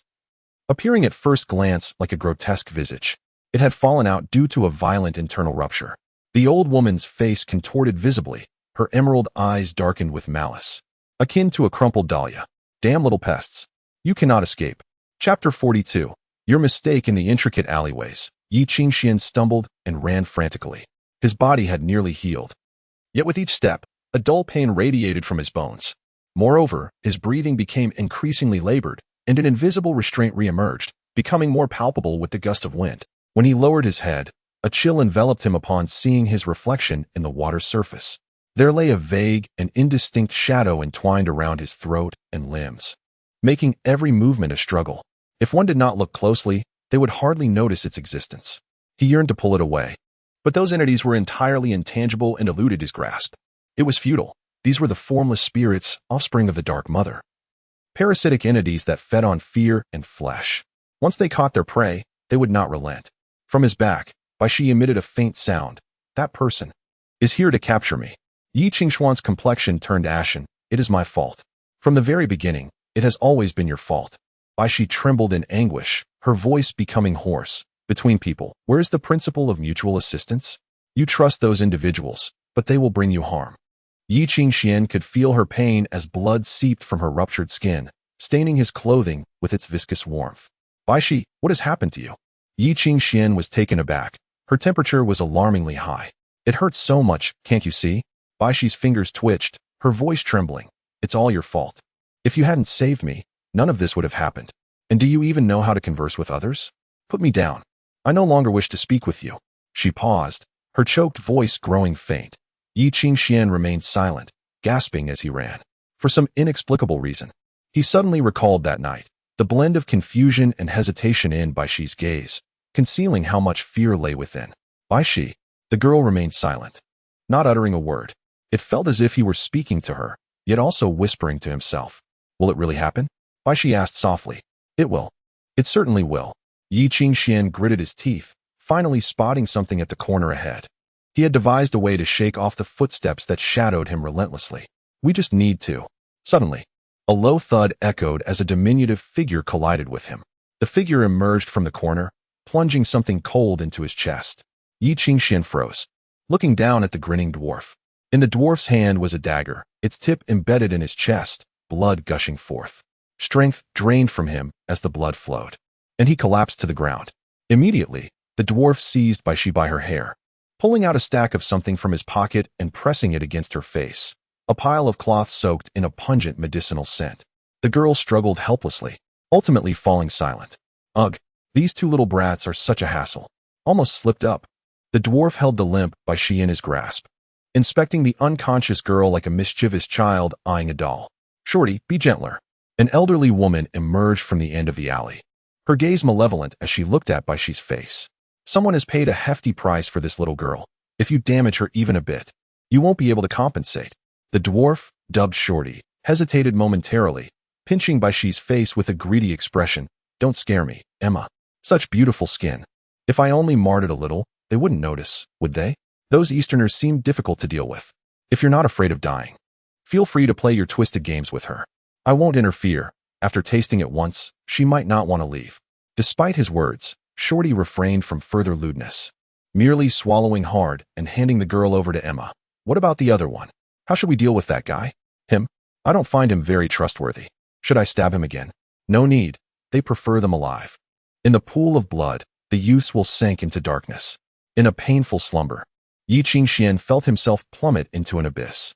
It seemed for a brief moment. He fell asleep, experiencing a dream that was both lengthy and fleeting, reminiscing about the past. At that time, filthy snow fell from the sky, and he was as disheveled as he was now, curled up amidst the refuse of the alley, exhaling his last warmth. Watching it dissipate in the cold wind. Where was this snow from? He had forgotten. All he remembered was the festive hues of Christmas fireworks rising in the distance, illuminating the stars. Cheers from countless people echoed in the air, welcoming the arrival of the new year. The fireworks were splendid, a fiery red, warming him as he watched. Perhaps if he were to die like this, it wouldn't be a regret. Until the end, those people departed. How pitiful. The harsh words finally faded into the endless snow. In the silent night, he was left alone. In the distance, he faintly heard the sound of light footsteps, the delicate tread crunching through the snow, producing a faint sound. As if sensing the movement in the alley, a filthy dog stood at the entrance, gazing at him. Its long fur was matted with grime, obscuring its original color and appearance. Yet, amidst the layers of filth, its brown eyes shone clear, reflecting the bewildered expression of the little beggar, as if noticing something significant. It stood at the alley's mouth, intently staring at his face. After some time, it silently approached, raising its dirty paw to rest on his shoulder. That dog was truly hideous, its face marred by scars from some other creature's bites, drool dripping from its mouth, its breath carrying a sour scent. It drew close, attempting to discern the face of the little beggar, its clear eyes filled with something that was neither pity nor sympathy. For reasons unknown, being gazed at in such a manner made him inexplicably sorrowful. What are you looking at? Get away. Yi Qingxian yelled at it. Don't stare at me. Yet, tears flowed uncontrollably, refusing to cease. The dog seemed to grin, its mouth opening wide. Don't be afraid, it softly seemed to say, licking the snow from his face, sharing its warmth with him. As if finally finding a kindred spirit, it nestled against the equally disheveled beggar, contentedly closing its eyes, eventually drifting into a peaceful slumber. Yi Qingxian silently regarded the sleeping dog in his arms, and after a long while, gently embraced it. They were alike. In an instant of disorientation, he awoke from his stupor, coughing violently. The enclosed space was filled with a foul stench, reminiscent of some underground chamber. His left hand was shackled to a chain, suspended above a deep well, the sound of rushing water emanating from its depths, the stench pervading the cramped space. Bioluminescent fungi and dim oil lamps cast a faint light, allowing him to discern the damp moss on the walls and the tarnished plaques embedded in the corners. The plaques, rusty and worn, bore a simple number still faintly legible. D-168-C. Thus, he understood where he was. This was the only river on the island of Avalon. Its essence lay hidden beneath the city of Avalon, a labyrinthine sewer system constructed, remodeled, and abandoned over 3 centuries. The ocean surged in from the opposite side, cascading through the intricate machinery and water pumps directly beneath the palace, only to pour forth in a grand deluge through the convoluted pipes. It arrived crystal clear, yet departed as a murky torrent, laden with filth, refuse, and decaying corpses. Some named it the Thames, for it was said that a century ago, the enigmatic Prince of Thames met his demise by drowning within its depths. This clandestine river nearly traversed the entirety of Avalon, favored by gangsters and assassins alike, for it possessed the uncanny ability to carry away all troubles and traces, be it the most gruesome of corpses or incriminating evidence. Once cast into its waters, they would vanish eternally. Dim light illuminated the gaping wound in his chest, where a coin pouch, crafted from thick and resilient cowhide, had shielded Yi Qingxian from a fatal blow. The dagger pierced through the leather, leaving only a half-inch deep gash in his chest. The waterlogged wound, now pale, twitched as he felt no pain, yet an icy agony spread within his heart, relentless and unyielding. Damn it! Yi Qingxian lowered his head, whispering softly, He could scarcely recall the last time he uttered such words. It had been ages since he cursed anyone. He had always believed that swearing was a sign of impotence, and those who insulted him were met with retribution in kind. Those harboring malice towards him would pay dearly for their wickedness. Yet now he yearned to curse, for he felt utterly powerless. Damn it! Dust fell into his eyes, stinging and bitter. It was your fault from the very beginning. The voice of Baishi echoed once more in his mind, laden with the weight of past wounds. Between people, where is the rationale for mutual assistance? You trusted those individuals, but they will bring you harm. I'm sorry. Yi Qingxian murmured softly to himself. It turns out the Navi won, from beginning to end. Has always been me. He could not help but chuckle, mocking his own folly. In the silence, the sudden sound of iron doors creaking open pierced the air, the rusted bolts scraping with a sharp noise. Someone was coming. Chapter 43. Feed. Two somber footsteps descended the staircase. A disheveled man clutching a candle to illuminate the dim space. 5,000 will be allocated. Is the profit this substantial this time? It is rumored that the buyer is a person of considerable influence, specifically requesting that little girl. That young maiden is indeed beautiful. Even the tallest of mindrils at the sight of her. Alas, she is untouchable. By dawn, someone will come to take her away. This time, the ghostly matron personally led the operation, reportedly suffering significant losses, with even one of those monsters perishing. Hush! Speak of such matters behind closed doors, lest you be overheard. What is there to fear? Here, apart from those monsters, only feed remains. Can anyone eavesdrop? Have you forgotten what happened to the last person who spoke carelessly? Don't tell me you intend to fill that void. The other man shuddered, falling silent. Yi Qingxian listened intently, unexpectedly exhaling in relief. She is still here, not yet taken away. She is alive. How wonderful. He closed his eyes, quietly listening as the footsteps grew nearer. What terrible luck we have to be feeding those monsters. The short man cursed under his breath. Whose fault is that? Is it not you, the fool, who drew the short straw? You have put me in this predicament. His companion kicked him lightly. The last person who fed those monsters could not eat for days. It was utterly nauseating. Hey, don't be angry. The short man chuckled, retrieving a small tinfoil package from his pocket, heavy in his grasp, igniting his companion's interest. Mandala? When did you acquire this? Those new arrivals from India offered it as tribute, a fine specimen called Krishna. It is said to be spiced, particularly potent. The short man chuckled again. That lot delivered so much. This small package could sustain us for a year. Like a fiend. The scarred companion swallowed hard. Share a bit with me. Of course, what would be the point otherwise? The short man cautiously unwrapped the tinfoil, revealing the pristine white powder within, his hands trembling slightly. Let us indulge first, bolster our courage. When those monsters come out to feed, we will pretend we saw nothing. Or perhaps, we should first feed that little wretch. The scarred man glanced at the boy suspended behind the bars, his gaze filled with regret. What a pity. Such a fine-looking lad. He could fetch a good price as a rabbit. He is nearly dead. Is there any use in saying this? Wait a moment. The short man cast a glance towards the deep well behind the bars, his eyes lighting up upon seeing the boy. This little imp hasn't been searched yet. Suspended by chains, the boy's body lay still, as if deceased. A large hole in his shirt exposed a bundle of green paper. That was the color of a banknote. This was the final payment given by the seller after the delivery, a thick stack of high-denomination notes issued by the cult, amounting to at least 40 or 50,000 pounds. Where did this boy acquire such wealth? The short man swallowed hard, unable to tear his gaze away. So much money. All in banknotes. The scarred man stared in disbelief. Am I going mad? What are we waiting for? The short man kicked the scarred man. If we delay, those creatures will come out, and we will lose everything, even our clothing.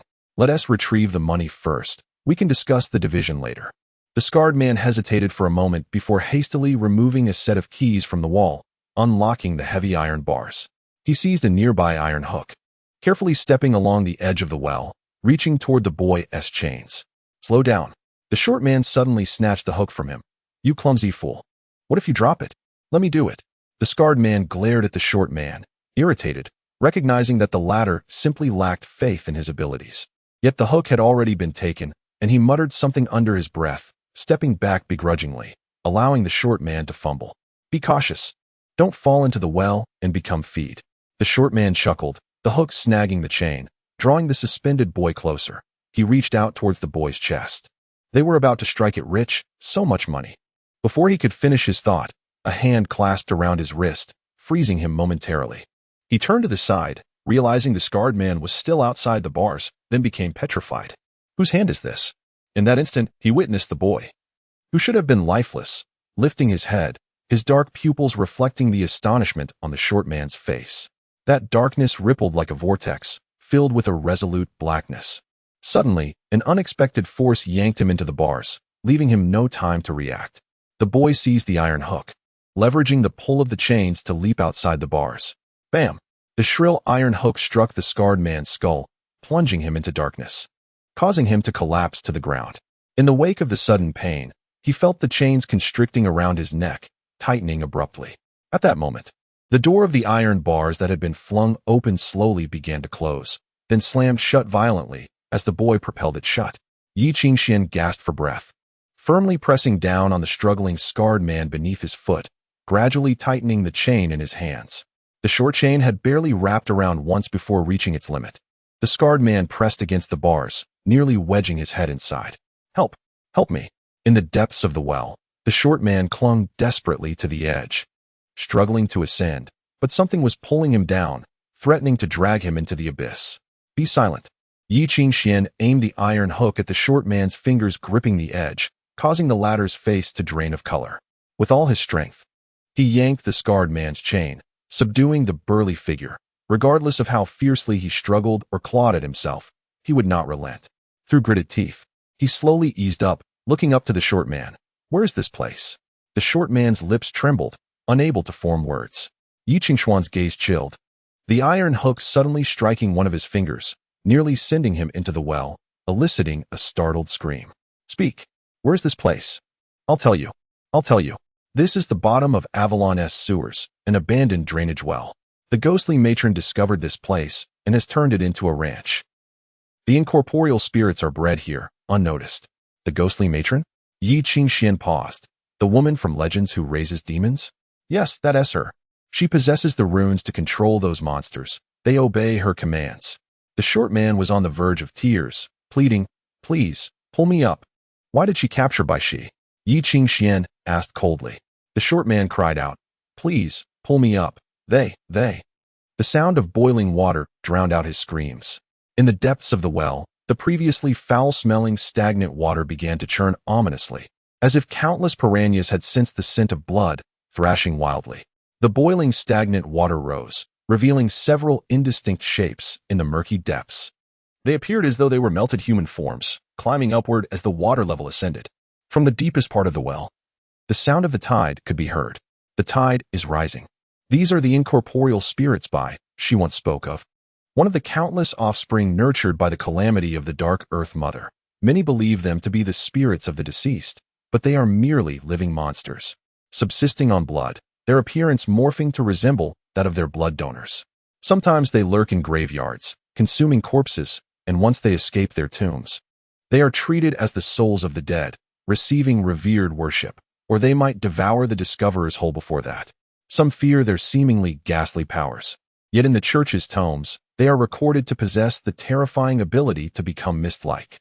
In moments of frenzy or rage, their corporeal forms dissolve into a dense mist, enveloping the living beings shrouded within in a paralyzing terror akin to the brink of death, ultimately rendering them as sustenance. The notion that there exist creatures who would regard humanity as mere food is unfathomable, yet there are those who nurture such monstrosities. Soon, amidst the boiling sewage, a rolling mass of white seared his eyes. Fragments of shattered, pallid bones, perhaps even remnants of a severed cranium, tumbled in the murky current, akin to. Yet he finally comprehended the means by which these creatures were sustained. You feed them with the living? Yi Qingxian raised his gaze to the dwarf. All of them are dead. They are all dead. Am I also? Yi Qingxian retorted, causing a momentary freeze in his expression, which then morphed into a grotesque snarl. Little bastard, let me up. Yi Qingxian regarded him coldly, remaining silent. Under his restraint, the asphyxiated scarred man ceased his struggles, his body slackened, succumbing to shock. He retreated 2 paces, picking up the lantern from the ground, preparing to depart. The dwarf's expression shifted, his curses fading. The foul current rose slowly. The formless specters within the water began to surge. Come quickly, he screamed towards the doorway. That little demon has escaped. Yi Qingshuan's expression also altered, gripping the iron hook, his gaze fixed on the dwarf's forehead. His hand tightening, then loosening, yet ultimately lacking the resolve to act. The dwarf's howls summoned footsteps from afar. A distant voice echoed. "What are you doing?" Such a commotion. "They are coming out soon." The dwarf, in desperation, kicked and clawed at his unseen tormentor, nearly on the verge of tears. "Save me. Please, save me." Yi Qingxian remained silent, as if he had heard nothing. He merely surveyed the surroundings, seeking any means of escape, until he finally picked up a crumpled foil packet from the ground, twisting it to reveal the white powder peeking from the edges. Mandala, a notorious forbidden drug, derived from plants native to India. Initially utilized as a painkiller for the military, its addictive properties were discovered during the war against Asgard, as the hallucinogenic effects ensnared users in a cycle of indulgence, thus rendering it taboo. Yet, based on its texture, it seemed likely that something else had been added. Perhaps sahexiang or white-orange leaves. Regardless of the additives, it appeared to be utterly useless. He sighed, hearing the heavy footsteps drawing nearer. The dwarf's demeanor grew frantic. His gaze filled with malice directed at Yi Qingxian, his voice rising in pitch. Yi Qingxian stood at the base of the stairs, quietly attuned to the approaching footsteps behind the door, inching closer and closer, until at last, the door swung open. The instant the sharp sound of friction echoed, the youth at the foot of the stairs sprang into action. He surged forward, racing up the moss-covered steps, charging towards the upper level. In an instant, he transitioned from light into darkness. Just as the man entering the room had yet to discern his surroundings, a blazing lantern hurtled towards him. Bang! Chapter 44. Where is she? Bang! The burning lantern shattered in an instant, shards of glass piercing his eyes, blinding him momentarily. More perilous was the subsequent eruption of kerosene, accompanied by flames. In but a fleeting moment, a low, muffled thud echoed, and the fire spread with the flying kerosene. Even before Yi Qingxian could discern the man's appearance, he had already screamed and tumbled down the stairs. The dwarf stood frozen, staring vacantly at the man rolling in the flames, his lips trembling and his eyes filled with despair. Then, a wooden stick struck his face. Crack! In that instant, darkness enveloped Yi Qingxian, his mind a void, yet he felt an eerie familiarity with this scene. His pale wounds were torn open anew, blood seeping forth. As he curled into a ball, sensing something striking him with fury. Perhaps it was a knife? They did not want him to die easily, opting instead for the blunt side, causing his vision to fade in and out, and over time, he perceived a crimson haze before him. Ultimately, he finally recognized the men surrounding him, mercilessly kicking and beating him. And beyond the crowd, the grotesque visage of the dwarf loomed. It had been a long time since they had last met. "Big dwarf, save me. Please, save me."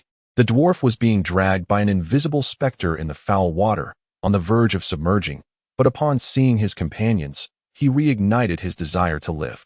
However, Shuizi merely gave him an impassive glance and coldly inquired, "The invisible specter has already emerged from below.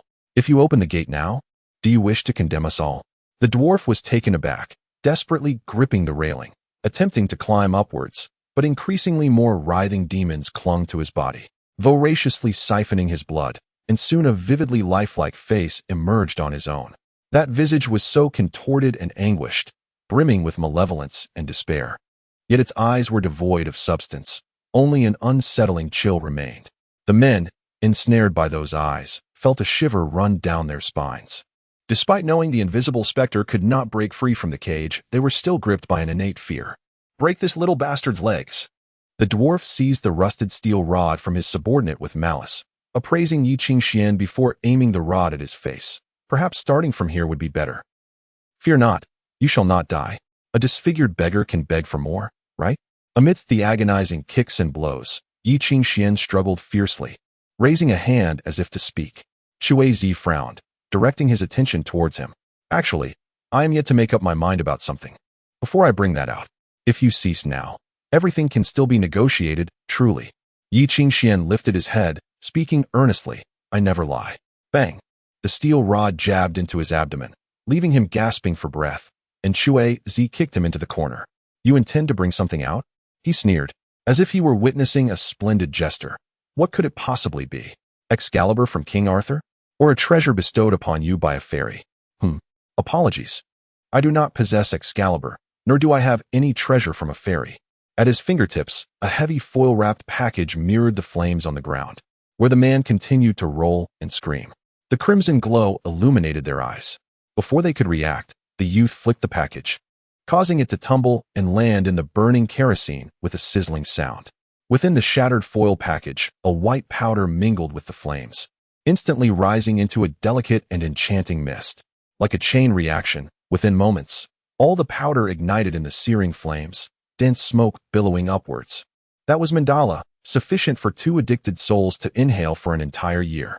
It was a substance designed to provide an even stronger stimulus than mandala, exponentially potent. Bang! In the silence, the foil package swelled and burst. The acrid scent rose with the thick smoke, rapidly spreading and engulfing every figure in an instant. It submerged everything in mere moments, continuing to ascend.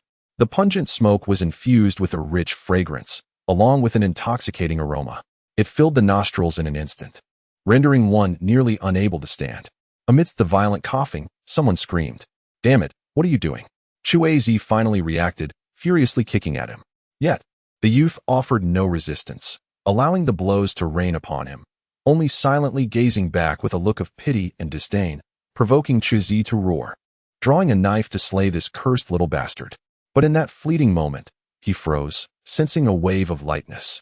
The smoke infiltrated his nostrils, a vast amount of hallucinogen enveloping the space, a dosage hundreds of times beyond the norm, enough to instantly rob a person of their sanity.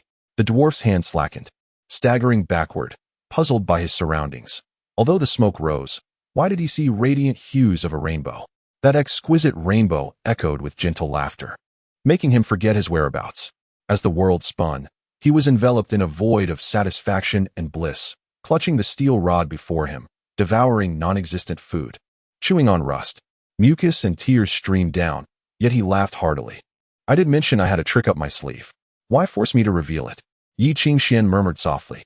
Amidst the smoke, the youth crawled on the ground, hastily covering his mouth with a blood-stained coat, cautiously breathing.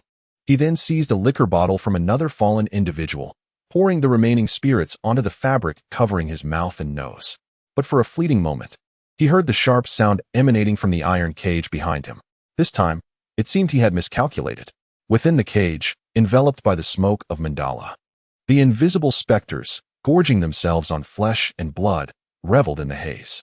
Like falling into magma, these creatures, already hypersensitive to their environment, emitted piercing shrieks. Those screams were so sharp they nearly pierced the eardrums. Amidst the frenzied wails, the invisible specters grew increasingly violent, relentlessly battering the iron cage. The runes binding them shimmered, yet their colors slowly dimmed. Finally, one specter's eye socket transformed from pitch black to blood red, followed by its body expanding uncontrollably, until the cage could scarcely contain it. Then it erupted. Thick smoke surged, nearly rupturing the invisible barriers of the iron cage, swiftly followed by the second, the third, until all the invisible specters became vaporized under the influence of the hallucinogen. The iron cage lamented, shattering into pieces. Amidst the cacophony of explosions, a torrent of dense fog surged forth like a tidal wave, filling the cramped space in an instant, then spreading through the sewers in all directions. Extending deep into the darkness, Yi Qingshuan's pupils dilated. He had not forgotten what made the invisible specters truly terrifying. It was not their capacity to rend their prey, nor their insatiable thirst for blood. It was the fearsome sound of terror that spread after they vaporized. In an instant, amidst the thick fog, countless whispers echoed. Those whispers seemed to resonate right beside him, like hands caressing his mind, seeking out the nerves of fear, striving to pull him into the abyss. In front of Yi Qingxian, darkness descended momentarily, but soon. The whispers that had surrounded him seemed to find a more enticing prey and abandoned him. Only a chilling, viscous sensation enveloped him, as if the malevolent creature that devoured its victims was still lurking, seeking new quarry.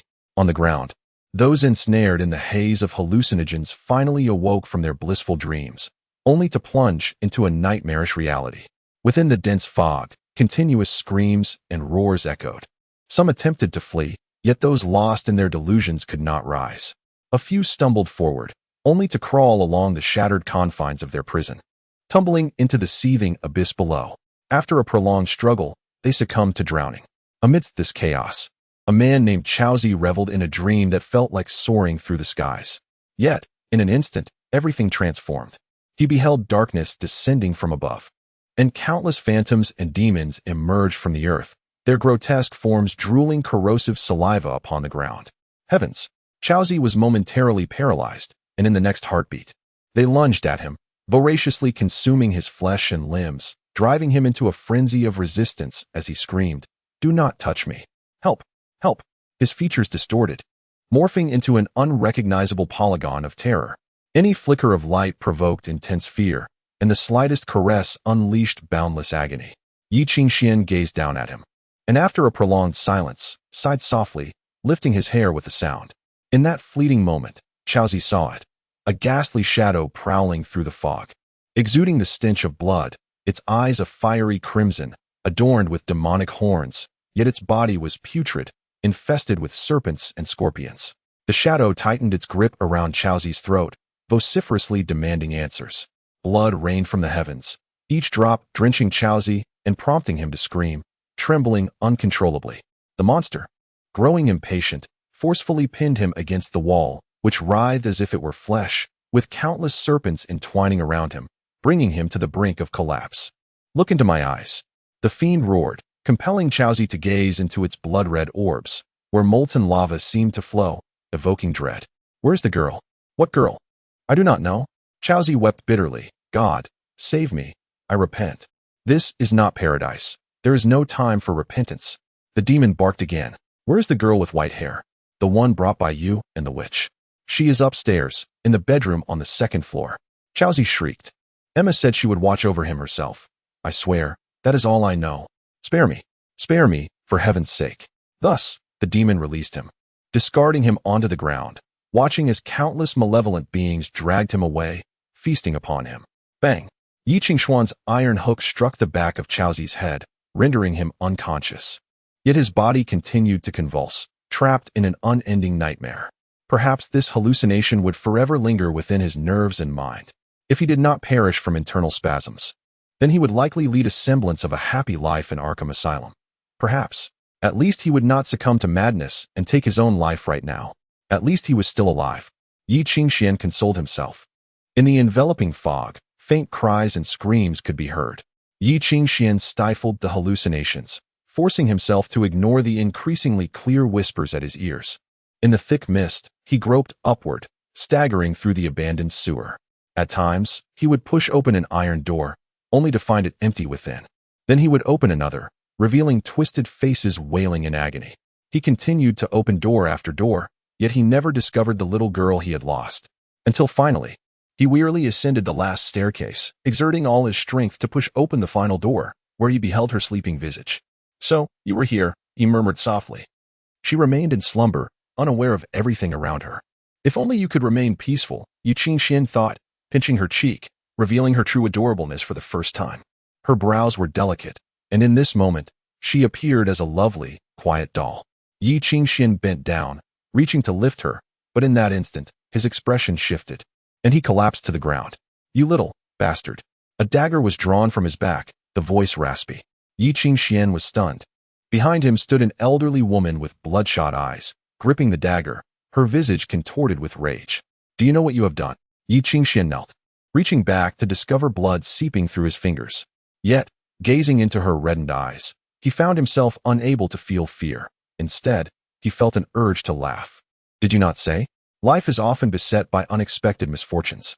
He echoed the old woman's hypocritical words, staring into her eyes with an earnest yet mocking gaze. "Sometimes, one must simply endure." "Damn you, little bastard," Emma hissed through clenched teeth, striving to maintain her sanity. Recalling the frenzied minions below, her heart ached. After years of building her foundation, finally establishing herself in the underbelly, it shattered overnight, leaving her in dire straits. For the first time, she felt regret. Caught in a predicament, she yearned to turn and flee, to escape this place, yet the greed within her burned like fire. So much wealth, enough to drive anyone mad. The Easterners even promised to restore her youth, to mend her body ravaged by forbidden surgeries. Youth, to reclaim youth. It was a dream that no amount of a young girl's blood could hope to fulfill. "Go to hell," she screamed hoarsely, lunging forward in an instant. Yi Qingxian rolled on the ground, yet he was drained of strength. The elderly woman, once appearing forlorn and solitary, revealed her true nature, a monstrous figure that thrived on the lives of others. Yi Qingxian could hardly believe her speed as he struggled on the ground. He saw the floor beneath him had been completely pierced. In her grasp, the sharp dagger gleamed ominously, instilling terror. She secured her position as a leader in the underbelly not merely through the monsters she controlled. Many had forgotten that she had risen from being a mere prostitute to her current status, not only through her ruthless heart, but also through her dagger. This skill in murder, forged through the lives of others, was more than sufficient to eliminate this wretched little wretch, even if she was plagued by hallucinations. Now, her eyes were bloodshot, and illusions began to invade his mind. Hence, she ceased to waste words on this detestable little imp, advancing with her blade. In an instant, 2 swift strikes were delivered, too rapid for one to react. Yi Qingxian hastily retreated, yet a crimson line remained upon his body. "Come on, little bastard, come on." The witch's steps were unsteady, yet her eyes remained fixed on Yi Qingxian, lunging once more. This time, in a heartbeat, the dagger carved 2 wounds into Yi Qingxian's arm, the lethal thrust that was meant for his heart landing in empty space. Behind her, her disheveled hair flared wildly, exposing hidden gills. Gills? Yi Qingxian froze, gazing at the inhuman organ that should not belong to any human. "What are you looking at?" The deranged witch lowered her hair, her fury palpable, yet within the hallucination, there was a twisted delight. She caressed the non-human organ behind her ear, cackling with a chilling laugh that echoed like a wail through the night.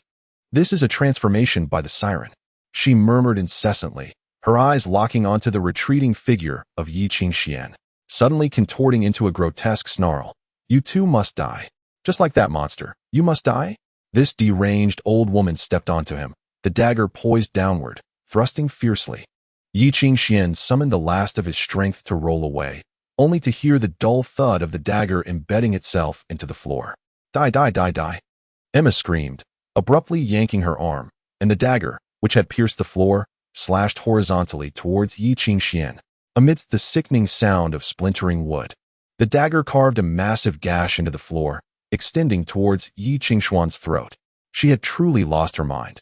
Any means to slay Yi Qingxian were deemed acceptable. Yet, the fatal blow that would cleave his throat and the floor in twain halted, caught firmly by Yi Qingxian's outstretched hand.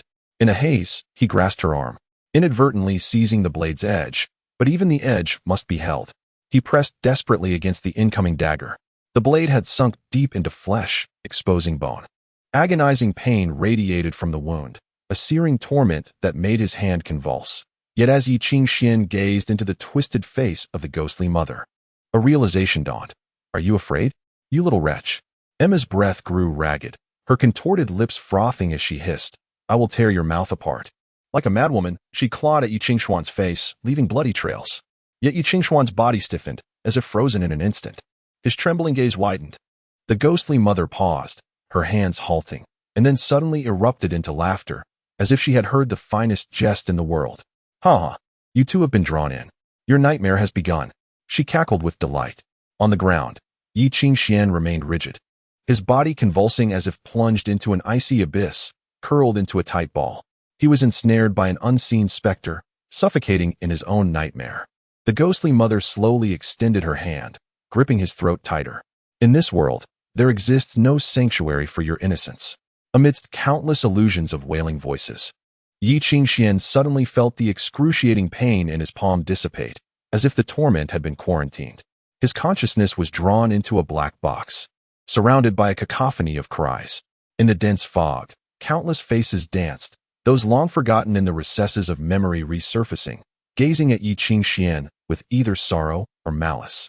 Their mouths wailing and cursing incessantly. "He is the child of the traitor. Kill him. Take this bastard and roll out. The Lancelot family has no place for such a child. Do not fear, little leaf, do not fear. Daddy has just temporarily left home. Get out. There is no place for beggars here. Hey, you Eastern bastard. Is your mother a whore?" It is said that bastards are all like this. Those faces surrounded him, swirling in the fog, leading him to a profound realization. "Long time no see." He glanced around, softly murmuring, "I had almost forgotten you." The cries and roars pierced his heart, plunging him into a daze, nearly making him forget that Emma still grasped his throat. The suffocation gradually pushed him into the abyss of death. Yet, Simultaneously, an anger surged within him, as if ignited by a potent concoction, swelling exponentially. The anger, dormant in the depths of memory, erupted alongside the shadows, an unquenchable flame that, once ignited, would consume all reason. It was as if a voice deep within him had gone mad, howling and screaming. The beast hidden in his heart battered against its cage, yearning to shatter the heavy lock. Once, twice, thrice, until at last, battered and bruised, it roared in despair, on the brink of collapse. But the iron lock was finally stirred, revealing a faint crack. Thus, the memories sealed in the depths of recollection, the pain forgotten and suffering, resurfaced. He felt as though he lay there, yet he could not sense his own body. The cold sound of a scalpel clashing with a metal bed echoed, accompanied by the rhythmic beeping of a heartbeat. He stared blankly at the large light hanging from the ceiling, its brilliance stark and frigid, illuminating the indistinct figures, rendering them shadowless. What were those people doing? He gazed in bewilderment as they surrounded him, knives in hand, carving into their own flesh. Clad in pure white garments, their faces obscured, leaving only cold, indifferent eyes. But why cover their faces? Living in this world, why choose to conceal their visages? What are you doing? What do you wish to do to me? Stop! Stop! Do not continue. He felt fear creeping in. Yet blood trickled from his lacerated forehead, clouding his vision. Something was being driven inch by inch into his skull. Thus, the deed was completed. Those masked figures looked down upon him, seemingly chuckling softly. They gazed at him with cold, superior eyes, casting down their final pity, yet remaining so high above. Can you ensure absolute certainty? Asked a man leaning on a cane nearby. The operation has succeeded, there are no other possibilities. Then prepare for memory erasure. Yi Qingxian stared at him, unable to discern his face. The masked men leaned down once more, as if smiling beneath their masks, reaching out to cover his eyes. He struggled, roaring in fury, fighting with all his might. Yet everything once again plunged into darkness, despite all his efforts. An unnamed fury and sorrow erupted within him. In this endless abyss of terror, he howled with all his strength, reaching towards the vanishing light above. Chapter 46. I have returned on the floor. The vengeful spirit of the mother stood over him, her grip tightening around his throat as she observed the boy's futile struggles and the gradual signs of asphyxiation. Yet, in a fleeting moment, the haze in the boy's eyes dissipated. He finally awakened from the nightmare, raising his gaze to meet that of the ghostly mother. However, his vision transcended her figure, drifting into the void, akin to gazing upon the lofty faces of the upper city. Do you remember me? Within his bloodshot eyes, it felt as though molten lava swirled. I am not dead. He clenched his fists, extending his hand to grasp her wrist with fervor. Blood seeped from the wound, bringing forth searing pain. In that instant, the ghostly mother stared into his eyes, momentarily stunned. She felt the boy's hand had shed flesh, transforming into something far more resolute, devoid of any sign of weakness. His grip tightened around her wrist like a vice, and within his frail strength, there resided an unyielding determination. Amidst the fog of fear, the boy's visage contorted, quietly morphing. In an instant, he seemed to transform into a malevolent spirit. Though his throat was constricted, upon seizing the ghostly mother's wrist, he rendered her devoid of escape. This accursed wretch still possessed reason, his pupils resembling a well leading to a world of flames, radiating a burning light. Are you still afraid? Yi Qingxuan's voice rasped like iron scraping against iron. He tore her grip from his throat, and, with a sudden punch, struck her face. I have grown accustomed to this. What the hell are you doing? The ghostly mother roared, struggling desperately, yet the boy paid her no heed, raising his hand to deliver blow after blow. His skin felt as though it were splitting, yet he sensed nothing. The pain in his knuckles seemed insignificant, almost imperceptible. The ghostly mother screamed, uttering words he could not discern. He remained silent, lost in the whispers of those illusions, mechanically throwing punches. The world seemed to quiet once more. Yi Qingxian listened in a daze to the wailing voices that lingered in his ears, witnessing faces emerge before him. After what felt like an eternity, the ghostly mother transitioned from frantic struggles to utter silence. Yi Qingxian released her, casting her aside onto the ground, no longer glancing back. Even as she seemed to linger on the precipice of life, the illusions that swirled in his mind intensified. The formless spirits and mad entities tugging at him as if to drag him into the abyss. Yet he staggered forward, for there was something more vital awaiting him. Baishi. Yi Qingxian gazed upon the girl's face, observing her pallid complexion, her long hair clinging to her cheeks, disheveled and dim. She wrestled within her nightmares, seemingly still submerged in fear, desperately struggling. She had awakened, yet her heavy-lidded eyes revealed that her consciousness remained ensnared in suffering. It hurts. She stared blankly at Yi Qingxian, her lips trembling as she softly asked, "Am I dead?" "I am sorry." He cradled Bai Shi in his arms, whispering gently. Only in that moment did Yi Qingxian realize the hypocrisy of his actions. He did not save Bai Shi out of pity. Rather, it was because she mirrored himself. That desolate and sorrowful gaze seemed to convey, "Do not concern yourself with me. Do not come near. And do not save me." Perhaps she had always known that anyone who became entwined with her would be dragged into the mire. She feared being with anyone, for she was aware that this day would inevitably arrive, and those who loved her would eventually come to resent their ties to her. She had been engulfed in fear all along. "Do not be afraid." Yi Qingxian embraced her. "I will not abandon you."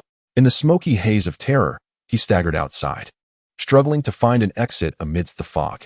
Layer upon layer of illusions were suppressed by pain, and his sanity remained intact. Yet, in a fleeting moment, he sensed something coiling around his neck, familiar as a noose. It was the formless spirit, within the thick mist. The shape of the formless spirit slowly began to coalesce once more. He turned in shock, witnessing the twisted visage of the ghostly mother murmuring softly in a pool of blood, her features contorted, her aged face visibly deteriorated, her body rapidly withering. Yet, the frenzied formless spirit seemed to be reined in once again, gathering under her silent command. On that aged, twisted face, runes slithered like creeping insects. Those runes, once inscribed by an alchemist through forbidden arts upon flesh and blood, were awakened. They siphoned blood to exchange for power, causing the ghostly mother's distorted teeth to emit cries summoning the spirits. In the midst of those shrieks, formless demons emerged from the ether. This was a forbidden modification technique, trading lifespan for strength, transforming the human body through alchemy, implanting additional vocal organs. Through the modification of the human form, even an ordinary person incapable of becoming a musician could awaken the melodies inscribed upon their being. Thus, the frenzied, formless spirits crawled forth from the blood, imbued with traces of vitality, floating in the air, wandering about, their dark eyes finally locking onto the ghostly mother, fixating upon the life-giving essence she possessed. Their gaze filled with yearning. The ghostly mother coughed violently, having consumed a vial of dark green potion, and once more began to shriek softly. One after another, indistinct spirits crawled forth from the blood. "Do not be hasty. There is plenty of blood here." The ghostly mother's eyes gleamed with malice. "After handing over that little girl, there will be even more." She retrieved pure white ashes from her pocket, remnants of bones scorched to dust, which she scattered into the blood. Thus, the bodies of the formless spirits began to solidify once more, undulating like a mire. Among them, the faint outlines of children's faces emerged, appearing to have suffocated in the blood. The formless spirits obediently followed her commands. She cackled as she beheld Yi Qingxian's stumbling retreat, reciting the secret incantations to control the formless spirits. "You cannot escape. None of you can flee. You will all perish here." The entire abandoned sewer was now enveloped in crimson. Blood-like liquid seeped from the walls, bearing a ghastly hue. It clung to the stones, advancing like black water, leaving behind withered moss in its wake, while spiders and mosquitoes were utterly consumed, vanishing without a trace. His cervical spine felt as though it were cracking under intense restraint. Exhausted, he collapsed to the ground. The shrieks echoed once more, countless indistinct hands extending from the blood, groping in every direction as if searching for Bai Shi. Yi Qingxian concealed Bai Shi behind him, silently scanning for an escape route. Yet this time he realized there was nowhere left to flee. In his embrace, Bai Shi stared into his eyes, suddenly whispering, "Are we doomed?" Yi Qingxian held her tightly, remaining silent. "So it is." She comprehended, her gaze dimming as she lowered her eyes. Amidst the ghostly mother's wails, countless formless spirits crawled forth from the blood. They converged, creating a torrent of crimson within the confined space, surging straight towards Yi Qingxian. Along the way, formless claws reached out from the sanguine flow, frantically clawing at everything within reach: walls, boards, metal scraps, and more, leaving behind gruesome scratch marks upon every blood-soaked surface. Yi Qingxian silently watched as it charged toward him. summoning all his strength to push the girl in his arms away. At least this way, she might still survive. But Bai Shi clung desperately to his hand, catching him off guard. She did not obediently withdraw. Instead, she positioned herself before Yi Qingxian, allowing the tempest to engulf her, dragging her toward the shattered vortex. Drawing a deep breath, her white hair blazed as if set aflame. As the crimson torrent surged toward her, the skin on her previously healed cheek split open anew, as if the power of thunder was brewing within her delicate form. In that fleeting moment, a searing brilliance ignited from her fingertips. The tumultuous energy tore through the skin of her arm, bloodlines spreading inch by inch, yet this terrifying force filled her body, as if it sought to evaporate her from within, reducing her to ashes. Subsequently, her index finger pointed toward the blood-red whirlpool, like the resounding toll of a great bell. A horrific explosion followed. Amidst the deafening roar that threatened to shatter will, the electric light of thunder radiated from her fingertip, momentarily illuminating the formless specter's blood flow.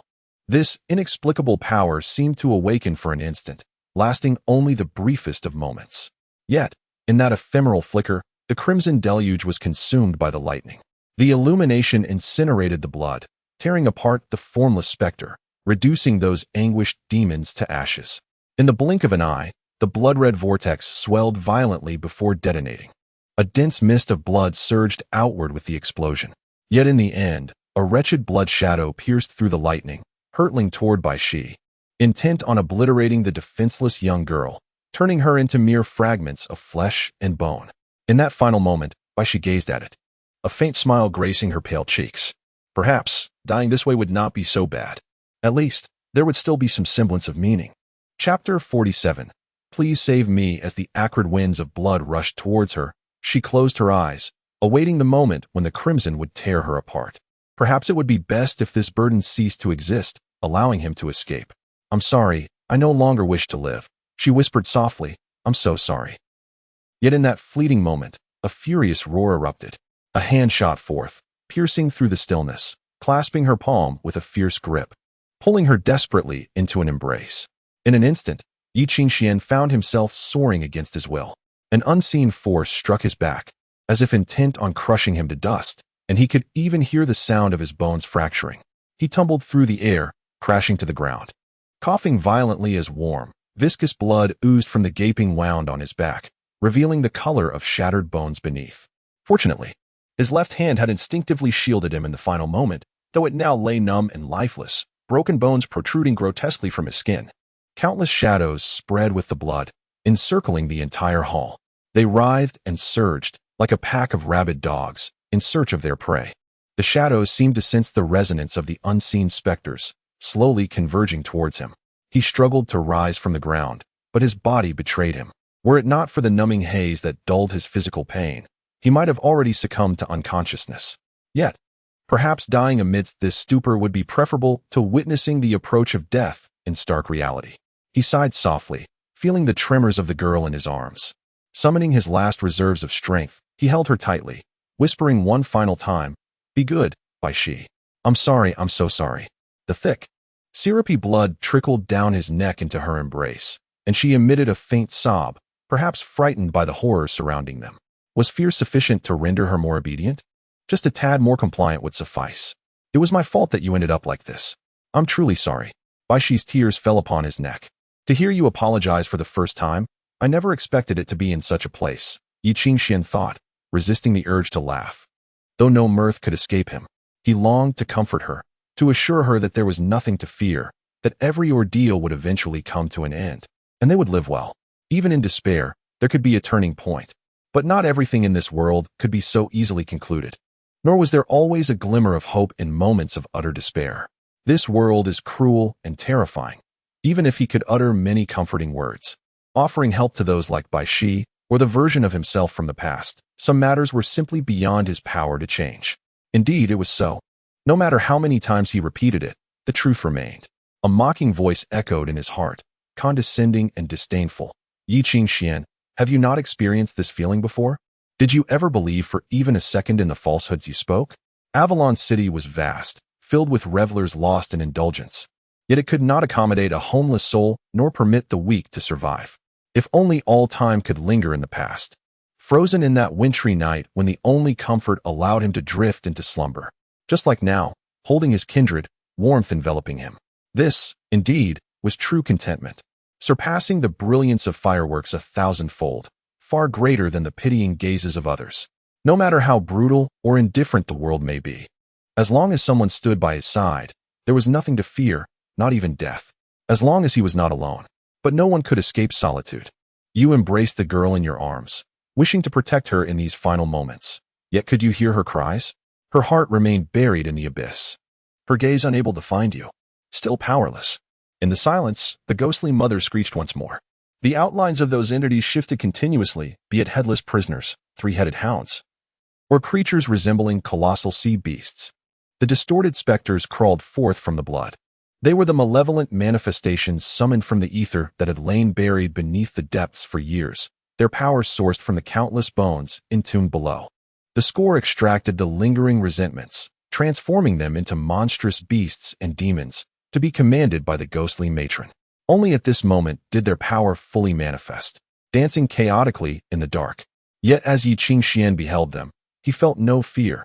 Instead, a sense of loss and liberation washed over him, as if a painful chapter was drawing to a close, leaving him lighthearted. The dreadful illusions that had long oppressed him finally surfaced, and suffering receded. Even the cries that echoed in his ears grew distant. Perhaps this was heaven's final mercy towards him. He sensed the world before him dimming. But he did not wish to succumb to sleep. He longed to converse with the girl beside him. Baishi, is it true that in the East, beggars are given food freely on the streets? He murmured. Indeed, the beggars in the East are quite fortunate. Yi Qingxian chuckled softly. Thus, no one would rebel against the emperor for refusing his meat pies, would they? Certainly not. Yi Qingxian sighed gently. You truly enjoy spinning tales, Baishi. What can I say? That's just who I am, she replied, her shoulders trembling, choked with emotion. You must find me unbearable. Indeed, quite unbearable, he nodded, his vision blurring, unable to discern anything before him, yet sensing her gaze upon him, he conjured a faint smile. Baishi froze. Gazing at Yi Qingxian, she softly inquired. Even if you find me detestable, will you still save me? Yes, I will. As he descended into darkness, he heard Baishi's gentle whisper near his ear. Thank you. The girl embraced him tenderly, tears streaming down her face. Now you can save me. Please save me. In that instant, Yi Qingxian heard a sound akin to thunder, a tempestuous howl of the wind, and the faint patter of tears cascading down his cheeks. It was as if, in that moment, he was engulfed by the blazing sun. Thus, an unending fervor and agony surged within him, like molten lava coursing through his veins, a terrifying sting radiating from his heart to all corners of his being. Drowsiness and darkness were swept away, replaced by an overwhelming heat filling every crevice of his body, coursing with his blood, surging with intensity. He opened his eyes, only to be pierced by the brilliance saturating the air, an overwhelming light, like the sun illuminating the heavens, boundless and far-reaching. Countless ethereal energies collided violently, releasing blinding sparks akin to razor-sharp blades, shattering the darkness and unleashing a cacophony in Yi Qingxian's ears. Amidst this tumult, he finally discerned. That was Baishi's breath. No one could have anticipated that such immense power lay dormant within this young girl's fragile form. A force potent enough to threaten to obliterate him entirely. Now that terrifying energy surged into Yi Qingxian's being, accompanying that embrace, igniting his soul and elevating it to the zenith of the blazing sun. Bang, bang, bang, bang, bang, bang. Silver nails deeply embedded in his marrow were violently expelled by the terrifying turbulence, soaring forth to embed themselves in the walls, dissipating into nothingness in their frantic quaking. Freedom returned, all light extinguished. Yet the youth's inky eyes ignited, releasing a radiance from beneath his gently closed eyelids, akin to moonlight's gentle glow. He awakened from a dreamlike memory, yet felt as though he was no longer himself. An intention, extending from a distant realm, has taken residence within his being. Though foreign in origin, it harmoniously merges with his own will through the bonds of his blood. This intention guides his thoughts, leading him to perceive the world from a novel perspective, gazing upon its true essence. For the first time in his life, he experiences a profound clarity regarding the existence of the ether. It resides within this realm, concealed within the winds, slumbering beneath the earth, entwined in the flames, and flowing through the waters, permeating all things. Is this what they call the ether? Chapter 48. All missteps begin here in the stillness of the midnight clock shop.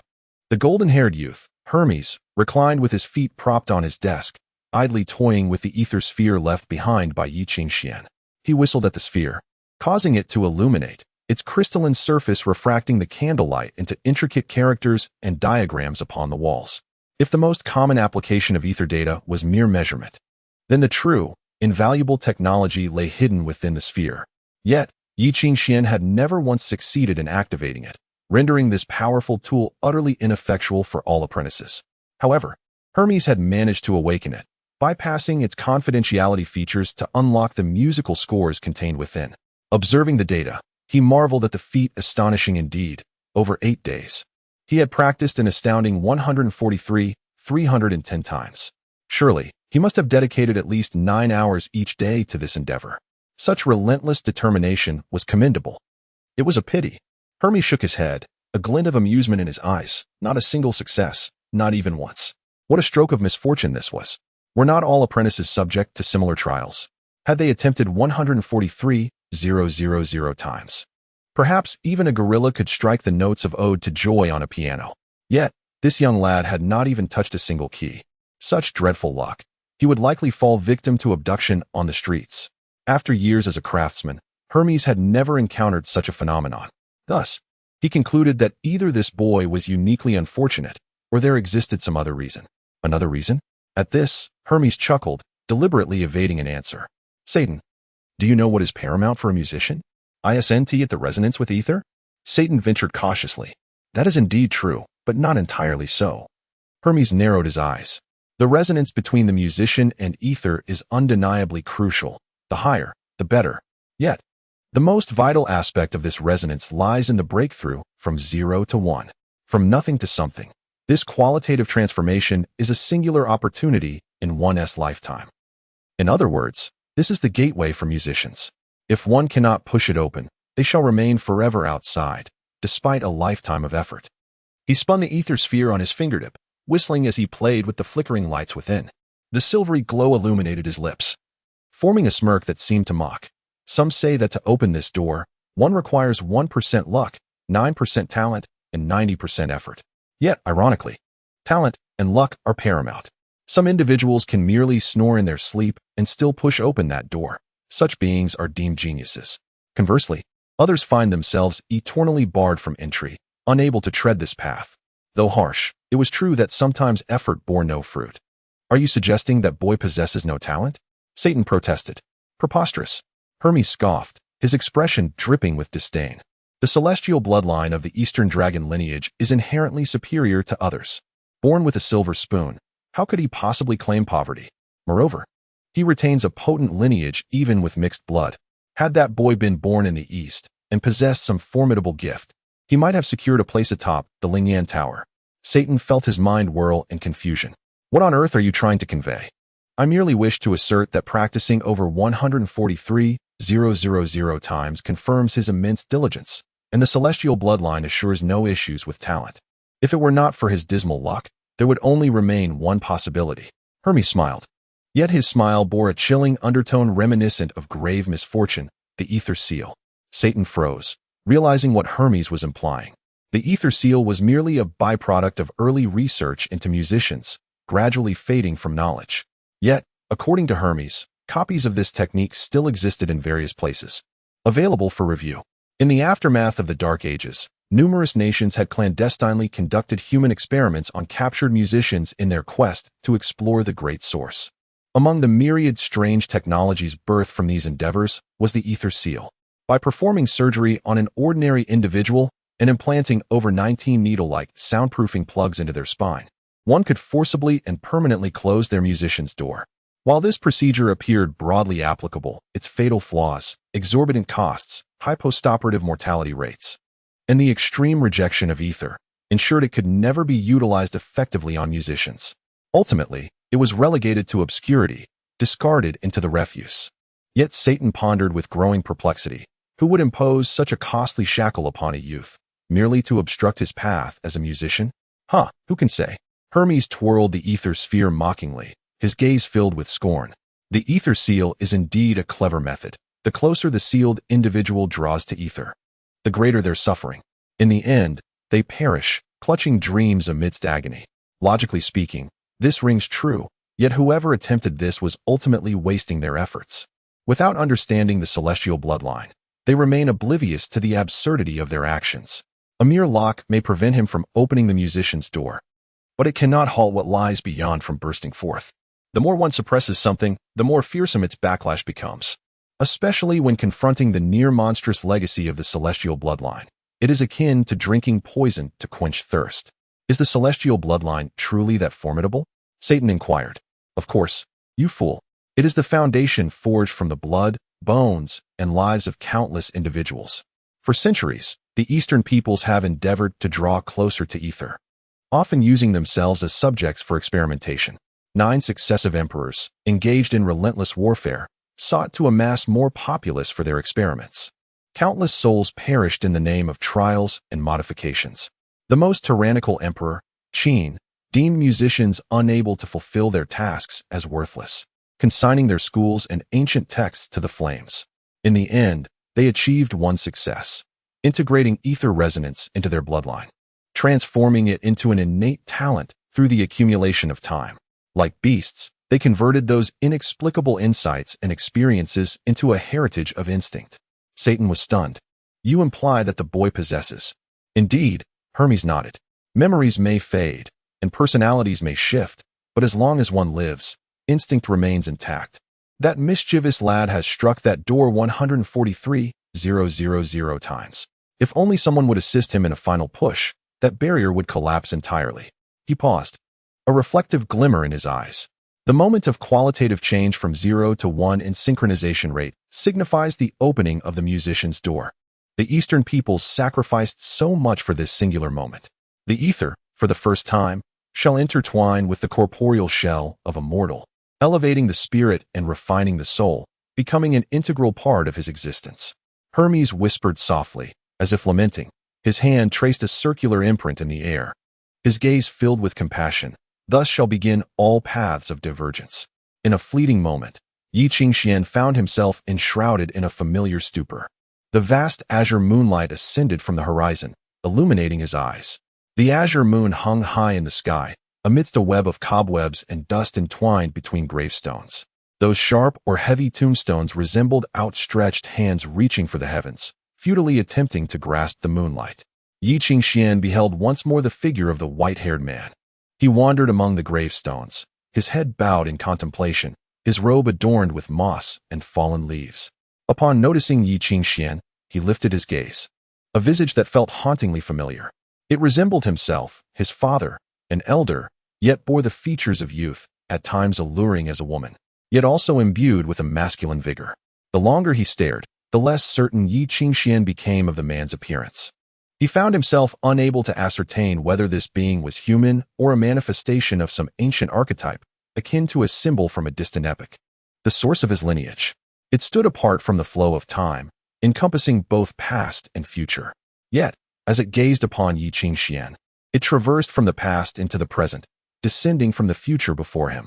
Its eyes were filled with sorrow. Do you regret it? This time, Yi Qingxian finally discerned the man's voice, deep yet clear, like the sound of jade shattering, as if piercing through his fate and past. The man's gaze transcended Yi Qingxian's corporeal form, landing within his heart, witnessing the profound suffering and persistence throughout the ages, observing him repeatedly fall into the mire and struggle to rise from it. Thus, the man's eyes brimmed with compassion. Do you regret it? Yi Qingxian was momentarily taken aback, feeling an immense sorrow and anguish surge from his chest. The memories long buried in the past resurfaced, burning with a searing pain that churned within him, compelling him to confront this query. The question morphed into a hook, probing deep into his very marrow, seeking even the slightest tremor of doubt. No, I do not regret. In response, the dream figure smiled, as if granted profound redemption. How wonderful, he murmured softly, raising his gaze to the heavens.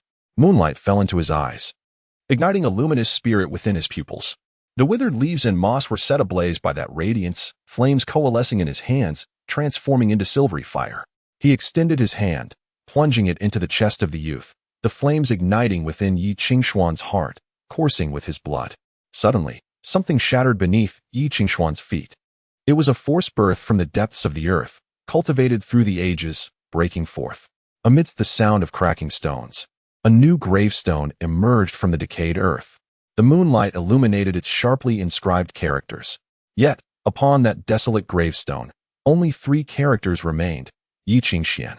This was the summons to tread the path of death, the guiding stone into the realms of mortality and mystery. At last, he forged a covenant with the great source within this dreamlike illusion. Thus began all paths of divergence. Behind him, the white-haired man softly murmured, placing his hand upon his shoulder. That voice suddenly shifted, becoming profoundly familiar, as if once heard. "Little Leaf, this is all I can offer you." His spirit seemed to attach itself to the youth, guiding him to raise his hand, reaching into the void before him, akin to pressing upon non-existent strings of a lute. Chapter 49. The celestial chimes within the dilapidated confines of the sewer. The figure of the ghostly woman appeared as an ethereal specter. The blood, mingled with toxins, surged within her chest, igniting a painful yet exhilarating fervor. The formless spirits consumed the essence of all living beings, growing increasingly formidable and ferocious, yet under her dominion. They remained as docile as hounds. As a token of goodwill, the Easterners provided her with an elixir to cure her aftereffects, restoring her to her former glory. This omnipotent sensation was a long-lost delight. Even if it was but a mirage, it was intoxicating. The deeper she descended, the more she sensed the lingering aura left by Bai Shi. The faintly sweet essence of his blood urged her movements to hasten. Was it innate celestial bone? The ghostly woman, entranced by the sanguine allure, recalled the Easterner's descriptions, unable to resist the urge to lick her lips. In her eyes, a ghostly fire flickered. What exquisite blood! Even as an offering to the all-seeing one, it would serve as a magnificent sacrifice. The melody of the bottom lychee bestowed upon her strength, yet also awakened her demonic cravings, the thick blood essence causing her will to waver. For a creature of the night, the thrill of blood surpassed any narcotic. In her intoxication, she cackled wildly, commanding the formless spirits to drag her subordinates from their corners, eviscerating them. The scent of blood was sweet. She extended her hand, scooping a handful of blood from a severed head, savoring its sweetness on her tongue, only to freeze mid-motion. For the ground beneath her trembled. Dust swirled into the air, stirred by an unexpected shock, causing tumult. The remnants danced chaotically as if seeking to escape this place. The entire corridor quivered slightly, the tremors seemingly emanating from the depths of the earth, instilling a sense of dread in one's soul. Everything trembled uneasily as the sounds of storm and thunder roared. It was as if a vortex had opened amidst the thunderclouds, dancing with lightning. The formless spirits ceased to heed her control, frantically striving to break free from their shackles. The backlash causing the ghostly woman's visage to flush red, nearly bleeding. She shrieked, forcefully suppressing the spirit's rebellion, compelling them to advance with her. At last, she beheld the origin of that tumultuous sound. In the darkness, a youth knelt upon the ground, cradling an unconscious girl in his arms. It seemed as though he had been possessed by something formidable, a low rumble emanating from his lungs, resonating with the sound of thunder and gusting winds. A tremendous power coalesced within him, rendering his countenance ashen, his veins bulging with the visible energy of ether. The formless spirits entwined around him were torn apart by this force, dissipating like smoke in a tempest. Within his downcast eyes, it appeared as though cold moonlight resided. The sanguine hues surrounding him receded with his breath, forming a perfect circle. Within this circle, there was nothing else. A transformation of the sacred spirit? The ghostly woman stood frozen, a flicker of fear crossing her gaze. Yet, she soon realized that this was not a melody summoning the sacred spirit.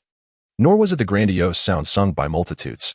Even if incomprehensible, it was clear to all that this was a phenomenon arising from the pure and simple gathering of vast ether. Cursed be this sight. The ghostly woman stepped back. In the silence, the youth appeared to awaken from a long slumber, lifting his downcast gaze to meet hers. His eyes reflected the cold indifference of moonlight, silent, empty. Like the eyes of a demon, his gaze contained an indescribable power that invoked terror, reverence, and madness. Consequently, a multitude of anguished wails erupted. The formless spirits frantically siphoning the ghostly woman's essence, becoming increasingly grotesque. It was evident, her body shrank before their very eyes. the intense agony driving her into a frenzy as she clutched her head, screaming, "Kill him! Kill him!"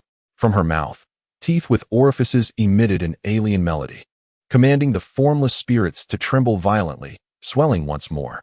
In the stench of the air, torrents of blood surged toward the youth.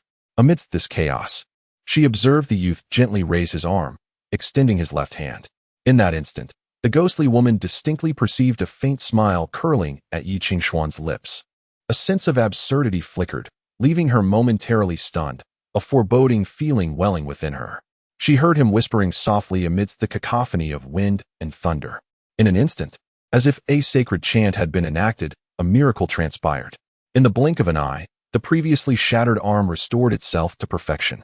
Deep within Yi Qingxuan's heart, an inexplicable will urged his spirit, compelling him to extend his palm, pressing into the void. At his fingertips, the light of ether blazed like fire, igniting the ring entwined with strings. It shimmered before vanishing. Immediately, a series of sharp sounds interrupted the ghostly woman's thoughts. Crash, crash, crash, crash, crash. The resounding clang of metal against metal echoed. Aside from this, nothing else seemed of consequence.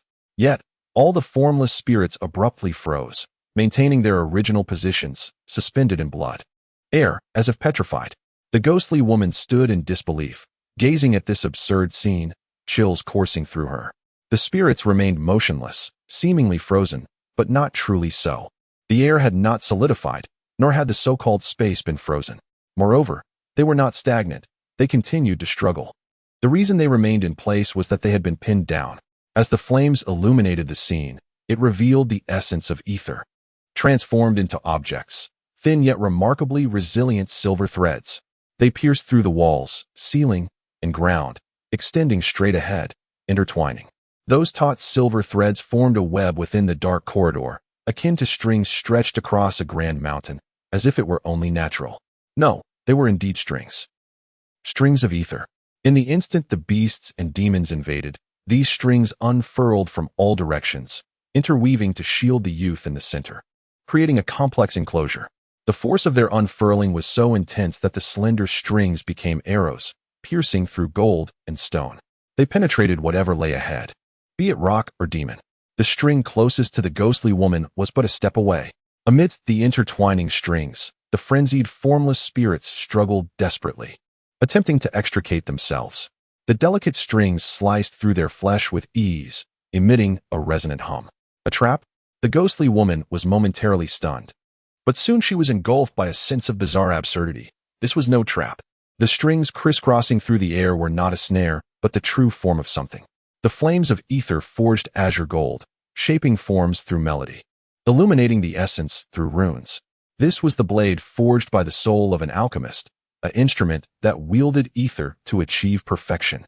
With the new swallow song, the voice of the ancient sea dragon echoed within Yi Qingxuan's heart, softly murmuring, "Yi, this is the celestial chimes." In that moment, the slumbering spirit opened its eyes. Through Yi Qingxuan's gaze, it surveyed the world, harnessing ether with his hands, commanding his body to sit upright, as if seated upon a grand throne.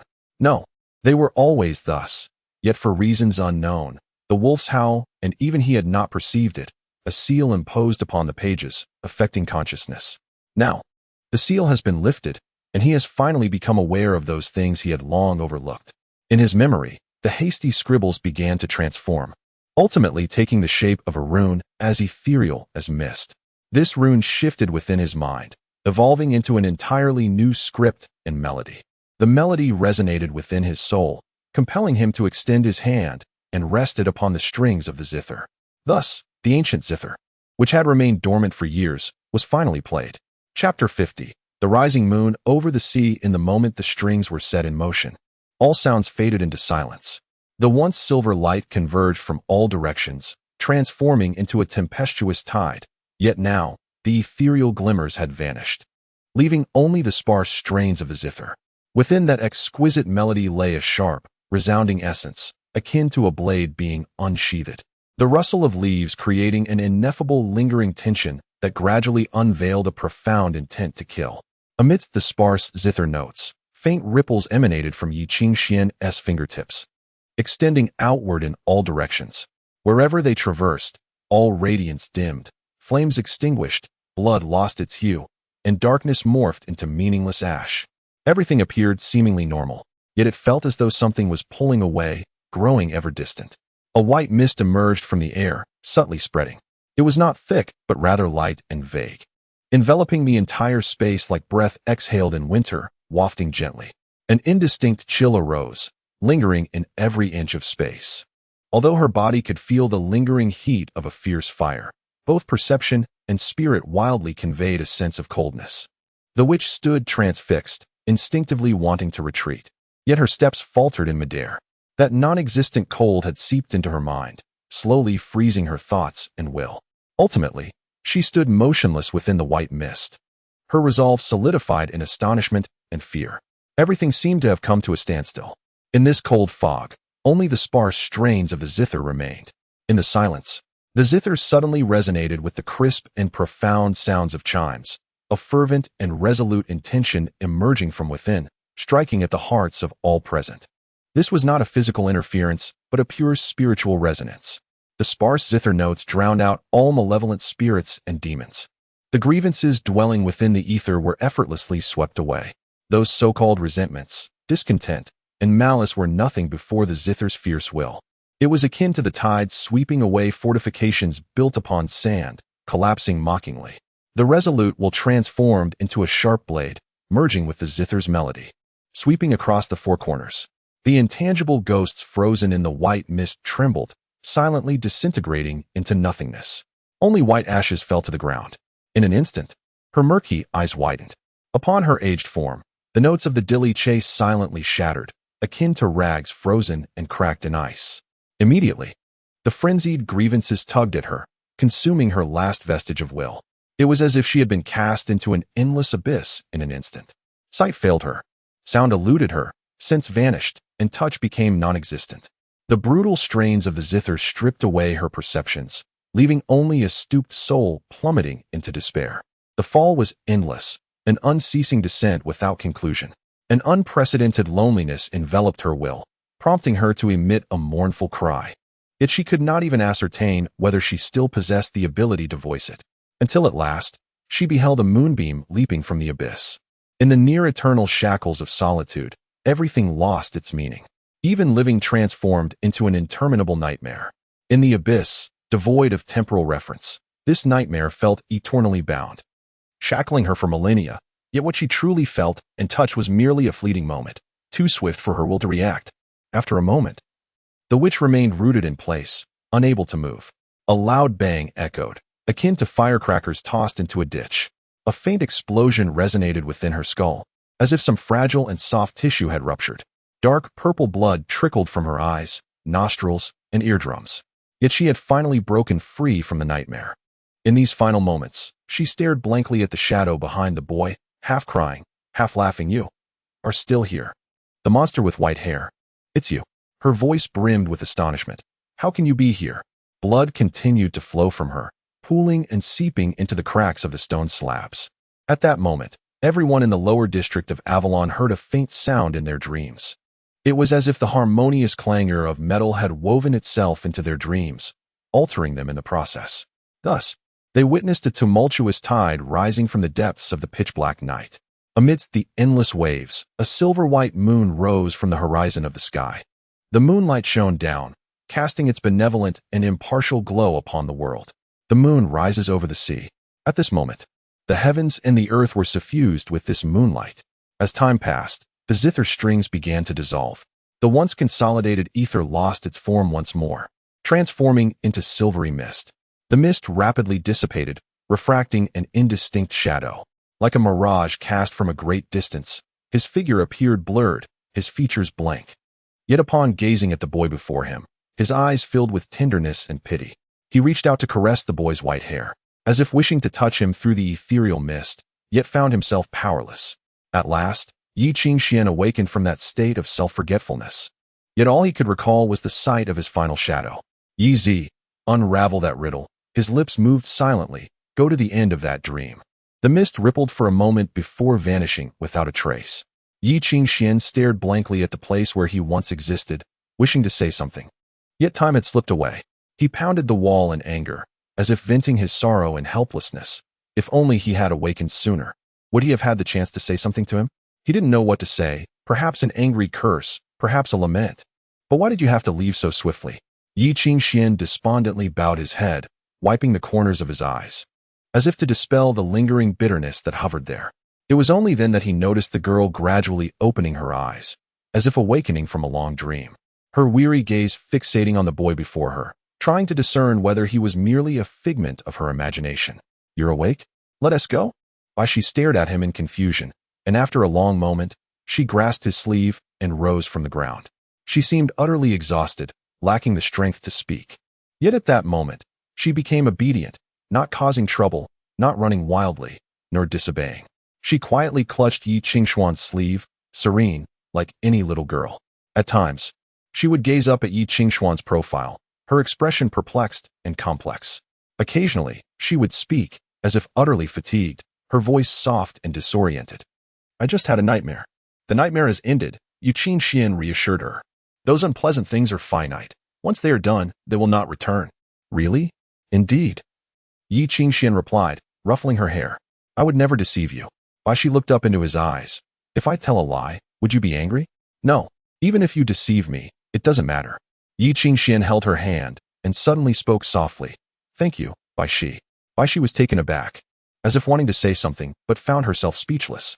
After a long moment, she lowered her head and uttered an "oh," falling silent thereafter.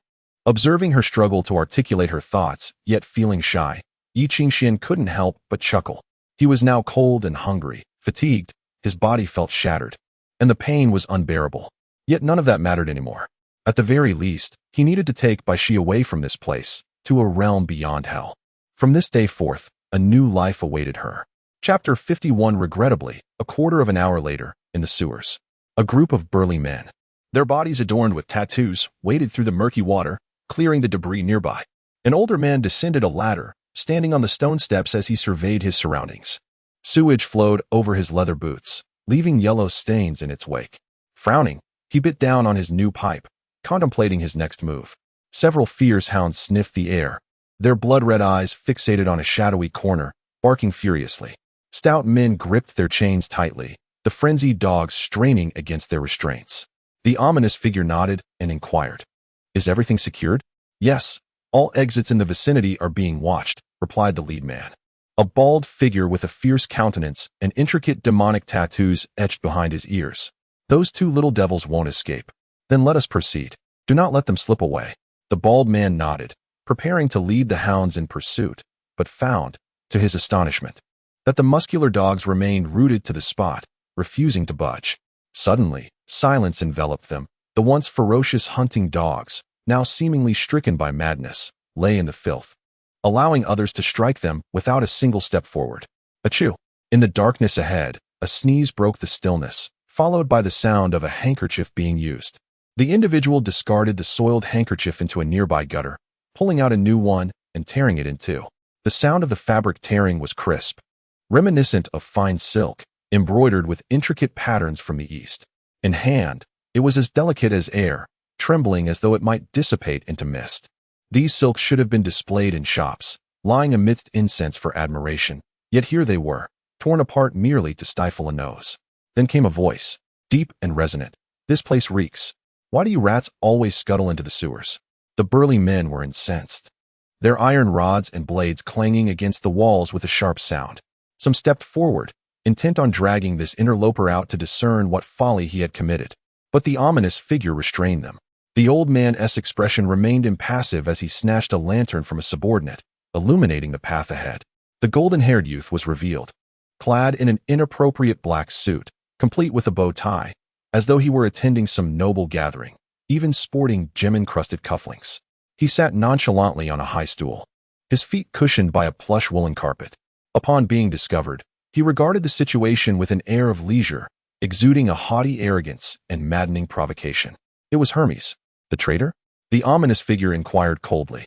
As he spoke, he raised his hand, revealing a round iron object adorned with a grid-like pattern, topped with a slender metal tube fitted with a small ring.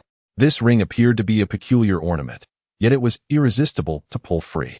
Hermes toyed with this trinket, his eyes glinting with eagerness as he offered it to the ominous figure. "No need," the youth replied with a carefree laugh, pausing as if revealing a secret few knew, his gaze mocking. "Besides, hasn't he been missing for quite some time?" At this proclamation, all present fell silent. The burly subordinates paused, as if confronted with the incredible. Some cast puzzled glances at the ominous figure, others were bewildered, while some displayed a dangerous shift in their demeanor. Yet the ominous figure remained impassive, his expression unchanged. "This is not your concern. Even in his absence, Avalon remains the realm of the shaman." "Oh, is that so? Yet I seem to have discovered not a hint of loyalty among those factions." Hermes, from his elevated seat, looked down at the ominous figure, slowly shaking his head, clicking his tongue as if regarding a rare curiosity. The Corsicans, Caucasians, and Indians of the lower city no longer heed his commands, including that old woman who only traffics children in the sewers, who now plans to fend for herself. No? The shaman has lost power, ominous one. The newcomers scarcely know who he is. Only you, his sycophant, cling to his coattails as if he were a treasure. I have no desire for further discourse. The ominous figure waded through the sewage, merely gesturing towards the path behind Hermes. "You intend to lay hands on me." Hermes glanced at the black leather glove on the ominous figure's left hand, slowly leaning closer, whispering in his ear, "Do not forget where you procured that hand." "The two individuals are those the shaman seeks," the ominous figure replied. "It is not the shaman who seeks them, but those wielding his former token to find you. Is it not?" Hermes chuckled, feigning surprise as he patted his head, as if just now realizing, "Oh, I nearly forgot.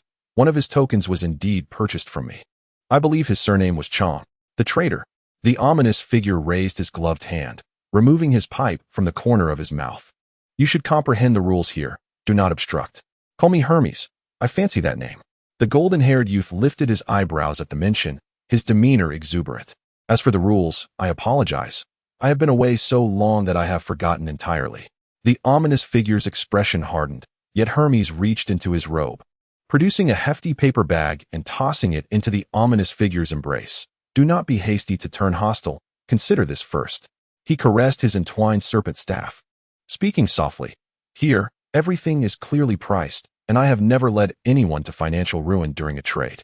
The ominous figure opened the paper bag in silence, inspecting the aged papers illuminated by the lantern.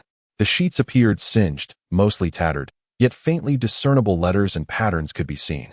The markings caused the ominous figure's pupils to constrict. "The map of Avalon? Which Avalon?" "The genuine one. For years, the royal family has sought it. It could fetch a handsome price in your hands. With the shaman absent, unprotected, distributing it could serve as a fine retirement fund. That money would suffice for your debauchery until you ultimately perish in a champagne bath, provided that you cease involvement in this matter." The ominous figure raised his gaze to Hermes, who, after a long silence, shook his head and returned the paper bag. "The girl is acceptable, but the boy is not." Silence, a prolonged silence. Within that silence, the smile on Hermes' face gradually faded. The youth's expression turned cold and somber, his sharp gaze like a blade, chilling the ominous figure's spine. He fixed his gaze upon the old man, his voice soft yet deliberate. "Ominous one, do not be ungrateful. This is a direct order from the shaman." Hermes' expression shifted, a flicker of astonishment crossing his features. The ominous figure's demeanor remained unchanged. "Encountering you today, I could disregard this matter. Even within your establishment, we might choose to overlook it. But understand this, as long as the shaman's command endures, that young boy remains our adversary." "Is that truly the case?" Hermes, lost in thought, suddenly appeared to have come to a profound realization. The icy demeanor that had enveloped him dissipated, replaced by a radiant smile akin to the sun's warmth. "I have just grasped the intentions of that old fellow. We shall convey the message." The phantom hand cast a final glance at him before turning away, departing with his subordinates. Thus, the interminable night was nearing its conclusion. Though the sky remained shrouded in darkness, a faint glimmer of sunlight could be sensed filtering through the misty horizon. Standing beside the carriage, Hermes accepted the coat offered by Seaton, discarding his malodorous new suit carelessly into the gutter. Seaton, seated in the driver's position, filled the space with his imposing stature, as if he might burst the carriage's seat. Once Hermes had reassembled himself, he uncorked a bottle of perfume, liberally dousing himself with half its contents, finally exhaling with relief. "Ah, the stench is unbearable. Are there any issues?" A few individuals noticed our approach, but I dealt with them.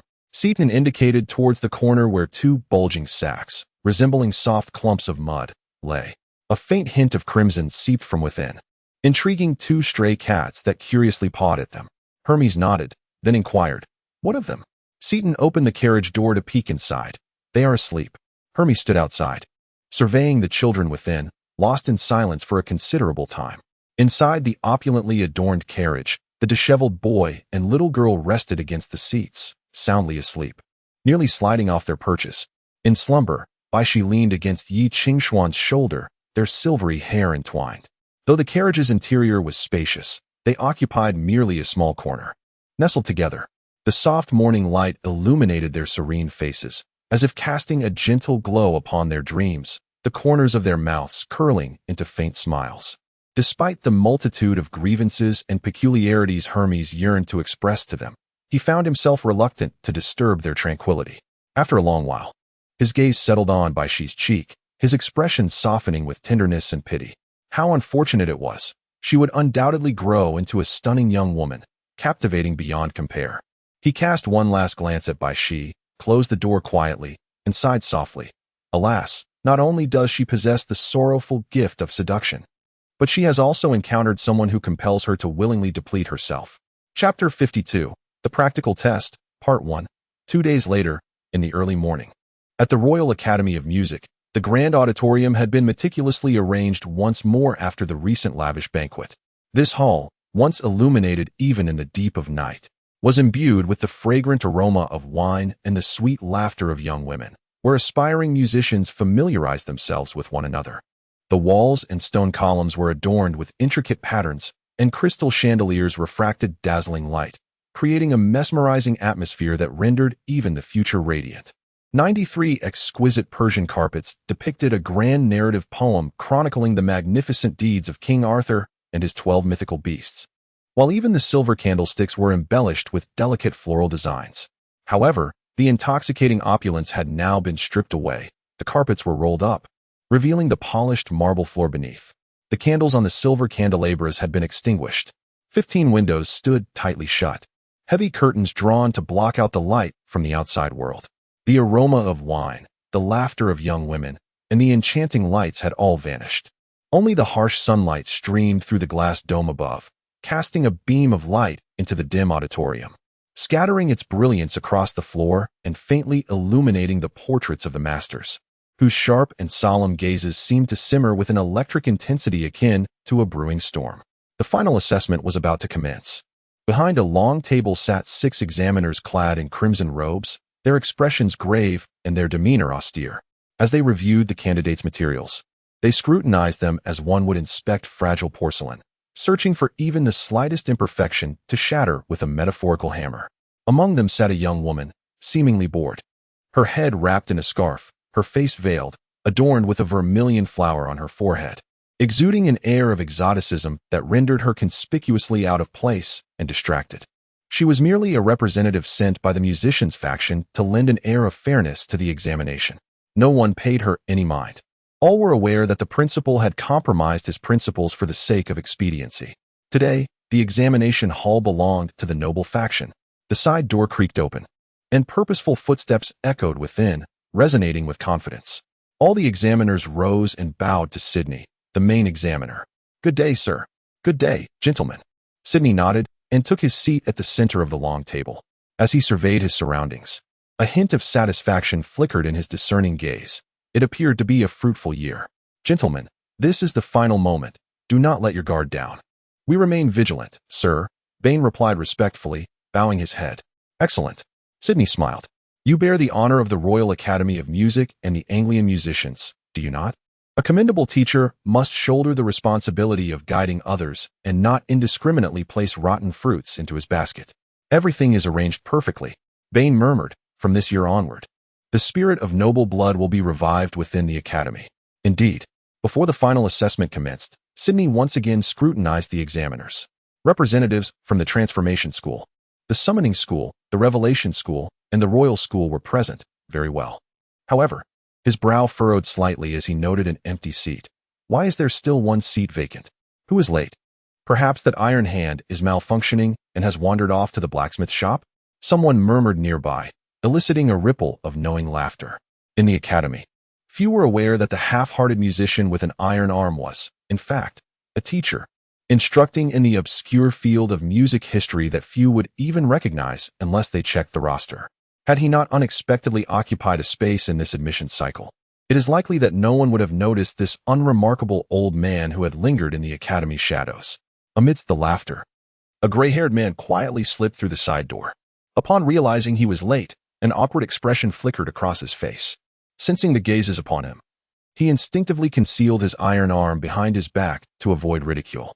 Sydney cast a glance in his direction, momentarily bored, and gestured for him to sit down. Thus, everyone was finally present. Shortly thereafter, with the sharp sound of a wooden mallet, the grand doors of the auditorium creaked open slightly. In the examination hall, the expressions of all the examiners instantly turned serious, as the final examination that would determine the fate of 71 candidates was about to begin. Who was the first candidate? Edmund Rossi. Bain glanced at the name and mused. The second son of the Rossi family, quite talented. He has been an apprentice for 3 years. The Revelation School holds high expectations for him. Sydney nodded.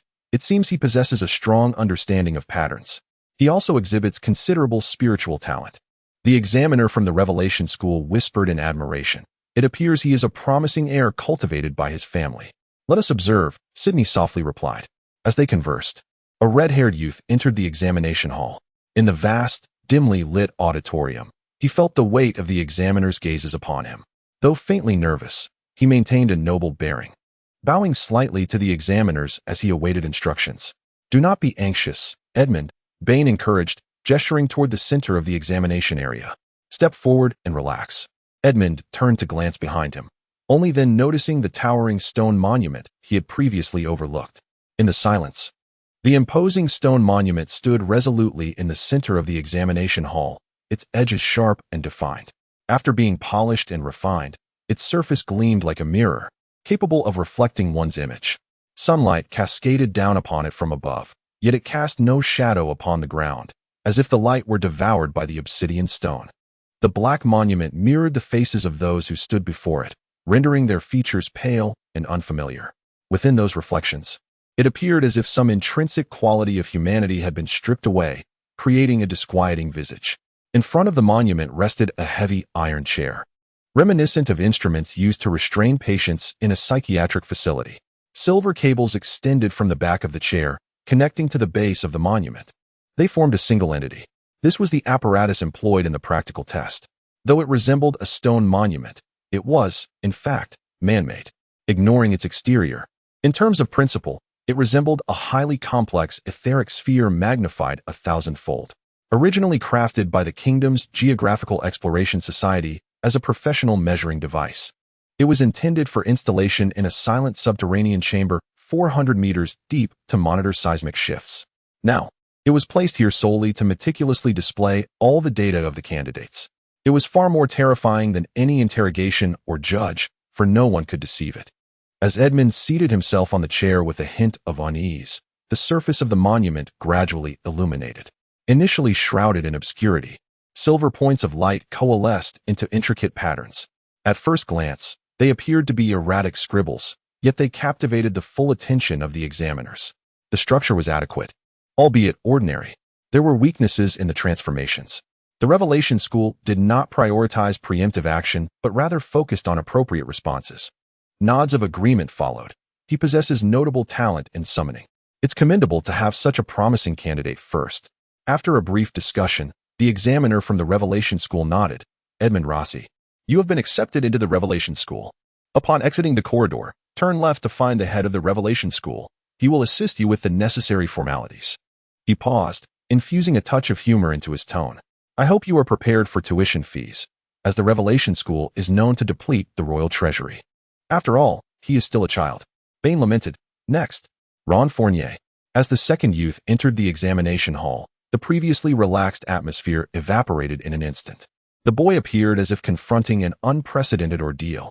He opened his mouth to speak, but was paralyzed by nervousness. Sydney furrowed his brow, dismayed by the boy's lack of decorum. You shall be assessed on your qualifications while seated there. Bain smiled and gestured toward the stone tablet. As the trembling youth settled into his chair, the tablet remained ominously dim, revealing no images. The examiners exchanged knowing glances and marked his name off their lists. The untrained commoners, devoid of any resonance with the ether, were merely the subjects of this practical assessment designed to eliminate the charlatans among them. Bain nodded with a smile. Ron Fournier, you may leave. The boy was taken aback, bewildered by the turn of events. He remained oblivious to the true purpose of the examination, naively believing it had yet to commence. Regrettably, I must inform you that you possess no talent for musicianship. You may go, Bain announced softly, his face still adorned with a sardonic smile. But, sir, Ron stammered, struggling to articulate his thoughts. I have not. I said leave. Bain's smile faded, replaced by a chilling demeanor that rendered Ron speechless. Bain turned away, tapping his gavel. Next. Ron stared vacantly at the examiners, his lips moving as if to speak. But after a prolonged silence, he bowed his head and exited the examination hall. Outside, faint sobs could be heard. This is Avalon, where the nobility dwells amidst the clouds, basking in sunlight, while the commoners in the lower districts are shrouded in dense fog, unable to see the stars. In the past, when the principal was still present, there might have been leniency, but this examination was now under the dominion of the nobility, and no foul, vulgar blood would be permitted to sully this academy. This is a sanctuary for nurturing the scions of glory, not a wretched marketplace. Chapter 53, Practical Assessment, Part 2, the examination continued, unfolding in an orderly manner as the examiners had anticipated. After a lengthy duration, extending into the evening, over 100 students had undergone the majority of the assessments. And following the acceptance of 54 candidates, the practical evaluation finally approached its conclusion. At this juncture, the name that Sydney had been eagerly awaiting was finally announced, Banner Adrian. The door creaked open. The slender, golden-haired youth appeared as though he had not rested well, his complexion pale and his eyes deeply set, exuding an air of indifference. He merely nodded slightly upon meeting the gaze of the examiners before taking his seat before the stone tablet. Sydney was momentarily taken aback, preparing to speak, only to see that Banner had closed his eyes. He murmured something softly, and immediately, the stone tablet radiated an unprecedented brilliance. Under the silvery glow, the image upon the tablet transformed from indistinct light points into an abstract pattern reminiscent of a beast's skull. The grotesque visage of the skull grinned menacingly, casting a shadowy profile. Above the eye sockets of the skull, a vague crack drew heavy breaths from the examiners. Sydney was stunned. Was this the mark of the wild call? Had he officially become a level 2 musician? Bain, fixated on the tablet, sighed regretfully after a moment. It was still too vague. He remained a level 1 for now. Yet a claw-like crack? Someone whispered. Could he have begun nurturing his own beast at just 17? Perhaps Adrian's musician had passed down his beast to him. Let us not forget. The Adrian family has always been one of the representatives of the summoning school. This was indeed a possibility. The examiners murmured in quiet admiration. Even if the scorpion-tailed lion is relatively docile, to control such beastly nature at this age is no small feat finally. All eyes turned to Sydney. A satisfied smile graced Sydney's lips. Excellent. You have not disappointed. Banner, your brother would be proud of you. Sydney spoke gravely. Congratulations. You have been accepted into the summoning school of the academy. This is the most elite faction within the institution, preserving the core knowledge and scores of the academy. I hope you will continue to strive and not grow complacent. Sydney and Bain exchanged glances and chuckled softly. The task was accomplished. Now, who would be the final candidate? The examiner scrutinized the last name. More solemn than that of the Adrian child? Merely a child from the East. Someone in the no side. There is no need to be anxious. Let it be a formality for the principal. Is it that commoner? The examiner grasped the implication. Sent by Mr. Bach? Who knows? Another shrugged. Mr. Bach has been silent for years. Perhaps the principal deliberately left him here to vex us? Gentlemen, let us maintain our decorum. Sydney turned his head to glance at them. You are the teachers of the academy, entrusted with the duty of admitting new blood. The examiners paused momentarily, then chuckled. They understood their responsibility. Indeed, it was merely their task to admit new blood. Next, Yi Qingxian. The door swung open. As the youth stepped into the examination hall, the eyes of all the examiners would have shattered in disbelief had they been wearing glasses. These individuals had prepared to present an icy demeanor, their expressions stoic and unsympathetic, ready to convey their disdain to this audacious boy, making him realize that the academy was no place for his kind to act recklessly.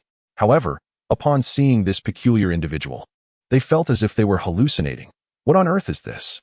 For centuries, students entering this institution ranged from humble and unassuming to arrogant prodigies, even including those clad in black and white prison garb, shackled yet here to take their exams. But today, for the first time, someone appeared as if they had just been lifted from an operating table. In the center of the examination hall, the youth's complexion was ghostly pale, his body enveloped in bandages, exuding a pungent scent of antiseptic. He leaned on a cane, his right leg and arm encased in plaster, adorned with drawings of turtles. And even his fingers were wrapped in gauze. Aside from his face, he resembled a mummy in every conceivable way. It was as if several carriages had steamrolled over him, and he had merely been hastily bandaged before being rushed to the examination hall.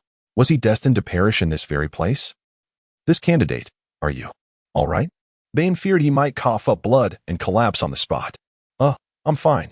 Yuqing Xian managed to smile, his facial injuries twitching. Apologies. I was hit by a carriage yesterday and almost missed the time. I arrived late, but fortunately, I did not delay the exam. He attempted to gesture with enthusiasm, but the exaggerated movement pulled at his wounds, causing his face to grimace in pain. Please do not worry. I am prepared. Yet the examiner's expressions darkened. They had sharpened their tongues and gazes, ready to exploit every flaw in this unheeding boy, intending to instill a sense of humility regarding the gravity of this place. At the very least, they aimed to unsettle him, leaving him disoriented. After all, no one would remind these pitiful candidates that they must approach the stone tablet with calm and focus. Otherwise, their results could be severely compromised. Noble offspring had, to some extent, consumed calming potions prior to entering, ensuring their composure remained unshaken by external disturbances. Now, however, as Yuqing Xian entered the examination hall, the examiners found themselves at a loss for words, their venom-laden tongues rendered impotent. It must be said that sometimes a candidate riddled with flaws is, in a peculiar sense, flawless. There was no alternative. This individual's identity was far too sensitive. If he were to faint from any provocation during the examination, it would provide ammunition for the musician factions to exploit. But must they be so ruthless? That cunning old rogue and this insufferable boy. Bane impatiently ground his teeth, expelling a breath of irritation. Can we begin the examination? Yuqing Xian raised his hand, curious. May I inquire how the assessment proceeds? Do I need to play the piano or sing? Cough, cough. As Yuqing Xian seemed ready to warm up his voice in an off-key manner, Bane hurriedly interrupted. Just sit down. Just sitting is all. Yuqing Xian twisted in his iron chair, seeking a more comfortable position. Is this acceptable? This seems so improper. I could stand if necessary. No problem. Just sit there and don't move. Bane was nearly driven mad by this chatterbox. Simply remain seated. Oh. Yuqing Xian complied and settled down, the stone tablet behind him illuminating a point of light. All examiners held their breath, fixated on the blurry stone tablet, watching as the dim light began to brighten. Bane felt a surge of hope. Once the results were revealed, the principal's trickery would be thoroughly exposed. Yet, as everyone's focus intensified, that point of light inexplicably dimmed? What on earth is happening? Bane blinked in disbelief, rubbing his eyes, only to see another point of light slowly brightening on the tablet. He quickly turned his attention back, concentrating on the flickering glow. Then, the light extinguished once more. Bane felt a surge of frustration, as if he might be sick, yet before he could utter a word, another glimmer ignited, only to extinguish once more. For a full 10 minutes, the images upon the stone tablet oscillated between activation and silence. Sometimes present, sometimes absent, sometimes vibrant, sometimes faint. It seemed to torment the eyes of all present. The erratic flickers of light would occasionally flash rapidly, only to vanish just as swiftly. At times, it appeared as though the reading was nearing completion, yet it would abruptly transform into a vague semblance. The examiners in attendance felt as though a lump of blood was lodged in their throats, their faces ashen with anxiety. Yet amidst the silence, Sydney discerned a faint sound emanating from the stone tablet. The sound grew steadily louder until it ultimately resolved into a resounding snore. The youth, reclining on the chair with his eyes closed, appeared nearly lifeless, limbs relaxed, mouth slightly agape, a thin line of saliva trailing down. With each rise and fall of his chest, the snoring resonated. The audacity of this wretch to fall asleep, to do so in this hallowed examination hall.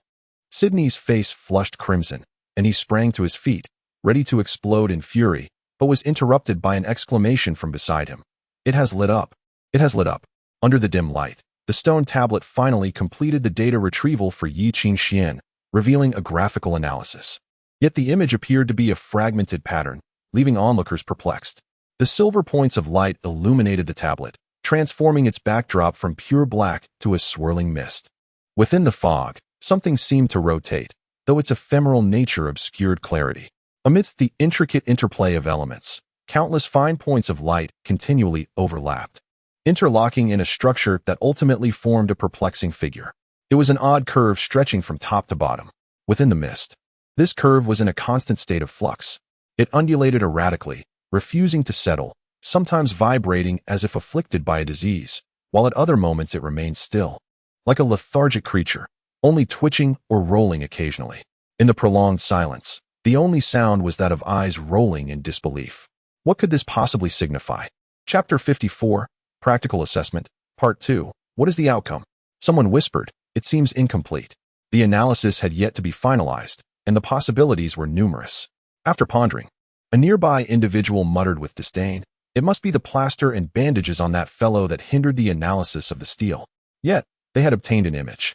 The examiner from the School of Revelations stroked his beard, remarking, "Though the intensity appears insufficient, the resonance index with the ether seems remarkably high. The sustaining power looks promising, but the strength is lacking. The explosiveness is too feeble. Does that imply he is unsuitable for the transformation school? Perhaps he might consider practicing hymns? Nonsense. Our academy has no sect for hymns. Moreover, those who aspire to the hymn sect must be nurtured from a young age. His voice is utterly inadequate. The mental resilience is exceptionally high. The willpower is commendable, yet the strength is insufficient. It renders everything futile." The examiners lowered their voices to exchange opinions. Throughout it all, the elderly, taciturn man, Abraham, remained silent, his gaze fixed on the patterns etched on the steel. Occasionally, his eyes would drift to the youth, observing his bewildered expression, his gaze turning both compassionate and complex, as if he had foreseen the outcome. In the end, the examiners reached a consensus. At this moment, Yi Qingxian straightened up, holding his breath in anticipation. This was pivotal for his future as a musician. If he had nearly given up on becoming a musician, that night had reignited his hope. Furthermore, this was crucial for his admission to the academy. He was unaware of what had transpired with his father, but Yi Qingxian understood his innocence. He could never betray humanity. Thus, he must uncover the truth behind the events of that year. The Royal Music Academy was the best starting point, after all. His father had once worked there. Yi Qingxian lifted his head, gazing at the ornate stained glass patterns on the dome of the grand hall. Perhaps he had once looked up in awe here? "Father, I am coming," he whispered softly. In the silence, he heard Bain's voice, "Yi Qingxian, you have passed your practical assessment." Yet, when he looked over, he saw their indifferent faces. Bain cleared his throat and said softly, "However, the Royal Music Academy may not be suitable for you." I have already passed the practical assessment, Haven Ti." Upon hearing this, the examiners exchanged glances. Some chuckled softly, shaking their heads. Bain stifled a laugh, adopting a serious demeanor. "Indeed, you have passed both the written and practical assessments. But I fear none of the factions recruiting this time would be suitable for you." The summoning faction's representative shook his head. "Your willpower is too weak. You likely cannot thrive in the realm of summoning beasts. Our faction does not need students who will drag us down. Though your resonance rate is high, the stability is lacking. Hence, the Revelation School is also not suitable for you." A perpetually sullen examiner cast a glance at Yi Qingxian and said flatly, "Your frequency does not meet the fundamental requirements of our transformation school. You are unlikely to gain entry. The Royal School demands over 10 years of training. You do not qualify." The elderly man concluded, glancing at the veiled woman beside him. "Perhaps you might consider the theory department?" The veiled woman frowned. She had not intended to involve herself in this matter, yet they had unwittingly passed the ball to her. She was indifferent to the conflicts between the noble factions and the musicians. She was merely there to observe. Had it been a while ago, she might have simply dismissed these individuals and taken the opportunity for herself. Reflecting on this, she shot Bain an irritated glance. "You arrived too late." She shook her head. "The theory department is already full this year. Otherwise, I understand." The youth's voice interrupted her, leaving all the examiners stunned. They had spoken at length, Yet Yi Qingxian had been focused solely on Sydney's face, which, though serious, could not conceal the gleeful malice and contempt in his eyes. Perhaps they had never intended for him to pass the test from the beginning? His anger was replaced by a sense of defeat, a weariness that left him drained. He no longer wished to argue. Perhaps he should heed the priest's advice and study at the Trinity Seminary. At least there, no one cared whether this white-haired child was of lowly birth or of a so-called glorious lineage. So be it, Yi Qingxian said softly, pushing himself up from the chair. Let it be so. He ceased speaking, ignoring Bain's attempts to say more. Supporting himself with a cane, he exited the room. Bain's expression faltered. He glared at the youth's retreating figure, muttering, "A black-necked boy is just a black-necked boy. I wonder who raised him. He doesn't even understand basic etiquette." As if hearing Bain's mutterings, the young man abruptly halted outside the door. "I will become a musician," Yi Qingxian declared softly. "I will become the best, without a doubt." He closed the door behind him. A long silence ensued. Everyone exchanged bewildered glances, as if they had misheard something.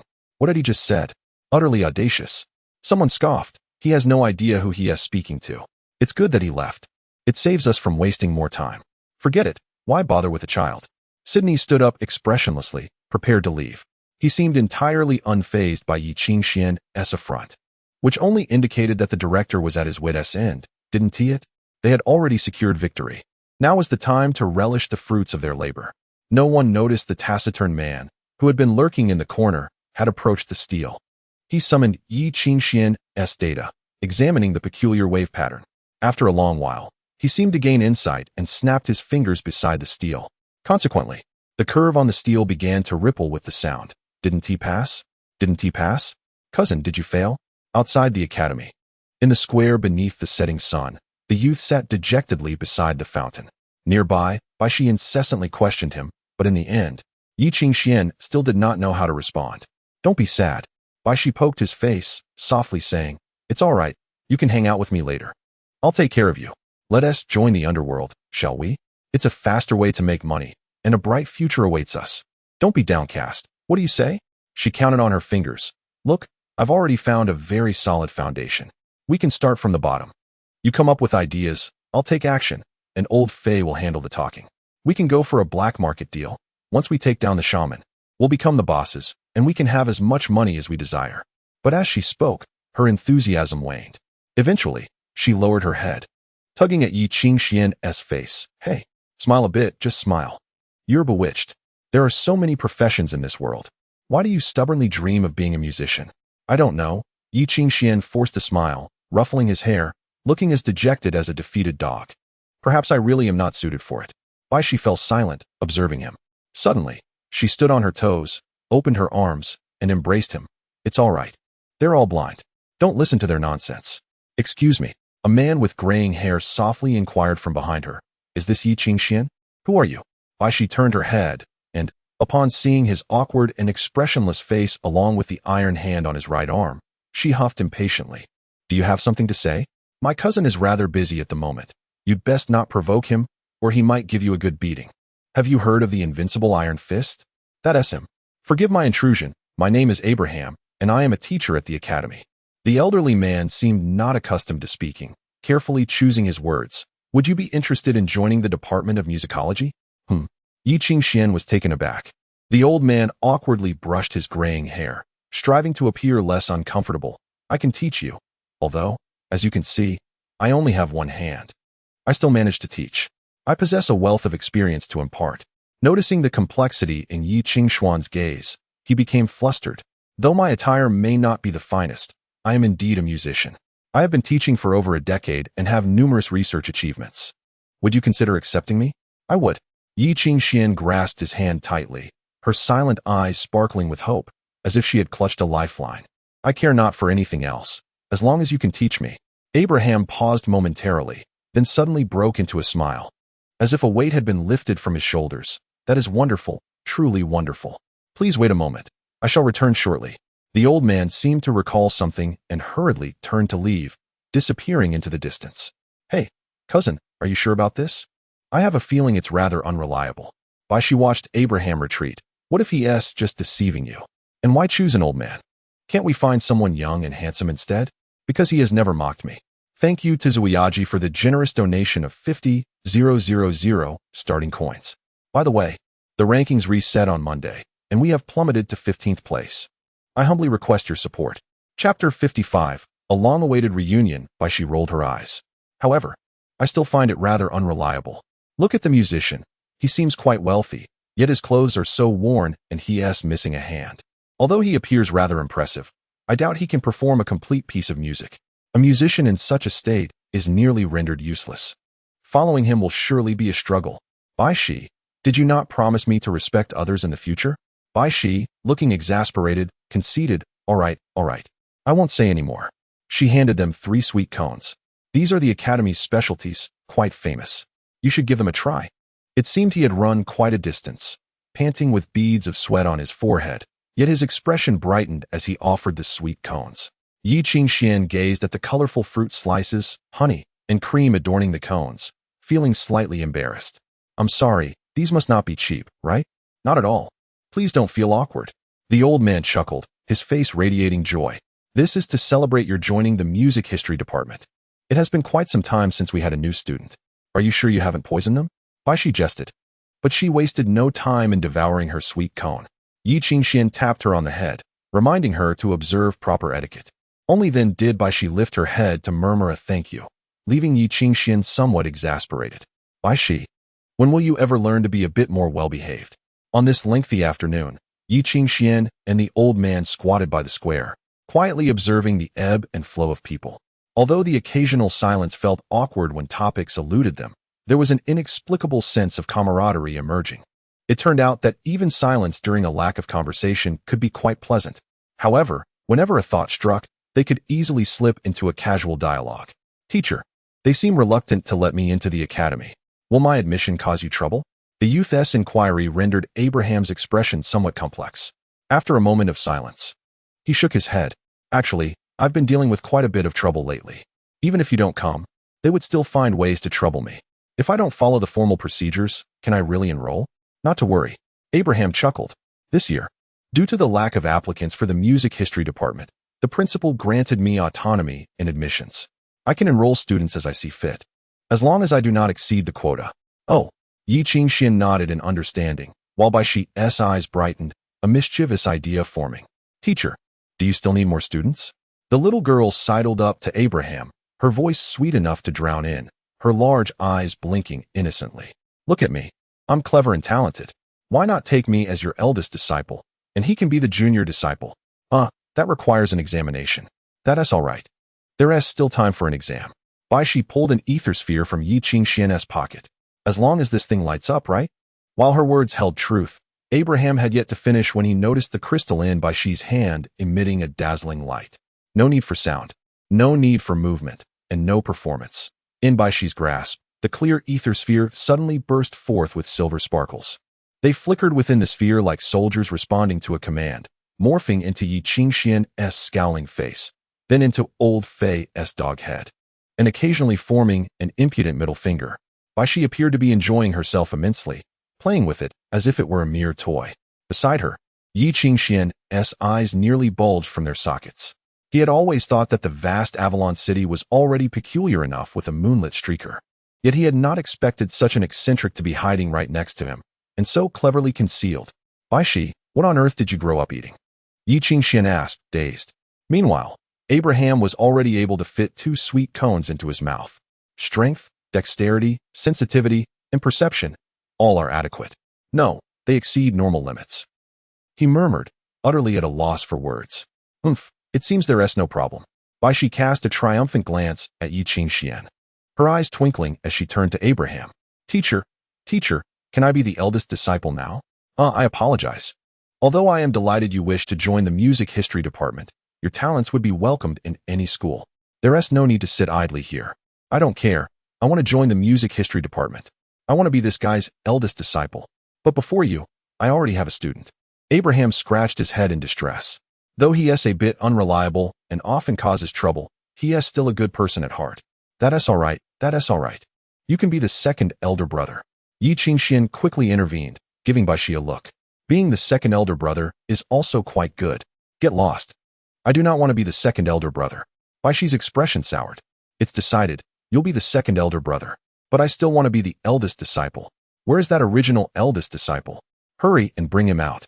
I will teach him a lesson so he knows who to listen to in the future. Let us not resort to fighting. That wouldn't be good. Abraham, distressed, quietly advised. Though he has been restless lately, often running around after drinking, you'll come to know he is a good person. Hearing this, Yi Qingxian suddenly felt an ominous premonition. Teacher, that eldest disciple. I look quite handsome today, don't I? A clear voice rang out from behind, causing him to shudder. In Yi Qingxuan's eerie silence, a golden-haired youth seemingly emerged from nowhere, sitting beside Abraham. This young man appeared to be about 2 years older than Yi Qingxian, and upon seeing them, he smiled radiantly, like sunlight breaking through clouds. One could not deny his striking looks. He was handsome with bright, piercing eyes. Unlike Hermes' cold and delicate demeanor, this young man radiated an entirely harmless friendliness. Oh dear. Teacher, why didn't you call me when you were eating sweet cones? Upon spotting the cones, his eyes lit up, and he drooled slightly. I've been out of food for days. Teacher, you're being too unfair. Sire, behave yourself. Abraham sighed, handing him the untouched sweet cone from his own share. Where have you been running off to? You vanished for days on end. I've had many creditors looking for me lately, so I've been hiding quite well. Teacher, please don't tell anyone you've seen me. Perhaps truly starved for a long time. Sire seemed ready to bury his face in the cream. I've been on the brink of starvation these past few days. This specialty sweet cone is simply divine. Abraham felt speechless. Since you're here, don't run off again. Let us all have dinner together tonight. I'll introduce you. They will be your junior brothers and sisters from now on. You must act like a proper elder brother. Sure. Hello, junior brothers and sisters. He leaned in, shaking hands with the still-dazed Yi Qingxian. Please take care of me. Take care of me. Junior brother, what's wrong? Why aren't you speaking? Is there something on my face? Sire asked, wiping his face, feeling slightly shy. Please don't keep staring at me. It's quite embarrassing. Hey, cousin, what's wrong with you? She observed his dazed expression and gently nudged him. Even if he is better looking than you needn't be so affected, right? Yi Qingxian had already tuned out the world around him, lost in the agony of his shattered perceptions. Late at night, melodies, frantic running, vomiting, and naked men. A series of keywords flashed through his mind. In the end, he transformed into a silhouette, intoxicated by the moonlight as he ran, his bare back illuminated by the silvery glow. He sprinted. Oh, how he sprinted! Amidst the luminescence of the night. Ha ha ha ha ha. The sound of laughter, as melodious as silver bells, reverberated through the air, mingling with the acrid scent of alcohol-laden vomit carried by the wind. You midnight lunatic, running wild with your disheveled hair. How dare you appear before me? Yi Qingxian seized Xia Er by the collar, his voice a tempest of anguish and fury. Return my notes at once. Chapter 56. The Principles of Rising Above Hay. Are my boots not polished yet? In the room, an impatient voice shouted, Steward! Steward! Is that lazy good-for-nothing slacking off? I've told you before. These ragged little scoundrels, akin to beggars, one to understand without a whip to guide them. My young master, please do not fret. We shall dock shortly, the steward replied. I don't care about that. You prepare well. I must wear the finest attire. The irritable child belched and added, Steward, fetch me another box of pastries.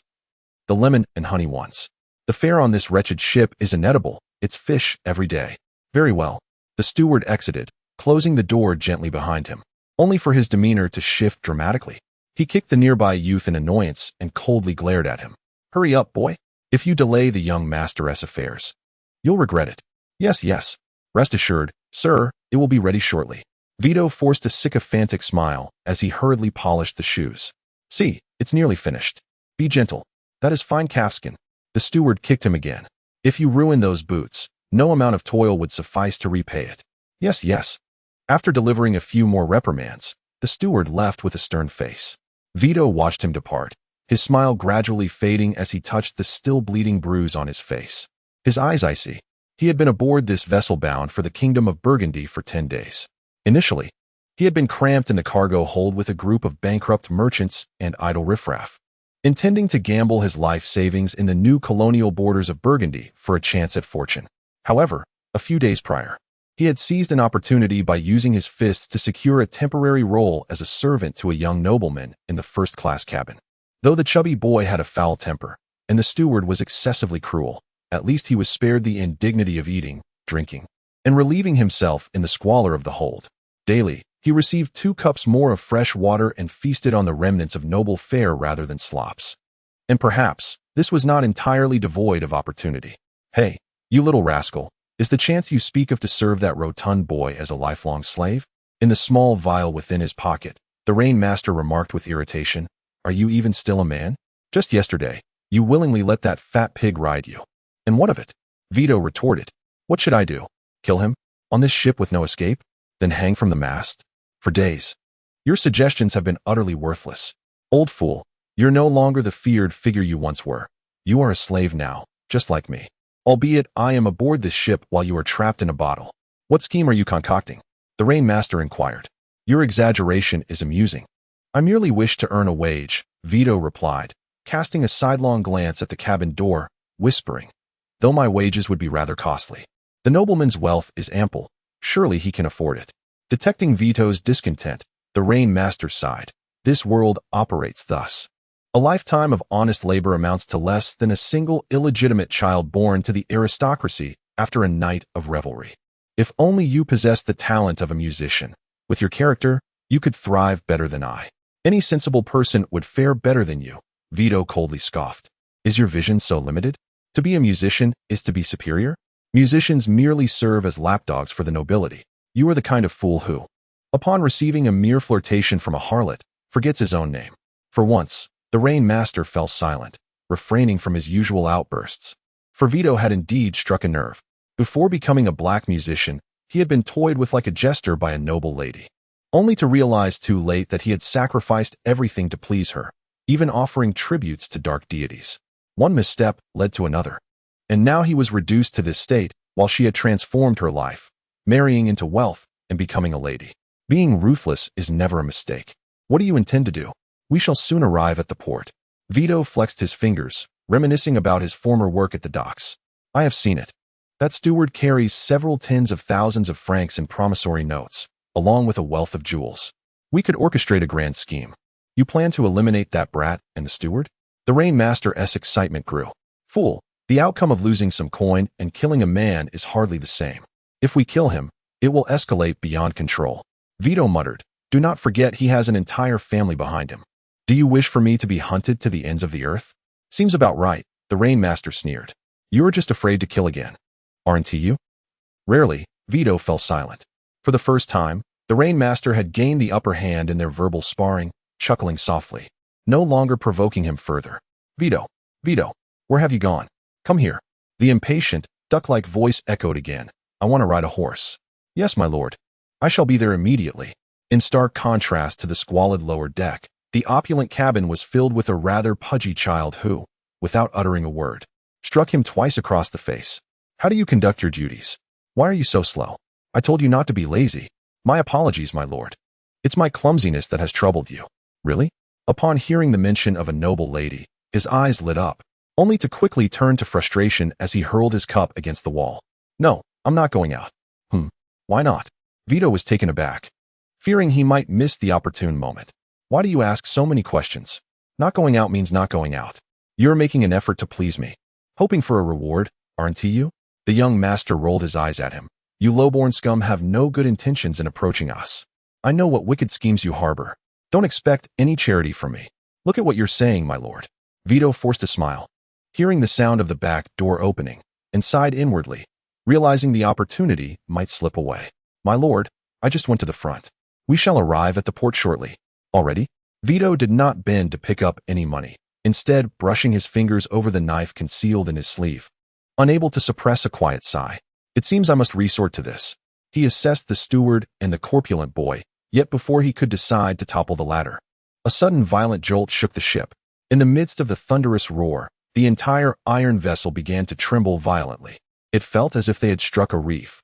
The tremendous quake hurled the passengers off the deck, sending them crashing to the ground.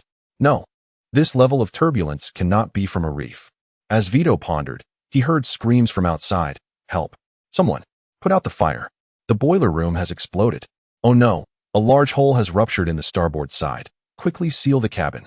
As the chaos unfolded, Vito rolled beneath the bed, but hearing those words, his complexion drained.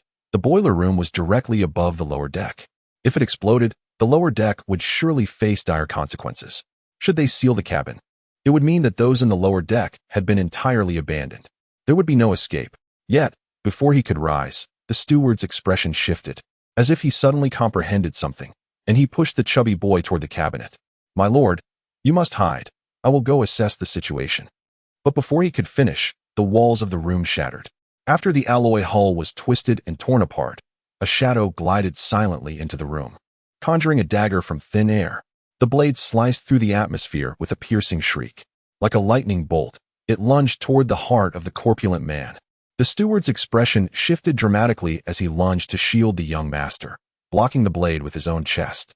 Beneath his clothing, an intricate pattern of runes illuminated, solidifying the air into a protective barrier. The blade struck the solidified air with a force akin to colliding with a wall, making no headway. The shadowy assailant withdrew the dagger, launching a relentless barrage of thrusts against the shield. Each point of contact sent rippling waves across the barrier, visibly draining the steward's complexion. Yet the shield remained unyielding. Merely a rudimentary alchemical trick, inscribing runes upon equipment. However, for an ordinary person to wield such power, a price must be paid. The effect of iron wall demands a sacrifice of blood. Before the thought could fully form, the assassin's movements abruptly halted, the previously indistinct dagger now taking a clear shape. It was a peculiar weapon, slim and narrow, inscribed with 3 lines of densely packed, minuscule characters, raising concerns that it might shatter upon contact. Yet, with a sudden grip, the assassin clasped the blade fiercely, as if to rend his palm asunder. Crimson flowed from his hand, swiftly enveloping the entire blade. As the characters glowed ominously, the weapon emitted a metallic roar, the cacophony piercing enough to cause discomfort. Even the air surrounding the assassin shimmered with irregular ripples.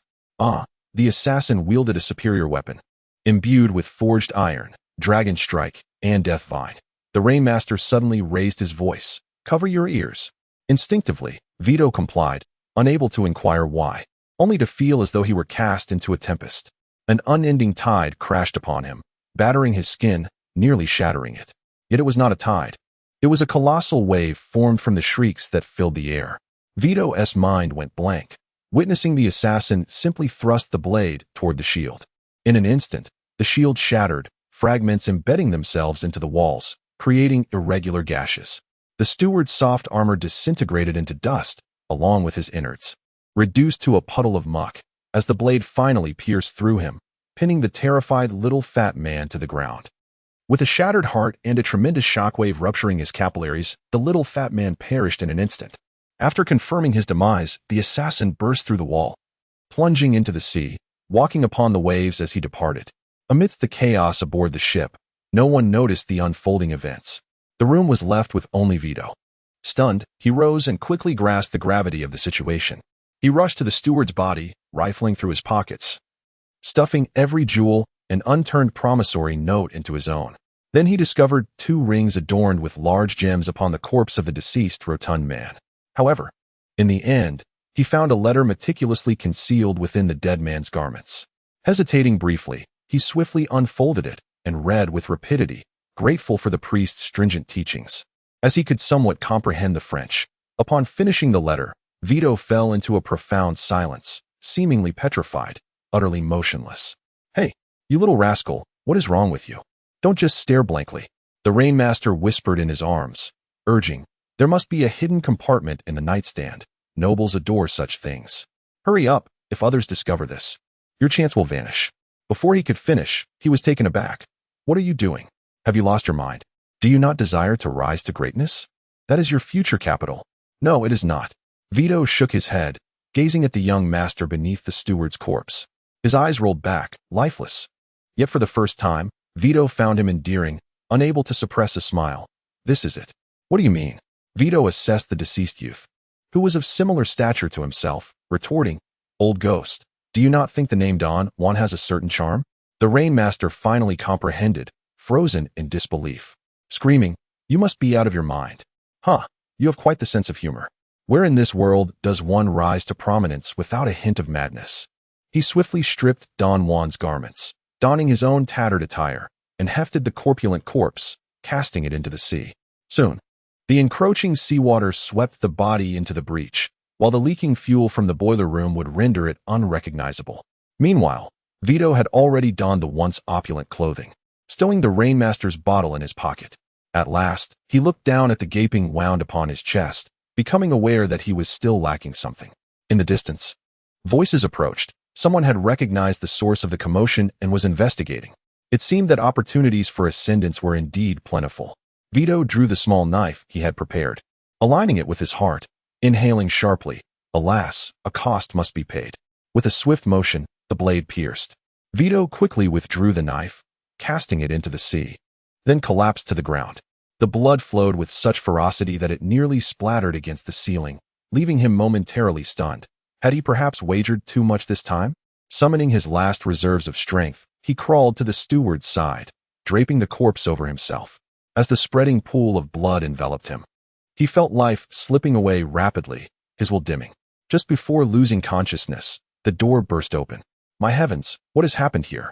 Crew members exclaimed, rushing into the room, obliterating the last remaining clues. Someone examined the bodies, uncovering the lifeless steward and discovering the barely breathing youth beneath. They reached out, checking the boy's pulse, shouting, "Hurry! There is still someone alive. Ship's doctor! Ship's doctor!" Upon hearing that voice, the saved Vito, no, young Master Don Juan, smiled sweetly. He peacefully closed his eyes. "Father, I have arrived." Chapter 57. The Battle of the Abyss. A profound darkness enveloped the realm.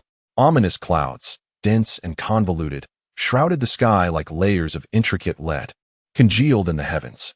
Between the celestial expanse and the earth, a colossal city stood resolute upon barren soil. Dim starlight, seemingly emerging from nowhere, illuminated the city's sharp contours. Even amidst the gloom, one could discern the opulent and majestic silhouette, with foundations of bronze and black iron. Its body was forged from silver, adorned at its pinnacle with azure gold, while steel shaped its form, rendering it an enduring marvel for the ages. When sunlight cascaded from above, the entire city appeared to bask in divine radiance, sanctified and solemn. But now, the sun had vanished, leaving a shroud of darkness in the deep of night. Yi Qingxian gazed intently at this city. In the obscurity, he perceived the earth tremble, echoing with thunderous roars. A crimson glow seeped from fissures, akin to blood oozing from the soil beneath the city, seeking to surge forth and engulf it entirely. The thunder grew increasingly fierce, the vast metropolis quaking as if something hidden beneath was poised to upend it. The cacophony of thunder resonated like an avalanche, a blurred symphony of countless wails, rising and falling in dissonance. Hell had collapsed, and the cries of the damned reverberated. At that moment, a deafening explosion of anguished roars erupted, visible waves rippling from the earth. Even this sacred city was shaken. Shortly thereafter, a crack formed in the iron wall. This was merely the first of many. At the pinnacle of the tallest tower, the highest and darkest point, a figure overlooked the entire city. A tempest swept in from afar, morphing into a swirling vortex that enveloped the city, the hurricane billowing his robe, which rustled in the wind. In the gusts, the cigarette at the corner of his mouth flickered erratically. He stood at the tower's edge, surveying the holy city and the blood-soaked land below, watching the earth convulse. The third layer of the sighing wall had been breached. As the third thunderous roar resounded through the cosmos, a quivering voice reported behind the smoking man. The pale-faced secretary clutched a pillar, his eyes wide with terror. A quarter of an hour ago, it had embarked on the path of dawn. However, the hell and purgatory left by Master Dante had now been obliterated, and only heaven remained. Heaven could not withstand it. The smoking man shook his head. The Knights Templar and the choir were fully assembled, currently fortifying Armageddon. And the spirits? The man inquired. The secretary closed his eyes to listen, his voice trembling. The Agni have sustained losses and have once again fallen into slumber. Jupiter is awakening, and the gods of wind and thunder have descended into the abyss, hoping to hold it at bay. It is futile. That is the apocalyptic red dragon crowned with 7 diadems. The man shook his head again. When it was bound and sealed by the original 3 kings, a third of the stars fell into the abyss with it. A twin-being spirit is no match for it. Issue the command in the name of Nibelungen, the smoking man murmured. Awaken all the spirits. The secretary was taken aback, contemplating the ramifications, his complexion turning pale. But if the Azure Emperor goes mad again, the holy city may. His lips quivered, unable to articulate his thoughts. even if fear arises. Let it come after the destruction of the holy city, the smoking man said coolly. But if the abyss beneath the holy city is unleashed, the devastation will extend far beyond it. Yes, Your Excellency. The secretary bowed his head, then murmured as if sending his voice on the wind, which swiftly carried it down to the city below. Also, in the darkness, the smoking man suddenly declared, "Notify all bishops to prepare in the bronze hall. The time to enact fate has arrived." In the howling wind, his voice rang out like the clash of swords. "Inform them that the Pope will personally step onto the battlefield." The earth trembled, and the overlapping melodies could not contain the thunder. The cries of the damned from the depths reverberated through the cosmos, stirring the ominous clouds and brewing electric light. Wild bolts of lightning lashed down upon the holy city like the scourge of a malevolent deity. The city basked in the brilliance of thunder. A vast fissure tore open from the earth beneath the city, as if the ground had gaped to swallow it whole. Yi Qingxian stood at the edge of this chasm, peering down to witness torrents of iron surging from the depths. It was the reflection of the Knights Templar arrayed in formation. Tons of heavy armor encased the bodies of those warriors, defying belief that such weight could be borne by mere mortals. When activated, they resembled the colossal giants chronicled in sacred texts, an unstoppable force. At this moment, they gathered in their thousands, brandishing chainsaws and heavy lances, charging into the darkness. With the sound of iron boots clashing against the rocks, the booming footsteps ignited the engravings of musical scores upon their armor, resounding hymns of divine praise. This was the voice of heaven, the power of sacred song radiating forth, scattering fervent light. The brilliance illuminated a massive eye. Beneath the layers of sealed cracks lay a beastly vertical pupil, spanning several meters, piercing through darkness and light, gazing skyward. It was a tremor of apprehension, akin to peering through a tube at a leopard. For a fleeting second, Yi Qingxuan's gaze met its own. An indescribable chill and malevolence surged like a tide into his eyes, compelling him to gasp. Then, a roar resonated, shaking the earth and nearly toppling the holy city. Layers of iron torrents were torn asunder under its watchful gaze, as an incomprehensible pressure radiated forth.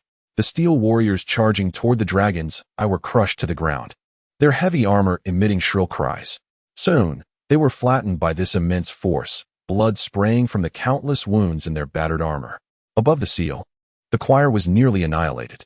In that instant, the sacred hymn sung by the musicians was abruptly interrupted, as the ethereal energy slipped from their grasp. The divine power usurped by the malevolence within the seal, transforming into a crimson swarm of crows. An endless tide of crows surged forth from the darkness, flapping their wings, shrieking as they engulfed the musicians, tearing them apart. Whoa, whoa, whoa. In the void, it was as if the anguished roars of dragons suddenly transformed, harmonizing like countless sinners in hell. The ethereal energy morphed into crimson brilliance beneath that overwhelming force, consuming all resistance in sight. This was the power of catastrophe. For centuries ago, the most powerful calamity, the apocalyptic red dragon, sealed by the three kings, awakened from the abyss, tearing through layers of seals, poised to ascend into the sky, ready to rain blood and fire upon humanity. Yet, in that very moment, a torrent of radiant light surged forth from the holy city. Those dormant in the sanctum, sacred souls transformed from the venerable musicians, finally awakened. Like countless brilliant stars igniting, they soared into the heavens. In the Pope's grasp, a blade named the Sword of Heaven's Gate was raised, pointing toward the abyss, and the countless streams of fiery light plummeted into the dark chasm. Amidst that radiant glow, the awakened spirits raised their own scepters, emitting a burning light. In the profound darkness, flickers of light ignited like a candle in the wind, yet intertwined, forming a luminous embankment to block the tidal wave of 10,000 depths. In the abyss, overlapping notes transformed into a symphony, unfathomable power pulsing within the dark void. The legendary scores, once only glimpsed in ancient tomes, now descended anew. In a fleeting moment, Yi Qingxian believed the apocalyptic red dragon had been subdued. However, it was not long before the thunderous wails of the abyss reverberated once more. In the depths of darkness, the furious red dragon opened its eyes, and the sevenfold crown emitted a terrifying crimson light. The world trembled. Within Yi Qingxuan's perception, time seemed to fracture, the images intertwining chaotically, rendering them indistinct. While an endless radiance pierced his vision, amidst the brilliance, The monstrous dragon danced wildly. In that instant, the world fell abruptly silent. Existence froze at that moment. Boundless, ethereal light enveloped him, illuminating his cold visage. He reached out, pressing against the void, and the entire holy city ignited in response, finally awakened. The black clouds coiling above the holy city were torn asunder, and the light of the stars cascaded down, illuminating the grim battlefield. Within the abyss, the doomsday red dragon roared, its frenzied howls foretelling the arrival of something dreadful. Yet, in this suspended reality, everything was imprisoned within a cage, and no one could avert the impending calamity. Fate. Yi Qingxian gazed at that figure, instinctively whispering. In the next moment, the Pope's hands descended, echoing the sound of a world shattering. The sky trembled, with harrowing cracks emerging from the east and stretching towards the west, slicing through the night sky. The brilliance of the stars and moon vanished, morphing into an inky vortex. The starry expanse churned, as if a blanket were being folded, and upon that distorted heavens, the divine rained down a light of annihilation upon the world. Yi Qingxian could see nothing. He could only perceive the successive roars erupting around him. Yet human eardrums could no longer withstand such dreadful sounds. When the first grand sound, akin to stars colliding, resonated, his perception shattered. Everything transformed into a desperate nightmare. The world crumbled, the earth turned to char, and flames ascended to the heavens, scorching the firmament. All was spiraling towards obliteration. In the end, only fragmented sounds remained, like malevolent spirits gnawing on the remnants of the world. That harrowing sensation jolted Yi Qingxian from his nightmare, eyes wide open, gasping for breath. Screams echoed in his ears. "Ah, help! Somebody! The calamity is here! A disaster!" In the vast lecture hall, screams rose and fell. Hundreds of students awakened from their nightmares, their faces pale, barely able to discern their surroundings. As the immense illusion dissipated, the instructor at the podium, sipping red tea, lifted his head, surveying the frightened students with a placid gaze. "What you all just witnessed was the scene of the Battle of the Abyss from 300 years ago," he proclaimed. "This is the very lesson I shall impart in our first class, the unending fate of war between humanity and calamity." Furthermore, in less than a month, this book has already reached the new release list due to surpassing 200,000 words, which is rather disheartening. Chapter 58. The so-called natural disasters. An hour ago, at 8 o'clock in the morning, Yi Qingxian arrived punctually at the lecture hall where he had previously taken his exams. Today marks the official commencement of the academic year, and according to the traditions of the Royal Academy of Music, regardless of the division or department, the first class is uniformly held here. However, unlike previous years, where the principal would deliver a speech encouraging everyone to study diligently, this year, although the principal is absent, a terrifying surprise awaits. Just as the teacher entered the room, an unexpected illusion engulfed everyone. "Ah, this is quite a rare recording-type alchemical equipment. Who would have thought that one could stumble upon such treasures even in a freshman classroom?"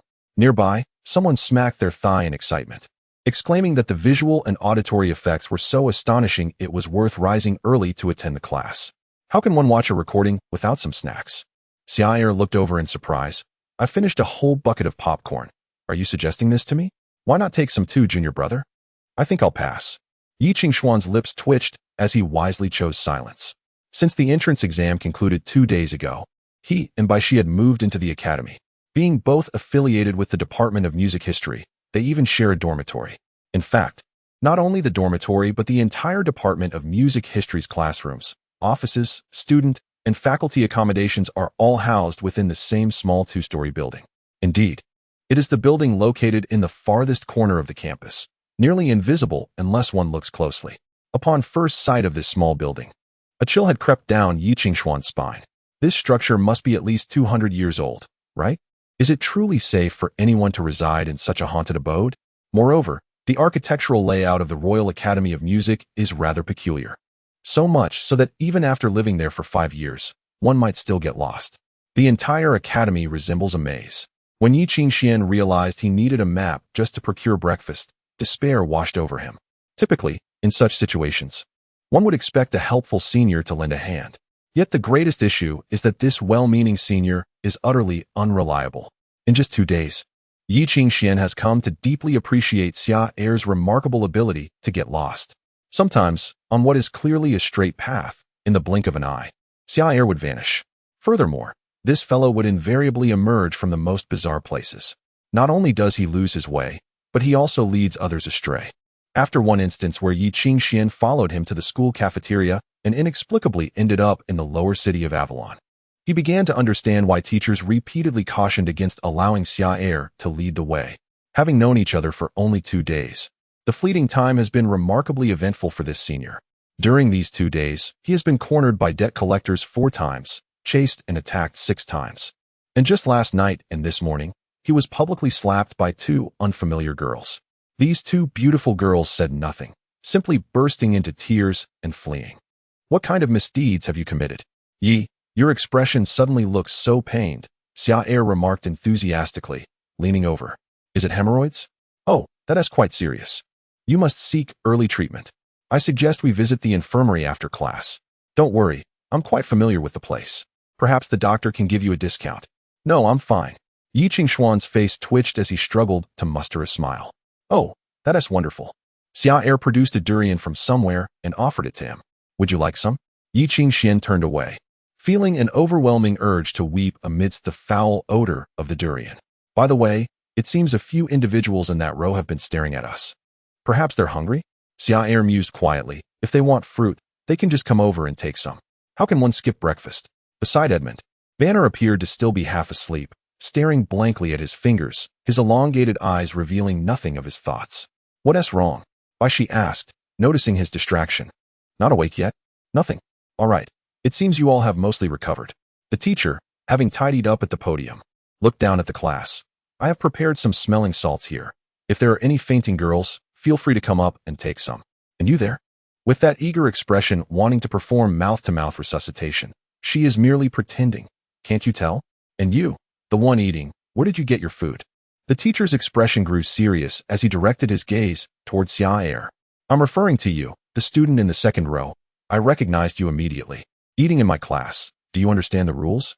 Xia Air froze, awkwardly clutching the banana he had just peeled. After a moment's thought, he cautiously extended it toward the podium. Would you like some? Brother, you're beyond saving. Yi Qingxian covered his face in despair, unwilling to admit he knew this fool. Young man, you do understand the rules. In the silence, the teacher and Xia Air exchanged glances, suddenly bursting into smiles. A teachable child. Amidst the cacophony of astonished gasps, the teacher accepted the banana, nodding in admiration. I must say, this is rather delightful. Indeed.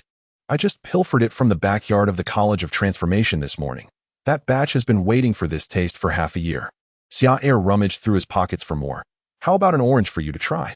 The teacher hesitated, finally realizing the stupefied expressions of the students below, and cleared his throat theatrically. Ahem. This is inappropriate during class. Is there any hope left for this school? Ahem. That was just a joke. We shall officially commence the lesson now. Upon finishing the banana, the teacher's demeanor shifted entirely, his expression turning grave, if anyone felt relieved before. It's time to brace yourselves again. The break is over. The material I will be imparting is thoroughly detailed in your history and research of natural disasters. By the way, the entire book constitutes the examination content, so you needn't seek my assistance for key points. Yi Qingxian instinctively sat up straight. The dramatic portion is finally upon them. Natural disasters, as the name suggests, refer to calamities that human power cannot resist. Generally, such phenomena tend to remain distant from humanity. Yet most natural disasters linger at the very edges of the human realm. Since the Dark Ages, tales of devastation have persisted. Each incursion of natural disasters brings with it severe losses and sacrifices. Evidence of their existence can even be traced back to prehistoric cave paintings unearthed by humanity. These disasters are diverse, exhibiting a plethora of characteristics. Some are living beings, others are plants, and some appear devoid of life altogether. The intricate classifications are sufficient to fill a substantial tome, much like the hefty volume currently in Yi Qingxuan's hands. However, regardless of the type of natural disaster, they all conform to a fundamental principle, or rather, are shrouded in the same enigma. Where do they originate? What do they desire? And why do they harbor such disdain for humanity? Since the dawn of humanity, the terrifying shadow of natural disasters has loomed over human history, even after humanity mastered the power of ether. In the 5 centuries following the end of the Dark Ages, various horrific events have continued to unfold. Thus far, humanity has ventured into no more than a quarter of this vast world. Among that quarter, the cultivable temperate zones amount to less than half.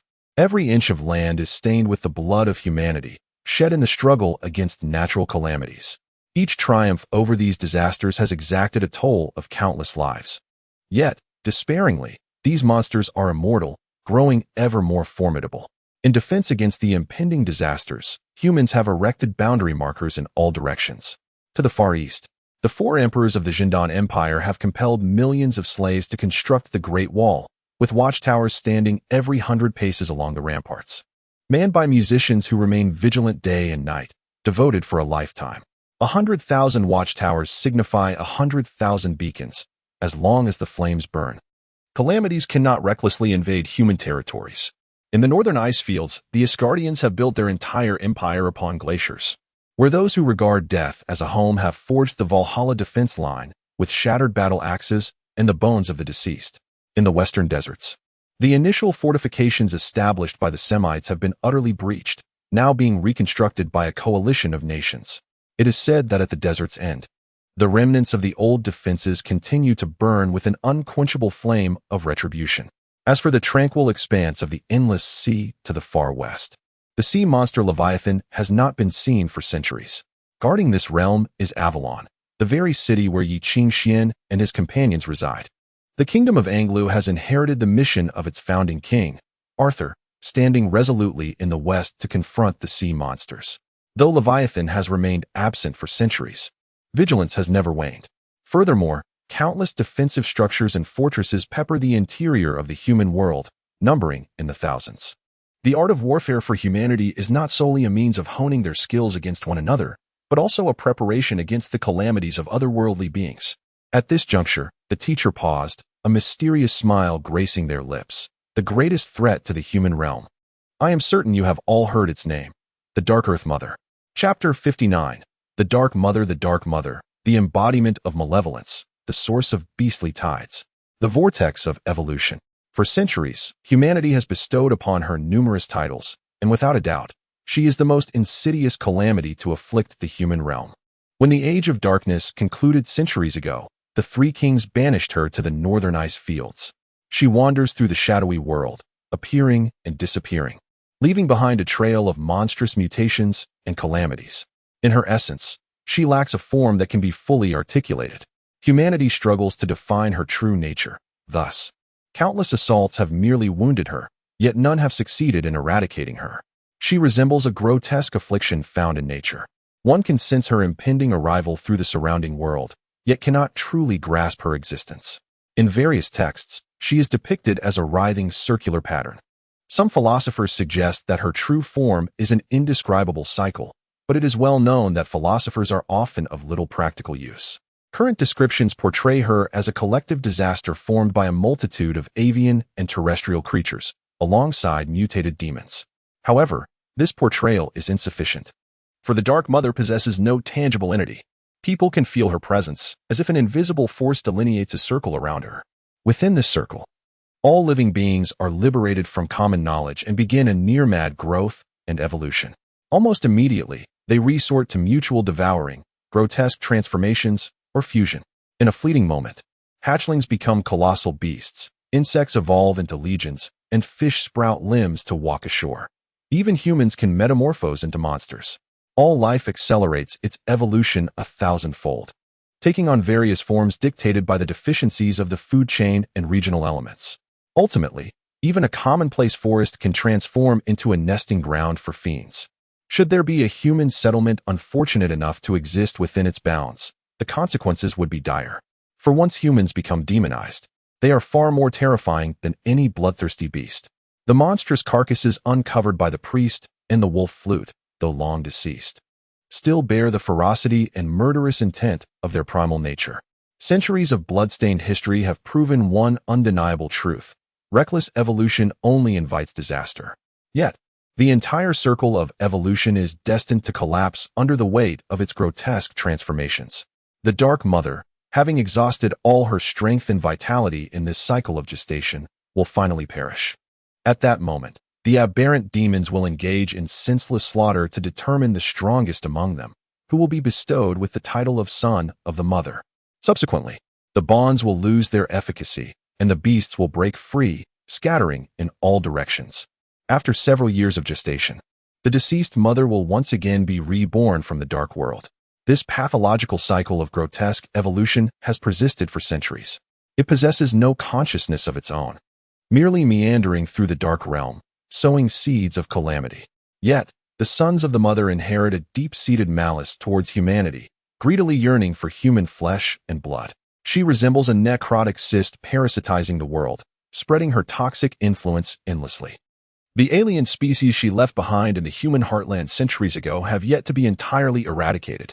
It is worth noting that the bloodlines of all demons and monsters in this world can be traced back to a singular progenitor. Hence, she is deemed the most significant threat among all calamities currently faced. Any musician who discovers her presence must report it to the church, where a staff-ranked musician leads a team of over 100 individuals to confront her. Among all living calamities, the Dark Mother undoubtedly stands as a primary representative. However, not all disasters are as troublesome as the Dark Mother. In fact, some calamities remain entirely oblivious to their own actions. Perhaps they, too, are unaware of their very existence. After concluding his discourse, the teacher relaxed his tone. Allow me to provide an example, perhaps the most benign calamity in existence. Each night, we can gaze up and witness its brilliance illuminating the night sky, akin to a crown. The star ring? Yi Qingxian could not help but exclaim, then paused in surprise. That is also a calamity? Indeed. The teacher nodded, deftly sketching the coordinates and images of the stars on the classroom blackboard, ultimately drawing a horizontal line from west to east. This phenomenon is known as the star ring. On clear nights, devoid of clouds, everyone can look up and see countless stars twinkling, along with a radiant river of light seemingly formed by the stars, traversing the night sky from west to east. Some refer to it as the celestial track, corresponding to the Earth's axis, serving as a crucial reference point upon which all astrology and geology are founded. For millennia, it has hung above the night sky, and all have assumed it to be a dense projection of starlight. However, according to researchers, it may be a phenomenon formed by an unimaginable aggregation of ether. Throughout the ages, few have contemplated that within the night sky flows a silent river of ether. Although it is a calamity, its presence seems almost imperceptible to most. Historically, it has never directly impacted humanity or claimed any lives. Of course, the two musician brothers who, inspired by the star ring from a young age, endeavored to fly into the sky with their flying contraption, but ultimately exploded mid-flight, do not count. I recall their names. The Wright brothers? Ahem. I was merely lightening the mood. Do not mind it. He finally finished laughing, pulled out a chair, and sat down, resting his elbows on his knees and cradling his chin. Despite his smile, his gaze turned icy, as if he were gripping a sword. What I am about to share next warrants your utmost attention. Should any fool choose to disregard this, it matters little. After all, should they meet their demise as a result, what loss would that be? If the Dark Mother is the source of dread for all humanity, then the next entity is the most formidable adversary that musicians must remain vigilant against. Since the Age of Darkness, it emerged with the fall of the first musician, becoming the arch-nemesis of the Church. For centuries, it has seduced countless lost musicians into darkness, transforming them into its own minions. He paused for a moment, softly uttering its name. It is known as the Evil God, the All-Seeing One. Before he could finish, a sound echoed from outside the door. At some point, Bane had arrived and knocked. Sir, if convenient, may I have a word? TSK. Administrator, he greeted with a bow outside the lecture hall. It has been a long time. I did not expect the esteemed representative of the Musician Association to grace us with their presence. I apologize for the lack of proper reception. If I recall correctly, you are Mr. Bane? The administrator glanced at Bane. If you have something to say, best make it quick. Being called out during class makes me somewhat irritable. Bane hesitated, his expression darkening, yet he restrained his frustration. Taking a deep breath, he lowered his voice. This lesson is being taught at Maxwell's request. If you are unaware, that is your own issue. Any messages should be conveyed to Maxwell. The administrator spoke coolly. Of course, this is only valid if you do not regard your principal with disdain. Although he uttered these words, Bane's expression, akin to one who had swallowed a fly, betrayed the turmoil within him. Anyone facing an opponent who occasionally sabotages and undermines would naturally feel displeased. particularly when the principal inherently occupies the moral high ground. A public rebuttal would undoubtedly be the most imprudent choice. Mr. Bain, have you perhaps been ensconced in your greenhouse for too long? The administrator regarded him with a peculiar gaze. Since when has the title of musician transformed into one that seeks the admiration of high society at lavish banquets? If one is to be a musician, is it not only fitting to engage in battle? Is it not a fundamental duty to understand one's adversary? This unrelenting sarcasm rendered Bain's countenance ashen, yet he endeavored to suppress his fury. For them, it was still too early to hear such things. Moreover, the confidentiality surrounding the dark deity was far beyond their reach. The matters I have arranged are underpinned by my own rationale. It is not for others to interject. If there are inquiries, direct them to your principal. Bain's expression fluctuated between pallor and anger, yet he raised a hand to halt the administrator. What do you mean by that? The administrator shot him a sidelong glance. In truth, it is not I who sought you out. Bain reluctantly stepped aside, glancing upward. Today marks the first day of school. A distinguished guest has arrived at the academy to oversee the new generation of musicians on behalf of Her Majesty the Queen. They wish to see you for a brief reunion. Oh, the administrator pondered for a moment, then suddenly cast him a sidelong look, chuckling softly. I see. No wonder you speak with such a sour tone. It is because I have stolen your thunder. Bain fell silent and turned to lead the way. Chapter 60. Good students. Bad students once again. In the chamber beneath the transparent dome of the lecture hall, the entire classroom lay visible from above. The administrator pushed the door open and surveyed the room, his gaze settling on the individual seated at the center. It dawned on him. I was wondering what significant figure made them so apprehensive. Even I was taken aback. Accompanied by several educators. A middle-aged man with slightly graying hair sat elegantly on the sofa, leaning on his cane, engrossed in observing the examination hall. Upon noticing the administrator's entrance, he looked up and smiled softly. That seems a bit exaggerated, doesn't it, Mr. Administrator? The newcomer shook his head. I am merely a messenger of His Majesty. If there is anything to be revered, it is the majesty of His Majesty himself, is it not? Ah, your words make me feel somewhat embarrassed. The administrator dragged a chair over and sat down nonchalantly, disregarding the frowns of the noble musicians nearby. If one of the guardians of Angru, the current Lancelot, is not considered noble, then those proud of their lineage might as well be mingling with us common folk, the black-necked ones. Lancelot paused for a moment, his tone tinged with resignation. It has been a while, yet your tongue remains as unyielding as ever, Mr. Administrator. A sharp tongue is a natural disposition. There is nothing to be done about it. The administrator shrugged. Lancelot shook his head in silence, letting his gaze shift to the classroom below. What do you think of these children? Look at you. These are the hopes of Angru's future. The moment they entered this school, they ceased to be mere children. However, neither children nor adults, they possess the privilege of remaining naively innocent. Sometimes, such privilege can be rather bothersome. Who among us hasn't gone through this? Lancelot chuckled. Well, indeed, the administrator nodded. In terms of specific qualities, they are all barely passable, yet one stands out as particularly reassuring. Oh, let me guess. Lancelot scanned the room, his gaze landing on Char. Is it this brave soul who dares to eat fruit in class? That fellow hardly qualifies as brave. He simply lacks shame, doesn't he? The administrator sighed. I was referring to the striking girl with white hair beside him. That little girl? Lancelot glanced at she and was momentarily taken aback by her gaze. After a long pause, he nodded in admiration. She is a little girl with eyes like a lion, indeed. However, she has spent the entire time tossing paper balls, completely ignoring your lecture. Huh, are you jesting with me? The administrator rolled his eyes. You know well whom I am talking about. Lancelot fell silent for a moment, slowly shaking his head. Among so many, there are prodigious youths from the Adrian family, rebellious girls who disregard authority, and a glutton whose intentions remain utterly inscrutable. There are many distinguished noble offspring. And among the commoners, resilient youths with great ambitions abound. He remarked, the one you favor among them is completely inconspicuous. Thus, you are not a good teacher. Sighed the administrator. Oh, pray tell why. A teacher, once in class, should not concern themselves with who sits beneath the podium, regardless of who they are.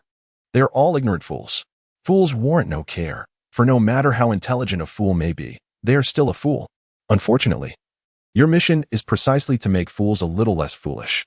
Thus, one must always strive to do their best.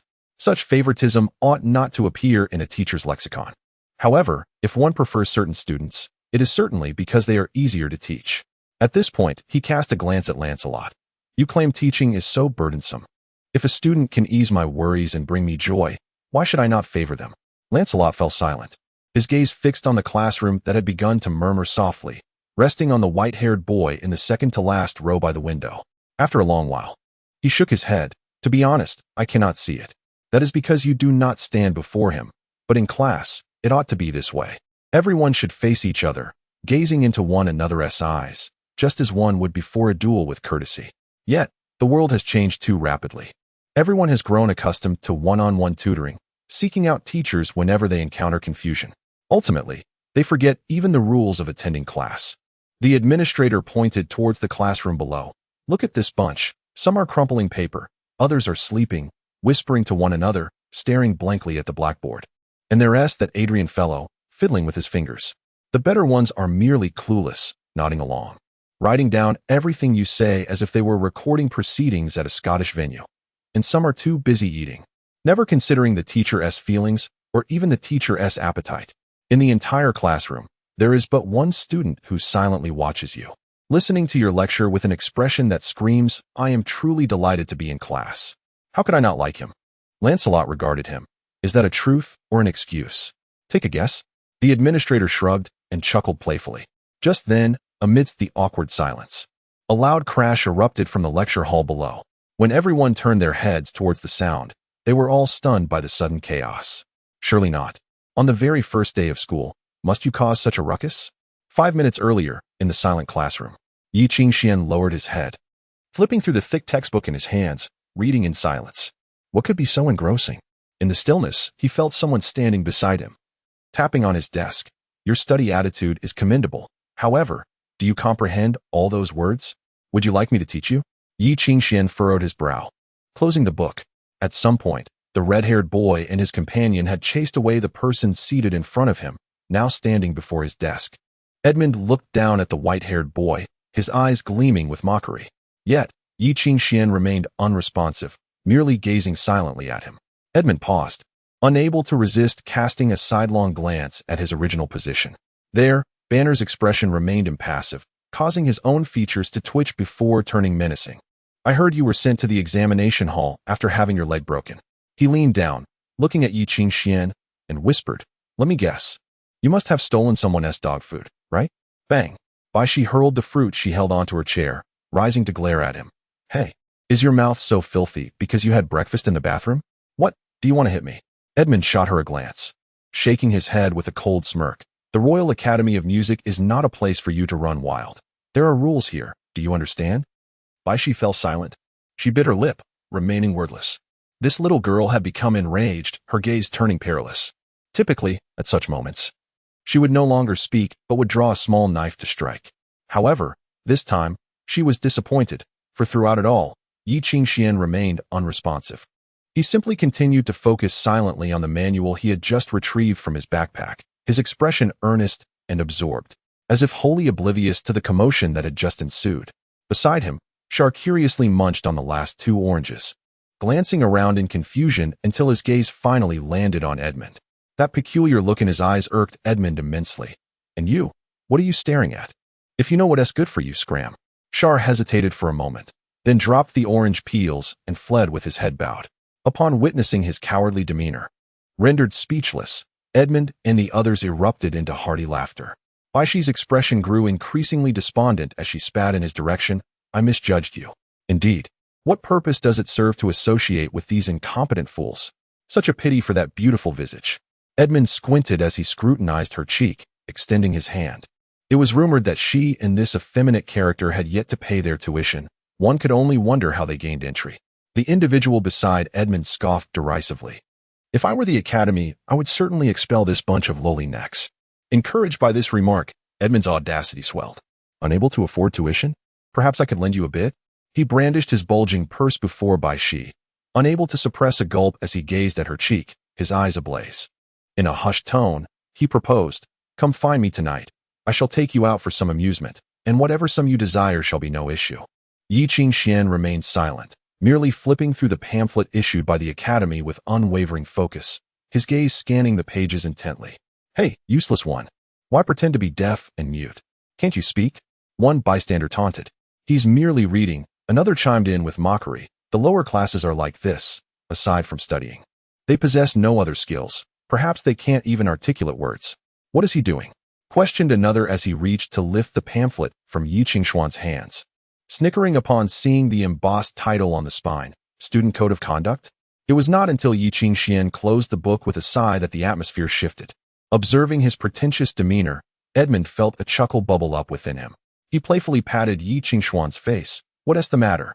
Is there some extraordinary tale within the student code that has entranced you?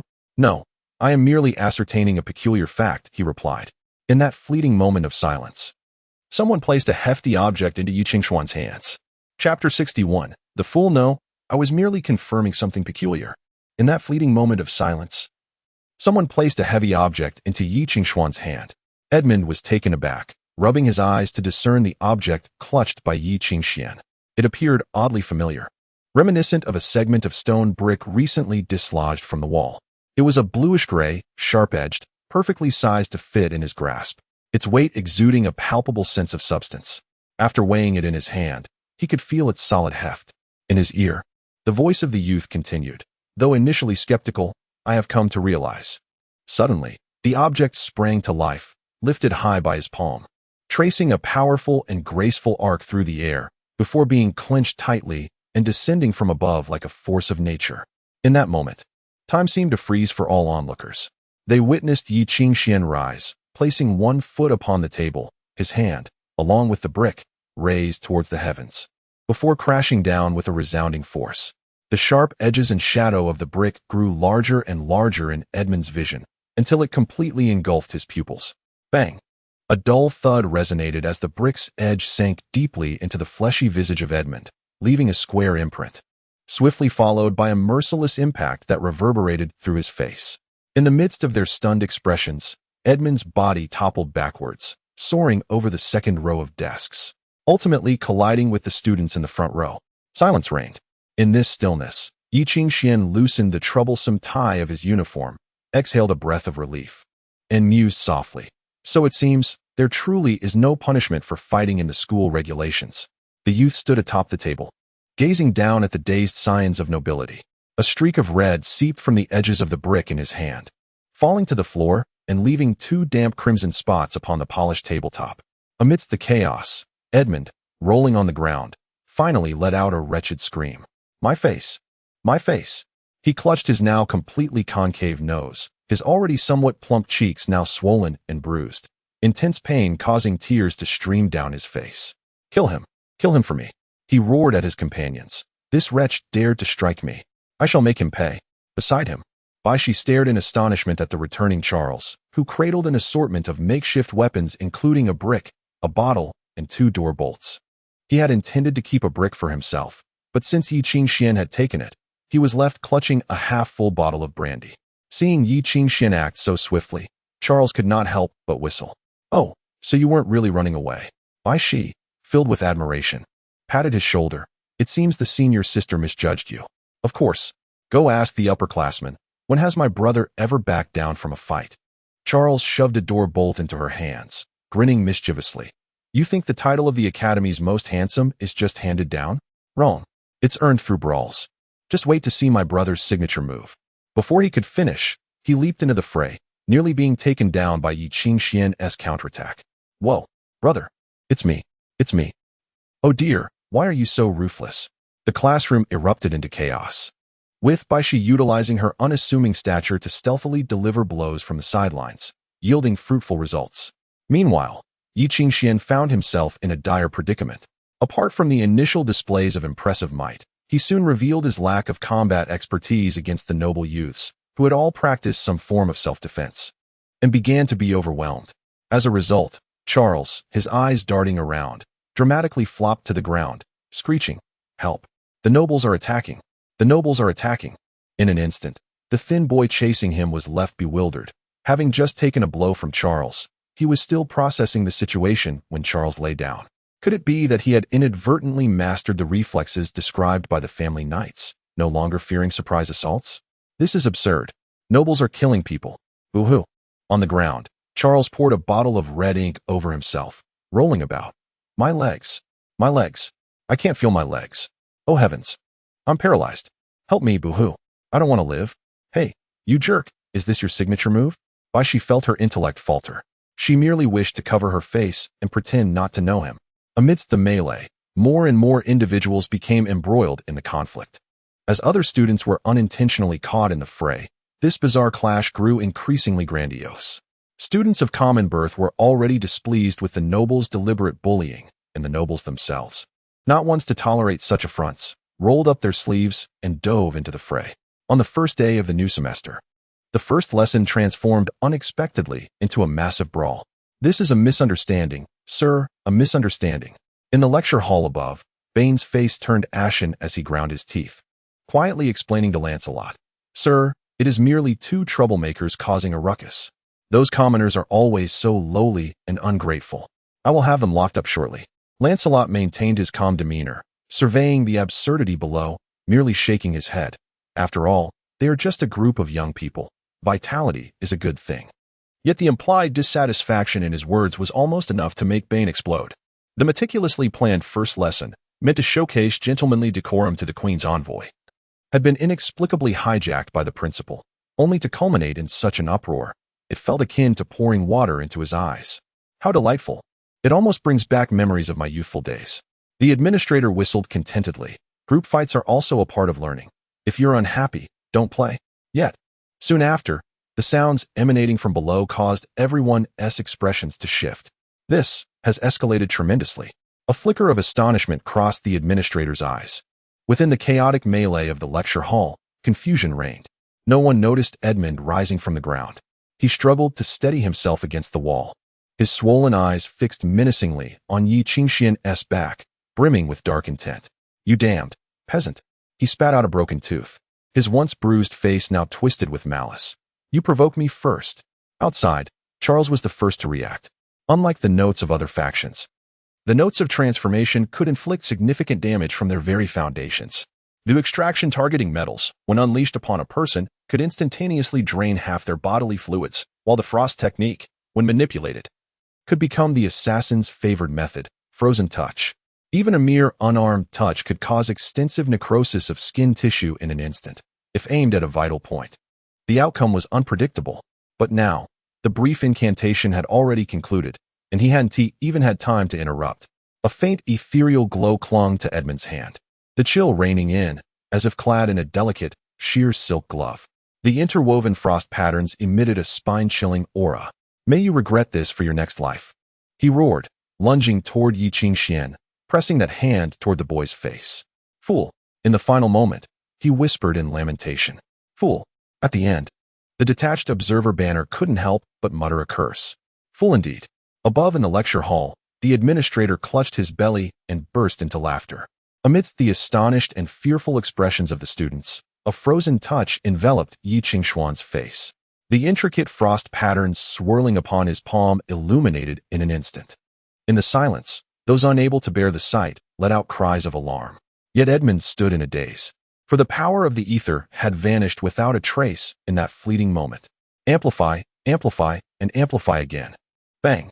In the suffocating atmosphere, Yi Qingxian discarded the half-brick in his hand, shaking his head in sigh. Is the entire academy shrouded in the grand barrier of the Requiem? Unless in a special practice room. Even a resonant-level musician lacks the authority to produce any effect. The student handbook clearly states this on its cover page. Why do you not take a moment to glance at it? Kill him. Get rid of him for me. Edmund lay humiliated on the ground, emitting a muffled scream. Kill him. What are you waiting for? The Rossi family will not spare you. My brother will not let you off. Yi Qingxian was taken aback. Are you implying there are several others as foolish as you? You seek death. Edmund, filled with rage, attempted to rise and lunge forward. Enough. Outside, Bane bellowed. Someone, take Edmund to the infirmary. Bane cast a grim glance at the boy on the ground, instructing a few individuals to carry him away. He lowered his gaze to the blood on the floor, his expression icy as he directed his gaze towards Yi Qingxian. At such a tender age, you exhibit such cruelty towards your peers. How did you pass your moral assessment? Chapter 62. You're finished at such a tender age. How could one be so cruel to their classmates? How did you manage to pass your character assessment? I don't know. Perhaps there was an initial evaluation that was later replaced with a practical test. Ever since he uncovered the true nature of this individual and listened to his teacher elucidate the dubious practices during the examination, he was filled with indignation. Naturally, there was no reason to offer him any semblance of courtesy. Backtalk. Bane's expression darkened. It seems that apart from instigating a brawl, leading the disruption of school rules, and severely injuring a fellow student, I should also note your lack of respect for your elders. Why she could no longer bear it. Hey, how do you even see? Clearly, it was those few rotund fellows who initiated the provocation. Are you blind? Rude language. 3 credits deducted. Bane shot her a glance. Which academy do you belong to? I am from the Revelation Academy. If you have the guts, go and report me to my teacher. Without hesitation, she shifted the blame onto the academy Edmund belonged to. Let me tell you, we at Revelation Academy never shy away from trouble. If you dare to instigate anything at our division's entrance, my teacher will teach you a lesson in no time. As she spoke, she picked up the school rules still stained with Edmund's blood, displaying it to Bane. There are over 400 rules, from dress codes to prohibited substances. And I have memorized them all, but I still don't know which one I supposedly violated. Bane was momentarily taken aback, then instinctively wanted to laugh. You memorized all 400 rules, totaling over 70,000 words? And it's only the first day of school? Are you speaking in dreams? Just as he was about to retort, he caught a glimpse of the boy's faint glimmer of expectation, and his voice suddenly faltered. An inexplicable feeling told him that this individual might indeed have memorized everything. Report to the teacher that Edmund fell by himself. On the ground, a seemingly lifeless body suddenly spoke, startling everyone. Hey, that fellow from the music theory department, you're stepping on my hand. Move it. Yes, you. As the crowd quickly parted, the dusty Charles finally climbed up, smoothing his disheveled hair, revealing his signature sunny smile, radiant like a flower. I saw him fall by himself. If you don't believe me, you can ask those around. Indeed, I saw it too. He fell by himself. A student among the crowd muttered softly. And soon, the low murmurs spread, causing Bane's complexion to grow increasingly cold. Under normal circumstances, he wouldn't hesitate to forcefully send them to the school rule enforcement office. But at this moment, with distinguished guests behind him, the chaos he intended to suppress began to spiral out of control. The whispers intensified, darkening his expression further. Enough. Silence. He gritted his teeth and coldly glared at Yi Qingxian. Are you now a student of Abraham? Is this how he teaches you to speak to other teachers? All I know is that the divine instructs me to adhere to righteousness and not engage in injustice. Yi Qingxian displayed a standard smile, revealing exactly 8 teeth. Neither more nor less. Even according to the strictest codes of conduct for clergy, no faults could be found. Under Bane's subtly malicious gaze, he seamlessly slipped into the role of a cleric, tracing a sacred emblem across his chest and softly reciting scripture. Did I not command you? Be strong and courageous. Do not be afraid or dismayed, for wherever you go, the Holy Spirit shall be with you. Then he fell silent, awaiting Bane to engage him further, planning to steer the conversation back to the realm of scripture and ultimately defeat him with his rich experience. This topic must be contested. Otherwise, it would be a disservice to the hundreds of sacred texts he had memorized. Beside them, she wore a look of disdain, unable to resist murmuring. You clearly told me yesterday that there's nothing to gain from verbal sparring. Junior sister, this is where you misunderstand. Charles chuckled softly. There's nothing to gain from verbal sparring, but occasionally indulging doesn't hurt. You scoundrel, go die? I am the senior sister. Bane's mood had not been this poor in a long time. He wanted to communicate directly with the ethereal, casting this student out of the school. Yet, he was wary of the recommendation letter backing him. But the situation now left him with no way to save face. The consecutive blunders were about to embarrass him. Just then, a voice, audible only to him, whispered in his ear. Children's quarrels, why make such a fuss? Just let it pass. Sir. Bane froze. Glaring fiercely at Yi Qingxian and the others, the academy will not allow scum like you to continue running amok. Having said that, he paid no further heed and quickly turned to pursue his path. Thus, on the first day of school, the skirmish instigated by 2 youths came to a temporary halt. However, it undoubtedly planted the seeds of further conflict among the students. Over the following month, the challenges and exchanges between the musicians and the nobles persisted without pause. But that was a matter for the future. After Bane departed, Yi Qingxian could not help but exhale in relief. turning to high-five Charles in celebration. He ignored Baishi's raised hand, merely patting her head, provoking a series of eye rolls and kicks from the little girl. "I never expected you to be so formidable and daring. Truly a brave soul," Charles exclaimed, pressing on his shoulder. "Brother, you're getting old. From now on, dealing with those debt collectors will be up to you. Brother, could you kindly move aside?" "Moving aside is fine, but junior brother, you can't disregard my well-being." Charles clung to his shoulder. "Come on, brother will take you all out for a meal. Don't lead the way." Yi Qingxian and Baishi gasped in alarm. "What are you afraid of? I know the Academy's paths far better than you. Just obediently follow behind. Now be quiet." "The matter is not yet resolved. Your joy might be a tad premature." Just as they prepared to leave, an insidious voice echoed from the entrance. Baishi recognized the speaker as one of Edmund's lackeys, and her expression immediately soured. "What now? Do you want another beating?" She raised her fist. Clearly still nursing the wounds from Baishi's earlier blow, the student named Bart turned pale, then regained his composure, sneering. "Don't forget, although the school rules do not prohibit fighting, they also do not forbid students from sparring with one another. In a week's time, the Academy will hold its annual chief student selection. When the practice room's ether barriers are lifted, if Edmund challenges you, just prepare to meet your end." Yi Qingxian regarded him as if he were invisible, simply walking straight past him, leaving only his voice behind. "If he can rise, let him come." In place. The noble student was momentarily stunned, his complexion darkening. All along, that fellow hadn't even glanced his way. In the evening, a horse-drawn carriage pulled by a magnificent black steed halted in a secluded area of the upper town. This was the quietest spot in the bustling Second Ring district, with lush cypress trees lining the roads, completely devoid of the distant, bustling atmosphere. As the heavy gates slowly opened, the carriage entered the courtyard behind the doors. Before the gate, the coachman respectfully opened the door, allowing a slightly aged man to step down from the carriage.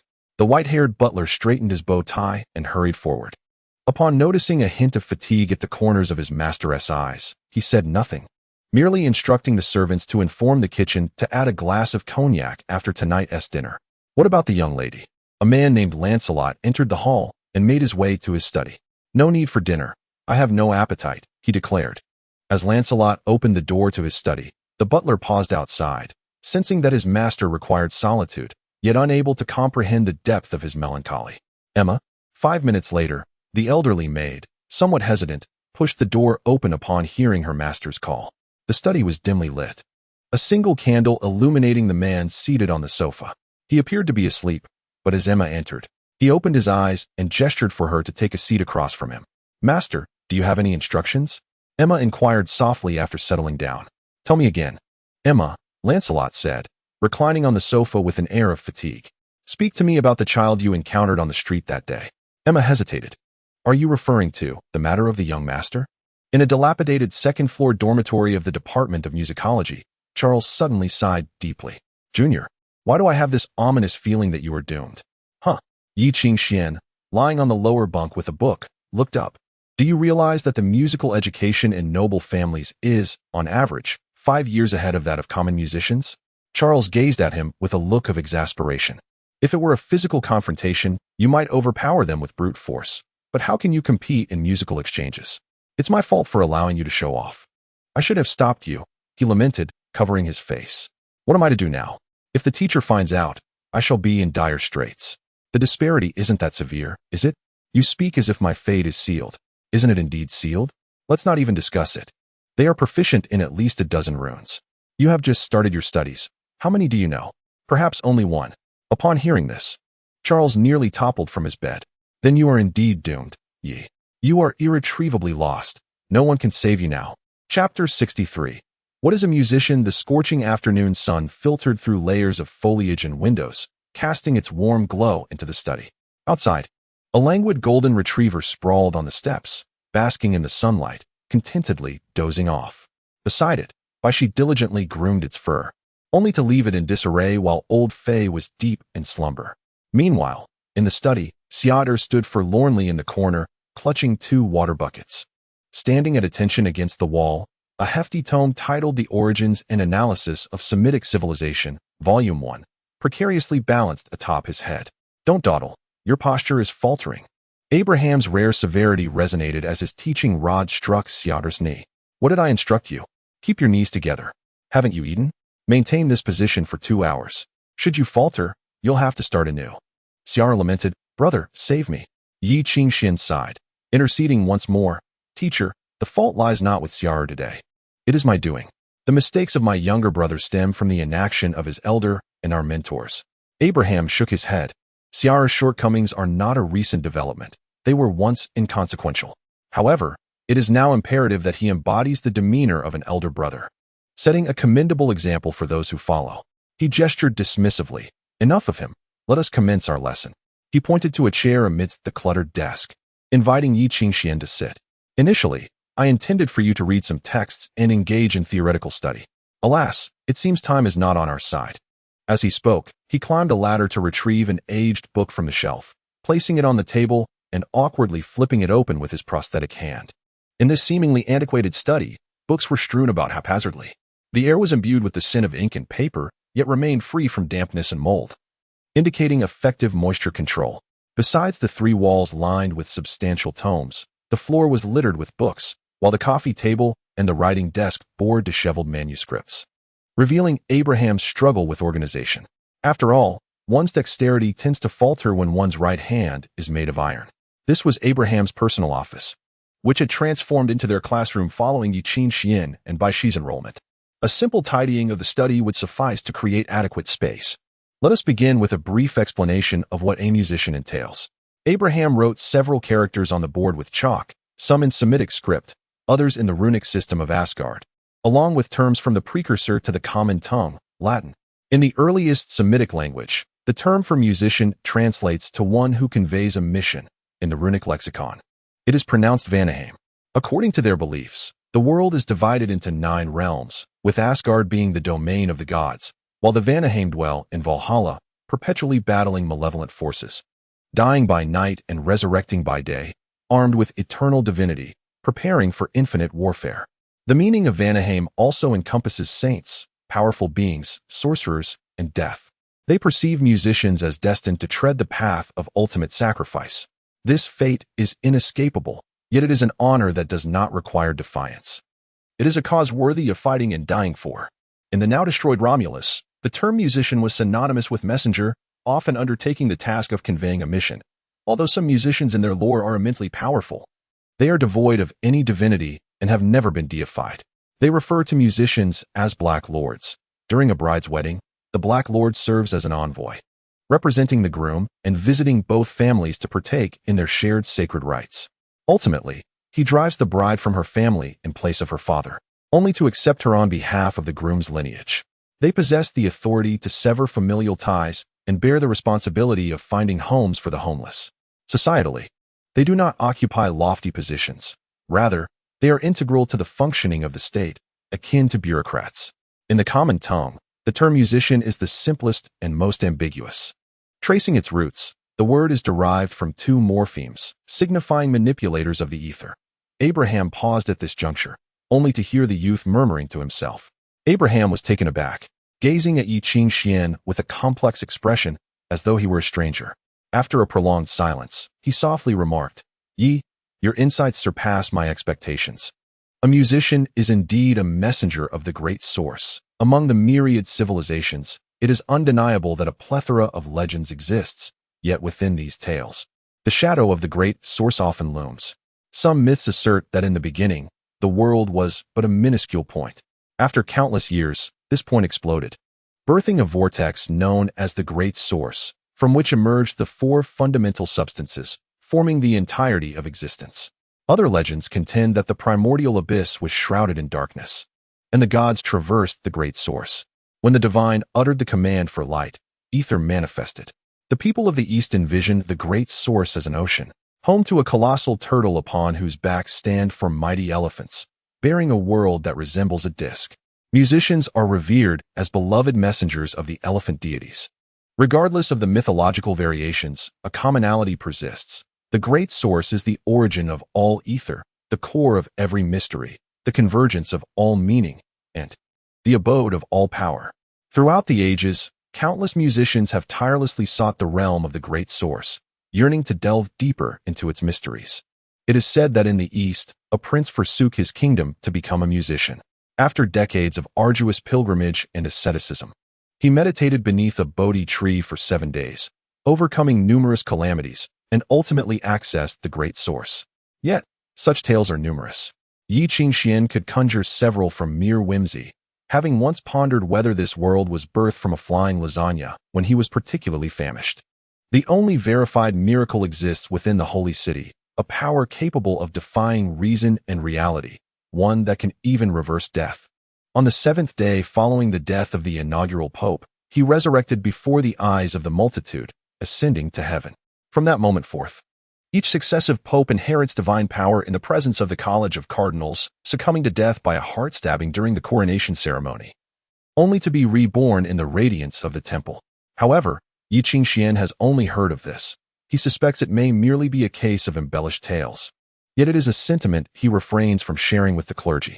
Nevertheless, there is no doubt regarding the significance of the great source to all musicians in this world.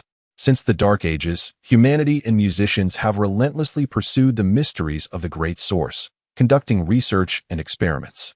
Through the explorations and syntheses of countless individuals, the current 9 ranks of musicians emerged, the most standardized outcome after extensive discussions and conflicts among various schools of thought. For musicians, the foundation of their craft lies in the interaction between humanity and the ether. This is a challenge that every individual must explore, for each person is entirely distinct. Whether in voice, habit, or tone, there exist myriad subtle differences. Consequently, the experiences of others serve only as references. The most critical aspects must be mastered through one's own relentless exploration and experimentation. Even if one barely succeeds, they risk becoming a hapless musician, prone to catastrophic failure at any moment. Before that, however, he must reflect upon his performance and experiences during his apprenticeship. This contemplation will prove pivotal, determining the course of his future path. No individual can fully master every domain. At times, making sacrifices becomes an inevitable choice. In response to this notion, the proprietor of the watch shop, Sir Hermes, scoffed. Can one who chooses a path in which they excel after thorough exploration be compared to those molded from the outset into mass-produced commodities? The former cultivates true artists, while the latter merely yields a cadre of mediocre artisans, utterly banal. While there is a modicum of truth in this assertion, Yi Qingxian remains convinced that Hermes merely harbors a disdain for the Royal Academy of Music.